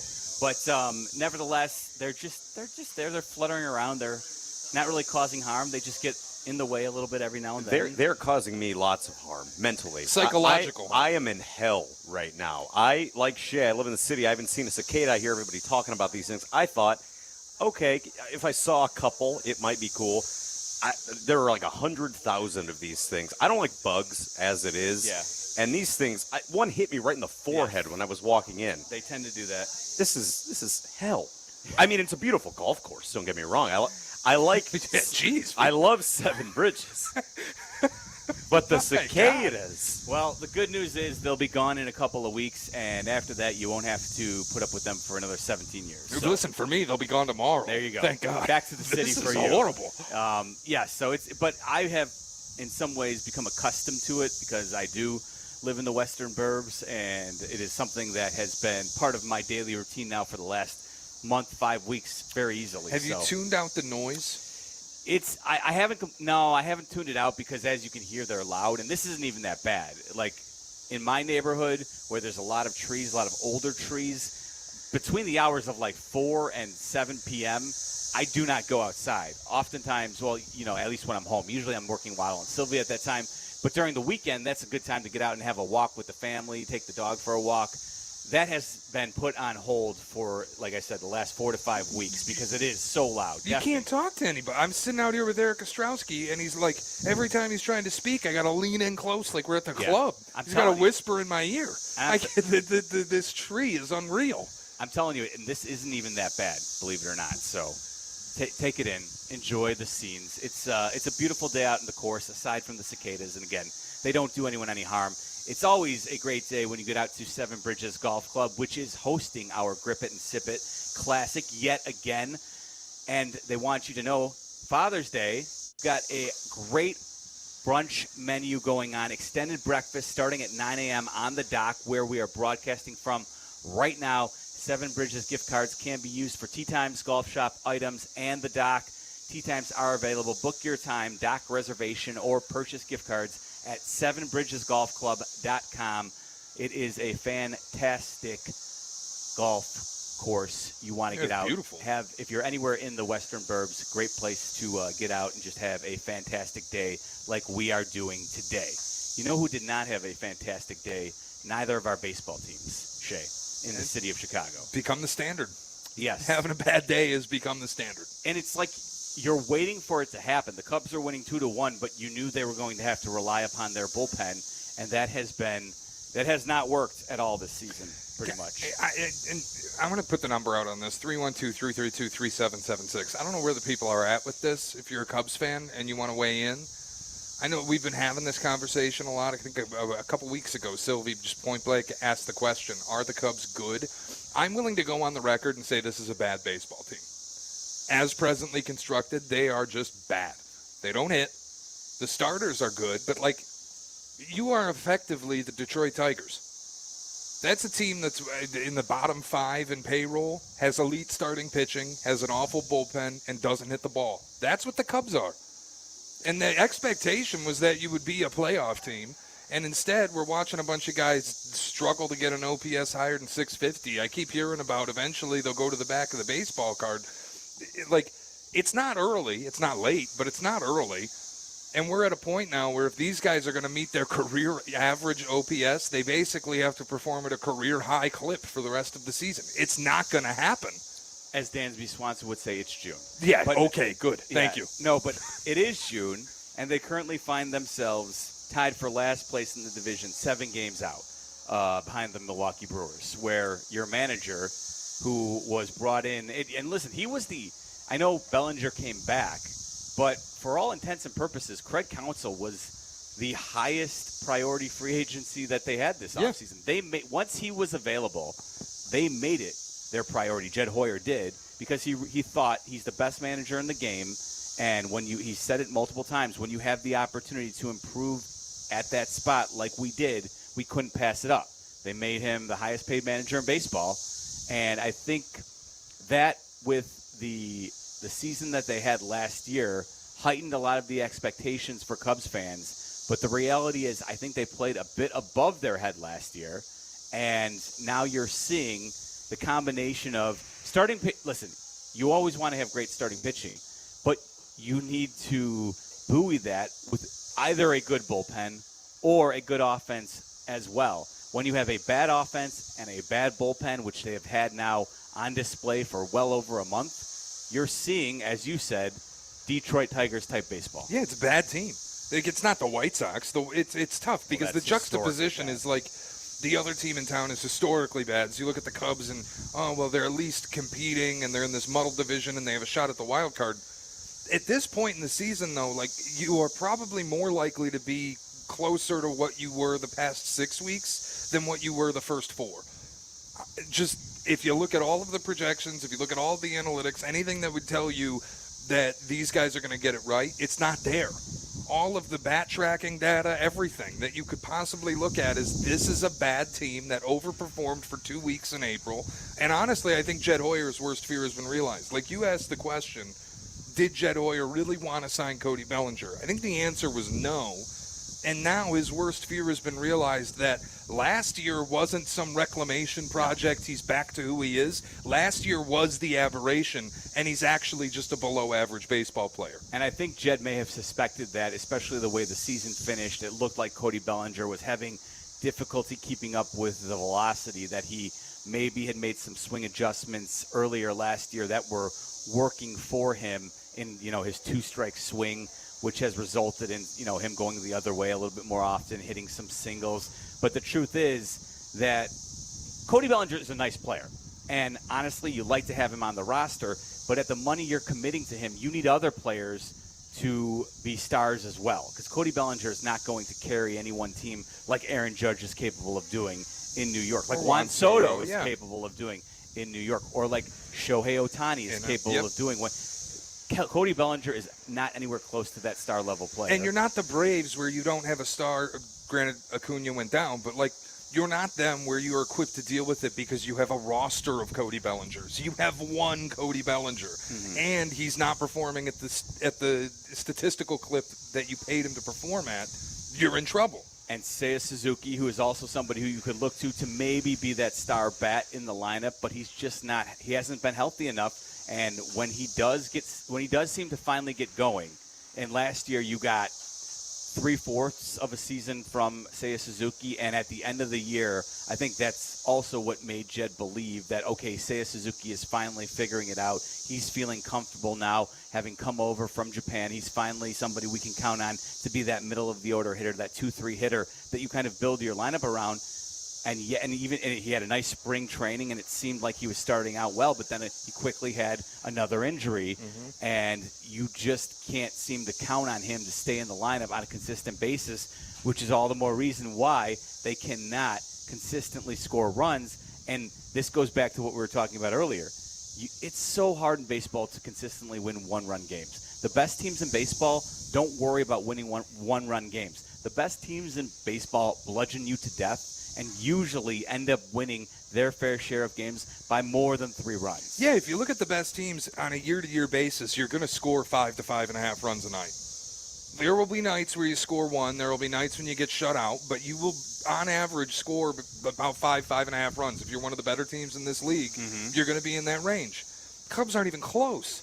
Certainly not in the last 6 weeks. They're one of the worst offenses in baseball. So we keep talking about, well, there got to be buyers because last year they bought. They have to be going out and getting somebody. I want to know who's that guy. Everybody seems to think Vlad Guerrero Jr. comes in here and you just look at the team totally differently. I'm not so sure. So that's an interesting name, and I know I heard you play Jeff Passan, who was on with Waddle and Sylvie yesterday. You played a cut of him regarding Pedro Grifol this morning on Cap and J. Hood. He also was asked by Sylvie about Vladimir Guerrero and also Pete Alonso and even Luis Robert Jr. and the idea of trading for one of those players. Vlad is interesting. Now, I think he hasn't quite lived up to the hype, and part of this is, being saddled with a famous Hall of Fame father. Vladimir Guerrero, everybody, when he played for the Expos and the Angels, saw his Hall of Fame career unfold, and you immediately think, with all the hype that was surrounding his son, Vladdy Jr., okay, you have something where you think he could be the next Miguel Cabrera, Manny Ramirez type. He had one season where he did that, but it was when the Toronto Blue Jays played half their games in a minor league ballpark in Buffalo, which is known to be a launching pad. And then also, by the way, that was a year when the ball was believed to be slightly juiced. So Vladimir Guerrero has one 48 home run season on his resume, but since then, he has fallen off. Now, listen, I think the Cubs would be much better off if they could plug him into their lineup. Yeah, great. And he would be that hitter that you would be fearful of. But you're not a World Series team. No. It's not going to make you some juggernaut, definite division winner. Like, what's the trade out there that makes this team a division winner like we expected they should be? Well, can you catch the Brewers with any deal? I mean, that's the thing is you're 7 games back. You've got work to do, and the Brewers will eventually be getting, at least they hope to be getting their closer back, Devin Williams. They've been doing all this without their most effective relief pitcher. So as much as you say the Cubs don't have a decent bullpen, the Brewers have been finding a way to do it without their all-star closer.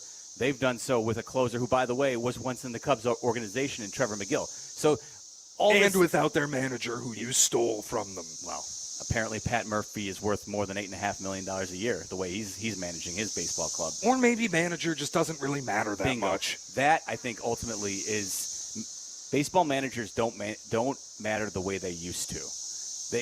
They used to matter more when baseball wasn't so driven by analytics. Now, the people who are running your front office in baseball are far more important than any manager on the baseball field. Honestly, I think what the manager, their most important job is setting the culture and making sure that the guys are doing what needs to be done on a day in and day out basis.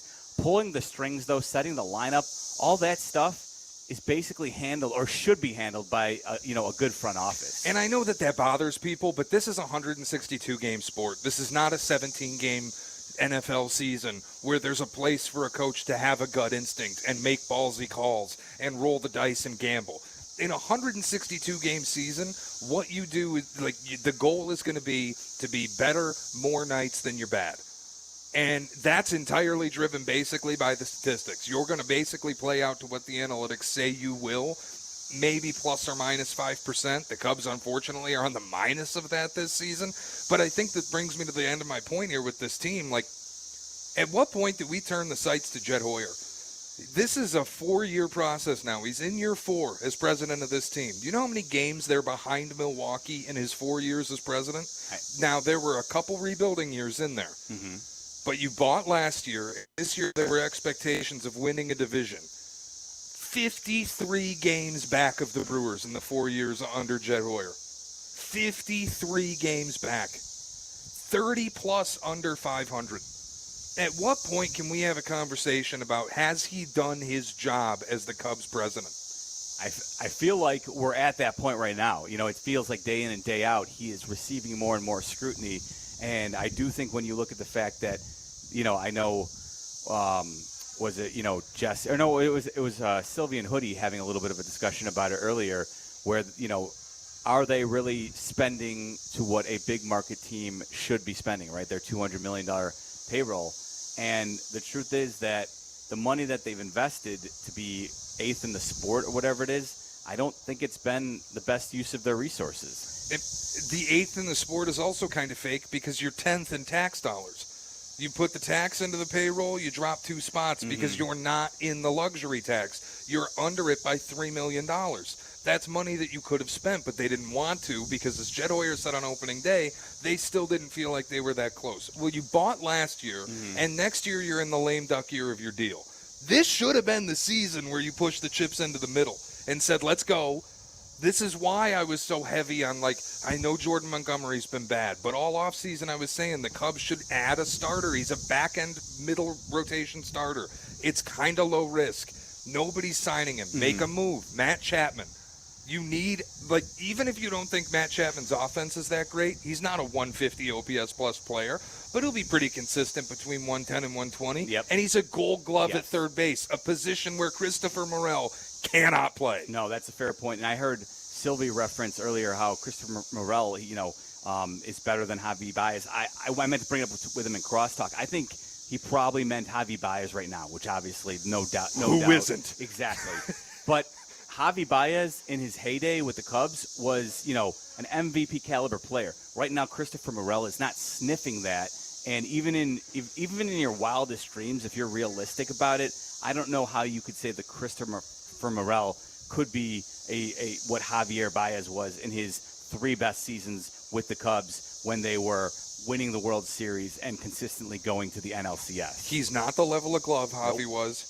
He's not the level of bat consistently that Javi was. Not that Javi was having good approaches at the plate, but he was certainly having good results. Yes. And he's certainly not the level of base stealer that Javi Baez was. So, like, what are we doing? He's a fun, plucky player when he gets hot. Yeah. But outside of that, which doesn't happen frequently enough, he's not the guy that you can build your offense around. And he can't play third.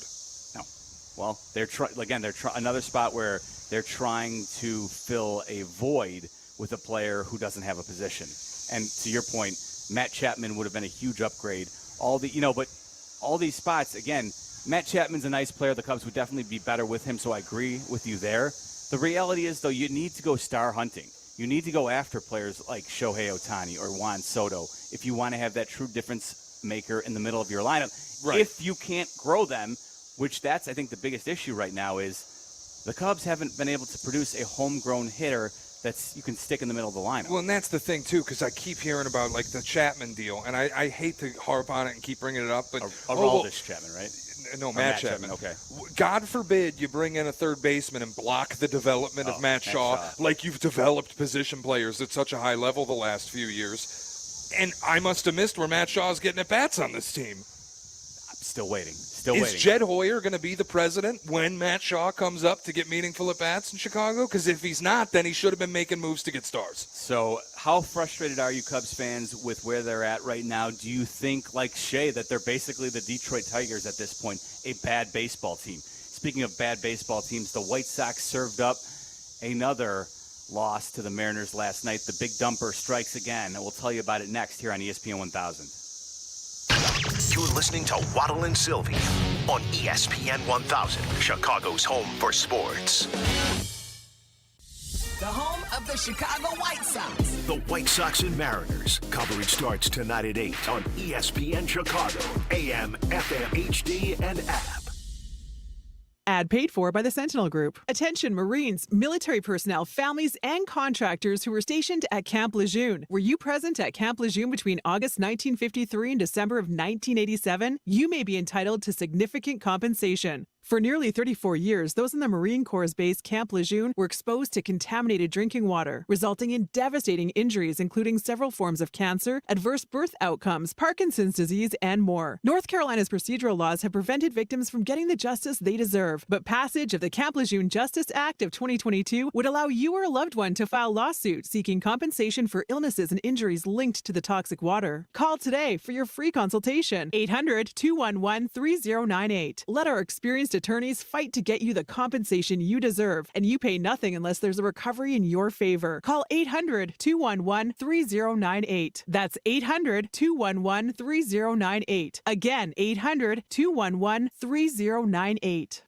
Hey, it's your buddy Tom Waddle, and I drive a Hawk. Find your next car at hawkauto.com. Choose from Ford, Chevy, Chrysler, Dodge, Jeep, Ram, Fiat, Subaru, Cadillac, Mazda, Volkswagen, and Nissan models, and a huge selection of pre-owned vehicles. Save with 0% financing for 72 months or make no payments for 90 days. Shop 13 brands at 9 convenient locations and find your next car at hawkauto.com. Drive what I drive. Drive a Hawk. HawkAuto.com. $13.89 per month per thousand financed on select models with approved credit. At Elmhurst University, we make it our mission to ensure our students go far and do well. This means equipping you with the skills you need to excel on campus, and then elevating you into a long-lasting career. Our supportive faculty and far-reaching professional network create an environment that allows you to be at your best, so you can do your best, which means you'll be ready to make your impact on the world from the moment you graduate. A professional powerhouse located just outside Chicago. Elmhurst University. Go far, do well. The village of Bolingbrook is breaking out and elevating its game. Bolingbrook remains the most desirable Southwest suburban location to start or expand your business. Why? Over 50 corporate headquarters call Bolingbrook home, and it's a prime commuter destination right off I-55 and I-355. So come be Bolingbrook. Elevate your future and the future of your business. Visit bebolingbrook.com. It's a great time to be Bolingbrook. FinishingChicago.com's decorative finishing contractors can transform your commercial spaces for staff, tenants, and customers alike. Our contractors' dedication to safety ensures everyone, including the assets of your building itself, are taken care of from start to amazing finishes. Visit FinishingChicago.com for your free list of decorative contractors specializing in decorative painting, wall covering, drywall finishing, glass systems, and custom signage. For a great finish, start with FinishingChicago.com. Golfers, go north to Wisconsin and experience the Club at Lac La Belle, voted a top 10 most fun golf course in the country by Golf Digest. The Club at Lac La Belle is now accepting tee times. Take advantage of same-day replay rates. The Club at Lac La Belle is at the heart of the Wisconsin Golf Trail, featuring a majestic, redesigned course and beautiful clubhouse. Schedule your tee time now at theclubatlaclabelle.com. A historic past meets a vibrant future. Go to theclubatlaclabelle.com to start your journey. Free is key during Craftsman Days at Lowe's. Right now, get one free Select V20 tool when you buy a Select Battery 2-pack. Plus, get your choice of a V20 drill or impact driver kit for $69. Don't miss your chance to save on the high-quality, high-performance tools you need during Craftsman Days. Because Lowe's knows tools. Lowe's knows home improvement. Valid through 6/19 while supplies last. Selection varies by location.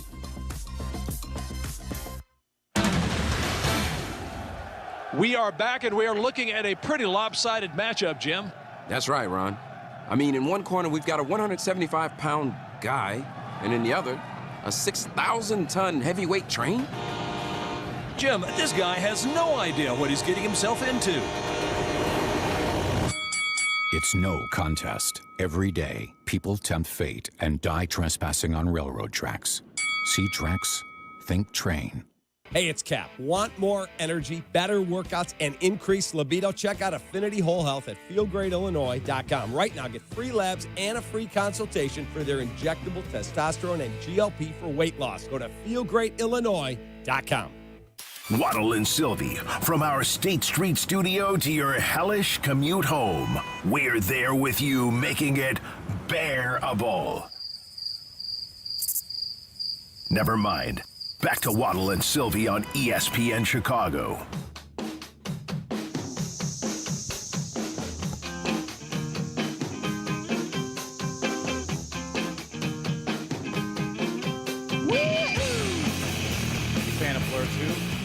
song too, Blur?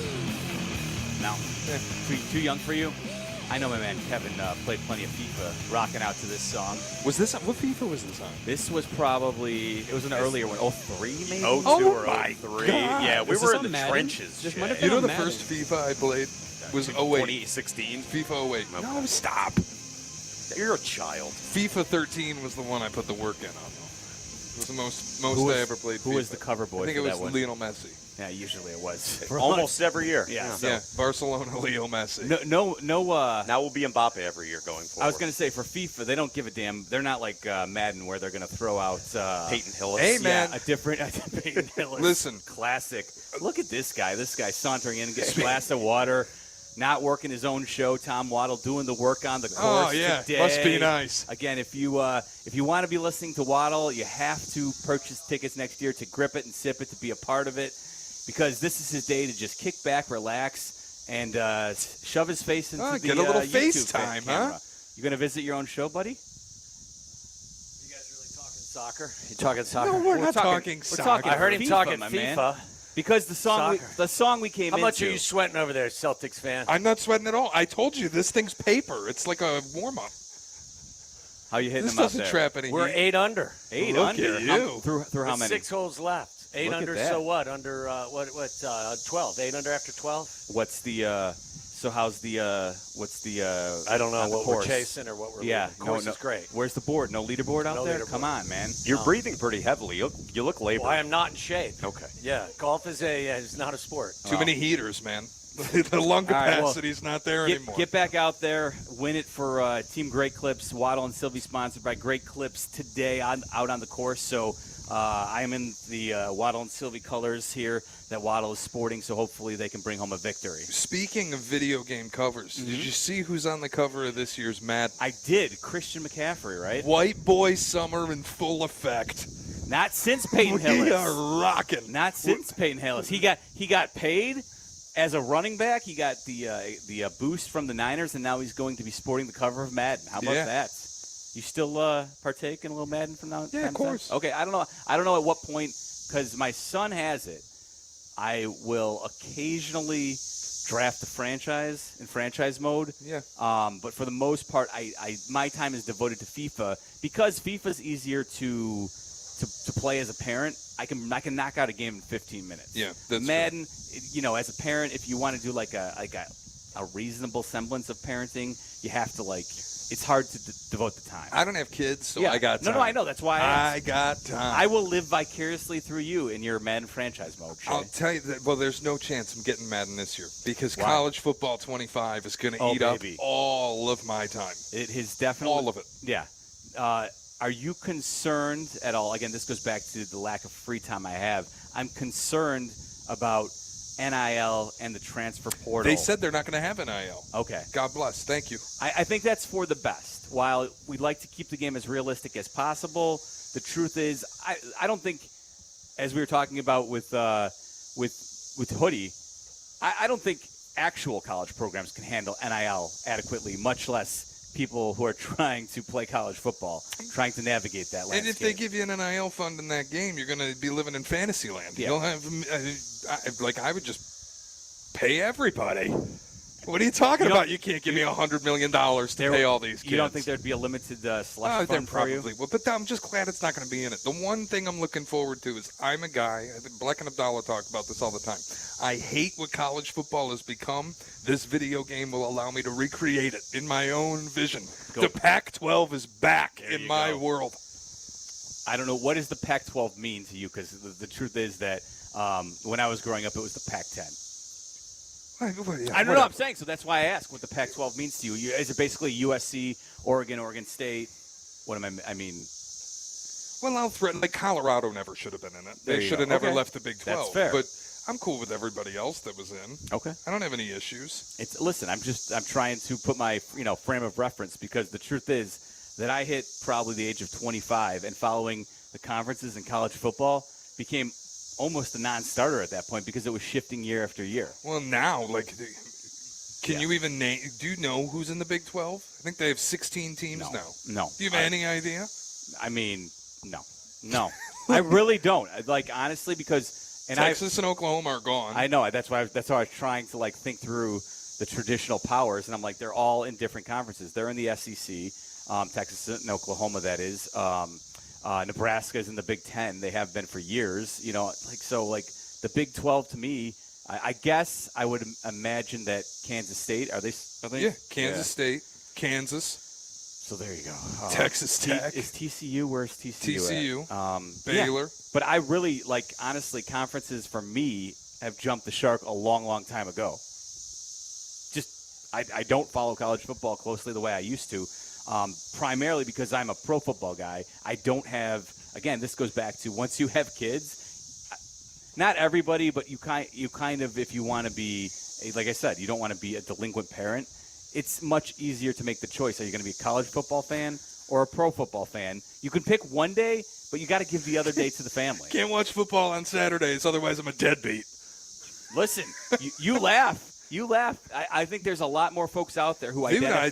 I get it. I totally get it. Like, listen, you can throw down your bets and follow scores, but like watching, 12 hours of or 15 hours of college football straight into like a 12-hour Sunday, good luck to you. I mean, if you can pull it off, more power to you, but there's just too many activities that get in the way, so it's really hard to pull that off as a parent.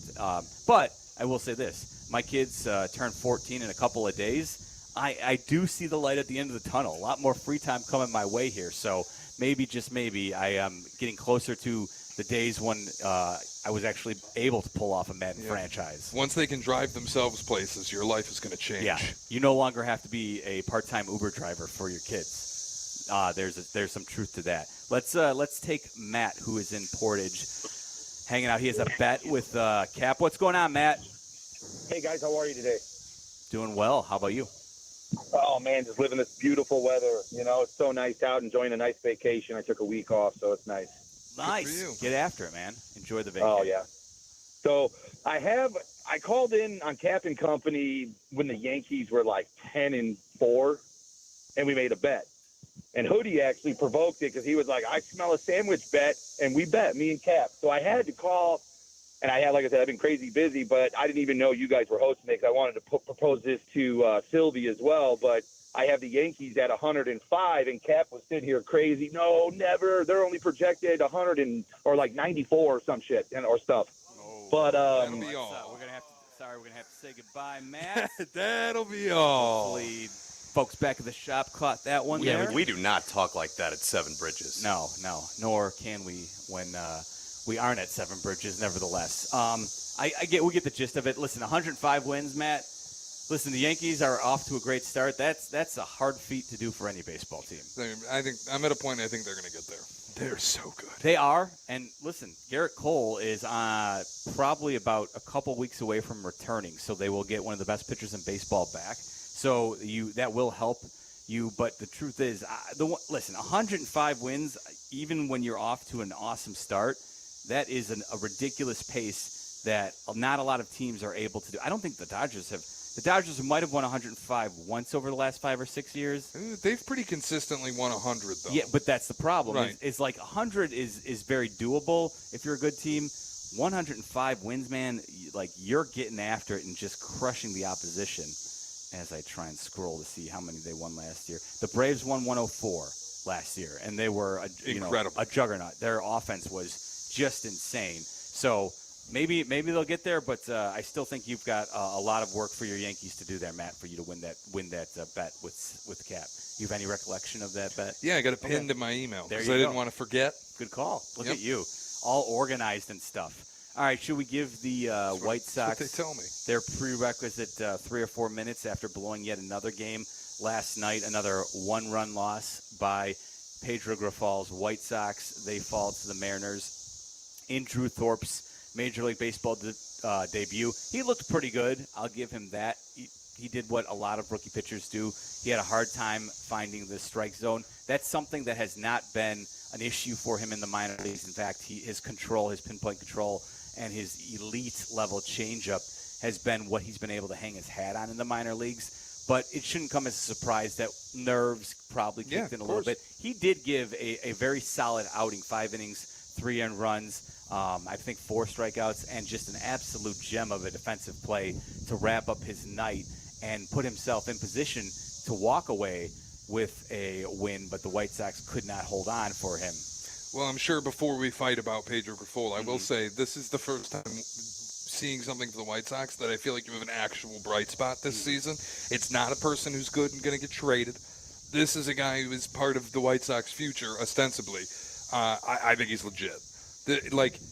Not being able to find the strike zone so easily. Even Paul Skeens had trouble finding the strike zone in his first start against the Cubs. It's a difficult thing. That first start's nervy. Yes. Paul Skeens came out the second one, had one of the best outings of any pitcher all season. He did. Did not receive a standing ovation in that one. No, he didn't. A kid like Drew Thorpe throws multiple pitches, can change speeds, throws off speed, controls the breaking ball. That changeup is something nasty, man. That thing's disgusting. Mm-hmm. I think this kid's legit. I think he's something for Sox fans to actually get excited about. And he's probably not going to get a lot of wins because even if he manages games the way Crochet has, the bullpen's going to blow him up. Yeah. But at least you have a pitcher you can look at and feel like that's a part of our future, and it's something really good to have. He well put together, too. Looked extremely athletic on the mound when he was pitching yesterday. Also, sweet stash. In fact, I'll tell you what. Mustache is back, man. It absolutely is. I know Waddle was asking the question earlier this year, is the mustache back? Basically provoked by Paul Skeens, and the truth is, that's the one thing Drew Thorpe, I think, has on Paul Skeens is a better mustache. Yeah. There's no question about it. He definitely looked good sporting the stash last night. But the White Sox and Pedro Grifol, this is where let's bring it up. Let's talk about it. You don't think he should be allowed to manage anymore at this point? No. You've seen enough. I'd have launched him. I never would have hired him, but I would have launched him probably before the season started. Certainly after the season started, and it's after this. After 14 straight losses. What are you, 17 and 51? Yes. I don't need you anymore. Goodbye. Get out. I'm calling up my young kids. I'm going to elevate Charlie Montoyo for the rest of the year, and then we'll figure this out. But I can't have you in the room where the vets, I'm not saying it is, but looks like, seems like, sounds like, hate him. I can't bring kids into a clubhouse that's that toxic. I can't do it. Get out. Yeah. Hit the road. And the one thing, and listen, I think if I was looking at this practically, remove myself from the fan point of view, I think you're probably right about this. The fan in me, though, just wants Pedro Grifol to manage out the season and wear whatever ridiculously absurd record they end up with. But who cares about wearing it? Wear the pink slip on your ass and get out the door. Listen, that's fair. The problem is no matter if it's Charlie Montoyo, this season is a lost cause. They're stuck in the 10th spot because they somehow, winning the lottery constitutes in Major League Baseball these days. They did something last year, so they're picking 6th this year, which means the best they can pick is 10th next year, no matter how many games they end up losing. And so at this point, I don't think allowing Charlie Montoyo to manage out the season will make a difference for the young kids who come up. Honestly, it's 2 or 3 months. They're getting a taste of baseball. The truth is, I think the bigger impact are the players in the clubhouse with you anyway. That's who most likely you're going to truly learn from is the players surrounding you. There's not any winning baseball players really on this team. And so I think you just have to bring the guys up who are ready to play, Drew Thorpe and whoever else you may want to bring up, give them a crack at it, and then ultimately bring in the new manager. Because the last thing I want is for someone like Charlie Montoyo to be given an opportunity to manage the rest of the season, Shea, and then somehow, some way, manage his way to a 500 record. And then all of a sudden, all I hear, though, is how he's galvanized the clubhouse and how he's earned his shot at next year. And then all of a sudden, he's brought in to be the manager next year. He's been a part of this staff that has gone 68 games and only won 17 games. So whatever impact he can make, he should be making at this point. But there's no shot of him going 500 with this roster. They don't have the players. You're fine. My whole thing is if what Cap is reported on the station is correct, that players believe that Pedro Grifol is incompetent, I don't buy that they're going to have young players come up and be willing to be teachers to them. Hey, this guy's a clown, man. Don't listen to what he says. We're all just waiting to get the hell out of here. Why do you care about fostering the youth on a team you don't want to be on? And a team, if you're one of the good vets who could teach people, you're getting traded in a month. What do you care about these kids? You know what I mean? Like, that's where it's, at least if you launch Grifol, you can say as an organization, we see how bad this is, and we care about making it better. We know this year is lost, but we care about making it better, and we're not willing to just let this continue to happen with a joke of a manager. I guess I look at it though. That's this season is gone. To me, that's just a PR move to satiate people. But the truth is, I don't think it makes a bit of a difference. I think truly, if you're going, like, whatever manager needs to come in here next year, you need to do a full search. I don't want them to be hoodwinked and brought, where Montoya somehow convinces them that he should be given a shot next year. Well, I think it's clear once the season ends, you need to move up Grifol. So I guess maybe maybe I've been beaten one too many times, Shay, and like I just don't want them to be, have the wool pulled over their eyes again. If they end up hiring him after elevating him to be an interim manager, they get everything they deserve. And the fans will, like, they will react the way they will react, and they'll be right to do it. I don't see any chance that he's the manager going forward. You're going to elevate him for the rest of the year, and then you're going to launch him and find somebody else. Fair. I mean, listen, again, I'm not going to fight you too hard. hard. You've lived through it more than I have, yeah. So I get your fear as a White Sox fan. Realistically, there's no way they could fire Grifol and make Montoya the manager. Maybe it's a silly notion that I'm even thinking that that's a possibility. You could be right, because the likelihood is they're not going to play 500 ball for any extended period of time this year, so you may be right about that. And again, that's where I get back to this season has been such a colossal disaster that I am just fine with Pedro Grifol ending up with hopefully the worst record in the history of modern baseball. It's going to happen. And then I can laugh about it and say, remember that year the Sox lost 126 games and they ended up with the 10th pick in the draft because that's the bed they made. It's ridiculous. Just another loss last night. They can't even capitalize on the good when Drew Thorpe has a nice debut. They still end up losing the game by one run because, again, I don't know, Pedro Grifol's specialty, one-run games. They have a better chance of losing every game the rest of the season than they do splitting them. With anybody a manager. They have a better chance of losing out over 98 games or whatever it is. Than pulling off a 49-49 run. He's Shay Norling. I'm Jeff Meller. We're in for Waddle and Sylvie live as we broadcast the Grip It and Sip It Classic from Seven Bridges Golf Club. Hanging out with you today right here on ESPN 1000. You're in the middle of the Waddle and Sylvie Show, ESPN Chicago. Hey, it's Black and Abdallah. Do you miss us? Check out our new YouTube page, youtube.com/Black and Abdallah. New fresh content every single day. Make sure you subscribe. Black and Abdallah on YouTube. Texting enrolls you in recurring automated marketing text messages. Consent not required to purchase. Message and data rates may apply. Leaving for the gym so early? I'm ready to go. Since you started taking Nugenix Total T, you've been acting like when we met in our 20s. I feel like myself again. Lower testosterone after turning 40 slowed me down. Nugenix Total T has been a game changer for me. What is it about Nugenix Total T that's different? It's a key ingredient called Tesnor. It boosts free and total testosterone to help you get back the drive and energy from your youth. Total T is backed by 5 clinical studies. I've seen the huge difference it's made for you in the gym, at work, and in the bedroom. I'm so glad I sent them a text for my complimentary bottle. Text SERVE to 321321 right now for your complimentary bottle of Nugenix Total T. Nugenix is the #1 selling testosterone boosting brand at GNC and Walmart. Do it now, and we'll also send you a bottle of Nugenix Thermo X, our newest, most powerful fat burner ever. Absolutely free. Text SERVE to 321321. That's SERVE to 321321. Give Dad the gift of power this Father's Day when you shop at Menards. Masterforce tools are what's needed for getting a job done right. Our selection of ultra-compact tools deliver on power and come in a lightweight, compact design. Explore all new Masterforce products today in store and online at Menards.com. You can also view the weekly flyer and check out all the other great Father's Day gifts happening this week. Save big money at Menards. There are moments in sports that haunt us. Listen for the top 50 sports moments of the past 50 years that we would cut from our memories.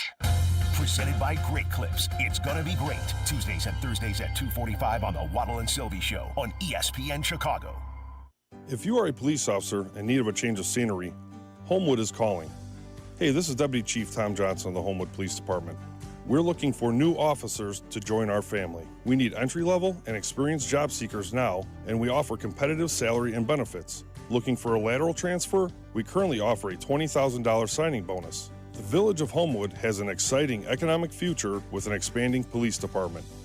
Learn about us on Facebook, and let's make you our next great hire.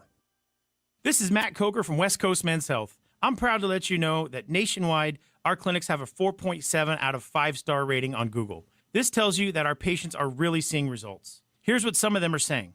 The results are close to phenomenal. On top of that, the staff and the scheduling are top-notch, and my technician is a consummate professional. Another patient said, I called numerous clinics, and West Coast was by far the best. The other places wouldn't give me any information over the phone, but West Coast answered all of my questions. My wife and I were skeptical, but we've already noticed the difference. This was a game changer for us. West Coast Men's Health has helped thousands of men reverse their ED using acoustic wave therapy. No pills or shots necessary. Give us a call today so we can help you too. Call 630-425-5033. That's 630-425-5033. 630-425-5033. Online at westcoastmenshealth.com. HSA cards welcome and financing available. Hey, this is Chauncey. For 25 years, I've been your host of Chauncey's Great Outdoors. Clever name, huh? I came up with it, and I stand by it. Chauncey's Great Outdoors, Saturday morning from 6 to 7 on ESPN Chicago. Stop right there, Chicago. Forget what you know about gas stations and convenience stores because Pride stores, well, they're in a league of their own. Everything you need from your favorite name brands to local gems you can't live without. And guess what? They've even got craft sodas and nitro brewed coffee on tap. How cool is that? So, whether you're craving a quick bite at one of their 3 restaurant concepts or just need to fill up your tank, make sure you swing by a Pride location today. Family owned, serving Chicago for over 30 years, now with 17 locations. Do mommy okay? She ate a fly for breakfast. Almost daily, she coughs up a hairball. She's been known to bring home a bird, or 3, and her favorite toy smells like fish. Yet here you are, letting her lick your face for a really, really long time. We get it. You love her unconditionally. That's why Pets Best has customizable, affordable pet insurance plans, so you can protect the love of your life. Get peace of mind and a quote today at petsbest.com. Attention landowners, got big summer plans for your property? Then here's an offer from John Deere you'll really dig. Get 0% fixed rate APR for 60, 72, or 84 months on 1, 2, 3D, and 3E Series Compacts tractors. If you've always wanted to get in the seat of a powerful John Deere machine, now's a great time. Offer based on dealer participation. For complete finance details, call toll-free 1-800-468-8501 or online at johndeere.com/compact tractors. The Nissan No-Hitter is back on the White Sox Radio Network. Enter at NissanNoHitter.com. And if the Sox throw a no-hitter this season, you could win a 2024 Nissan Rogue. Brought to you by your Chicagoland and Northwest Indiana Nissan dealers. Waddle and Sylvie are back. Follow the show on Twitter at Waddle and Sylvie and at TWaddle87. This is ESPN Chicago, Chicago's home for sports.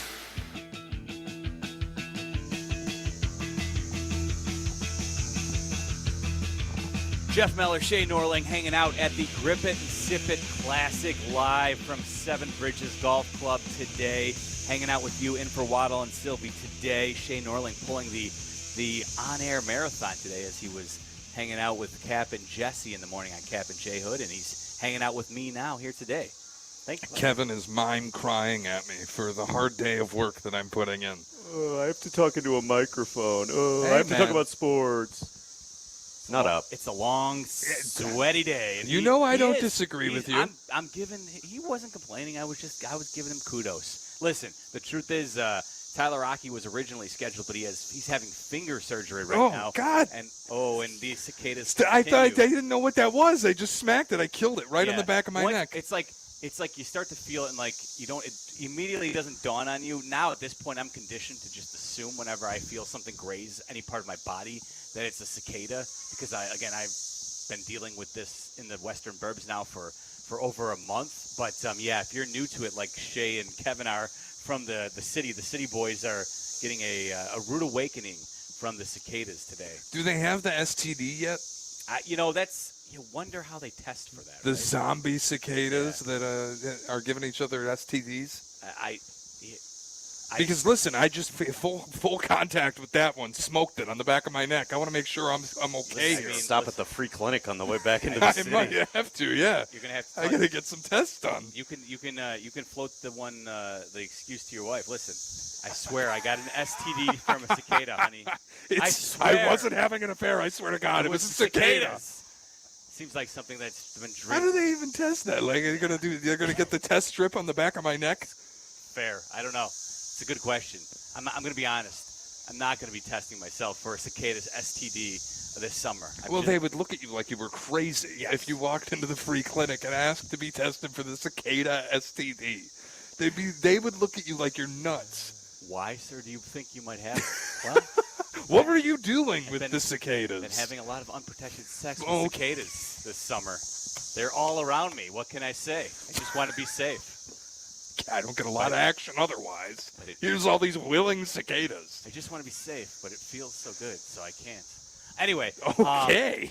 Let's talk some Bears. It's a great segue. It was the last OTA, the rookie OTAs for the remainder of this portion until they get to training camp. So we got lots of conversation from Matt Eberflus, Caleb Williams, Roma Dunze, Shane Waldron. We'll let you hear from them, and we'll talk a little bit about our expectations for the Bears this season.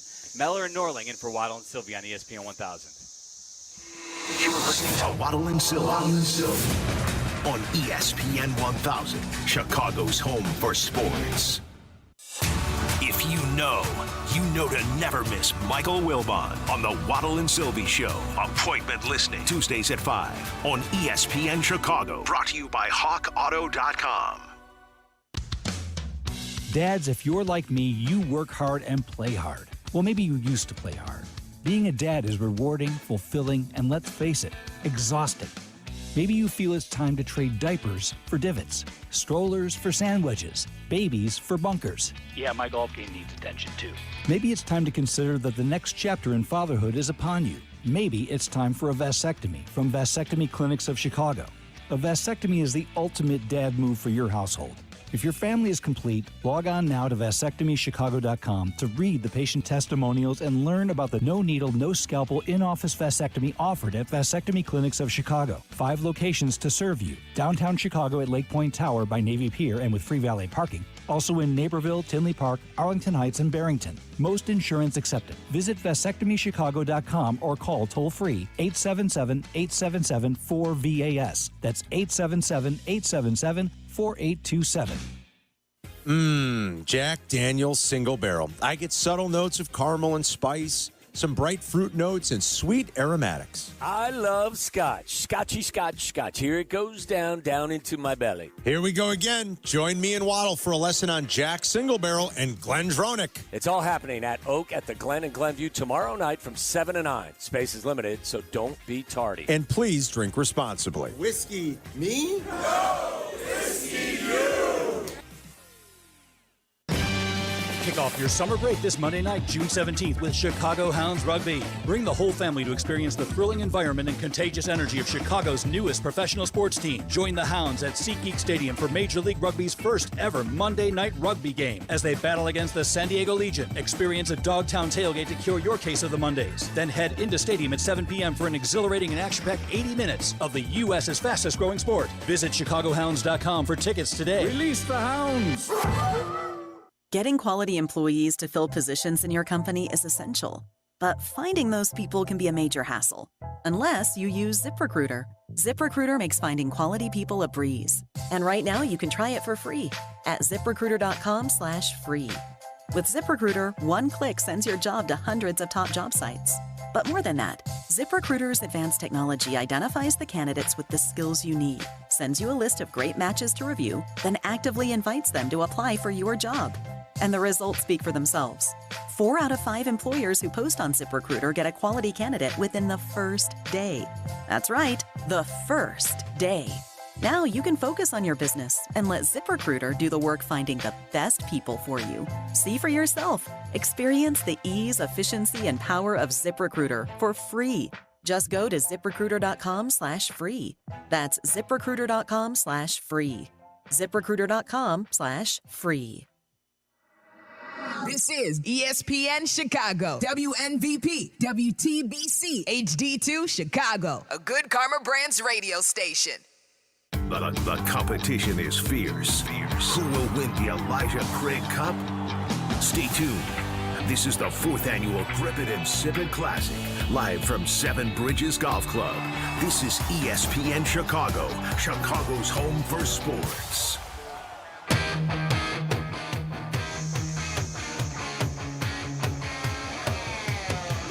Listen to those cicadas sing. I know you can hear them if you're listening. Jeff Meller, Shay Norling in for Waddle and Sylvie as we broadcast from the Grip It and Sip It Classic live at Seven Bridges Golf Club. Yet again, another fantastic outing for the entire station. Always a fantastic place to hang out.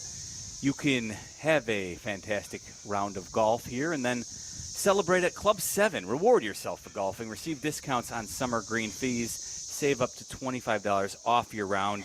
Just check everything out. SevenBridgesGolfClub.com. Fantastic facility. Always love our time out here. I think this is the 3rd, 4th year in a row now that we've been doing it here at Seven Bridges. It has been just another fantastic day out at the golf course, despite the cicadas, which again are just singing in the background, giving us fantastic background noise, Shay. It's a little annoying, to be honest. We'll fight through it. We'll power through it. I'm hoping that it ends soon, but what are you going to do? Well, the noise actually doesn't bother me at all. It bothers me when it dive bombs into my forehead. Well, you have a phobia of these things, I think. I think we're at the point where I'm not you a bug guy. Who is? Yeah, right. Etymologist. Yeah, that's about it. That's about it, though. But like nobody. Well, Sylvie was he over here like the cicada whisperer, letting him crawl over his arms and everything. Yeah, he is weirdly into that. I don't know why. It's been odd. But I feel like, Kevin, you're afraid of them. I am. Yeah, genuinely. So like a phobia. Sure, if you want to call it that. They put you out here. Dr. Norling. They put you out here to torture you. Dr. Norling's my wife's name. Please. No, it's accurate. So, he should.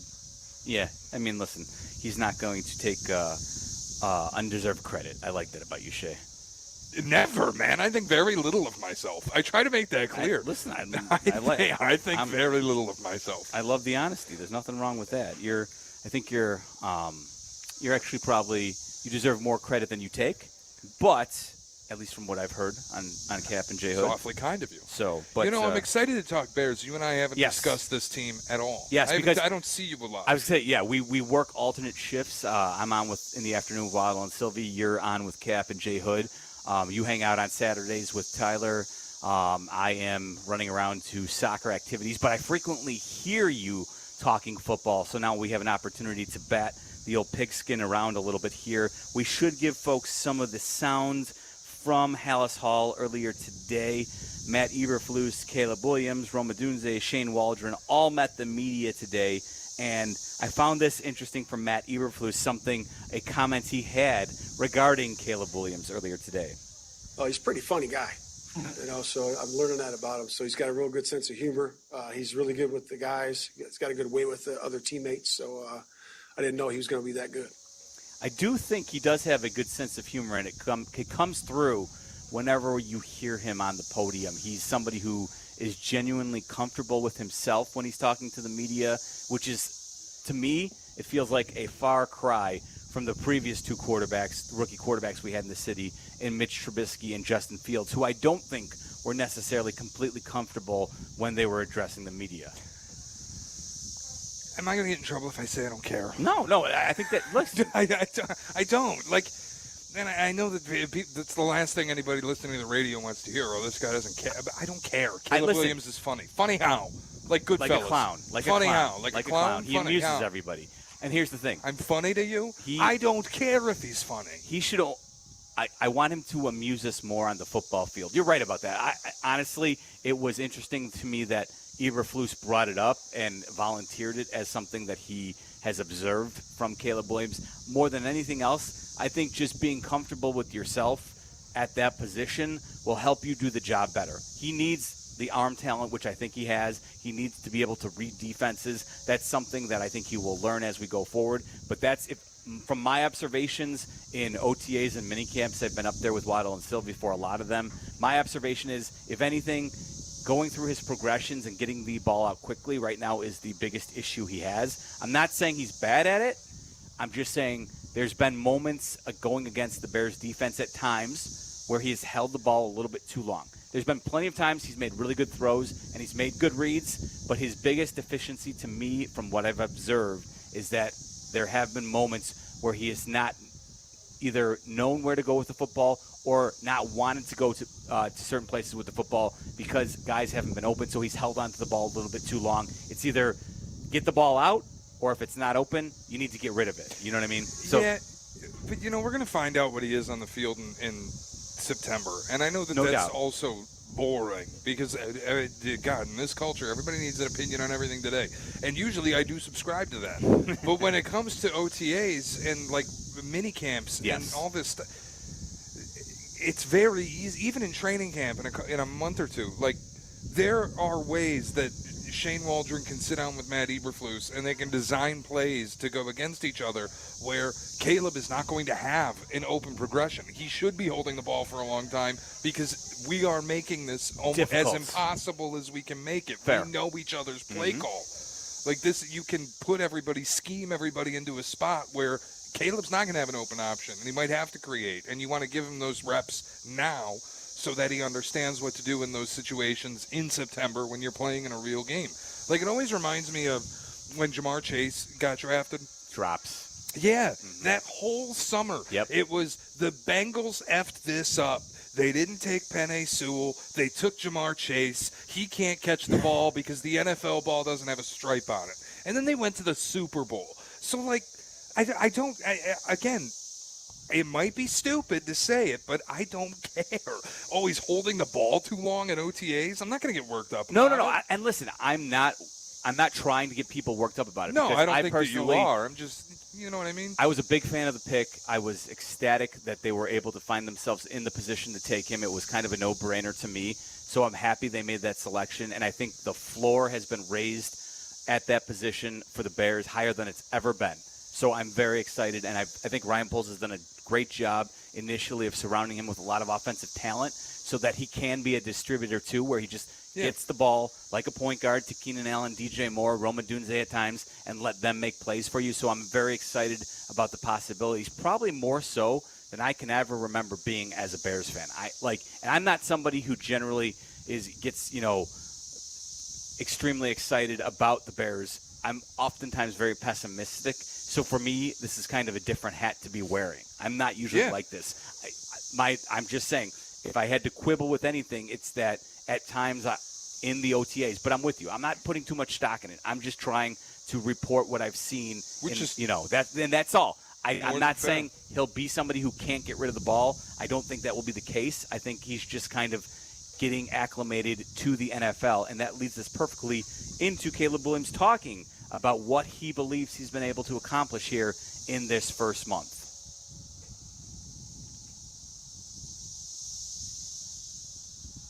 Yeah, I would say the biggest thing that I accomplished was, one, building a connection with my teammates and those relationships where they're hanging out, going to Topgolf, playing versus Cole and Brett and them, or also just, hanging out with the Rooks and us going to movies or hanging out, going to dinners and things like that. But also, being in here, laughing and joking, being in the locker room, I had from November 18th to April 25th of not been on the team. And so you realize how much you miss it and being in the locker room in those small moments. So making sure we take advantage of that. So I would say that's one of the biggest. And then also just gaining and building more confidence and trust, throughout, the Bears and everybody here, but also, myself within the offense, building that belief, that trust, that that confidence and swagger to go out there and play. More than anything, it sounds like they're building team camaraderie above all else when he tells you what they've accomplished there in the first month, which is fine. Like, I'm a firm believer in winning brings good team chemistry. Yeah, losing kills it. Yes. Like, it's good to have chemistry in camp, but if you lose the first 4 games, what's going to happen? Blake and Abdallah had this conversation the other night. Mm-hmm. What happens if the Bears get off to a slow start? It's one thing to have all the goodwill now. Sure. It's one thing to say all the good things now, Mm-hmm. but it has to transfer. Yes. And that's where, like, when we start talking about Caleb Williams and what his flaws is right now, we have no idea what his flaws are at the moment. We'll find that out when they start playing real games. We'll find that out when, the coaches can't get together and decide he's going to be bad today. Right now is more about what Caleb was talking about there, getting the swagger, getting comfortable with each other, learning about each other, learning about what the offense is, doing all of those kind of fundamental things so that you can be ready to go. Because if the season starts bad, we're going to turn on Eberflus in a hurry. Yes, Bears fans will be, I think, extremely disappointed if it does go 0-4. I think, Which I don't think that they will. Neither I don't do even want to paint that picture. No. They really shouldn't, especially the way their schedule starts off.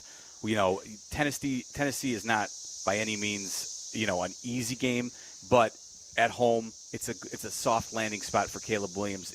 If ever there was one on their schedule that you could pick, that would be one of the top 2, I think, that we'd be like, if you could have this team at home to start Caleb Williams' career, this is about as good as you could hope for. I think you were actually on the. Yeah, I'm oppo on that. You think you believe in the Titans far more than I do, I guess. Yeah, I mean, you look at the way that they address their offseason, that is not a team that believes they're tanking. They remind me a little bit of Tampa, who I fell into the trap with last year. Everybody says they're tanking except for them, and they behave in a way that suggests that they aren't.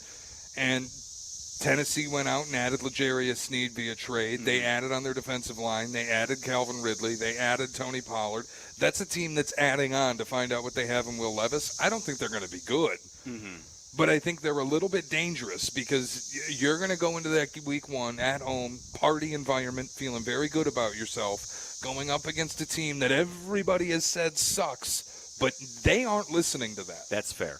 And that always scares me a little bit. I guess outside of the Carolina Panthers, though, if I could pick one home team on the schedule, it would have been the Titans. Now, I don't know where you... I would have picked the Patriots over the Titans, I think. Okay, you know what? That fair point. Drake May, we won't even know if he'll be starting. And if you got him week 1, yeah, you might not even see him. So never, yeah. Although, did they sign Brissett? Who did the Patriots? Yeah. So Brissett will likely be their starter in the early going at the very least for the Patriots. I digress, though. I thought the Titans are a good starting point for the Bears. So hopefully they can get off to a decent start. Obviously, the Houston Texans in Houston on NBC Sunday Night Football. That one will be a tough, your first taste of national primetime game. That one in week 2 will be tough. Then they go to Indy, and then they have the Rams. So by no means you'd hope they can at least get 1 or 2 of those first 4 games to start things out, and then the Panthers in week 5. So that could be. There's a world where that's a 1-3 start. At Houston's difficult. Indianapolis, everybody's written off for some reason. I can't figure out why. I think they're actually quite good. And then L.A. I'm not telling you they're going to go win the Super Bowl, but I love their head coach Shane Steichen. Mm-hmm. Anthony Richardson, if he can stay healthy, looked like a weapon a year ago. He did. They're well built. Organizationally, they're pretty solid foundationally. I don't think that they're bad by any stretch. I don't think they're going to win their division, but they could be a wild card team. And the Rams were just a wild card team. Yeah, no, the Rams will be as well coached as anyone. A difficult game for sure. And again, the Texans are everybody's darling. So they're not easy games by any means. But I look at it and it could have been worse, I guess. The way I look at it. But I digress. Let's get back to Caleb Williams a little bit here, talking about where the team is at right now and how you're always a work in progress. Yeah. Whether it's game 1, game 18, game 21, whatever the case may be, there's always a work in progress. That's the reason why, you may win, play really well one week, and then the next week you don't play as well. So it's always a work in progress. And the progress, always shows in the work that you had before the season, but also throughout the season. So there'll definitely be, times where, we feel there's traction. Like right now, we feel great. And that's really all I can speak on at this point, because I haven't gotten to, week one of preseason or week one, versus Titans and things like that. So right now, we feel the traction we're enjoying. We also know that right now we're building and bonding and, believing in each other and figuring out what's right, what's wrong, so that when we get to the point of preseason one or regular season one, that, we're ready to go to our best of our ability. I find it refreshing that I feel like he's open and honest, Shay. He's talking like we're talking right now. He doesn't want to get too high. The vibes are good right now because everybody's excited around Hallis Hall about the possibilities. They've got a lot of teams. The fact that they were picked for Hard Knocks just validates what a lot of people believe, that they're moving in the right direction. But he's also realistic about a lot of things you just said. Until you get into the regular season, you can't make any bold proclamations and say the Bears are here and they're going to compete for the playoffs and Super Bowl. They need to prove it on the field. I like that Caleb is somebody who doesn't try and sell us on why they're going to be, one of the best teams in the NFL in these rookie OTAs and mini camps. Kind of the difference between being cocky and confident. Yeah. Because Caleb oozes confidence. Like, I have no doubt that this guy's going to be a superstar. I think he's going to be a high-level impact player in his rookie year. I think he's the rookie of the year. I think he has a chance to be a top 10 quarterback in this league. But I also think if he comes out and goes, look, I'm the bleep, we're the bleep, we're going to run the table in this division, we feel really good, then you're cocky. Yes. And that becomes a problem. That's not a place that I want this team to be, because I still have questions about their line on both sides of the football. And look, I think they're a playoff team. I think they should have the good vibes. I think they should be feeling that way about themselves, but not get over the top, not buy into the stuff that you see in the media from guys like Rich Eisen, who they're going to go to the NFC title game, or somebody like Nick Wright saying, I wouldn't be surprised if they win the Super Bowl. Like, okay, we can pump the brakes a little bit. We can acknowledge it's a good situation and not put the crown on their head before they've even played a game. I'm very ecstatic about the moves they've made. I'm a huge Bears fan. I hope they do it, but I would be surprised if they won the Super Bowl here. I'd be slack-jawed amazement. Yes. That definitely seems like the talking head way of couching. I would not be surprised if, listen, we're all excited about where the Bears are at, but let's not. If they win a playoff game, I would be stunned. Like the Texans with a rookie quarterback last year going out and winning a playoff game was stunning to me, and especially the way that they did it. Now, against the Colts, maybe a little bit softer, or was that the Week 17 That was the Week game? 17 game, or Week 18, Week 17th game of the season. Then they went they ended up losing to the Ravens. Who did they beat in that first Why am I round? struggling to remember who the opponent was? Because there's a lot of football going on. We watch a lot of football. I'll get it here in a second. Regardless, the point I'm making, like when you have a rookie quarterback, winning playoff games is exceedingly rare. I think only 6 rookie quarterbacks have made a conference title game. And the most recent was Ben Roethlisberger. Does that sound right? Like the conference title game as a rookie, it sounds basically, it never happens. The idea that a rookie quarterback's just going to come out and win a playoff game. They thumped Joe Flacco and the Browns. That's right. Thank you. It's just, it doesn't happen. And that took Joe Flacco throwing multiple pick sixes. Correct. Yeah. So I'd be stunned if they win a playoff game. I have high hopes. I think they'll get there. But it's just, I'm glad they're not buying into some of the hype that's building around them that they could be a Super Bowl team. Now, the man who is tasked with helping Caleb Williams get to the point where Bears fans can be confident as the season winds down is new Bears offensive coordinator Shane Waldron. He spoke earlier today. He talked about working with Caleb Williams and what it's been like. I think, confirming a lot of the things that we had gathered during the draft process, his competitive nature, his willingness to learn, his desire to know the why on everything that's happening, so that he's not just out there, robotic, trying to just run a play. He's out there really learning it, really understanding it. There's a long way to go in terms of, going from one offense to another, but not skipping any of the steps, and knowing in order to achieve greatness, he has to put in a lot of hard work, and he's really backed that up with what he's demonstrated so far in the time we've been around him. Here's a little more from Shane Waldron talking about, quote unquote, taking the training wheels off. Sure. I think every one of those situations are so individual based. And so for us being around Caleb, seeing what he's able to handle, seeing what our other players are able to handle with Austin and Brett and Tyson, the other quarterbacks in the room, I think really, day-to-day playing off, how they're feeling. Do they feel like we can move on to the next install? And for us during the off-season program, we were able to really kind of continue on the whole way through based on those guys' ability to grasp the information. How do you feel about Shane Waldron as your OC? I like him a lot. And whether what he says and what he does on the podium, it's just he's got a good head on his shoulders. He's got skins on the wall in this league. I think last year with the Seahawks, people got down on the raw numbers from that offense, but that offense was never on the field, ran the fewest plays in the NFL because the defense was on the field for the most plays in the NFL. Yeah, they couldn't stop anybody. They had very limited time in possession, and they still managed, I think, by EPA to be a top 10 offense. So you look at the raw numbers and you go, well, why'd we hire this guy? And then you look at what they actually did in the possessions available to them. Oh, okay, it makes sense. I think he's the right guy to have around a rookie quarterback. He's going to let Caleb rip it. He's not going to hone this guy in. They'll probably run the ball a little bit more than we're expecting. But I like a guy who's confident in a rookie quarterback and who feels like this guy's doing everything the right way and picking up on the jargon of the offense and getting the cadence right and learning what they want to do. And I think he's going to let him rip it. I'm super happy with Shane Waldron. Yeah, I think they will finally move into the 21st century when it comes to passing the football around the league. And the truth is, you mentioned running the football. If it's an effective running game, nobody's ever going to complain. Nobody ever complains about the 49ers running the football too much. You know what I mean? If it's working, then you gladly ground and pound your way to victory if you're hammering the defense with the run. That's perfectly acceptable. And coming from, having learned under Sean McVay, you have to believe that hopefully Shane Waldron, Sean McVay, Shane Waldron, and Sean McVay. Yeah, well, let's go McVay and Waldron. Let's stay away make it from, easier for you. Probably, yeah. So and hopefully, this is Shay Norling. Exactly. There we go.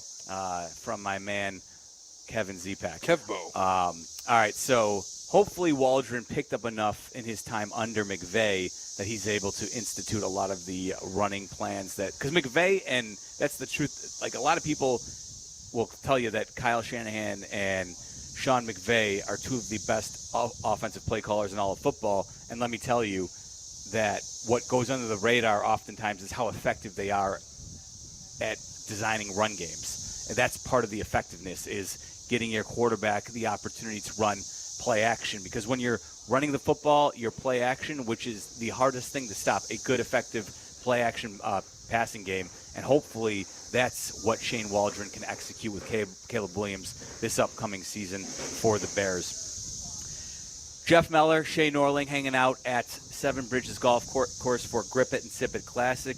It is Waddle and Sylvie, so we're going to bring you a Waddle's World, the Norling edition. So we'll see how that goes coming up next. Excited. This is Waddle and Sylvie on ESPN Chicago, Chicago's home for sports. The CDGA Golf Show. Another season of bogeys, birdies, and the mulligans that made them. Host Tyler Rocky and Mike Elligan have your Chicagoland golf plans covered all season long. The CDGA Golf Show, presented by Glenview Park Golf Club. Saturday morning, 9 to 11 on ESPN Chicago. Imagine a place with the vibrance of a city and the comforts of suburbia. Time to stop imagining. Guys, it's Carmen bringing you the scoop on Elmwood Park, where history, culture, and cuisine collide for the ultimate summer experience. Spend a date night or a night out with friends along Restaurant Row on North Avenue. From the upscale delights of Jim and Pete's to the legendary flavors of Johnny's Beef, or maybe a sweet escape at Masa Cafe, Elmwood Park has your cravings covered. Come taste the excitement in Elmwood Park, where every bite tells a story. Hey, it's Cap. Want more energy, better workouts, and increased libido? Check out Affinity Whole Health at feelgreatillinois.com. Right now, get free labs and a free consultation for their injectable testosterone and GLP for weight loss. Go to feelgreatillinois.com. Long day. Time to charge up. Hey, just like my delivery truck. Even kids know to keep business moving forward, it's time to make the switch to electric vehicles. Whether you have one van or a whole fleet of trucks, resources are available to help you make the changes that make sense. Let's go! Beep, beep. Go to ComEd.com/clean to learn more about how going electric connects us to a better way of doing business and a better future for generations to come. Advantage Toyota of River Oaks has all the new Toyota vehicles you've been looking for. If you're not driving home in your new Toyota in less than 60 minutes, they'll make your first car payment. Every new Toyota comes with the Advantage Plus program. Restrictions apply. See dealer for details or visit AdvantageToyotaRiverOaks.com. Kick off your summer break this Monday night, June 17th with Chicago Hounds Rugby. Bring the whole family to experience the thrilling environment and contagious energy of Chicago's newest professional sports team. Join the Hounds at SeatGeek Stadium for Major League Rugby's first ever Monday night rugby game as they battle against the San Diego Legion. Experience a Dogtown tailgate to cure your case of the Mondays. Then head into stadium at 7 p.m. for an exhilarating and action-packed 80 minutes of the U.S.'s fastest growing sport. Visit ChicagoHounds.com for tickets today. Release the Hounds! What's up? It's Jay Hood. Visit Hollywood Casino Joliet this summer for exciting live sports action. We've got the biggest screens around, and ESPN Bet is live in Illinois. Plus, Penn Play Rewards members can win up to $500 Penn Cash every week. Visit PennPlaySports.com/cover5 today and register for your chance to play and win. Not a member? Get the Penn Play app today. Hollywood Casino Joliet is your live sports headquarters. Bring your crew for all the action. Must be 21 years or older to gamble and enter the casino. Gambling problem? Call 1-800-GAMBLER or text GAMB to 833-234. Prescriptions require an online consultation with a healthcare provider who will determine if appropriate. Restrictions apply. See website for details and important safety information. Subscription required. Price varies based on product and subscription plan. Hey guys, did you know there's a generic form of Viagra that works just the same but is 95% cheaper? And you can get it online at hims.com/joy. Through Hims, you'll get a free medical consultation to determine the ED medication that's best for you. Discreet shipping if prescribed, a 100% online process, and a range of treatment options, including trusted generic alternatives to the name brands, at up to 95% off. ED is personal, and at Hims, so is treating it. Just go to hims.com/joy and get connected to a licensed medical provider online for free, with zero copay, no expensive appointments, and no awkward face-to-face conversations. To start your free online visit, you need to go to this exclusive address, hims.com/joy. That's hims.com/joy for your free online visit. HIMS.com/JOY. Follow Chicago's Home for Sports on Twitch at ESPN 1000 Chicago. Waddle and Sylvie are back on Chicago's Home for Sports, ESPN Chicago. It's that time again when we venture deep into the great unknown. And in Chicago, Tom Waddle. He can't run, he's not fast, but he gets open. A trip inside the mind of a multi-concussed former Bears wide receiver. He caught everything that was thrown and took every hit that they could give him, and he had an all-time day in the use of smelling salt. Buckle up, boys and girls. Tom Waddle, every team wants to have a Tom Waddle. If I had a football team, I'd like to have a Tom Waddle on my team because you draw from that. It's time to go inside Waddle's world. Tom Waddle did have to use a lot of smelling salt.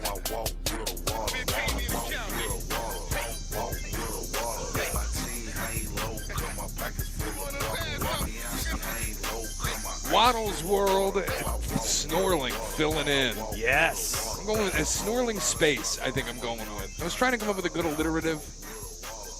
Snorling system? No. I don't like that at all. That's that wasn't not my best effort. Snorling system, I don't like at Snorler system. You have to work in a place that obviously world is space. Outer space. Space works. All of outer space. So you're going with Snorling Space. We could go with Shea's State of Shea. The State of Shea. Shea's State. Shea's Reminds Space. me of that Family Guy episode when Peter makes his own country, Pretoria. Pretoria, yeah. I've got Z Pakistan myself. There you go. That's good. Now that you were cooking with Z Pakistan. Waddle's World, got to get to the breaking Cubs news. Yes! Just across the wire. Bam. The Chicago Cubs have signed relief pitcher Jorge Lopez to a minor league contract. Jorge Lopez, if you don't remember from a few weeks ago, is the former Met who was DFA'd after blowing up in a game, and then after the game, I think it was a language barrier issue. It was reported initially that he said, I think I'm on the worst effing team ever. Correct. What he actually was saying was he believes he's the worst teammate ever. Yes. And I think if you really, and I did go back and listen to it and watch the actual meeting at his locker after the game. and I believe him. I think he absolutely was saying, he was disappointed with the way it unfolded. He ended up getting ejected by the third base umpire for, I'm trying to remember if it was, I don't know why he was arguing. I don't think it was a balls and strike issue, but he ended up getting ejected. And as he was walking off the field, he threw his glove over the netting at Shea Stadium and Citi Field, thank you, no longer Shea Stadium. And he ended up throwing his glove over the netting. I personally loved it, to be honest with you. I think the work you have to do to get the glove over the netting, and listen, what's the worst thing you're doing? You're giving a fan a great souvenir. You're obviously disappointed with the way I didn't have that huge of an issue with it. And I think the Mets did foolishly react because of the confusion about him talking to the media without an interpreter there, and then it went crazy viral on social that he was calling them the worst team. I feel like they ended up it was a knee-jerk reaction. Nevertheless, Jorge Lopez may be one of the most effective pitchers in the Cubs bullpen the moment he gets called up to the majors. Could you argue he's like their second best reliever immediately? Listen, as bad as the outcome was for him in that particular game, he left the Mets with a 3.76 ERA. He had 19 strikeouts and 26 in the third innings pitched. And in the past, he has actually been an all-star closer, by the way. He was for the Baltimore Orioles back in, it was 2022, when he saved 23 games that season, 19 for the Orioles. He had 4 saves for the Mets. But in that year for the Orioles, when he was an all-star, he had a 1.68 ERA in 48 in the third innings, struck out 54. This is 2 years ago. He might be their most effective bullpen arm as soon as he gets the call, Shea. And it's low stakes. He's going to be cheap. It's a minor league deal. You need relief help. The Cubs are going out and addressing it in the most low-stakes way possible. But at least they have their, I'm not even going to say foot on the gas, but at least they're doing something about this bullpen that has been such a nightmare. This is again, one of the only potential, quote, and I use the term loosely, but it's a potential impact arm that they have to give nothing up for because the Mets did designate him for assignment, so they could just pluck him for free. The day it happened, Cap was actually in with Sylvie, and I was making the case that the Cubs should absolutely be in on Jorge Lopez the moment the Mets make him available. And sure enough, again, it's low stakes, nothing really that the Cubs have to give up. So I think it's nothing to lose for Jed Hoyer. When will he move to the major leagues is the question. Minor league deal. Yeah. It might be a minute. He might be down there for a while. He's probably got to prove that he's in a good place. It's tough to sign a guy, put him in this clubhouse when he believes he's the worst effing teammate in all of Major League Baseball. And he believes that. Now, I will say, too, there were some extenuating circumstances. I know he has a child who's dealing with a health issue. I believe waiting for an organ transplant, maybe, if memory serves. I'll have to double-check that. But he's got a child who's dealing with some health issues, so he's got a lot on his mind. I know he even mentioned that in that same press conference, how baseball's a hard game and sometimes it's more mental than physical. So to your point, I think the Cubs are going to need to see him go out and throw a few times to make sure that him right. Yeah, his head is in the right space. I also want to play a game of where in the world is Aaron Rodgers? He's not at mandatory minicamp. This has become a story. He's been with the Jets supposedly this entire preseason. And all of a sudden he has an event, Robert Saleh says, that was very important to him. He had to attend. An unexcused absence. Unexcused absence. He is subject to fines. And there are rumors galore on social media, other places, of what this could possibly be. One thought is that he's on an ayahuasca retreat somewhere in, I think, South America. There are a series of ayahuasca retreats that began today. There were multiple options, a 2-day option, a 5-day option, a week-long option. There's a thought that Aaron Rodgers had an ayahuasca retreat. They start today, and he had to miss mandatory minicamp to be a part of this. And it was a non-refundable ticket that he purchased for said ayahuasca retreat. That's a possibility. How about this conspiracy theory? Big Pharma has enlisted somebody to kidnap him, and he's being held somewhere on Epstein's Island. What? I'm just throwing it out there. Anything's a possibility. Big Pharma has put Aaron Rodgers on the Epstein Island. Well, because they've kidnapped him, because obviously everybody who was working against Aaron Rodgers, in his words, are in the pocket of Big Pharma. So I would love to be in the pocket of Big Pharma. Me too. Can you imagine? Can somebody out there get me in the pocket of Big Pharma, please? Well, you know what it results in? You being rich. You turn into Travis Kelce. You date Taylor Swift, and then you're doing ads for COVID boosters. That sounds good. Sign me up.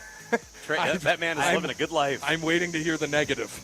You win Super Bowls. I mean, listen, you got to put a chip in my brain so that I can be rich and date Taylor Swift and do all these commercials. I'm in. Sign you up. I'm in. Then another theory that Aaron Rodgers is attending an RFK Jr. campaign event in Glendale, Arizona. Mm-hmm. Rodgers wanted to be RFK's running mate potentially, said he was given basically an ultimatum. Either you can be RFK's running mate or you can play football. And he chose football. But he's trying to walk that line and maybe interesting. RFK might have a better shot than the Jets this season, to be honest. Now? Listen, the way this is playing it's kind out, of the same situation. Yeah, they're both in a similar spot. The way this is playing out, I don't know how you could have any hope or confidence if you're Robert Saleh trying to keep your job. And I don't know if Joe Douglas is on exactly the same hot seat as Saleh, but it can't be great for him either. He's got to be feeling the heat a little bit.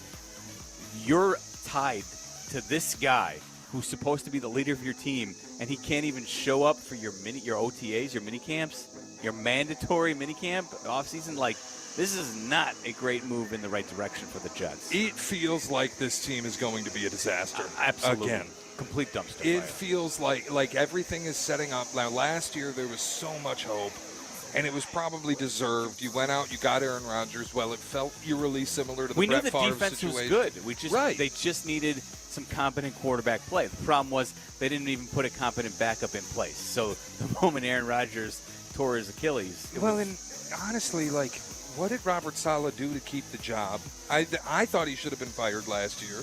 Joe Douglas has been horrible as the general manager, still hasn't really effectively addressed the offensive line. You want me to believe Tyron Smith is going to be the Hall of Famer that he's been through his career at this age? Listen, he might be for the 2 games that he's healthy, but that's the problem with Tyron Smith at this point. Is Mekhi Becton still there? He's terrible. If he can even stay healthy, he's either. horrible. No.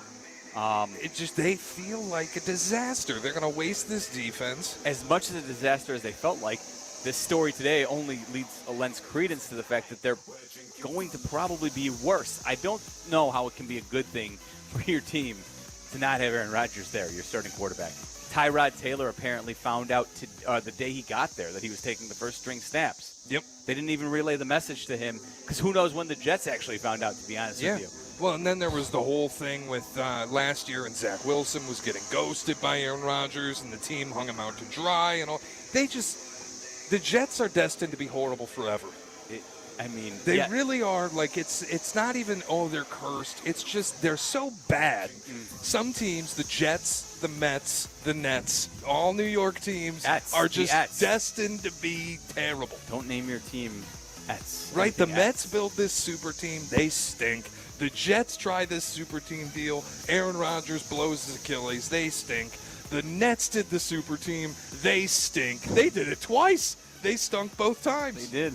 Going back it's to all three of those New York teams. The Kevin Garnett, Paul Pierce throwback for the Nets. Yeah, it's been a disaster every which way. I don't know. I don't know how you could believe that they're going to be, competitive this upcoming season the way this is starting out. The other story in sports today, obviously the late now Jerry West passed away this morning, age of 86. The logo of the NBA. That's how he's best known, not as the raving lunatic drunk on HBO's, what was it called? Oh, good. You also forgot about it, just like everyone else in the world. Winning Time. Winning Time, thank you. And Shay, you texted earlier that it's super overrated. It is overrated. I think I'm with you. I stopped watching it in the first season. I watched 40 minutes of the first episode. I said, I'm good. I don't need to watch any more of this. I will say, though, Meller, for you, you and Sylvie love it, right? Yeah, I think I wasn't really cognizant. I was too young when all that was happening, so I don't have that frame of reference. And I will say, listen, I'm not as old as Sylvie, so I wasn't living and breathing the Lakers Showtime. I was still too young to truly appreciate that by any means, but I did have a little bit more of a working memory than some people younger than me, like you, maybe you, Shay. But I enjoyed it was perfect drama for me. And listen, I know it was obviously a made-for-television show, and so the reality is, I don't know how much reality it was based on. I think, Jeff Pearlman's book is what they pulled a lot from. I enjoyed it for whatever reason. I don't know why. But let that be the end of that discussion, because the truth is that the NBA lost a legend. Jerry West dies at the age of 86 today, and truly the logo, what he is known for, a legend in so many ways for his play on the court, and then having a Hall of Fame career as a front office executive off the court as well, responsible for many different championships and help building not just the Lakers, but the Warriors, the Clippers, had a key hand in a lot of what the Memphis Grizzlies did, years ago. And honestly, I don't know. I mean, some folks may remember this. The Grizzlies were this close to landing LeBron James in the lottery when they ended up picking second in that lottery. And I think they may have had like the highest odds or the second highest odds to win that lottery, where it came down to the Cavs and the Grizzlies. And I remember a somewhat dejected Jerry West sitting at the podium when it was announced that the Cavs ended up winning that lottery. Imagine listen, he's had a Hall of Fame career in every aspect of his life, but imagine had the Grizzlies been fortunate enough to land that lottery pick. Are you sure they picked second? Maybe they didn't pick second, but they had. Listen, Detroit picked second. They took Darko Milicic. They did. No, you know what it was? You know what it was, though, Shay? I believe the Grizzlies had the pick if they got number one. But when they didn't, it was sent to because it was lottery protected for the top one. I remember a dejected Jerry West sitting at the podium, because they didn't win and the Cavs ended up winning it. Nevertheless, I digress. Clearly the NBA has lost a legend. I just still find it funny, and I want to pull the curtain back because you texted me about this morning, and you said, I think we need to clarify who Jerry West is for the young people, some of his accomplishments. Obviously, incredible job, the role that he played in building the Warriors' modern dynasty, but also Jeff Mettler texted me that many people may know him as the raving drunk from Winning Time. Correct. I promise nobody knows him as that. Nobody watched the show. Like, as much as people at this station seem to love that show, it got canceled after 2 seasons. It did. Because nobody watched it. You are correct. Nobody did watch Nobody knows Jerry West is the guy from Winning Time. But I can make that promise quite firmly. But if you did, if your only working knowledge of Jerry West as a sports fan was as the raving drunk on Winning Time, that was, by all accounts, a gross mischaracterization of who he was. So, he actually threatened lawsuit against the HBO producers of the show for the way he was being portrayed in that show. I know it was pretty over the top. Like I said, I didn't watch a lot of it. I know it was pretty over the top. Maybe I'll try it again now that. Listen, but it's the whole Adam McKay thing. Like that whole thing is not for me. Yeah. The fast-paced clips interjecting the sequences. I'm going to talk directly into the camera now and explain what's going on. Breaking the fourth wall. Get out of sometimes here. Some people like that. Some people, it's not their cup of tea. It's like Succession's one of my favorite shows of all time, and I think the best thing that they did was got Adam McKay the hell out of there after one episode. Thank you for giving us the mockumentary style and the shaky camera. Please, GTFO. We'll take it from here. There you go. I'm just not an Adam McKay guy. Listen, peaked with Step Brothers and The Big Short, and everything since I think has been garbage. Okay. Listen, That's it. Fairly simple. I have to go back and look at what he's done recently to see if I can refute you on that. But nothing stands out, so I won't argue hard. Vice was okay. That movie, Don't Look Up, one of the worst movies I've ever seen in my life.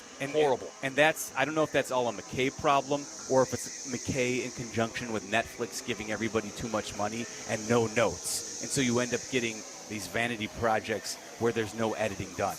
Probably a bit of both. Snorling Space, Waddle's World continues next, a riveting edition. My first opportunity to play Florida or Ohio. Next on Waddle and Sylvie. Waddle and Sylvie on Chicago's home for sports, ESPN Chicago.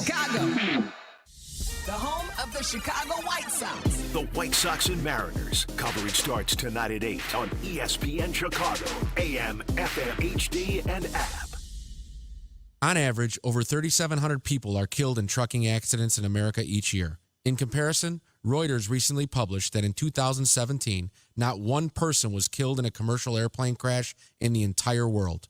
Why are there so many people killed in truck accidents? Two reasons. First, according to the American Trucking Association, there has been a shortage of drivers for the past 15 years. It's estimated that 1 million more are needed to meet today's demands. As a result of this shortage, many companies are hiring unqualified drivers. Second, even qualified drivers can suffer from fatigue. They are under intense pressure to meet challenging deadlines. And although there are industry regulations which limit hours behind the wheel, they are often overlooked. Drivers are pressured into driving long hours on little to no sleep. After all, if the wheels aren't spinning, the trucking company isn't making money. So imagine if the trucking and airline statistics were switched and 10 people died every day as a result of plane crashes. You wouldn't step foot on an airplane, would you? If you need a law firm that's handled trucking cases for over 55 years, call the Verdoliak Law Group. Hey, Chicago, it's the M&M guy. On behalf of Windy City Limousine and Bus, have I got good news for you. The Bears, Bulls, Sox, Cubs, and Sky can't win every game, but they do win every trip to the park or the airport with Windy City. Now there's a huge win for you also. Oh, sure, we've done all your weddings, airport trips, and events. We even handle your out-of-state trips. But now, as the official transportation for Soldier Field, your days of walking to your vehicle on Michigan Avenue are over. Windy City has exclusive pickup and drop zones so you can see Kenny Chesney, Billy Joel, the Stones, George Strait, and more. Just book a car or bus and we will get you there and back safely and save your feet as well. Call 866-94-WINDY or book online at windycitylimos.com or download the app. That's 866-94-WINDY. Tell them George sent you. Want a great deal on an oil change? Go to CarX Tire and Auto and get $15 off any Valvoline full-service oil change. $15 off Valvoline oil changes. Stop by, call, or schedule online at CarX.com. Don't worry, call the CarX man. Participating locations, see store for details.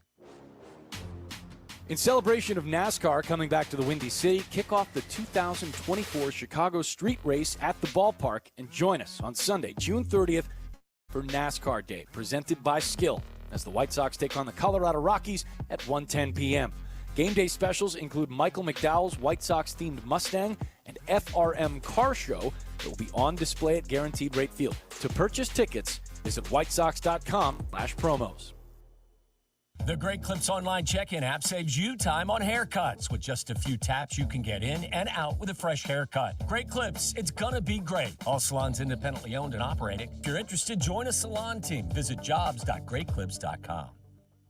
It's golf season, and that means it's time to start betting like a pro with the world's largest sportsbook right at your fingertips. Circa Sports. It's sports betting the way it should be. Shop the odds on the app for every tournament. Circa Sports has high betting limits, exceptional customer service, and more. Fun and bet like a pro anywhere, anytime. It's never been easier. Get your golf bets in for every tournament. Visit circasports.com today. If you or someone you know may have a problem with gambling, call 1-800-GAMBLER or text ILGAMB to 833-234.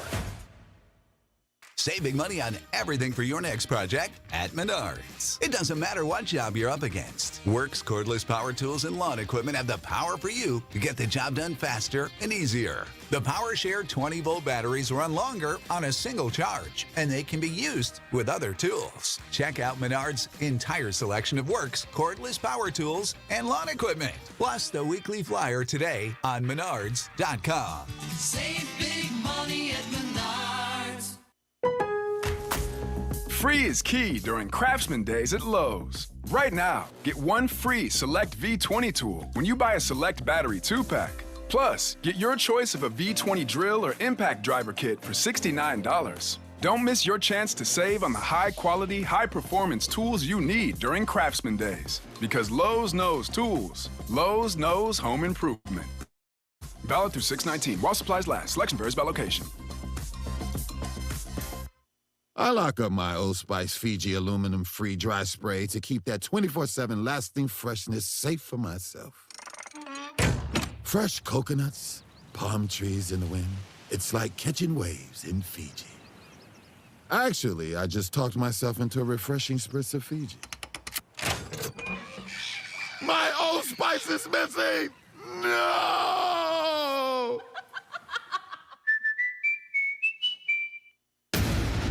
Listen to us now, live on the ESPN Chicago app. Listen to the show in HD at 100.3 HD2 FM. Listen now on ESPN 1000. This is Waddle and Sylvie, ESPN Chicago, Chicago's home for sports. Get ready to play the game that's sweeping the nation. Public drunkenness, exotic animals, dumb criminals, random stabbings, or maybe just some good old-fashioned debauchery. Everything's on the table. It's the Sunshine State versus the Buckeye State as we play Florida or Ohio. And as always, listeners, feel free to play along at home. Florida or Ohio is brought to you by Finishing Chicago. Great finishes start with contractors from finishingchicago.com. Of course, Florida or Ohio is the staple that the Waddle and Sylvie Foundation has been built on for all these years. I'm Jeff Meller, along with Shay Norling, as we broadcast live from the Grip It and Sip It Classic at Seven Bridges Golf Club. All right, we have Justin Pottinger manning the fort back at the station, and he has what's going on with you, my man? How you doing back there?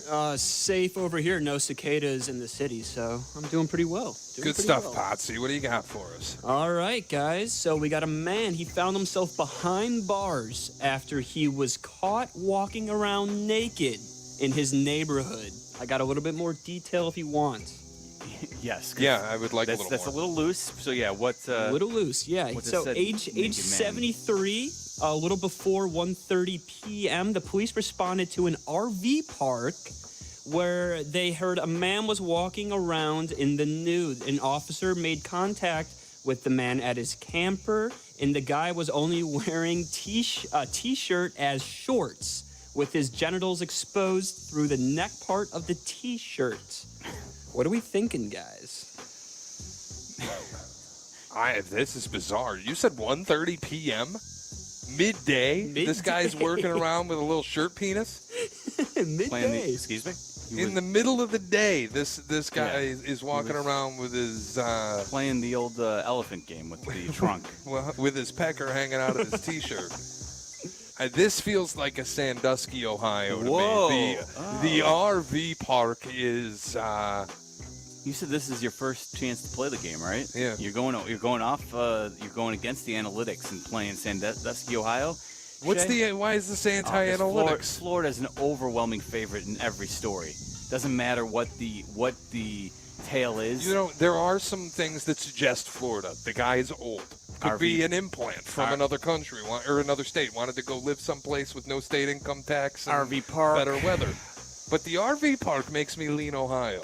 All right, yeah, and I don't want to listen. I don't want to. And outside of his camper, I don't want to talk you out of a correct answer. So don't let me be the reason that you lose the first time you're playing the game. So go with your gut, like Pedro Grafal likes to go with Ohio. I am going to though say that this feels like a Florida play, although I'm going to say somewhere up north in Florida near the Jacksonville area. So that is my guess. Yeah, I'm kind of with you. I was thinking Florida Panhandle region, maybe like a Pensacola, somewhere around there. Listen, there's a lot of space to cover in Florida. This Where sounds do all very the retirees go? Sarasota? Del Boca Vista. Now, this screams Panhandle to me. All right, so you got 2 Floridas and 1 Ohio, Pottinger. Kendra, what do you think? You got some? I'll just go Florida. All right, guys. It is Lady Lake, Florida. Oh, damn. Shay's 0 for 1. I was trying to go outside the box. A little Sandusky, Ohio guy was nude walking around outside the camper. Maybe he had Cedar Point tickets a little later on. I thought the camper would throw you guys on a little loop. Rookie mistake made by Shay. That's all right. He'll learn. He'll learn from the mistake. What exactly are the Florida or Ohio analytics that it's so often Florida? It is. So the truth is that the reason you get all these crazy, wacky stories coming out of Florida is because state laws require that the arrest records be posted and made public. And so that's why every crazy story you get usually comes from Florida. State laws require they be made public. So that's why whenever you read these stories, it's not that they're not necessarily happening in other states. It's just we're not given access to them publicly. That's where the trope of the Florida man. Yeah, I know this, the Florida man. I don't know. You're completely out to lunch, What do you Shay. think I am?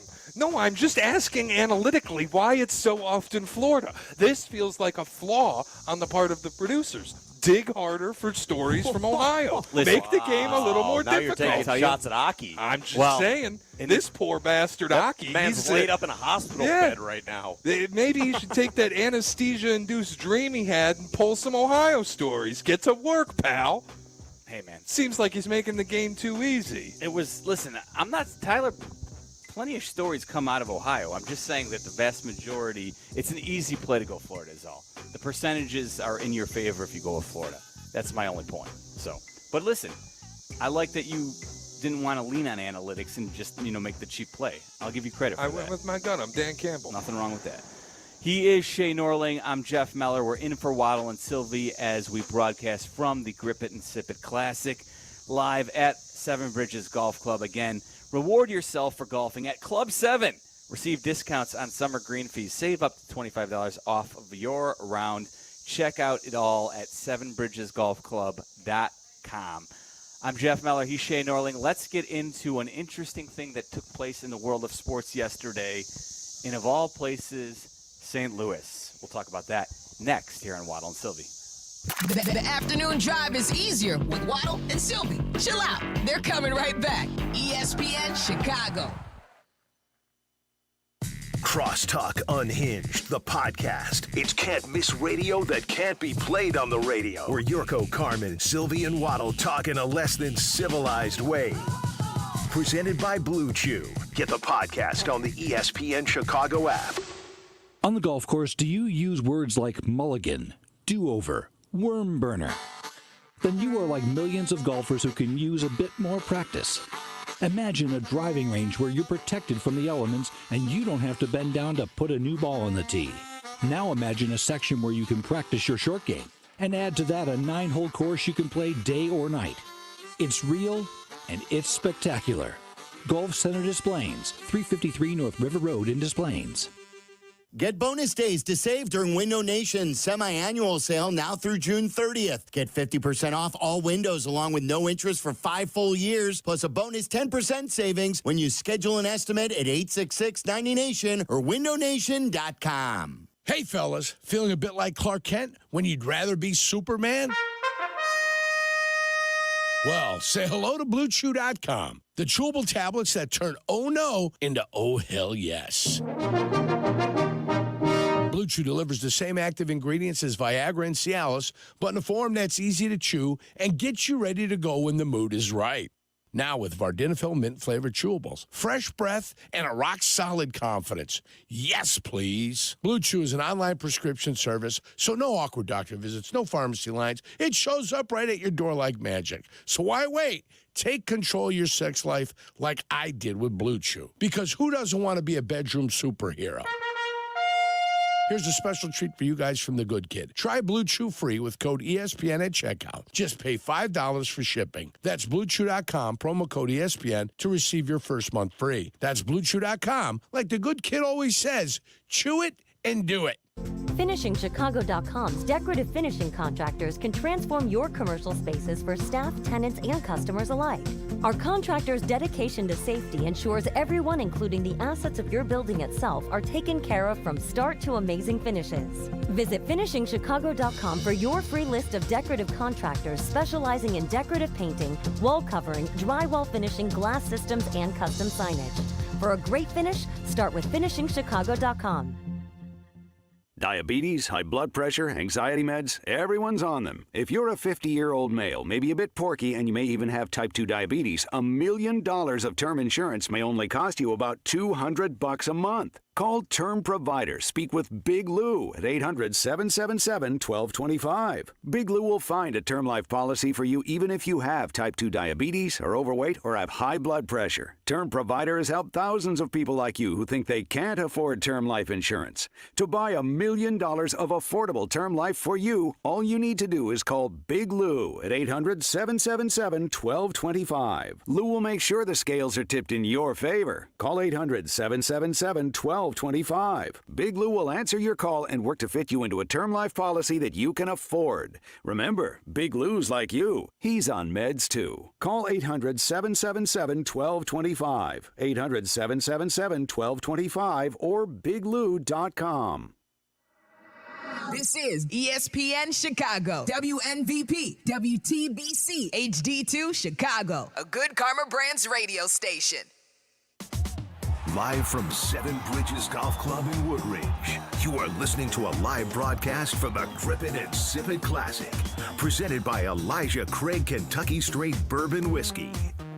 We'll hand over the baseball, 103 pitches. He'll leave with a runner at second, one out. Look at this, Greg. Yeah, We got Cardinal fans giving him a standing ovation. Incredible.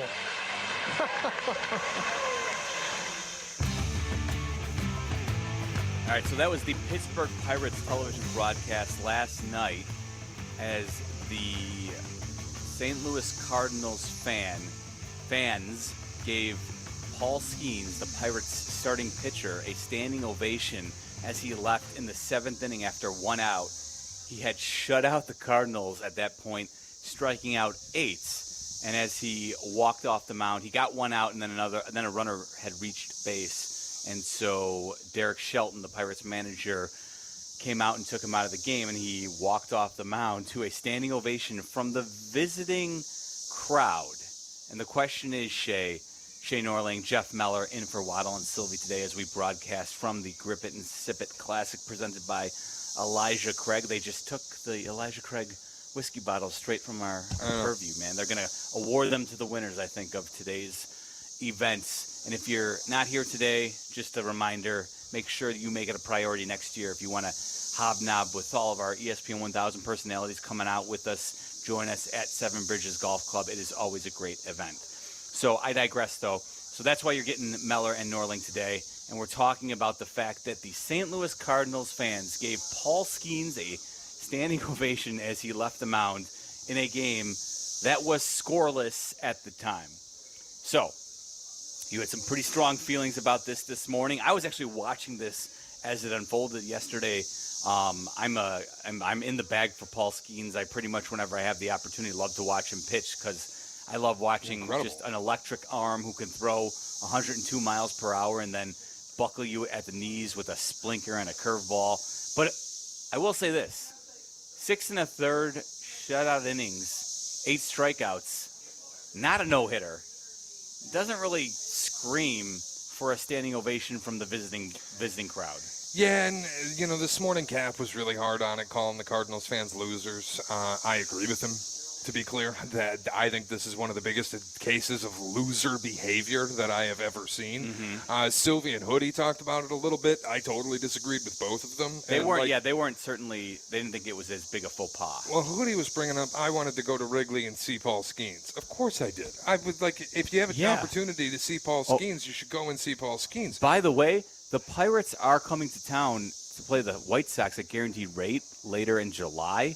You better believe when the pitching probables roll around, I will be going to see that game if Paul Skeens actually pitches in Chicago again. Yeah, 100%, as you should.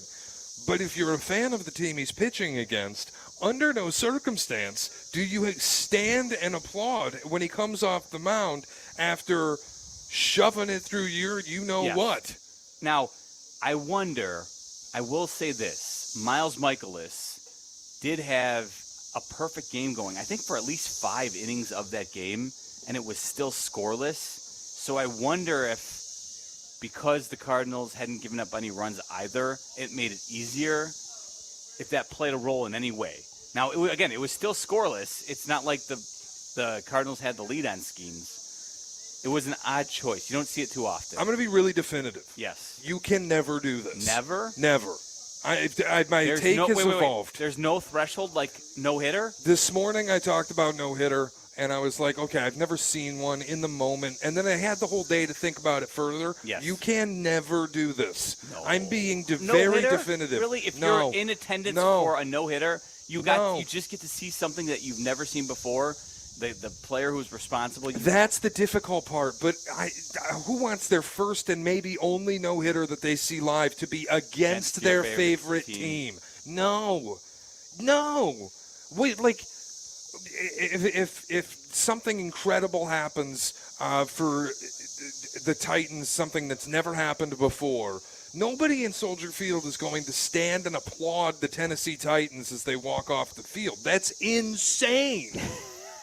It's interesting. I'm trying to think, like, if Tajee Spears or Tony Pollard sets the single-game rushing record against the Bears. Nobody's going to stand and celebrate. That's nuts. No, because chances are you're losing that football game.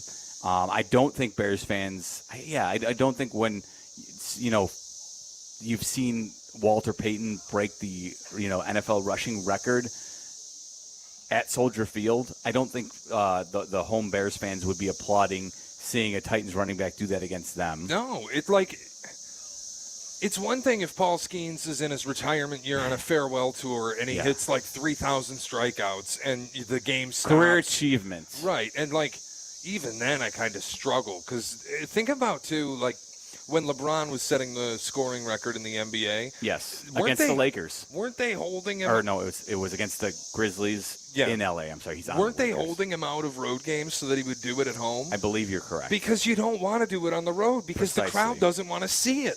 They don't want to stand and cheer for you. The idea that Cardinals fans would stand and cheer as this guy came up the mound. The guy on the camera is tipping his hat. Yes. He's in a Nolan Arenado jersey, tipping his hat to Paul Skeens. That is insane. You know what this is, Shay? A big part of this, I think. You know how Cardinals fans, they fancy themselves the best fans in baseball. This is them trying to be like, see, we are the best fans. We know who Paul Skeens is. We recognize talent. That's what it is. It's an ego thing from them. The question is now, every time a pitcher goes 6 1/3 and strikes out 8 against them, are they going to give him a standing ovation? I'm telling you, it is an absurdity that is the box score, that line that he put up. Meanwhile, Sharfie, our sales manager, in a wig, for some reason, he's definitely dipping into the Elijah Craig pretty heavily, I think, at this point. Even if it's your own pitcher, if 6 1/3, 8 strikeouts, 5 hits, I'm not sure warrants the standing O and cap tip. I don't know. It's ridiculous. In this era, when pitchers are only going going into the 7th inning, maybe that alone warrants it. But, dude, it's crazy to me. I can remember times growing up going to baseball games and doing the standing O as a pitcher is on his way out of a game. It was spectacular outings more often than not. You're into the 8th inning. You've allowed 1 or fewer runs. You've been out of this world good. We're giving you a standing O. Never one time in my life have I given an ovation to an opposing pitcher as he walks off the mound. Unless it's sarcastic. It's the only time you can do it. If a guy comes in and blows up, gives up 10 runs, and then he's getting yanked in the 2nd inning, you can give him a standing O. It was certainly an odd choice, and again, I've never seen it before. I haven't either. 6 1/3, 8 strikeouts. He didn't even hit double digits. Cubs fans longtime Cubs fans will recall when Kerry Wood struck out 20 in that famous game. Had that been on the road, I could see potential. But again, these are historic achievements. That's the only thing that I could think of that would have been comparable. Is just an absurdly great game. I'm remembering when Pedro Martinez would frequently battle the Yankees. And don't get me wrong, the Yankees had their moments against Pedro. But when Pedro would shove and have 15, 16, 17 strikeouts, you better believe the Yankee fans in New York were not cheering for a Boston Red Sox starter who just put it on them. That's the other thing, too. It's not like the Cardinals were playing the Blue Jays. And the Blue Jays got some ace, and you see them. It's a division rival. It's a guy who's going to be around for the next 7 seasons, whipping your ass. And you gave him a standing ovation on his way off the mound. Everybody involved in that moment is a loser. You belong in the chair in the corner of the hotel room. You're a loser. You know what, Shay? You've convinced me, actually. I went into this not really feeling strongly either way. Now I'm 100% with you. You can't ever do this. You're right.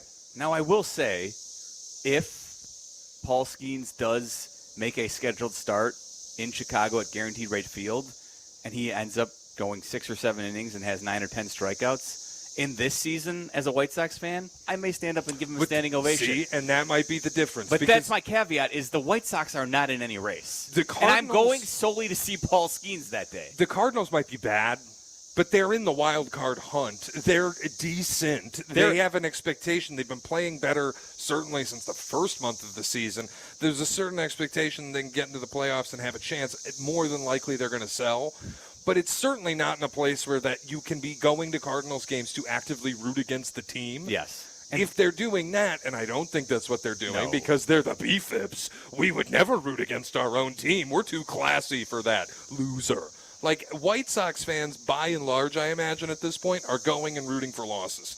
And if Paul Skeens no-hits the White Sox, which he very well could, by all means.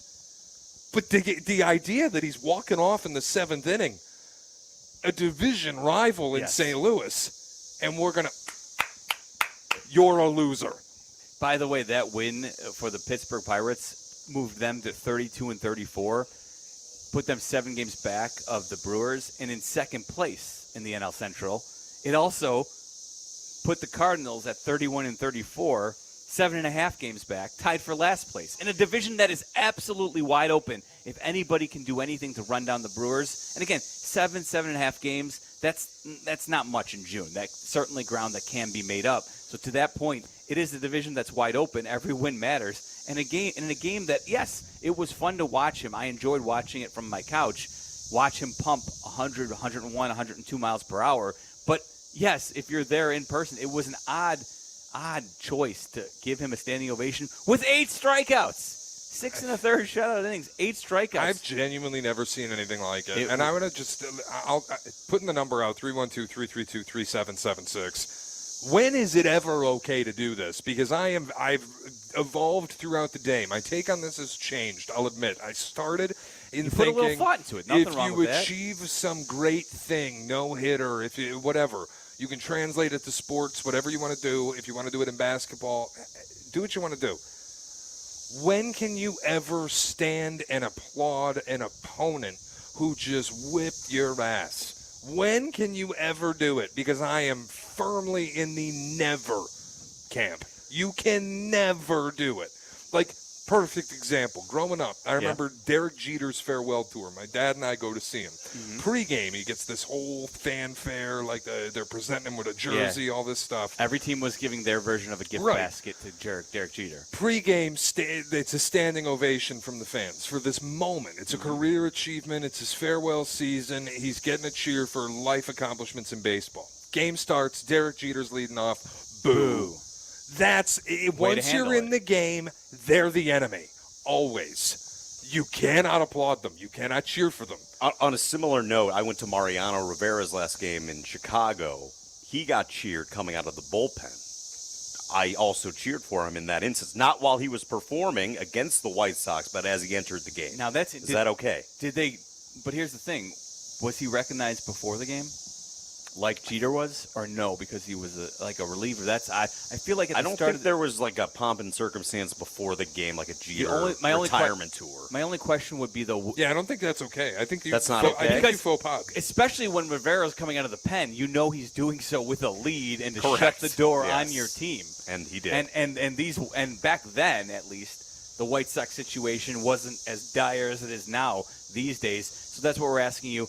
He's Shay Norling. I'm Jeff Meller. We're in for Waddle and Sylvie. 312-332-3776. I hope this one's related to what we're talking about right now. But Jeremy in Iowa, at the very least, does want to call you out for something, Shay. I'm not sure if it's this, but let's find out.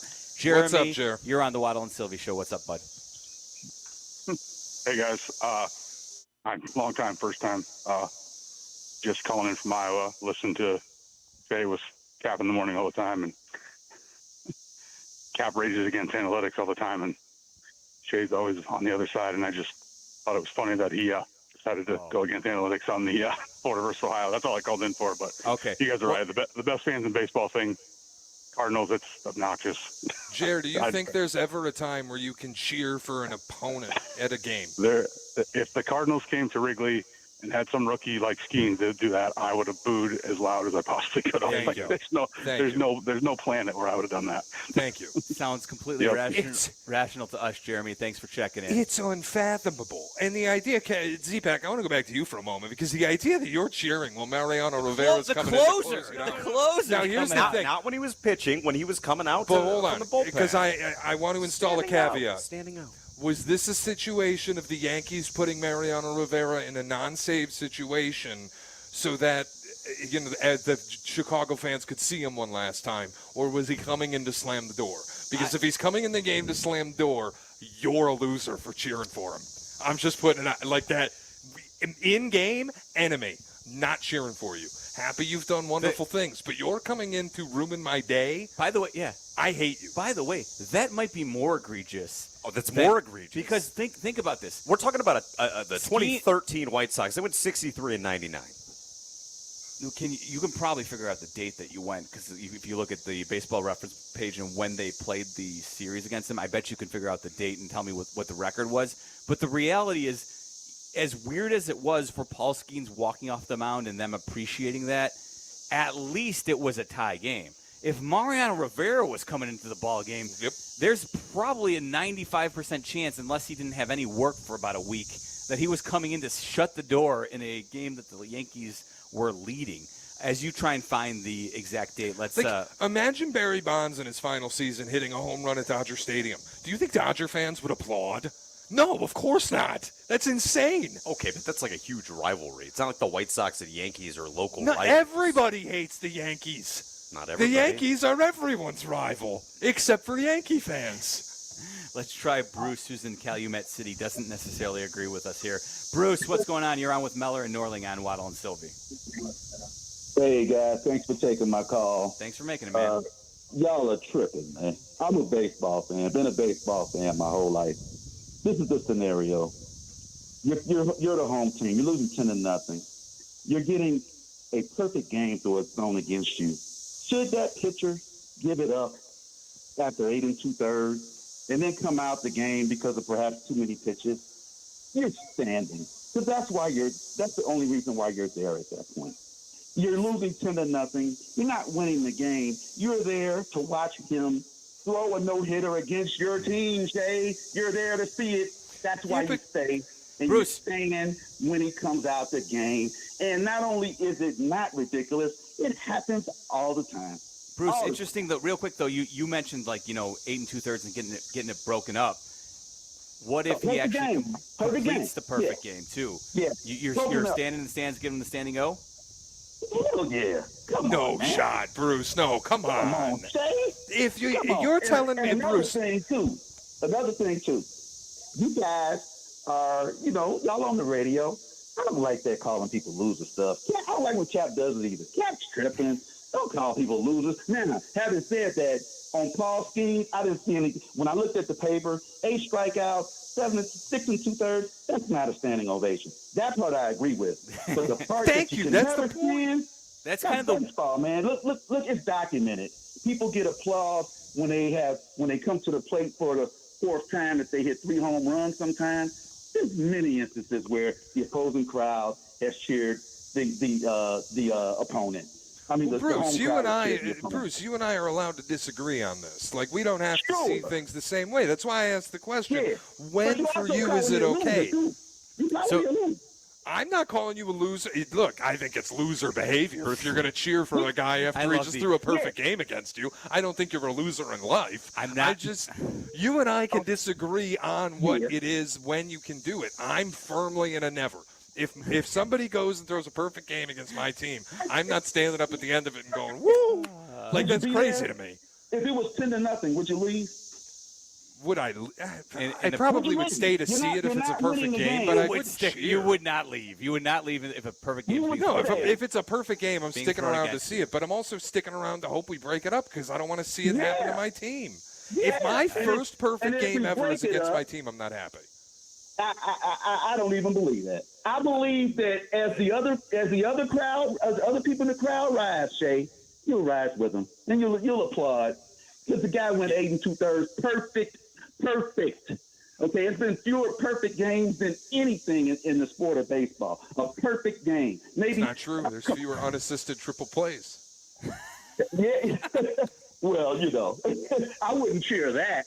But if you're going for history, perfect game, come on, man. You're staying for it. And if you should have it broken up with 1 out, you're going to rise to your feet and get a guy and applause, and then you're going home. But Bruce, we agree the Cardinals fans are losers for cheering this guy for 6 1/3 innings. Well, I don't like Come that on, word. Bruce. We agree. I don't like it. I don't understand it. I really just don't understand the motivation why you would stand for. I'm not going to call it a mediocre performance. It's not historical. I'm not standing for that. Not even close. Thanks for checking in, Bruce. Appreciate it. I love, too, your couching. I'm not calling you a loser. I'm just saying it's loser behavior. It is loser behavior. I'm not calling you a bitch. I'm just saying you're acting like that. It's exactly right. It's the same thing. Let's go to Taylor, who's in Hyde Park. Taylor, you're on with Meller and Norling. What's going on, bud? Hey, what's up, guys? How you guys doing? Doing good, man. Hanging out at the Grip It and Sip It Classic. Nah, for sure. Beautiful day. Hopefully you guys play well and hit the ball straight. I will say this.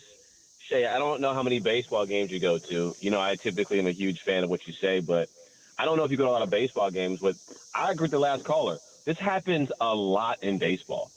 And I don't know why. It's just a baseball thing. This is not football where they hit a game-winning play and you cheer for the team. In baseball, you typically cheer for things when you see great performances. For an example, if the White Sox were to play, the Dodgers, I'm only going to the game to see Ohtani hit the baseball, even though I'm a White Sox fan. And if he, hits around the horn and he's up for his 4th plate appearance and smacks a home run, I'm going to cheer for that. It's just you want to see greatness at the ballpark. And I think, in any other sport, I think it could be, loser behavior. But in baseball, we see this all the time. It's just how baseball is. We cheer for greatness, whether it be the other team. We cheer for that. Now, for a pennant race, a playoff game, a World Series game, a little bit different. We're talking about a game in June. And look, you want to see greatness. And it has to do with the era of sports we're in, where we want to see at the ballpark greatness from either side of the plate. Taylor, I got 2 points for you. One, when I was growing up as a young lad in Detroit, my family had season tickets, so we were going all the time. And I haven't seen a lot of this, and maybe it's just the way that city's wired different. I don't know. But I would just say, isn't this made a little worse? Like you said White Sox Dodgers, and that's fine. We can disagree. You can do it in that instance if that's where the line is for you. But isn't this made worse because it was a divisional rival? Like if the White Sox get smoked by the Twins, are you going to be giving a standing O to whoever did it? Yeah, the only reason there is because the only reason why I'm at the game at that point is to see what happens at the end. If he does go 2 or 3 more innings and it becomes, a no-hitter or becomes a shutout, you want to say, hey, I was at that game and I saw this. And that's the only reason why, at that point, why you're still there in the stands. Here's the thing, though. Taylor, one thing I want to step in here is I think, the historical achievements, I might differ a little with Shay, and I think you might even be caught up in the moment if you watched a perfect game against being thrown against your team. But the weird thing is, we all can agree, is that 6 1/3, 8 strikeouts, and he's walking off the mound as you're calling the guy out for the middle of the 7th inning. That's where it's really weird in a 0-0 ball game. Would you agree with that, Taylor? I would agree with that, but you're also talking about a guy who is throwing averaging over almost 100 miles per hour. He is the next greatest thing. And so, we get caught up so much. Also, too, you got to think, Skeens, I heard of him through his girlfriend, with Olivia Dunn, sure. Right? So the entire thing of his aura, of who he is, and I hate to be like this aura guy at his age, but he is literally one of the next greatest prospects in baseball. And to be honest with you, St. Louis, they don't have much.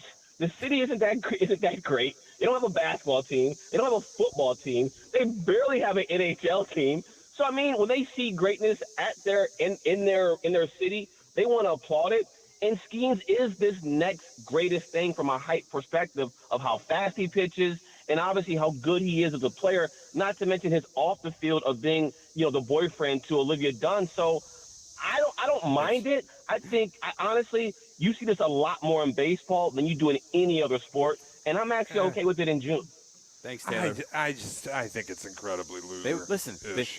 They were cheering Mr. Livy Dunn. That's what they were giving him a standing ovation for. However they want to draw it up to help themselves sleep at night is fine with me. I think it's loser behavior, man. I think it's the equivalent of watching somebody sleep with your wife and then giving them a round of applause and a high five. Good job, buddy. No shot. That is an interesting This guy just parallel. came into my house, punched my team in the face, and I'm going to thank him and tip my cap on the way out. Are you out of your mind? You're saying that the St. Louis fans got cucked and they liked it, is what Shay Can we say that? I wasn't trying to say that so explicitly. My goodness. Mellor and Norling doing our last show, filling in for Waddle and Sylvie I hope here you guys from, had a good time. from the Grip It and Sip It Classic. Lots of people want to weigh in. We'll let them do so. We'll move Z-Pack Z-List to the 6 o'clock hour. Taking your calls right here from Seven Bridges, live at Grip It and Sip It on ESPN 1000. This is Waddle and Sylvie on ESPN Chicago, Chicago's home for sports. Hey, it's Black and Abdallah. Do you miss us? Make sure you check out our new YouTube page. Go to youtube.com/Black and Abdallah. Make sure you subscribe. Black and Abdallah on YouTube. Get everything for your projects at Menards and save big money. Keep your garage, basement, or workshop clean with a new wet-dry vacuum from Shop Vac. It's not only perfect for the garage, but also works great for everyday messes around the house. Save big on Shop Vac when you shop at Menards. Visit menards.com and view our entire selection. Plus, the weekly flyer and other great deals going on now. Save big money at Menards.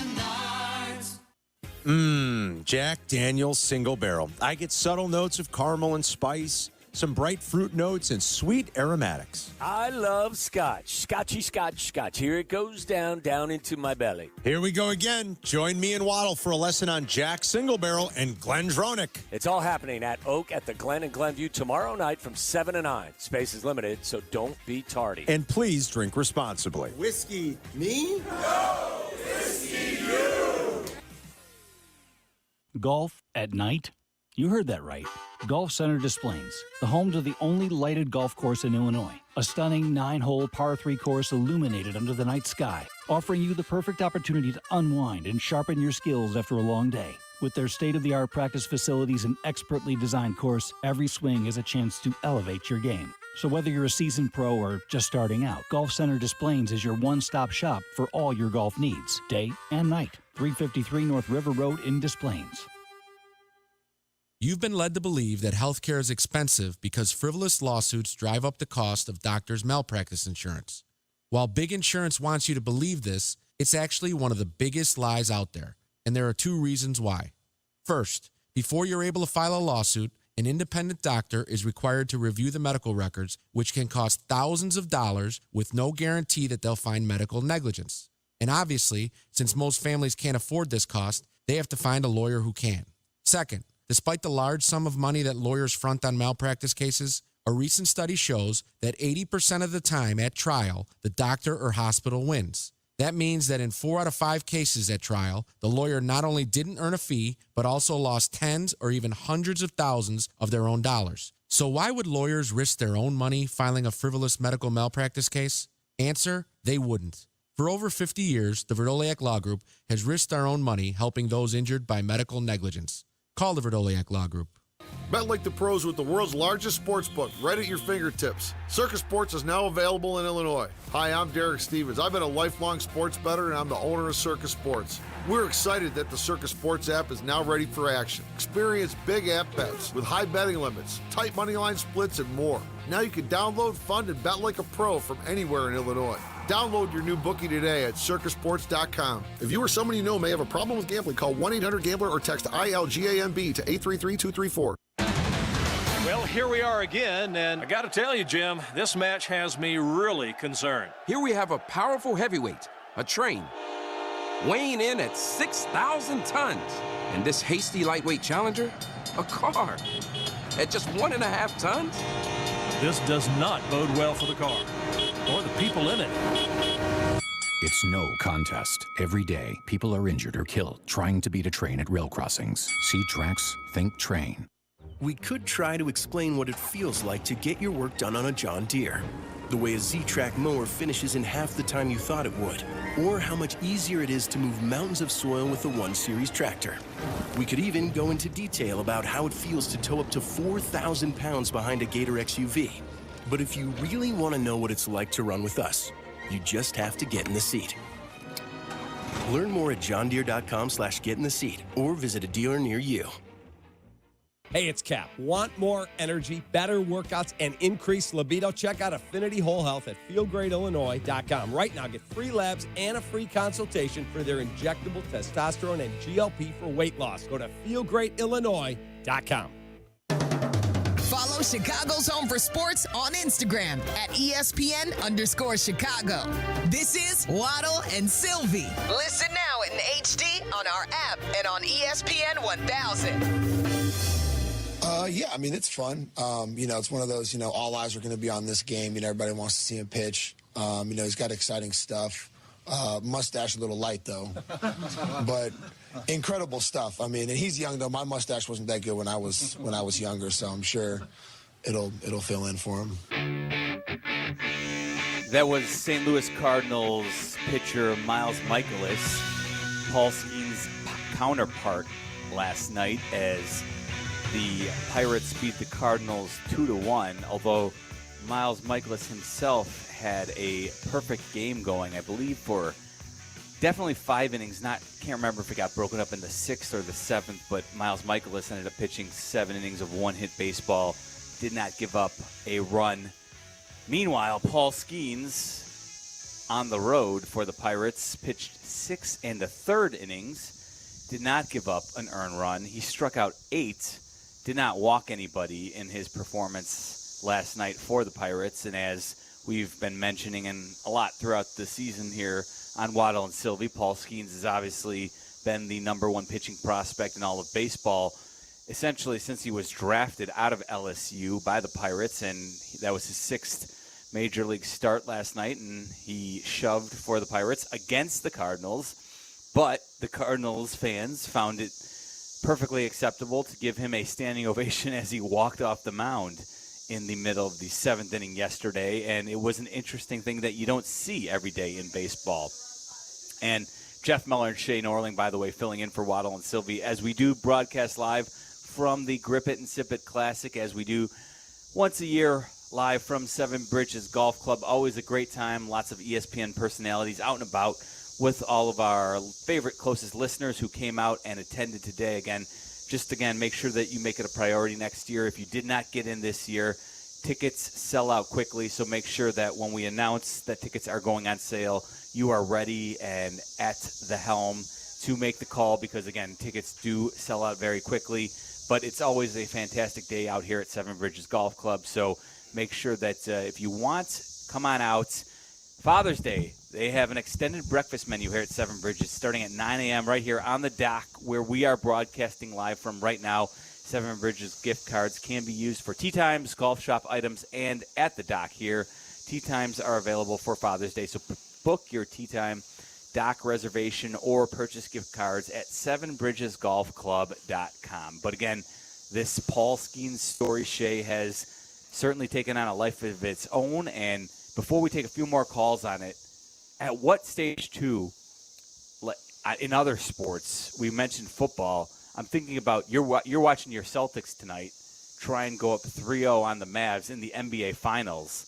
Is there anything that Luka could have done in the previous 2 games, if you were in attendance, where you would have given him a standing ovation in this huge moment in the NBA Finals? Like if he had capped a 60 or 70-point performance, would you have been giving him a standing ovation? Are you kidding? No, I'm not. I know what the answer is, but there's no way whatsoever that you would have given him a standing O for a historic performance against your favorite basketball team. What's the record? And I'm not talking about the fake Wilt 100 points that never happened because there's no video of it. Like, what is it? Kobe's 82? Yeah, I mean, in the playoffs, isn't it Michael's 63 in the playoffs? Let's say Luka Doncic sets the single-game playoff scoring record. Yeah, he goes for 64 against your Boston Celtics at the I would be Garden. wishing horrible things on him, personally. That, like, I just, no. Standing ovation. You'd have to be out of your mind. But in the NBA Finals? Exactly. I'm just saying, like, in some ways it would be more warranted rather than 6 1/3 of 8 strikeouts. He could have a 60-point triple-double. Mm-hmm. I would never cheer for it. I'd have to be cracked out of my skull. It's an absurdity to even ask the question. I would be screaming horrific things at my television. I would be the very worst version of myself. If I were in the building, I would be the worst version of myself. Like this, I cannot. All I am is a fan, man. I cannot in my life remember a time where I cheered for an opposing team's player because they accomplished something great against me. You are my enemy when we are playing against one another. Like that, I'm never going to cheer for it. I think it's crazy what Cardinals fans did last night. I don't think there's anything in sports that I would go, you know what, that's worthy of a standing O because somebody shoved it through me. No, and yeah, Jordan holds the record again at 63. It was at the Garden, but they lost to the Celtics. If Lucas scores 64 in Game 5 of this series, but the Celtics win, will you give him a standing O then? You get the win, though. No. Okay. What do you? I'm just trying to paint scenarios where you might consider it. No, I'd be glad that I'd give a standing O to the team for putting a banner up. Here's a couple of hockey choices. Let's try this. Let's try Joe, who is in Park Ridge, has a option for us here. Joey, you're on with Meller and Norlingen for Waddle and Sylvie. What's up, bud? How's it going, guys? Good, man. What do you got? I just wanted to say that I was in the UC when Ovechkin came to town last year and put up his 800th goal after a hat trick, and the whole place went crazy. I mean, there's got to be some situations. I agree with you that, you know, some random baseball game in June is probably not worth a standing ovation, but we may never see anybody score 800 goals again. Okay, but Joe, again, like I'm more sympathetic to doing that. Last year for the Blackhawks was a tank season. It's a Western Conference team against an Eastern Conference team. It's not a storied rival. It's not the Red Wings. Like I'm more sympathetic to fans doing it in that situation than I am for the Cardinals cheering a rookie who did nothing in a divisional game. Like, it's crazy. Totally agree. It would be totally different if it was Stanley Cup Finals and someone puts up, you know, a hat trick on you to score some, you know, random milestone. Yeah, no Hawks fan is cheering You're not going to cheer for that. You're going to be way more pissed that they're going to about to win this game. And Joe, I'm happy that you had a good experience. I still don't think I would do it. I don't like Ovechkin gets his 800th goal against me, and I'm there. It's cool that I was there, but I don't think I'd cheer for it. Honestly, more people are probably there to hope to see that Ovechkin was going to score. That might be true because of how bad the team was. Yeah. Right. Yeah, it was a unique situation, but certainly, Joe, because of the way the Hawks were playing last year. Thanks for the call. Let's try this one from Jack, who's in Lakeview. Jack, what's going on, man? You're on ESPN 1000. Appreciate you guys taking the call. Our pleasure. Shay, who's your hockey team? I'm not really a hockey guy. I'll adopt the Blackhawks for the purposes of this conversation. All right. Well, I was going to set the stage, but you, I guess you guys haven't talked about the example of a former player coming back, and you know, obviously. Oh, so the Patrick Kane goal. The Patrick Kane goal, exactly. So that would be point A, is a former player coming back, and the rivalry obviously has changed. For the Hawks being my favorite team, my favorite sport, you know, it sucks and still hurts to see the Red Wings beat the Hawks. I feel that way. A lot of people don't anymore. Jack, second point would be if I got to watch the Nolan Ryans, you know, the Ty Cobbs, the legends. I think history of the game. I would cheer for that always. I'm going to say the Patrick Kane thing. Like, I'll just frame it the best way that I can for myself, because I have to admit, we didn't talk about it a lot when it happened. I was confused by the reaction. I get that Patrick Kane is one of the all-time great Blackhawks. Yeah. One of the all-time great American hockey players. All of it. He was on the arch rival team and scored an overtime goal to beat you. Like, for me, this is the only comp that I really have. I grew up a Patriots fan. Tom Brady leaves. He goes to Tampa Bay. His second season in Tampa, they play the game at Gillette. I wanted Brady dead for 60 minutes. Like, he's my favorite athlete of all time. For 60 minutes in that game, I wanted him dead. He was my enemy.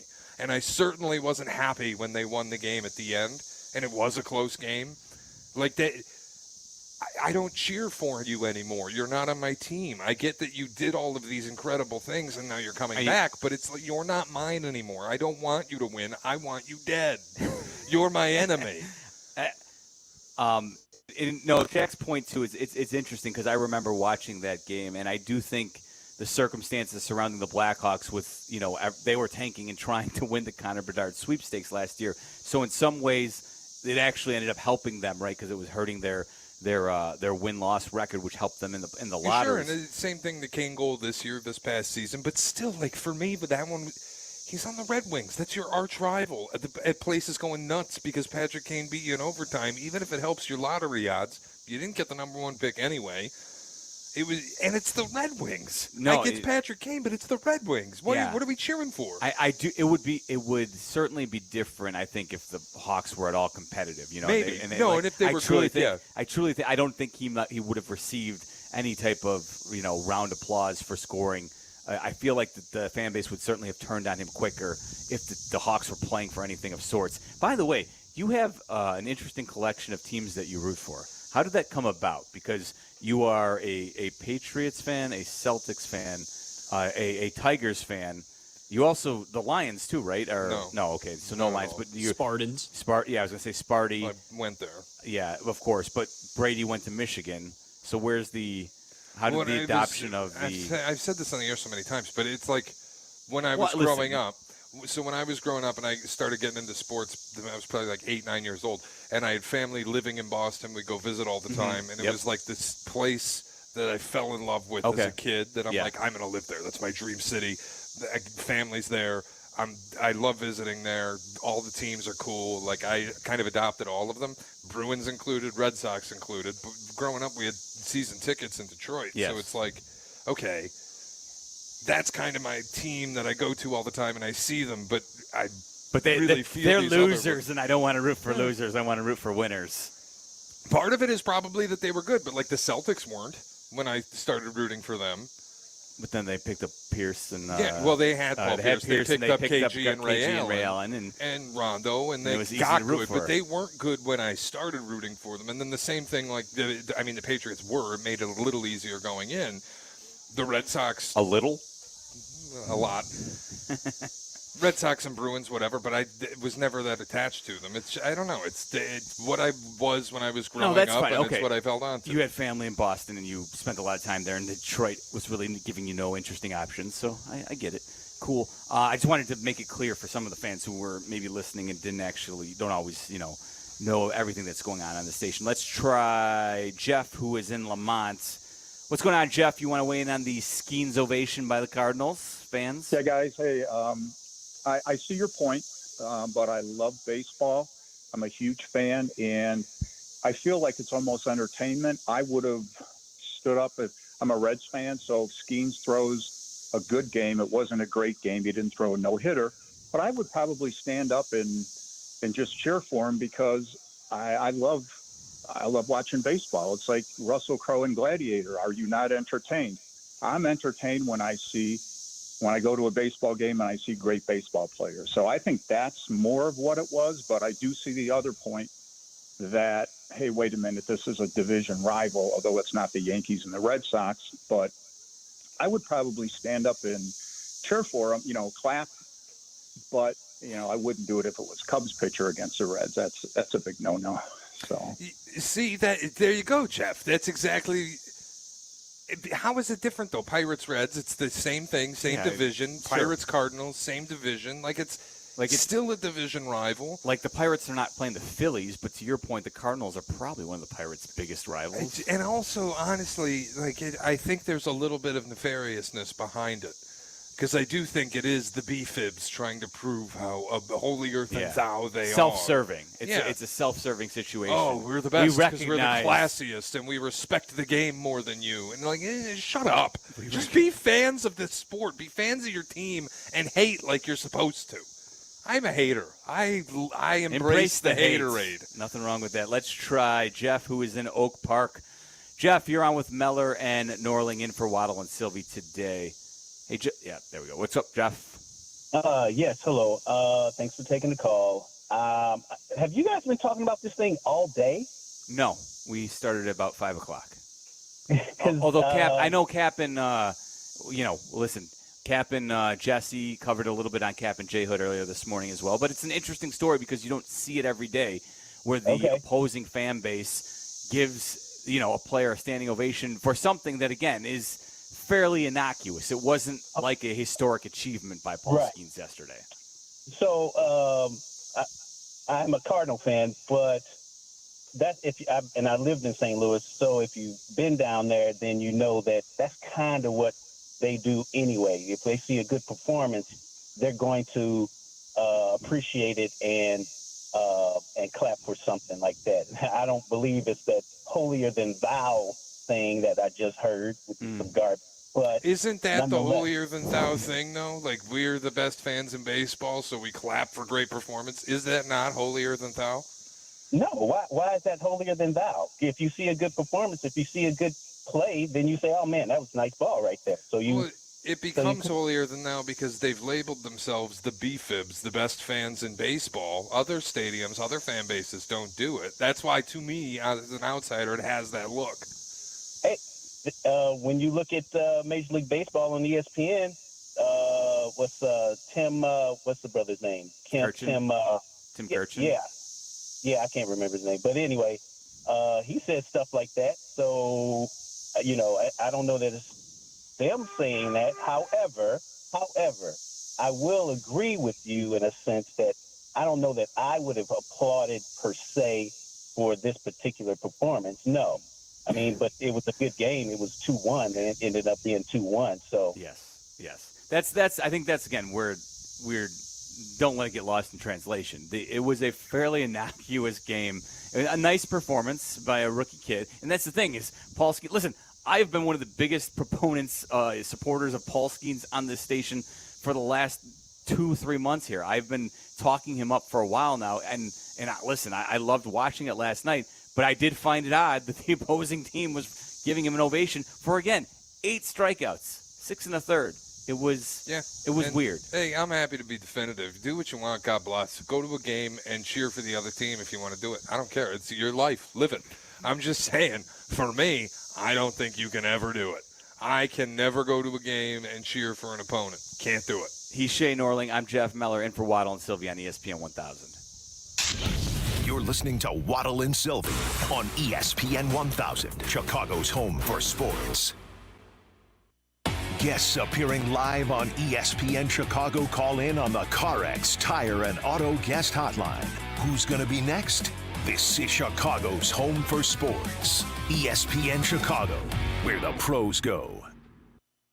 Hey, it's your buddy Tom Waddle, and I drive a Hawk. Find your next car at hawkauto.com. Choose from Ford, Chevy, Chrysler, Dodge, Jeep, Ram, Fiat, Subaru, Cadillac, Mazda, Volkswagen, and Nissan models, and a huge selection of pre-owned vehicles. Save with 0% financing for 72 months or make no payments for 90 days. Shop 13 brands at 9 convenient locations and find your next car at hawkauto.com. Drive what I drive. Drive a Hawk. HawkAuto.com. $13.89 per month per thousand financed on select models with approved credit. Step up your lunch game at Twin Peaks. Light yet hearty combos put together for you starting at just $7.99. Featuring savory soups like their green chili chicken, crisp salads, and a variety of sandwiches to satisfy your every craving. And don't sleep on their smoked and grilled wings, a fan favorite, the perfect mix of messy and mouthwatering. The perfect companion for some delicious wings? How about a 29-degree ice-cold beer in a man-sized mug? Enjoy your next lunch break with Twin Peaks. Eats, drinks, and scenic views. This is your White Sox Minute. I'm Len Casper.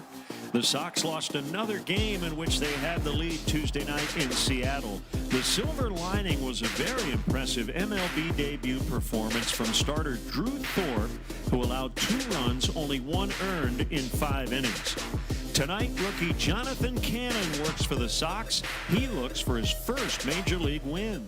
Get to the ballpark Wednesday, June 26th for Mexican Heritage Night, presented by Modelo. And celebrate with friends and family as the Sox take on the Los Angeles Dodgers at 7:10 p.m. The first 10,000 fans 21 and older will receive an Aztec-inspired Mexican heritage jersey. To purchase tickets, visit whitesox.com/promos. This has been your White Sox Minute.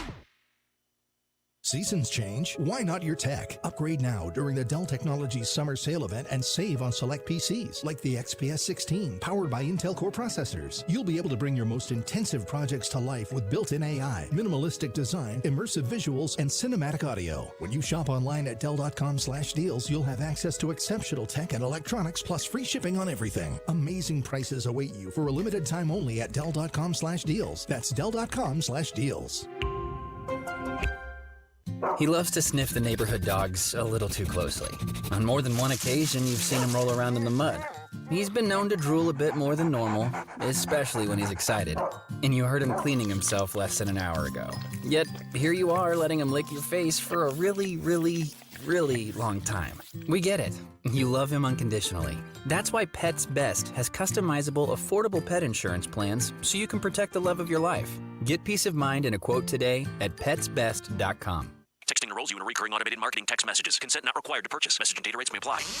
Leaving for the gym so early? I'm ready to go. Since you started taking Nugenix Total T, you've been acting like when we met in our 20s. I feel like myself again. Lower testosterone after turning 40 slowed me down. Nugenix Total T has been a game changer for me. What is it about Nugenix Total T that's different? It's a key ingredient called Tesnor. It boosts free and total testosterone to help you get back the drive and energy from your youth. Total T is backed by 5 clinical studies. I've seen the huge difference it's made for you in the gym, at work, and in the bedroom. I'm so glad I sent them a text for my complimentary bottle. Text ORDER to 321321 right now for your complimentary bottle of Nugenix Total T. Nugenix is the #1 selling testosterone boosting brand at GNC and Walmart. Do it now, and we'll also send you a bottle of Nugenix Thermo X, our newest, most powerful fat burner ever. Absolutely free. Text ORDER to 321321. That's ORDER to 321321. eBay Motors is here for the ride. 120,000 miles of night drives, daily commutes, and who knows how many. Are we there yet? Through countless fixes, elbow grease, and a new radiator, you kept your ride alive. With eBay Motors, you have over 122 million parts to keep it running. And with eBay Guaranteed Fit, they'll be the perfect fit every time. Plus, at these prices, well, we're burning rubber, not cash. Keep your ride or die alive at ebaymotors.com. Eligible items only. Exclusions apply. At Lowe's, save big every day when you buy in bulk. Save 10% on your choice of any 10 or more stock kitchen cabinets and countertops. Plus, save an extra 5% every day on eligible purchases when you use your Lowe's business credit card. Visit us for the materials you need. Lowe's knows savings. Lowe's knows pros. Selection varies by location while supplies last. Discount taken at time of purchase. See sales associate for details. 5% offer subject to credit approval. Exclusions and terms apply. See store at lowes.com/credit for details. Follow Chicago's Home for Sports on Twitter at ESPN 1000. This is Waddle and Sylvie on Chicago's Home for Sports, ESPN Chicago.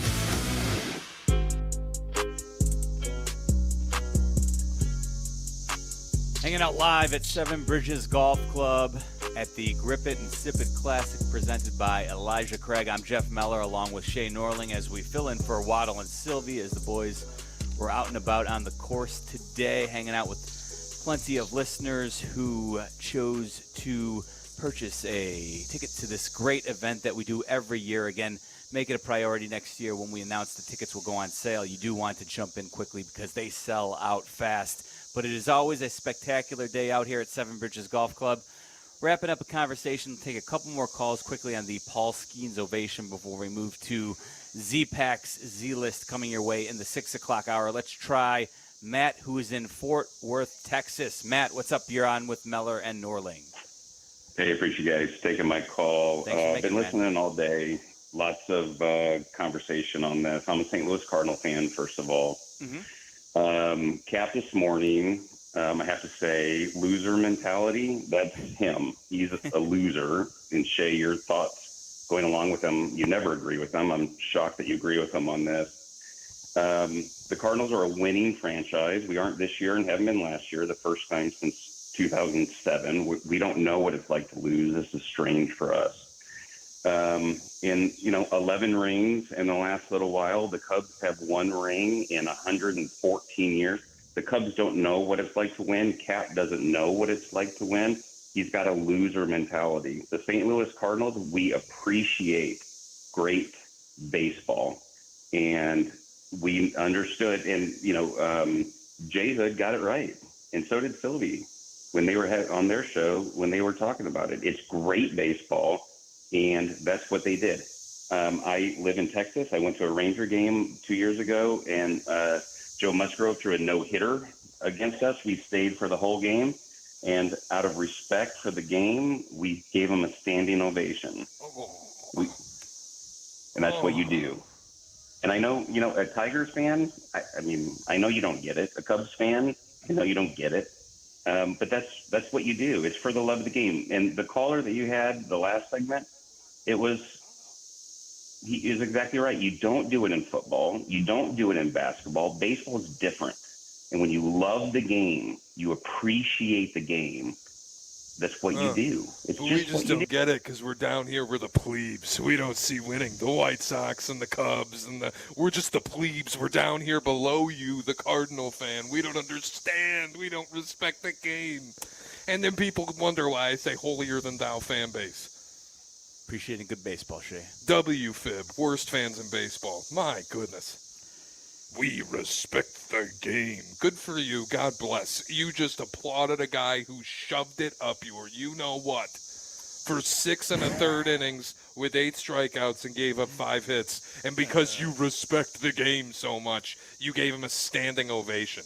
All right, and we're the ones who have the loser mentality. Come on. It was odd. I think, again, he's not from St. Louis. No. He has no connection to the area. He has no connection to the Cardinals franchise. He's on a division effing rival, and you applauded him for owning you for 6 1/3 innings because #we love the game. Loser. Shay Norling. I rest my case. Jeff Meller, in for Waddle and Sylvie, back with Z-Pack Z-List next. This is Waddle and Sylvie. On Chicago's Home for Sports, ESPN Chicago. The Odds Couple with Mike North and Carmen DeFalco. As may the odds be ever in your Presented by Circus Sports. Check out the podcast. Available on demand Friday through the ESPN Chicago app. Good Karma Brands is proud to be an equal opportunity employer. Our policy is to provide equal opportunity employment, development, and advancement to all current and potential teammates. If you are an organization that maintains a job bank, provides employment information, or gives job referrals, you may request to be placed on the station's mailing list for future career opportunities. To learn more about careers at Good Karma Brands, please email careers@goodkarmabrands.com. When you ante up your insurance premium each month, you believe that if you're ever in an accident, your insurance company will treat you fairly. But that's not a safe bet. In truth, casinos play by much fairer rules than your insurance company. And here's how. Imagine playing blackjack and making a $100 bet. When you win, the casino will immediately pay you $100. But now imagine winning, and instead of immediately giving you $100, the casino only offers you $50 and makes you wait years to collect it. If the terms were that unfair, no one would ever step foot in a casino. Unfortunately, that's what's happening to people every day who are injured in car accidents with uninsured drivers. You ante up your premiums in full and on time every month, but if you're a day late or $1 short, your insurance company will drop you. And when the time comes for your insurance company to pay you, they will offer you pennies on the dollar and, even worse, string you along for years to collect it. Dealing with your own insurance company shouldn't be riskier than gambling in a casino. If you need a law firm who will put the odds in your favor, Call the Verdoliak Law Group, 844-4VLG-LAW. Want a great deal on brake repair? Go to CarX Tire and Auto and get $25 off lifetime guaranteed brake pads installed. $25 off premium lifetime brake pads installed. Only at CarX Tire and Auto. Don't worry, call the CarX man. Participating location, see store for details. The Nissan No-Hitter is back on the White Sox Radio Network. Enter at NissanNoHitter.com. And if the Sox throw a no-hitter this season, you could win a 2024 Nissan Rogue. Brought to you by your Chicagoland and Northwest Indiana Nissan dealers. Summer's just getting started, so fill your cooler with the smooth and refreshing taste of Twisted Tea Hard Iced Tea. It tastes like real iced tea because it's made with real brewed tea. And with a 5% kick of alcohol, Twisted Tea is perfect for the beach, the lake, or wherever you're hanging out and day drinking with your friends. Look for the bright yellow cans. Twisted Tea Hard Iced Tea. Keep it twisted. Twisted Tea Brewing Company, Cincinnati, Ohio. Please drink responsibly. With no fees or minimums and no overdraft fees, banking with Capital One is the easiest decision in the history of decisions. Kind of like choosing Derek Jeter as the pinch hitter for your baseball team. Jeter, you're in. We need a home run. I'll give it a try. I've swung a bat once or twice. That's out of here. Yep, even easier than that. With no fees or minimums and no overdraft fees, is it even a decision? That's banking reimagined. What's in your wallet? Terms apply. See CapitalOne.com/bank for details. Capital One N.A. member FDIC. Seasons change. Why not your tech? Upgrade now during the Dell Technologies Summer Sale event and save on select PCs like the XPS 16, powered by Intel Core processors. You'll be able to bring your most intensive projects to life with built-in AI, minimalistic design, immersive visuals, and cinematic audio. When you shop online at Dell.com/deals, you'll have access to exceptional tech and electronics plus free shipping on everything. Amazing prices await you for a limited time only at Dell.com/deals. That's Dell.com/deals. He loves to sniff the neighborhood dogs a little too closely. On more than one occasion, you've seen him roll around in the mud. He's been known to drool a bit more than normal, especially when he's excited. And you heard him cleaning himself less than an hour ago. Yet, here you are letting him lick your face for a really long time. We get it. You love him unconditionally. That's why Pets Best has customizable, affordable pet insurance plans so you can protect the love of your life. Get peace of mind in a quote today at petsbest.com. This is ESPN Chicago, WNVP, WTBC, HD2 Chicago, a Good Karma Brands radio station. The competition is fierce. Who will win the Elijah Craig Cup? Stay tuned. This is the 4th annual Grip It and Sip It Classic, live from Seven Bridges Golf Club. This is ESPN Chicago, Chicago's home for sports. It's time for Aki's A-List. From the mind of the man who understands the 4 Ps of Waddle's world. Aki's A-List. The top questions and topics floating around in Tyler Aki's mind. Are these really the questions that I was called here to answer? Aki's A-List on ESPN Chicago. That is completely inaccurate. Tyler Aki is out of surgery. I assume it went well, but I did not get an update. Maybe he can't text with his fingers right now. He posted an update on Twitter. He said he had a little anesthesia dream. There you go. Well, Abdallah would like to chime in. What's ridiculous? We've got you coming up in 15 minutes, pal. You can wait. To bump the Z list again?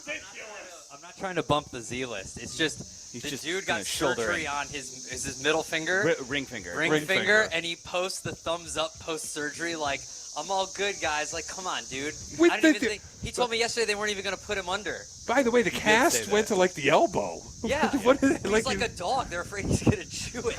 Yeah. He had a cone around his neck. That's the weirder thing is he can't. All right, back to Z-Pack. All right, this Z-Pack Z-List. So I think Z-Pack probably knows 3 Ps of the 4 in Waddle's world, but nevertheless, he will man Z-Pack's Wait, which one don't I know? I don't know. The one that meows. All right, so go ahead. What do you got for us, Kevin Z-Pack? Well, first I'll tell you that it's brought to you by Circa Sports Illinois. Bet like the pros with the world's largest sports book right at your fingertips. Sports betting the way it should be. And shout out to Justin Pottinger back at the shop. He sent me a few questions as well, so we get a little sprinkle of Potsy on this edition of the Z-List. Well, that's good because you said you were going to wing it, and it's nice that Potsy decided to save you from I yourself. prepared nothing. I was going to do it freestyle off Thanks. the We dome. appreciate the hard work. I like Potsy was called out by Sylvie for never listening to the station, and he has stepped it up completely. I like that. Above and beyond. Yeah, Justin. he's like throwing down. You're doing a great It's job. fine. Of You this. know what? By the way, it makes me better. Makes me better. Moment of the day on the station for me is Sylvie calling out Potsy for not listening and then asking, how does the lunch rush work immediately after? That's the greatest moment of the day. I've never done this before. How does it work? And then the best was with the defiance. What do you want me to go listen to it on the podcast? That's what he said to Hoodie. And Hoodie's like, well, we tell everyone else to. Maybe you can once in a while. This is Waddle and Sylvie, Meller and Norling sitting in again. Meller, get to work early tomorrow, buddy. All right, let's get started, shall we? Enough tomfoolery here. Let's get down to serious business. Let's go. All right, we heard Matt Eberflus speak earlier today about the coaches starting to plan how they want to approach the preseason now that OTAs have come to a close. For Caleb Williams specifically, we're all very excited. Everybody in the city is excited. Everybody around the country is excited, I'd say. So for Caleb Williams specifically, how much do you want to see him during the preseason? I don't care. Great, off to a great start, Shay. Thank you for crapping on my first question. I'm not crapping on the question. It's a fine question. I'm just saying I don't care. Shay's the type of person who's not going to put too much stock in anything that happens in said number of plays. Not that necessarily actually putting stock into it, but just for wanting to see him out there. I would like to. I don't want to see him in the Hall of Fame game, to be clear. And then I guess in the first preseason game, give him a quarter. Eberflus, whatever. Eberflus mentioned that I think it was Kerry Joseph. He's running the analytics on how many plays rookie quarterbacks have played in the preseason. Said something like 45 to 60. So that might be a rough number you can expect to maybe see Caleb Williams in preseason this year. I tend to, though, side with Shay in the sense that I don't think there's a whole lot to be gleaned from whatever happens in said preseason games. So just make it out injury-free. That's all I care about. Do you want C.J. Stroud's preseason stats from last year? I know they weren't great. I don't. Go ahead. Yeah. Actually. No, I think you brought it up. So he was 2 of 4 for 16 yards with a touchdown in 2 series. That's it? He only played 2 series? Or was it the first game? This is Stroud concluded his preseason by going 2 of 4 for 16 yards with 1 touchdown in 2 series. The way that reads, though, I feel like that's the last game of the preseason that he did, because there's no way he was just 2 of 4. Maybe, but that's it. No, I'm with you. Listen, we're going to see 12 passes from Caleb Probably. Williams. My point is, when we get there, I don't want to hear about how we needed to throw more passes. No, I'm with you. We're going to be fine. He's doing a lot of work in the OTAs and the mini camps. Just be healthy when the season starts. All right. Let's move on to a little baseball, shall we? The Cubs are now, they're not last in the division after the best fans in baseball watched the Cardinals lose last night, but they are certainly sliding. Excuse me. They've been playing very poorly for a while. They cannot hit. They cannot get anybody out when it comes to the bullpen. It's not the greatest roster in the world, but they are, as it's come up today, 8th in payroll, so they have spent. It's just a question of how wisely they've committed some of that money. At any point this season, if the Cubs continue to play the way that they've played for well over a month now, do fingers get pointed perhaps at Jed Hoyer? I'm already pointing mine. He built the team, man. It's his decision to bring the bullpen back. It's his decision to, whether he wanted to bring back Cody Bellinger or not, he made that decision. He signed the deal for Cody Bellinger. You can't go now and say, well, we never really wanted it, and we kind of thought this could be an outcome, so give Jed the time with his prospects. Next year he's lame duck. If this is going to be another kind of seller's year, goodbye. Here's the thing. He's pointing to the farm system and how he's proud of the farm system that they've assembled right now. He's putting a lot of pressure on that farm system to come up and immediately be good. The truth is, though, that rarely do you see prospects come up and then immediately be the reason why you're winning baseball games. Usually there's a 2 or 3 year buildup for young players to really turn into the linchpins of your lineup. And so we'll see. We'll wait and see what actually ends up happening. I don't know if Matt Shaw is, all of a sudden going to be the 2 or 3 hitter on the roster. He's when he not does. exactly lighting it up in This is Tennessee. my point. This is my point. Alexander Canario's had a cup of coffee, but he hasn't made the type of impact where you're like he needs to be on the roster every day. And a couple of other players, Horton's Owen hurt Casey, again. Cade Horton, Cade Horton might not. We'll see. He may not actually pitch the rest of the season. We'll see how he actually comes back.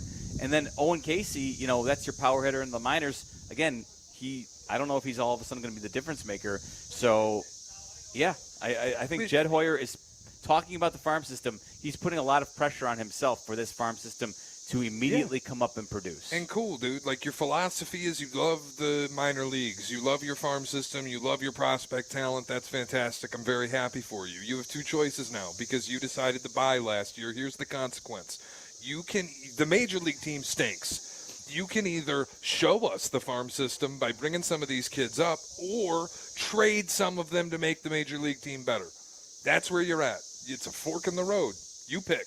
And honestly, in his heart of hearts, I really feel like he would vastly prefer this team stay the course, slightly out of the wild card, but not enough that he's pressured into making a splashy move, and he can sell another year of development and hopefully pick up an extension. But that is a gamble when next year's a lame duck, because Ricketts would be well within his rights to say, get out. 2 quick things, though. This is the job that he has, but I do think he is dealing with handcuffs that he won't talk about publicly. There is a financial, I don't want to say burden, but there's a number that I think he is restricted to stay within that he won't talk about publicly, but I don't believe Tom Ricketts has the appetite to go into the luxury tax. And so that's the reality that he needs to work within the confines that he has constructed. And I think it makes it more difficult for him, for his job to become, more competitive quickly. But unfortunately, that is the job he has to operate within. And so I think Tom Ricketts is the bigger issue because he doesn't want to spend in the 3rd largest market in baseball. But unfortunately, he's Jed's boss. And so. But really, though, I was looking at this earlier. The Cubs were 2nd in tax payroll in 2020, 2019 maybe. They were 3rd, 4th, 3 straight years. It's easier for me to stomach. I get it. People typically want to go, owners don't spend. I'm just saying there is recent evidence of Ricketts going into the very top of baseball in terms of luxury tax rankings. Mm-hmm. We have it. There's evidence of it. That was kind of Theo's mentality. It's what he did in Boston. They spent through the nose, Moneyball attitude, but with an influx of money. Came here, did the same thing. 4 years ago, you were 2 in baseball in spending.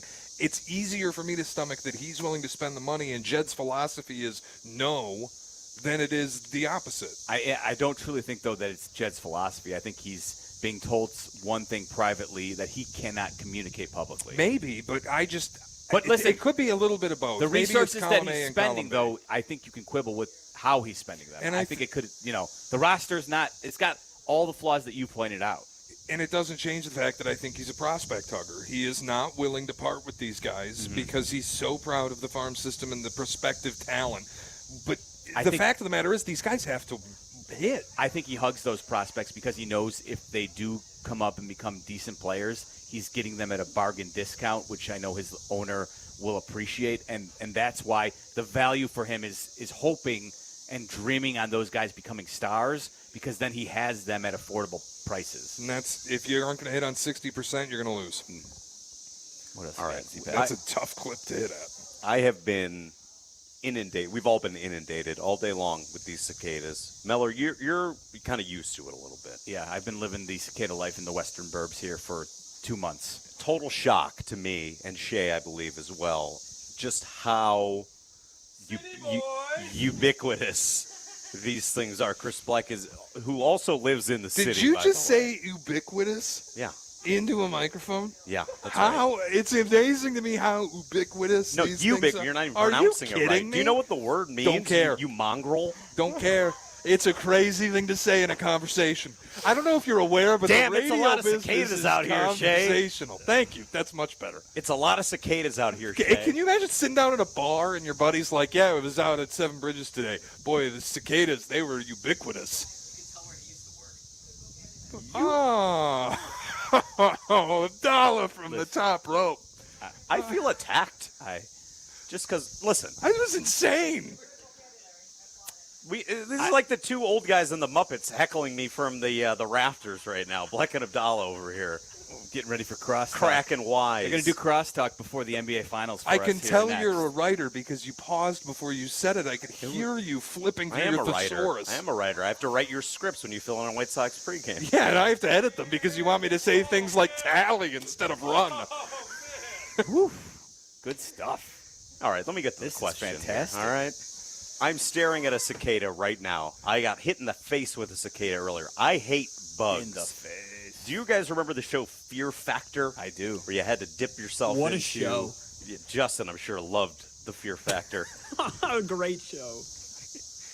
If you were on Fear Factor, let's up the stakes to an unrealistic amount, $5 billion, right? $5 billion. But you had to be submersed in a tub full of whatever your phobia is, whether it's cockroaches or worms or whatever. $5 billion, you got to stay in there for 5 minutes. What is the item, and would you do it? On the spot here. Man. Yeah, do you want to start? I don't know what the item I feel like is. snakes would Snakes? I'd really have a hard time being submerged in snakes, even for $5 billion. And you're nude. Okay. That's weird. Throw that in, that last second caveat. To be honest, I don't think the nudeness really matters, being in a tub of snakes. I think it matters quite a bit, to be honest. Yeah.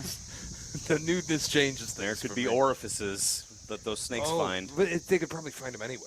That's what I mean. Like, I don't think you're throwing on the Under Armour gear. I guess if that was an option, you'd rather have that How than long do not. they have to last? 5 minutes? 5 minutes. What's your... I think like millipedes maybe would be the thing. Gross. And you could feel the legs running all over you. And No, you're nude. I would not stay in it for 5 minutes. All right, that's enough. And that's why it is... You're a little too excited about us being nude. A ubiquitous version of the Z-List here on Waddle and Sylvie. Mel and Norling getting set to crosstalk with Black and Abdallah next. Ubiquitous. Waddle and Sylvie on Chicago's Home for Sports, ESPN Chicago.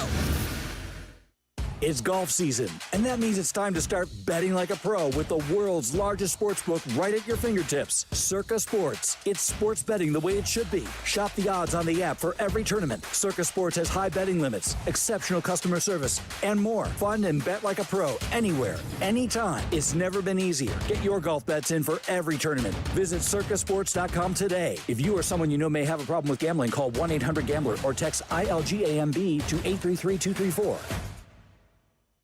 There are gas stations, there are convenience stores, and then there are the Pride stores.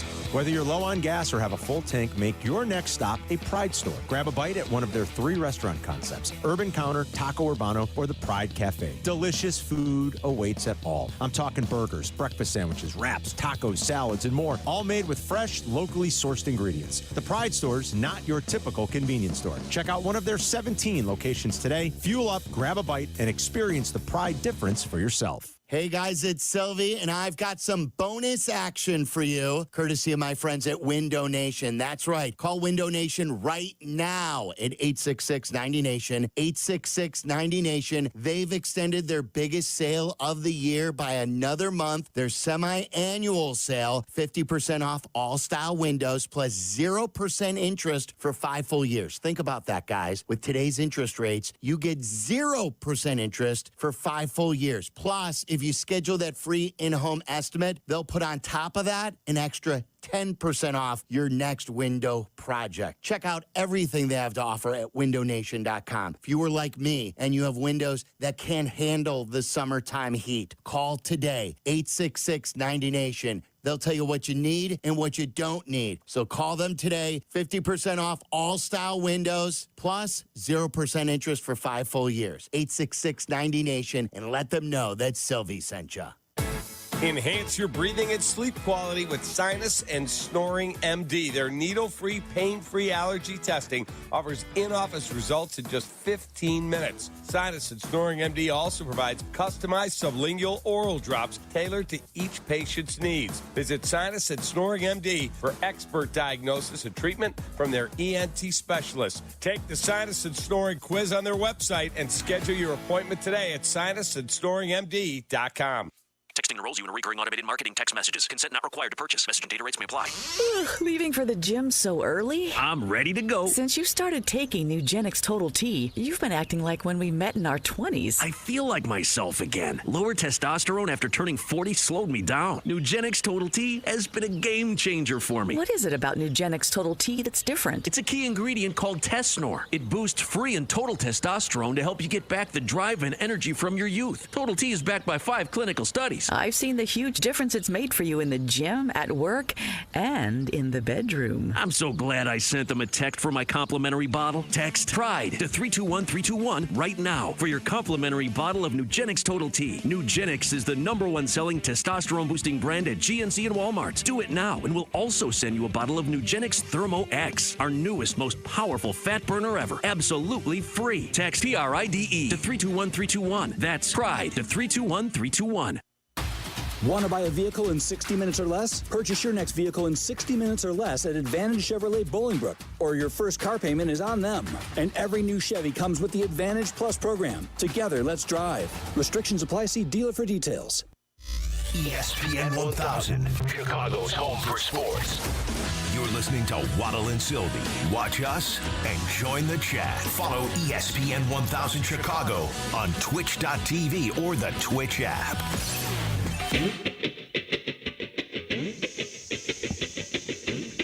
Wrapping up from the Grip It and Sip It Classic live at Seven Bridges Golf Club for the 4th year, and the awards are being handed out, and it is our pleasure to bring in Black and Abdallah, heard frequently between 6:30 and 8 when a White Sox game does not get in the way, but Crosstalk, as always, brought to you Heard by infrequently. Steinhoffels. Infrequently as well, yes. But You guys could know get what? Mark Kestisher for a crosstalk. A little bonus. DJ Carlissimo and Mark Kestisher here for Game 3 of the NBA Finals. Shay, Jeff, how are you doing?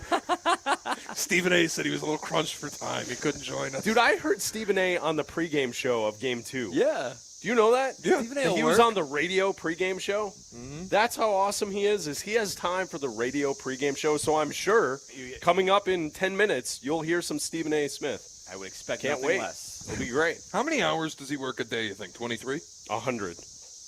All the hours. All the hours. I think he's man. always Dude, working. he does the morning shows, and then he does his own, like, YouTube radio show, Yes, and then I've he noticed does that. the NBA stuff. Doesn't he have a DraftKings thing going too? Yeah, and the I think YouTube, that's part of it, yeah. The YouTube show, he talks about things he can't talk about on Yeah, ESPN he properties. gets wild out there, man. It gets a little spicy. Listen, people don't like. I would love say. Stephen A. His So do I. podcast is a work of art. And It's great. Well, and as someone who has produced for many a year and has booked Stephen A. many a time, he has never said no. He's a very nice Never person. said no. He's great. He's great. Did you throw a cicada at Z-Pack Yeah, I over did. there? I did. Yeah, there was a They're half, weapons now. there's a half dead one in the speaker over here. And well, no, here's the thing. We don't get them in the city.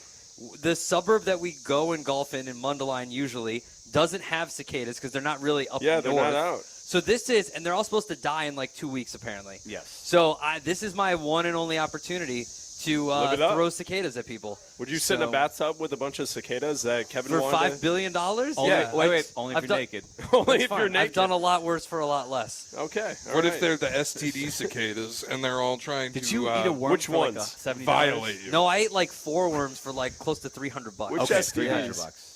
It was Whichever pretty ones good. the cicadas have. I don't know. Did you Ask guys a know? scientist. Did you guys hear how we started the 7 o'clock hour yesterday? Did you know that koalas can get chlamydia? Most koalas. Thanks for listening, Shay. You clearly didn't Most hear our program koalas, last night. I did not. There's apparently we did some zoo news. Apparently, there's a herpes outbreak with elephants. Did you Okay. not know this? Well, listen, monkeys. I mean, Well, there's not. They're elephants though. Monkeys and elephants. you think monkeys and elephants don't cross paths? Apparently, from time there's to time, 30 friends? different strains that an elephant can get. Okay. And so I was just thinking out loud, and I was like, I thought I read that koalas can get syphilis, and apparently it's not. It's chlamydia that they can get. Pottinger was there. He heard it. Is Yeah, this this is rampant in the koala community? Yes, Chlamydia? it is. Yes. Or is this a? It is. this a They're human wild in the streets, man. It's a big thing. Jeez. The koalas are wild. Telling you. Aren't you glad you asked us to come on? Yeah, you gotta before you gotta ask the koala kidding? if it burns when it Yeah. takes care of its business. Really? Listen, the best way to stop this I'm is abstinence, just- guys. Abstinence. No doubt. Of course, and protection always. Of course. Clearly some wild koalas. What do we miss today? What's going on in the world? The Cubs fixed their bullpen. They did they? signed Yeah, Jorge Lopez. Okay. All right. The dude who chucked his mitt. yeah. Oh, that From the guy? Mets. Yeah. He's now in the love minor Cubs fans. minor leagues for the Cubs. So they fixed the bullpen, so everything will be good. Cool. All right. Still no word on where Aaron Rodgers is. Okay. We know where he is. No, we don't. Where is he? We don't know where he's at. I offered a couple options. He's either at the RFK campaign event in Arizona. Okay. Or there was a series of ayahuasca retreats in South America that started today. He's at one of the two. All right. I threw out the fact that Big Pharma had him kidnapped and he's being held on Epstein Island. I don't think it's that. No think charity it's that. events. No charity events. I thought it was going to be Okay. something to do with the Hunter Biden verdict. Another He just another wanted good to- option. He just wanted to make So sure. you know what? I'll that put it on the justice board. was being served. Certainly an option. Was he hiding out in the bushes? Just saying, man. He Keep could an eye. He's a known Swiftie. He could be overseas at a Taylor Swift concert. He could be. He could be. That's pretty good. They said they know where he is. Oh, he told them where he was going to go. Yeah, he told them where he was Yes. going. My so money's on the RFK campaign event. I would guess it's more along the lines of like a very dark cave. Ayahuasca, water, yeah. ayahuasca style. That was something along those lines. Yeah, it's like there's a 2-day retreat, a 5-day retreat, and a 7-day retreat, and they all started today. Huh. And so people started thinking that's where he went. Okay. Not for me. No. You wouldn't go on an ayahuasca retreat? I would just No. never. Anything that's gonna make you throw up, Yeah. I'm not down for. Yeah. What's the strangest retreat you would go on? I mean, I'd do mushrooms. Okay, that's not that strange, I feel. That's what I'm just telling you. I'm not a strange boy. Peyote? Would you go on a peyote retreat? It's just kind of the same thing, isn't it? But Okay, I've been in the desert. It's not great. the desert, overrated. Overrated. Overrated. A lot of A sand. lot of sand, guys. A lot of Overrated. sand. Have you been to Sedona? I've heard mixed results. No, I've not been to Sedona. Mostly No, Middle Eastern haven't. deserts. Yeah. Real deserts. They're all real. There's no fake deserts. It's true. So How was it on the golf course? The golf great. was good. It was a lot of fun. Great partners came out, support us. It was a great time. Fry the Coop brought through sandwiches Dude, those halfway were through so the round. good. Awesome That was sandwiches. clutch. I put one in my pocket, saved it for later. There I you mean, go. they were awesome. But yeah, we had a great time. We were even for the day. Yeah. Left a lot of birdie putts out there. Oh, I no. think we heard that the number, there was someone that posted a 13, minus 13. Jeez. In our team? No, No, some with like the winning group. Oh, okay. I don't know which team overall won, but I heard some high numbers that were posted. Waddle ducked in and said they were 8 under and they had 6 holes to go. So I don't know, maybe they did get to 13. Yeah, it's possible. It's a hell of a run. Yeah. At the end of the course there. It is. Man. I will say this. We shot even for the day, but on a par 5, we had an eagle. Yeah. Connor on our team, one of our sales yeah. guys, he put it in from the He chipped in He for chipped eagle. it in. It was awesome. Are there better feelings than like chipping in? Very few. Just as a recreational golfer? Yeah, No. it's very few. I mean, it's pretty great. It's like seeing God. It's I've like done the it twice. closest you can get. I've done to it twice seeing in my God. life. It's say. awesome. It's so much Yeah. fun. If I you think- do it on a par 5 too. He did it on bowling out on a 10 par right 5. here. Yeah. One of the hardest holes on the course. Yeah. Coincidentally enough, the only better feeling involved Not yet. being inside a hole. Okay, so moving before we that's wrap enough things up, for me. I bet it's been a All long right. day. Talk to you guys later. real quick, NBA Finals picks before we throw it to the pregame. I think the got Mavs C win tonight. I and think the Mavs get it tonight. Mavs get a game. I think the Yeah. Mavs win tonight also. I want to see a series. Get a game, Mavs. Get 2. Why not get 2? I think this is the only game they get, but I do think they win No tonight. Porzingis, though. Yeah, Porzingis out. What about USA Brazil? They're already playing, though. What? What are they playing? Hopefully they don't lose by 4 goals like they did the Yeah. other day to Colombia. That Is would this be soccer? good. Yes. Yeah, Team Don't USA. U.S. men's national Easy, team. Jesse. All right, They're already down 1-0. that'll do it Is it for the us. World Cup? It's a friendly. Live No. from Don't the care. Grip It and Sip It Classic. Thank you, Black and Abdallah, for a quick Thanks, crosstalk. Noah. Thank you, Shay, for hanging out with me. Thanks to Z-Pack, Justin Pottinger, and Kendra Smith back at the shop. And thank you for listening and supporting us. Seven Bridges Golf Club, another extraordinary event. Grip It and Sip It Classic, courtesy of the fine folks over at Elijah Craig. For Waddle and Sylvie, thanks for listening. Back tomorrow on ESPN 1000. Instant classic. am really excited. That was a big thrill. Hi, it's Andre Dawson, including myself, Ed Belfour. Who's getting wild tonight? That's what I'm talking about, baby. No hi from you? What? No hi from you? I'd give him more buys than highs. Waddle, waddle, waddle. Then he waddled away, waddle, waddle, till the very next day. Bum, bum, bum, bum, bum, bum. And thank you to all, and to all a good night. I just want to say thank you all, and as always, everybody else. I love y'all. Texting enrolls you in recurring automated marketing text messages. Consent not required to purchase. Message and data rates may apply.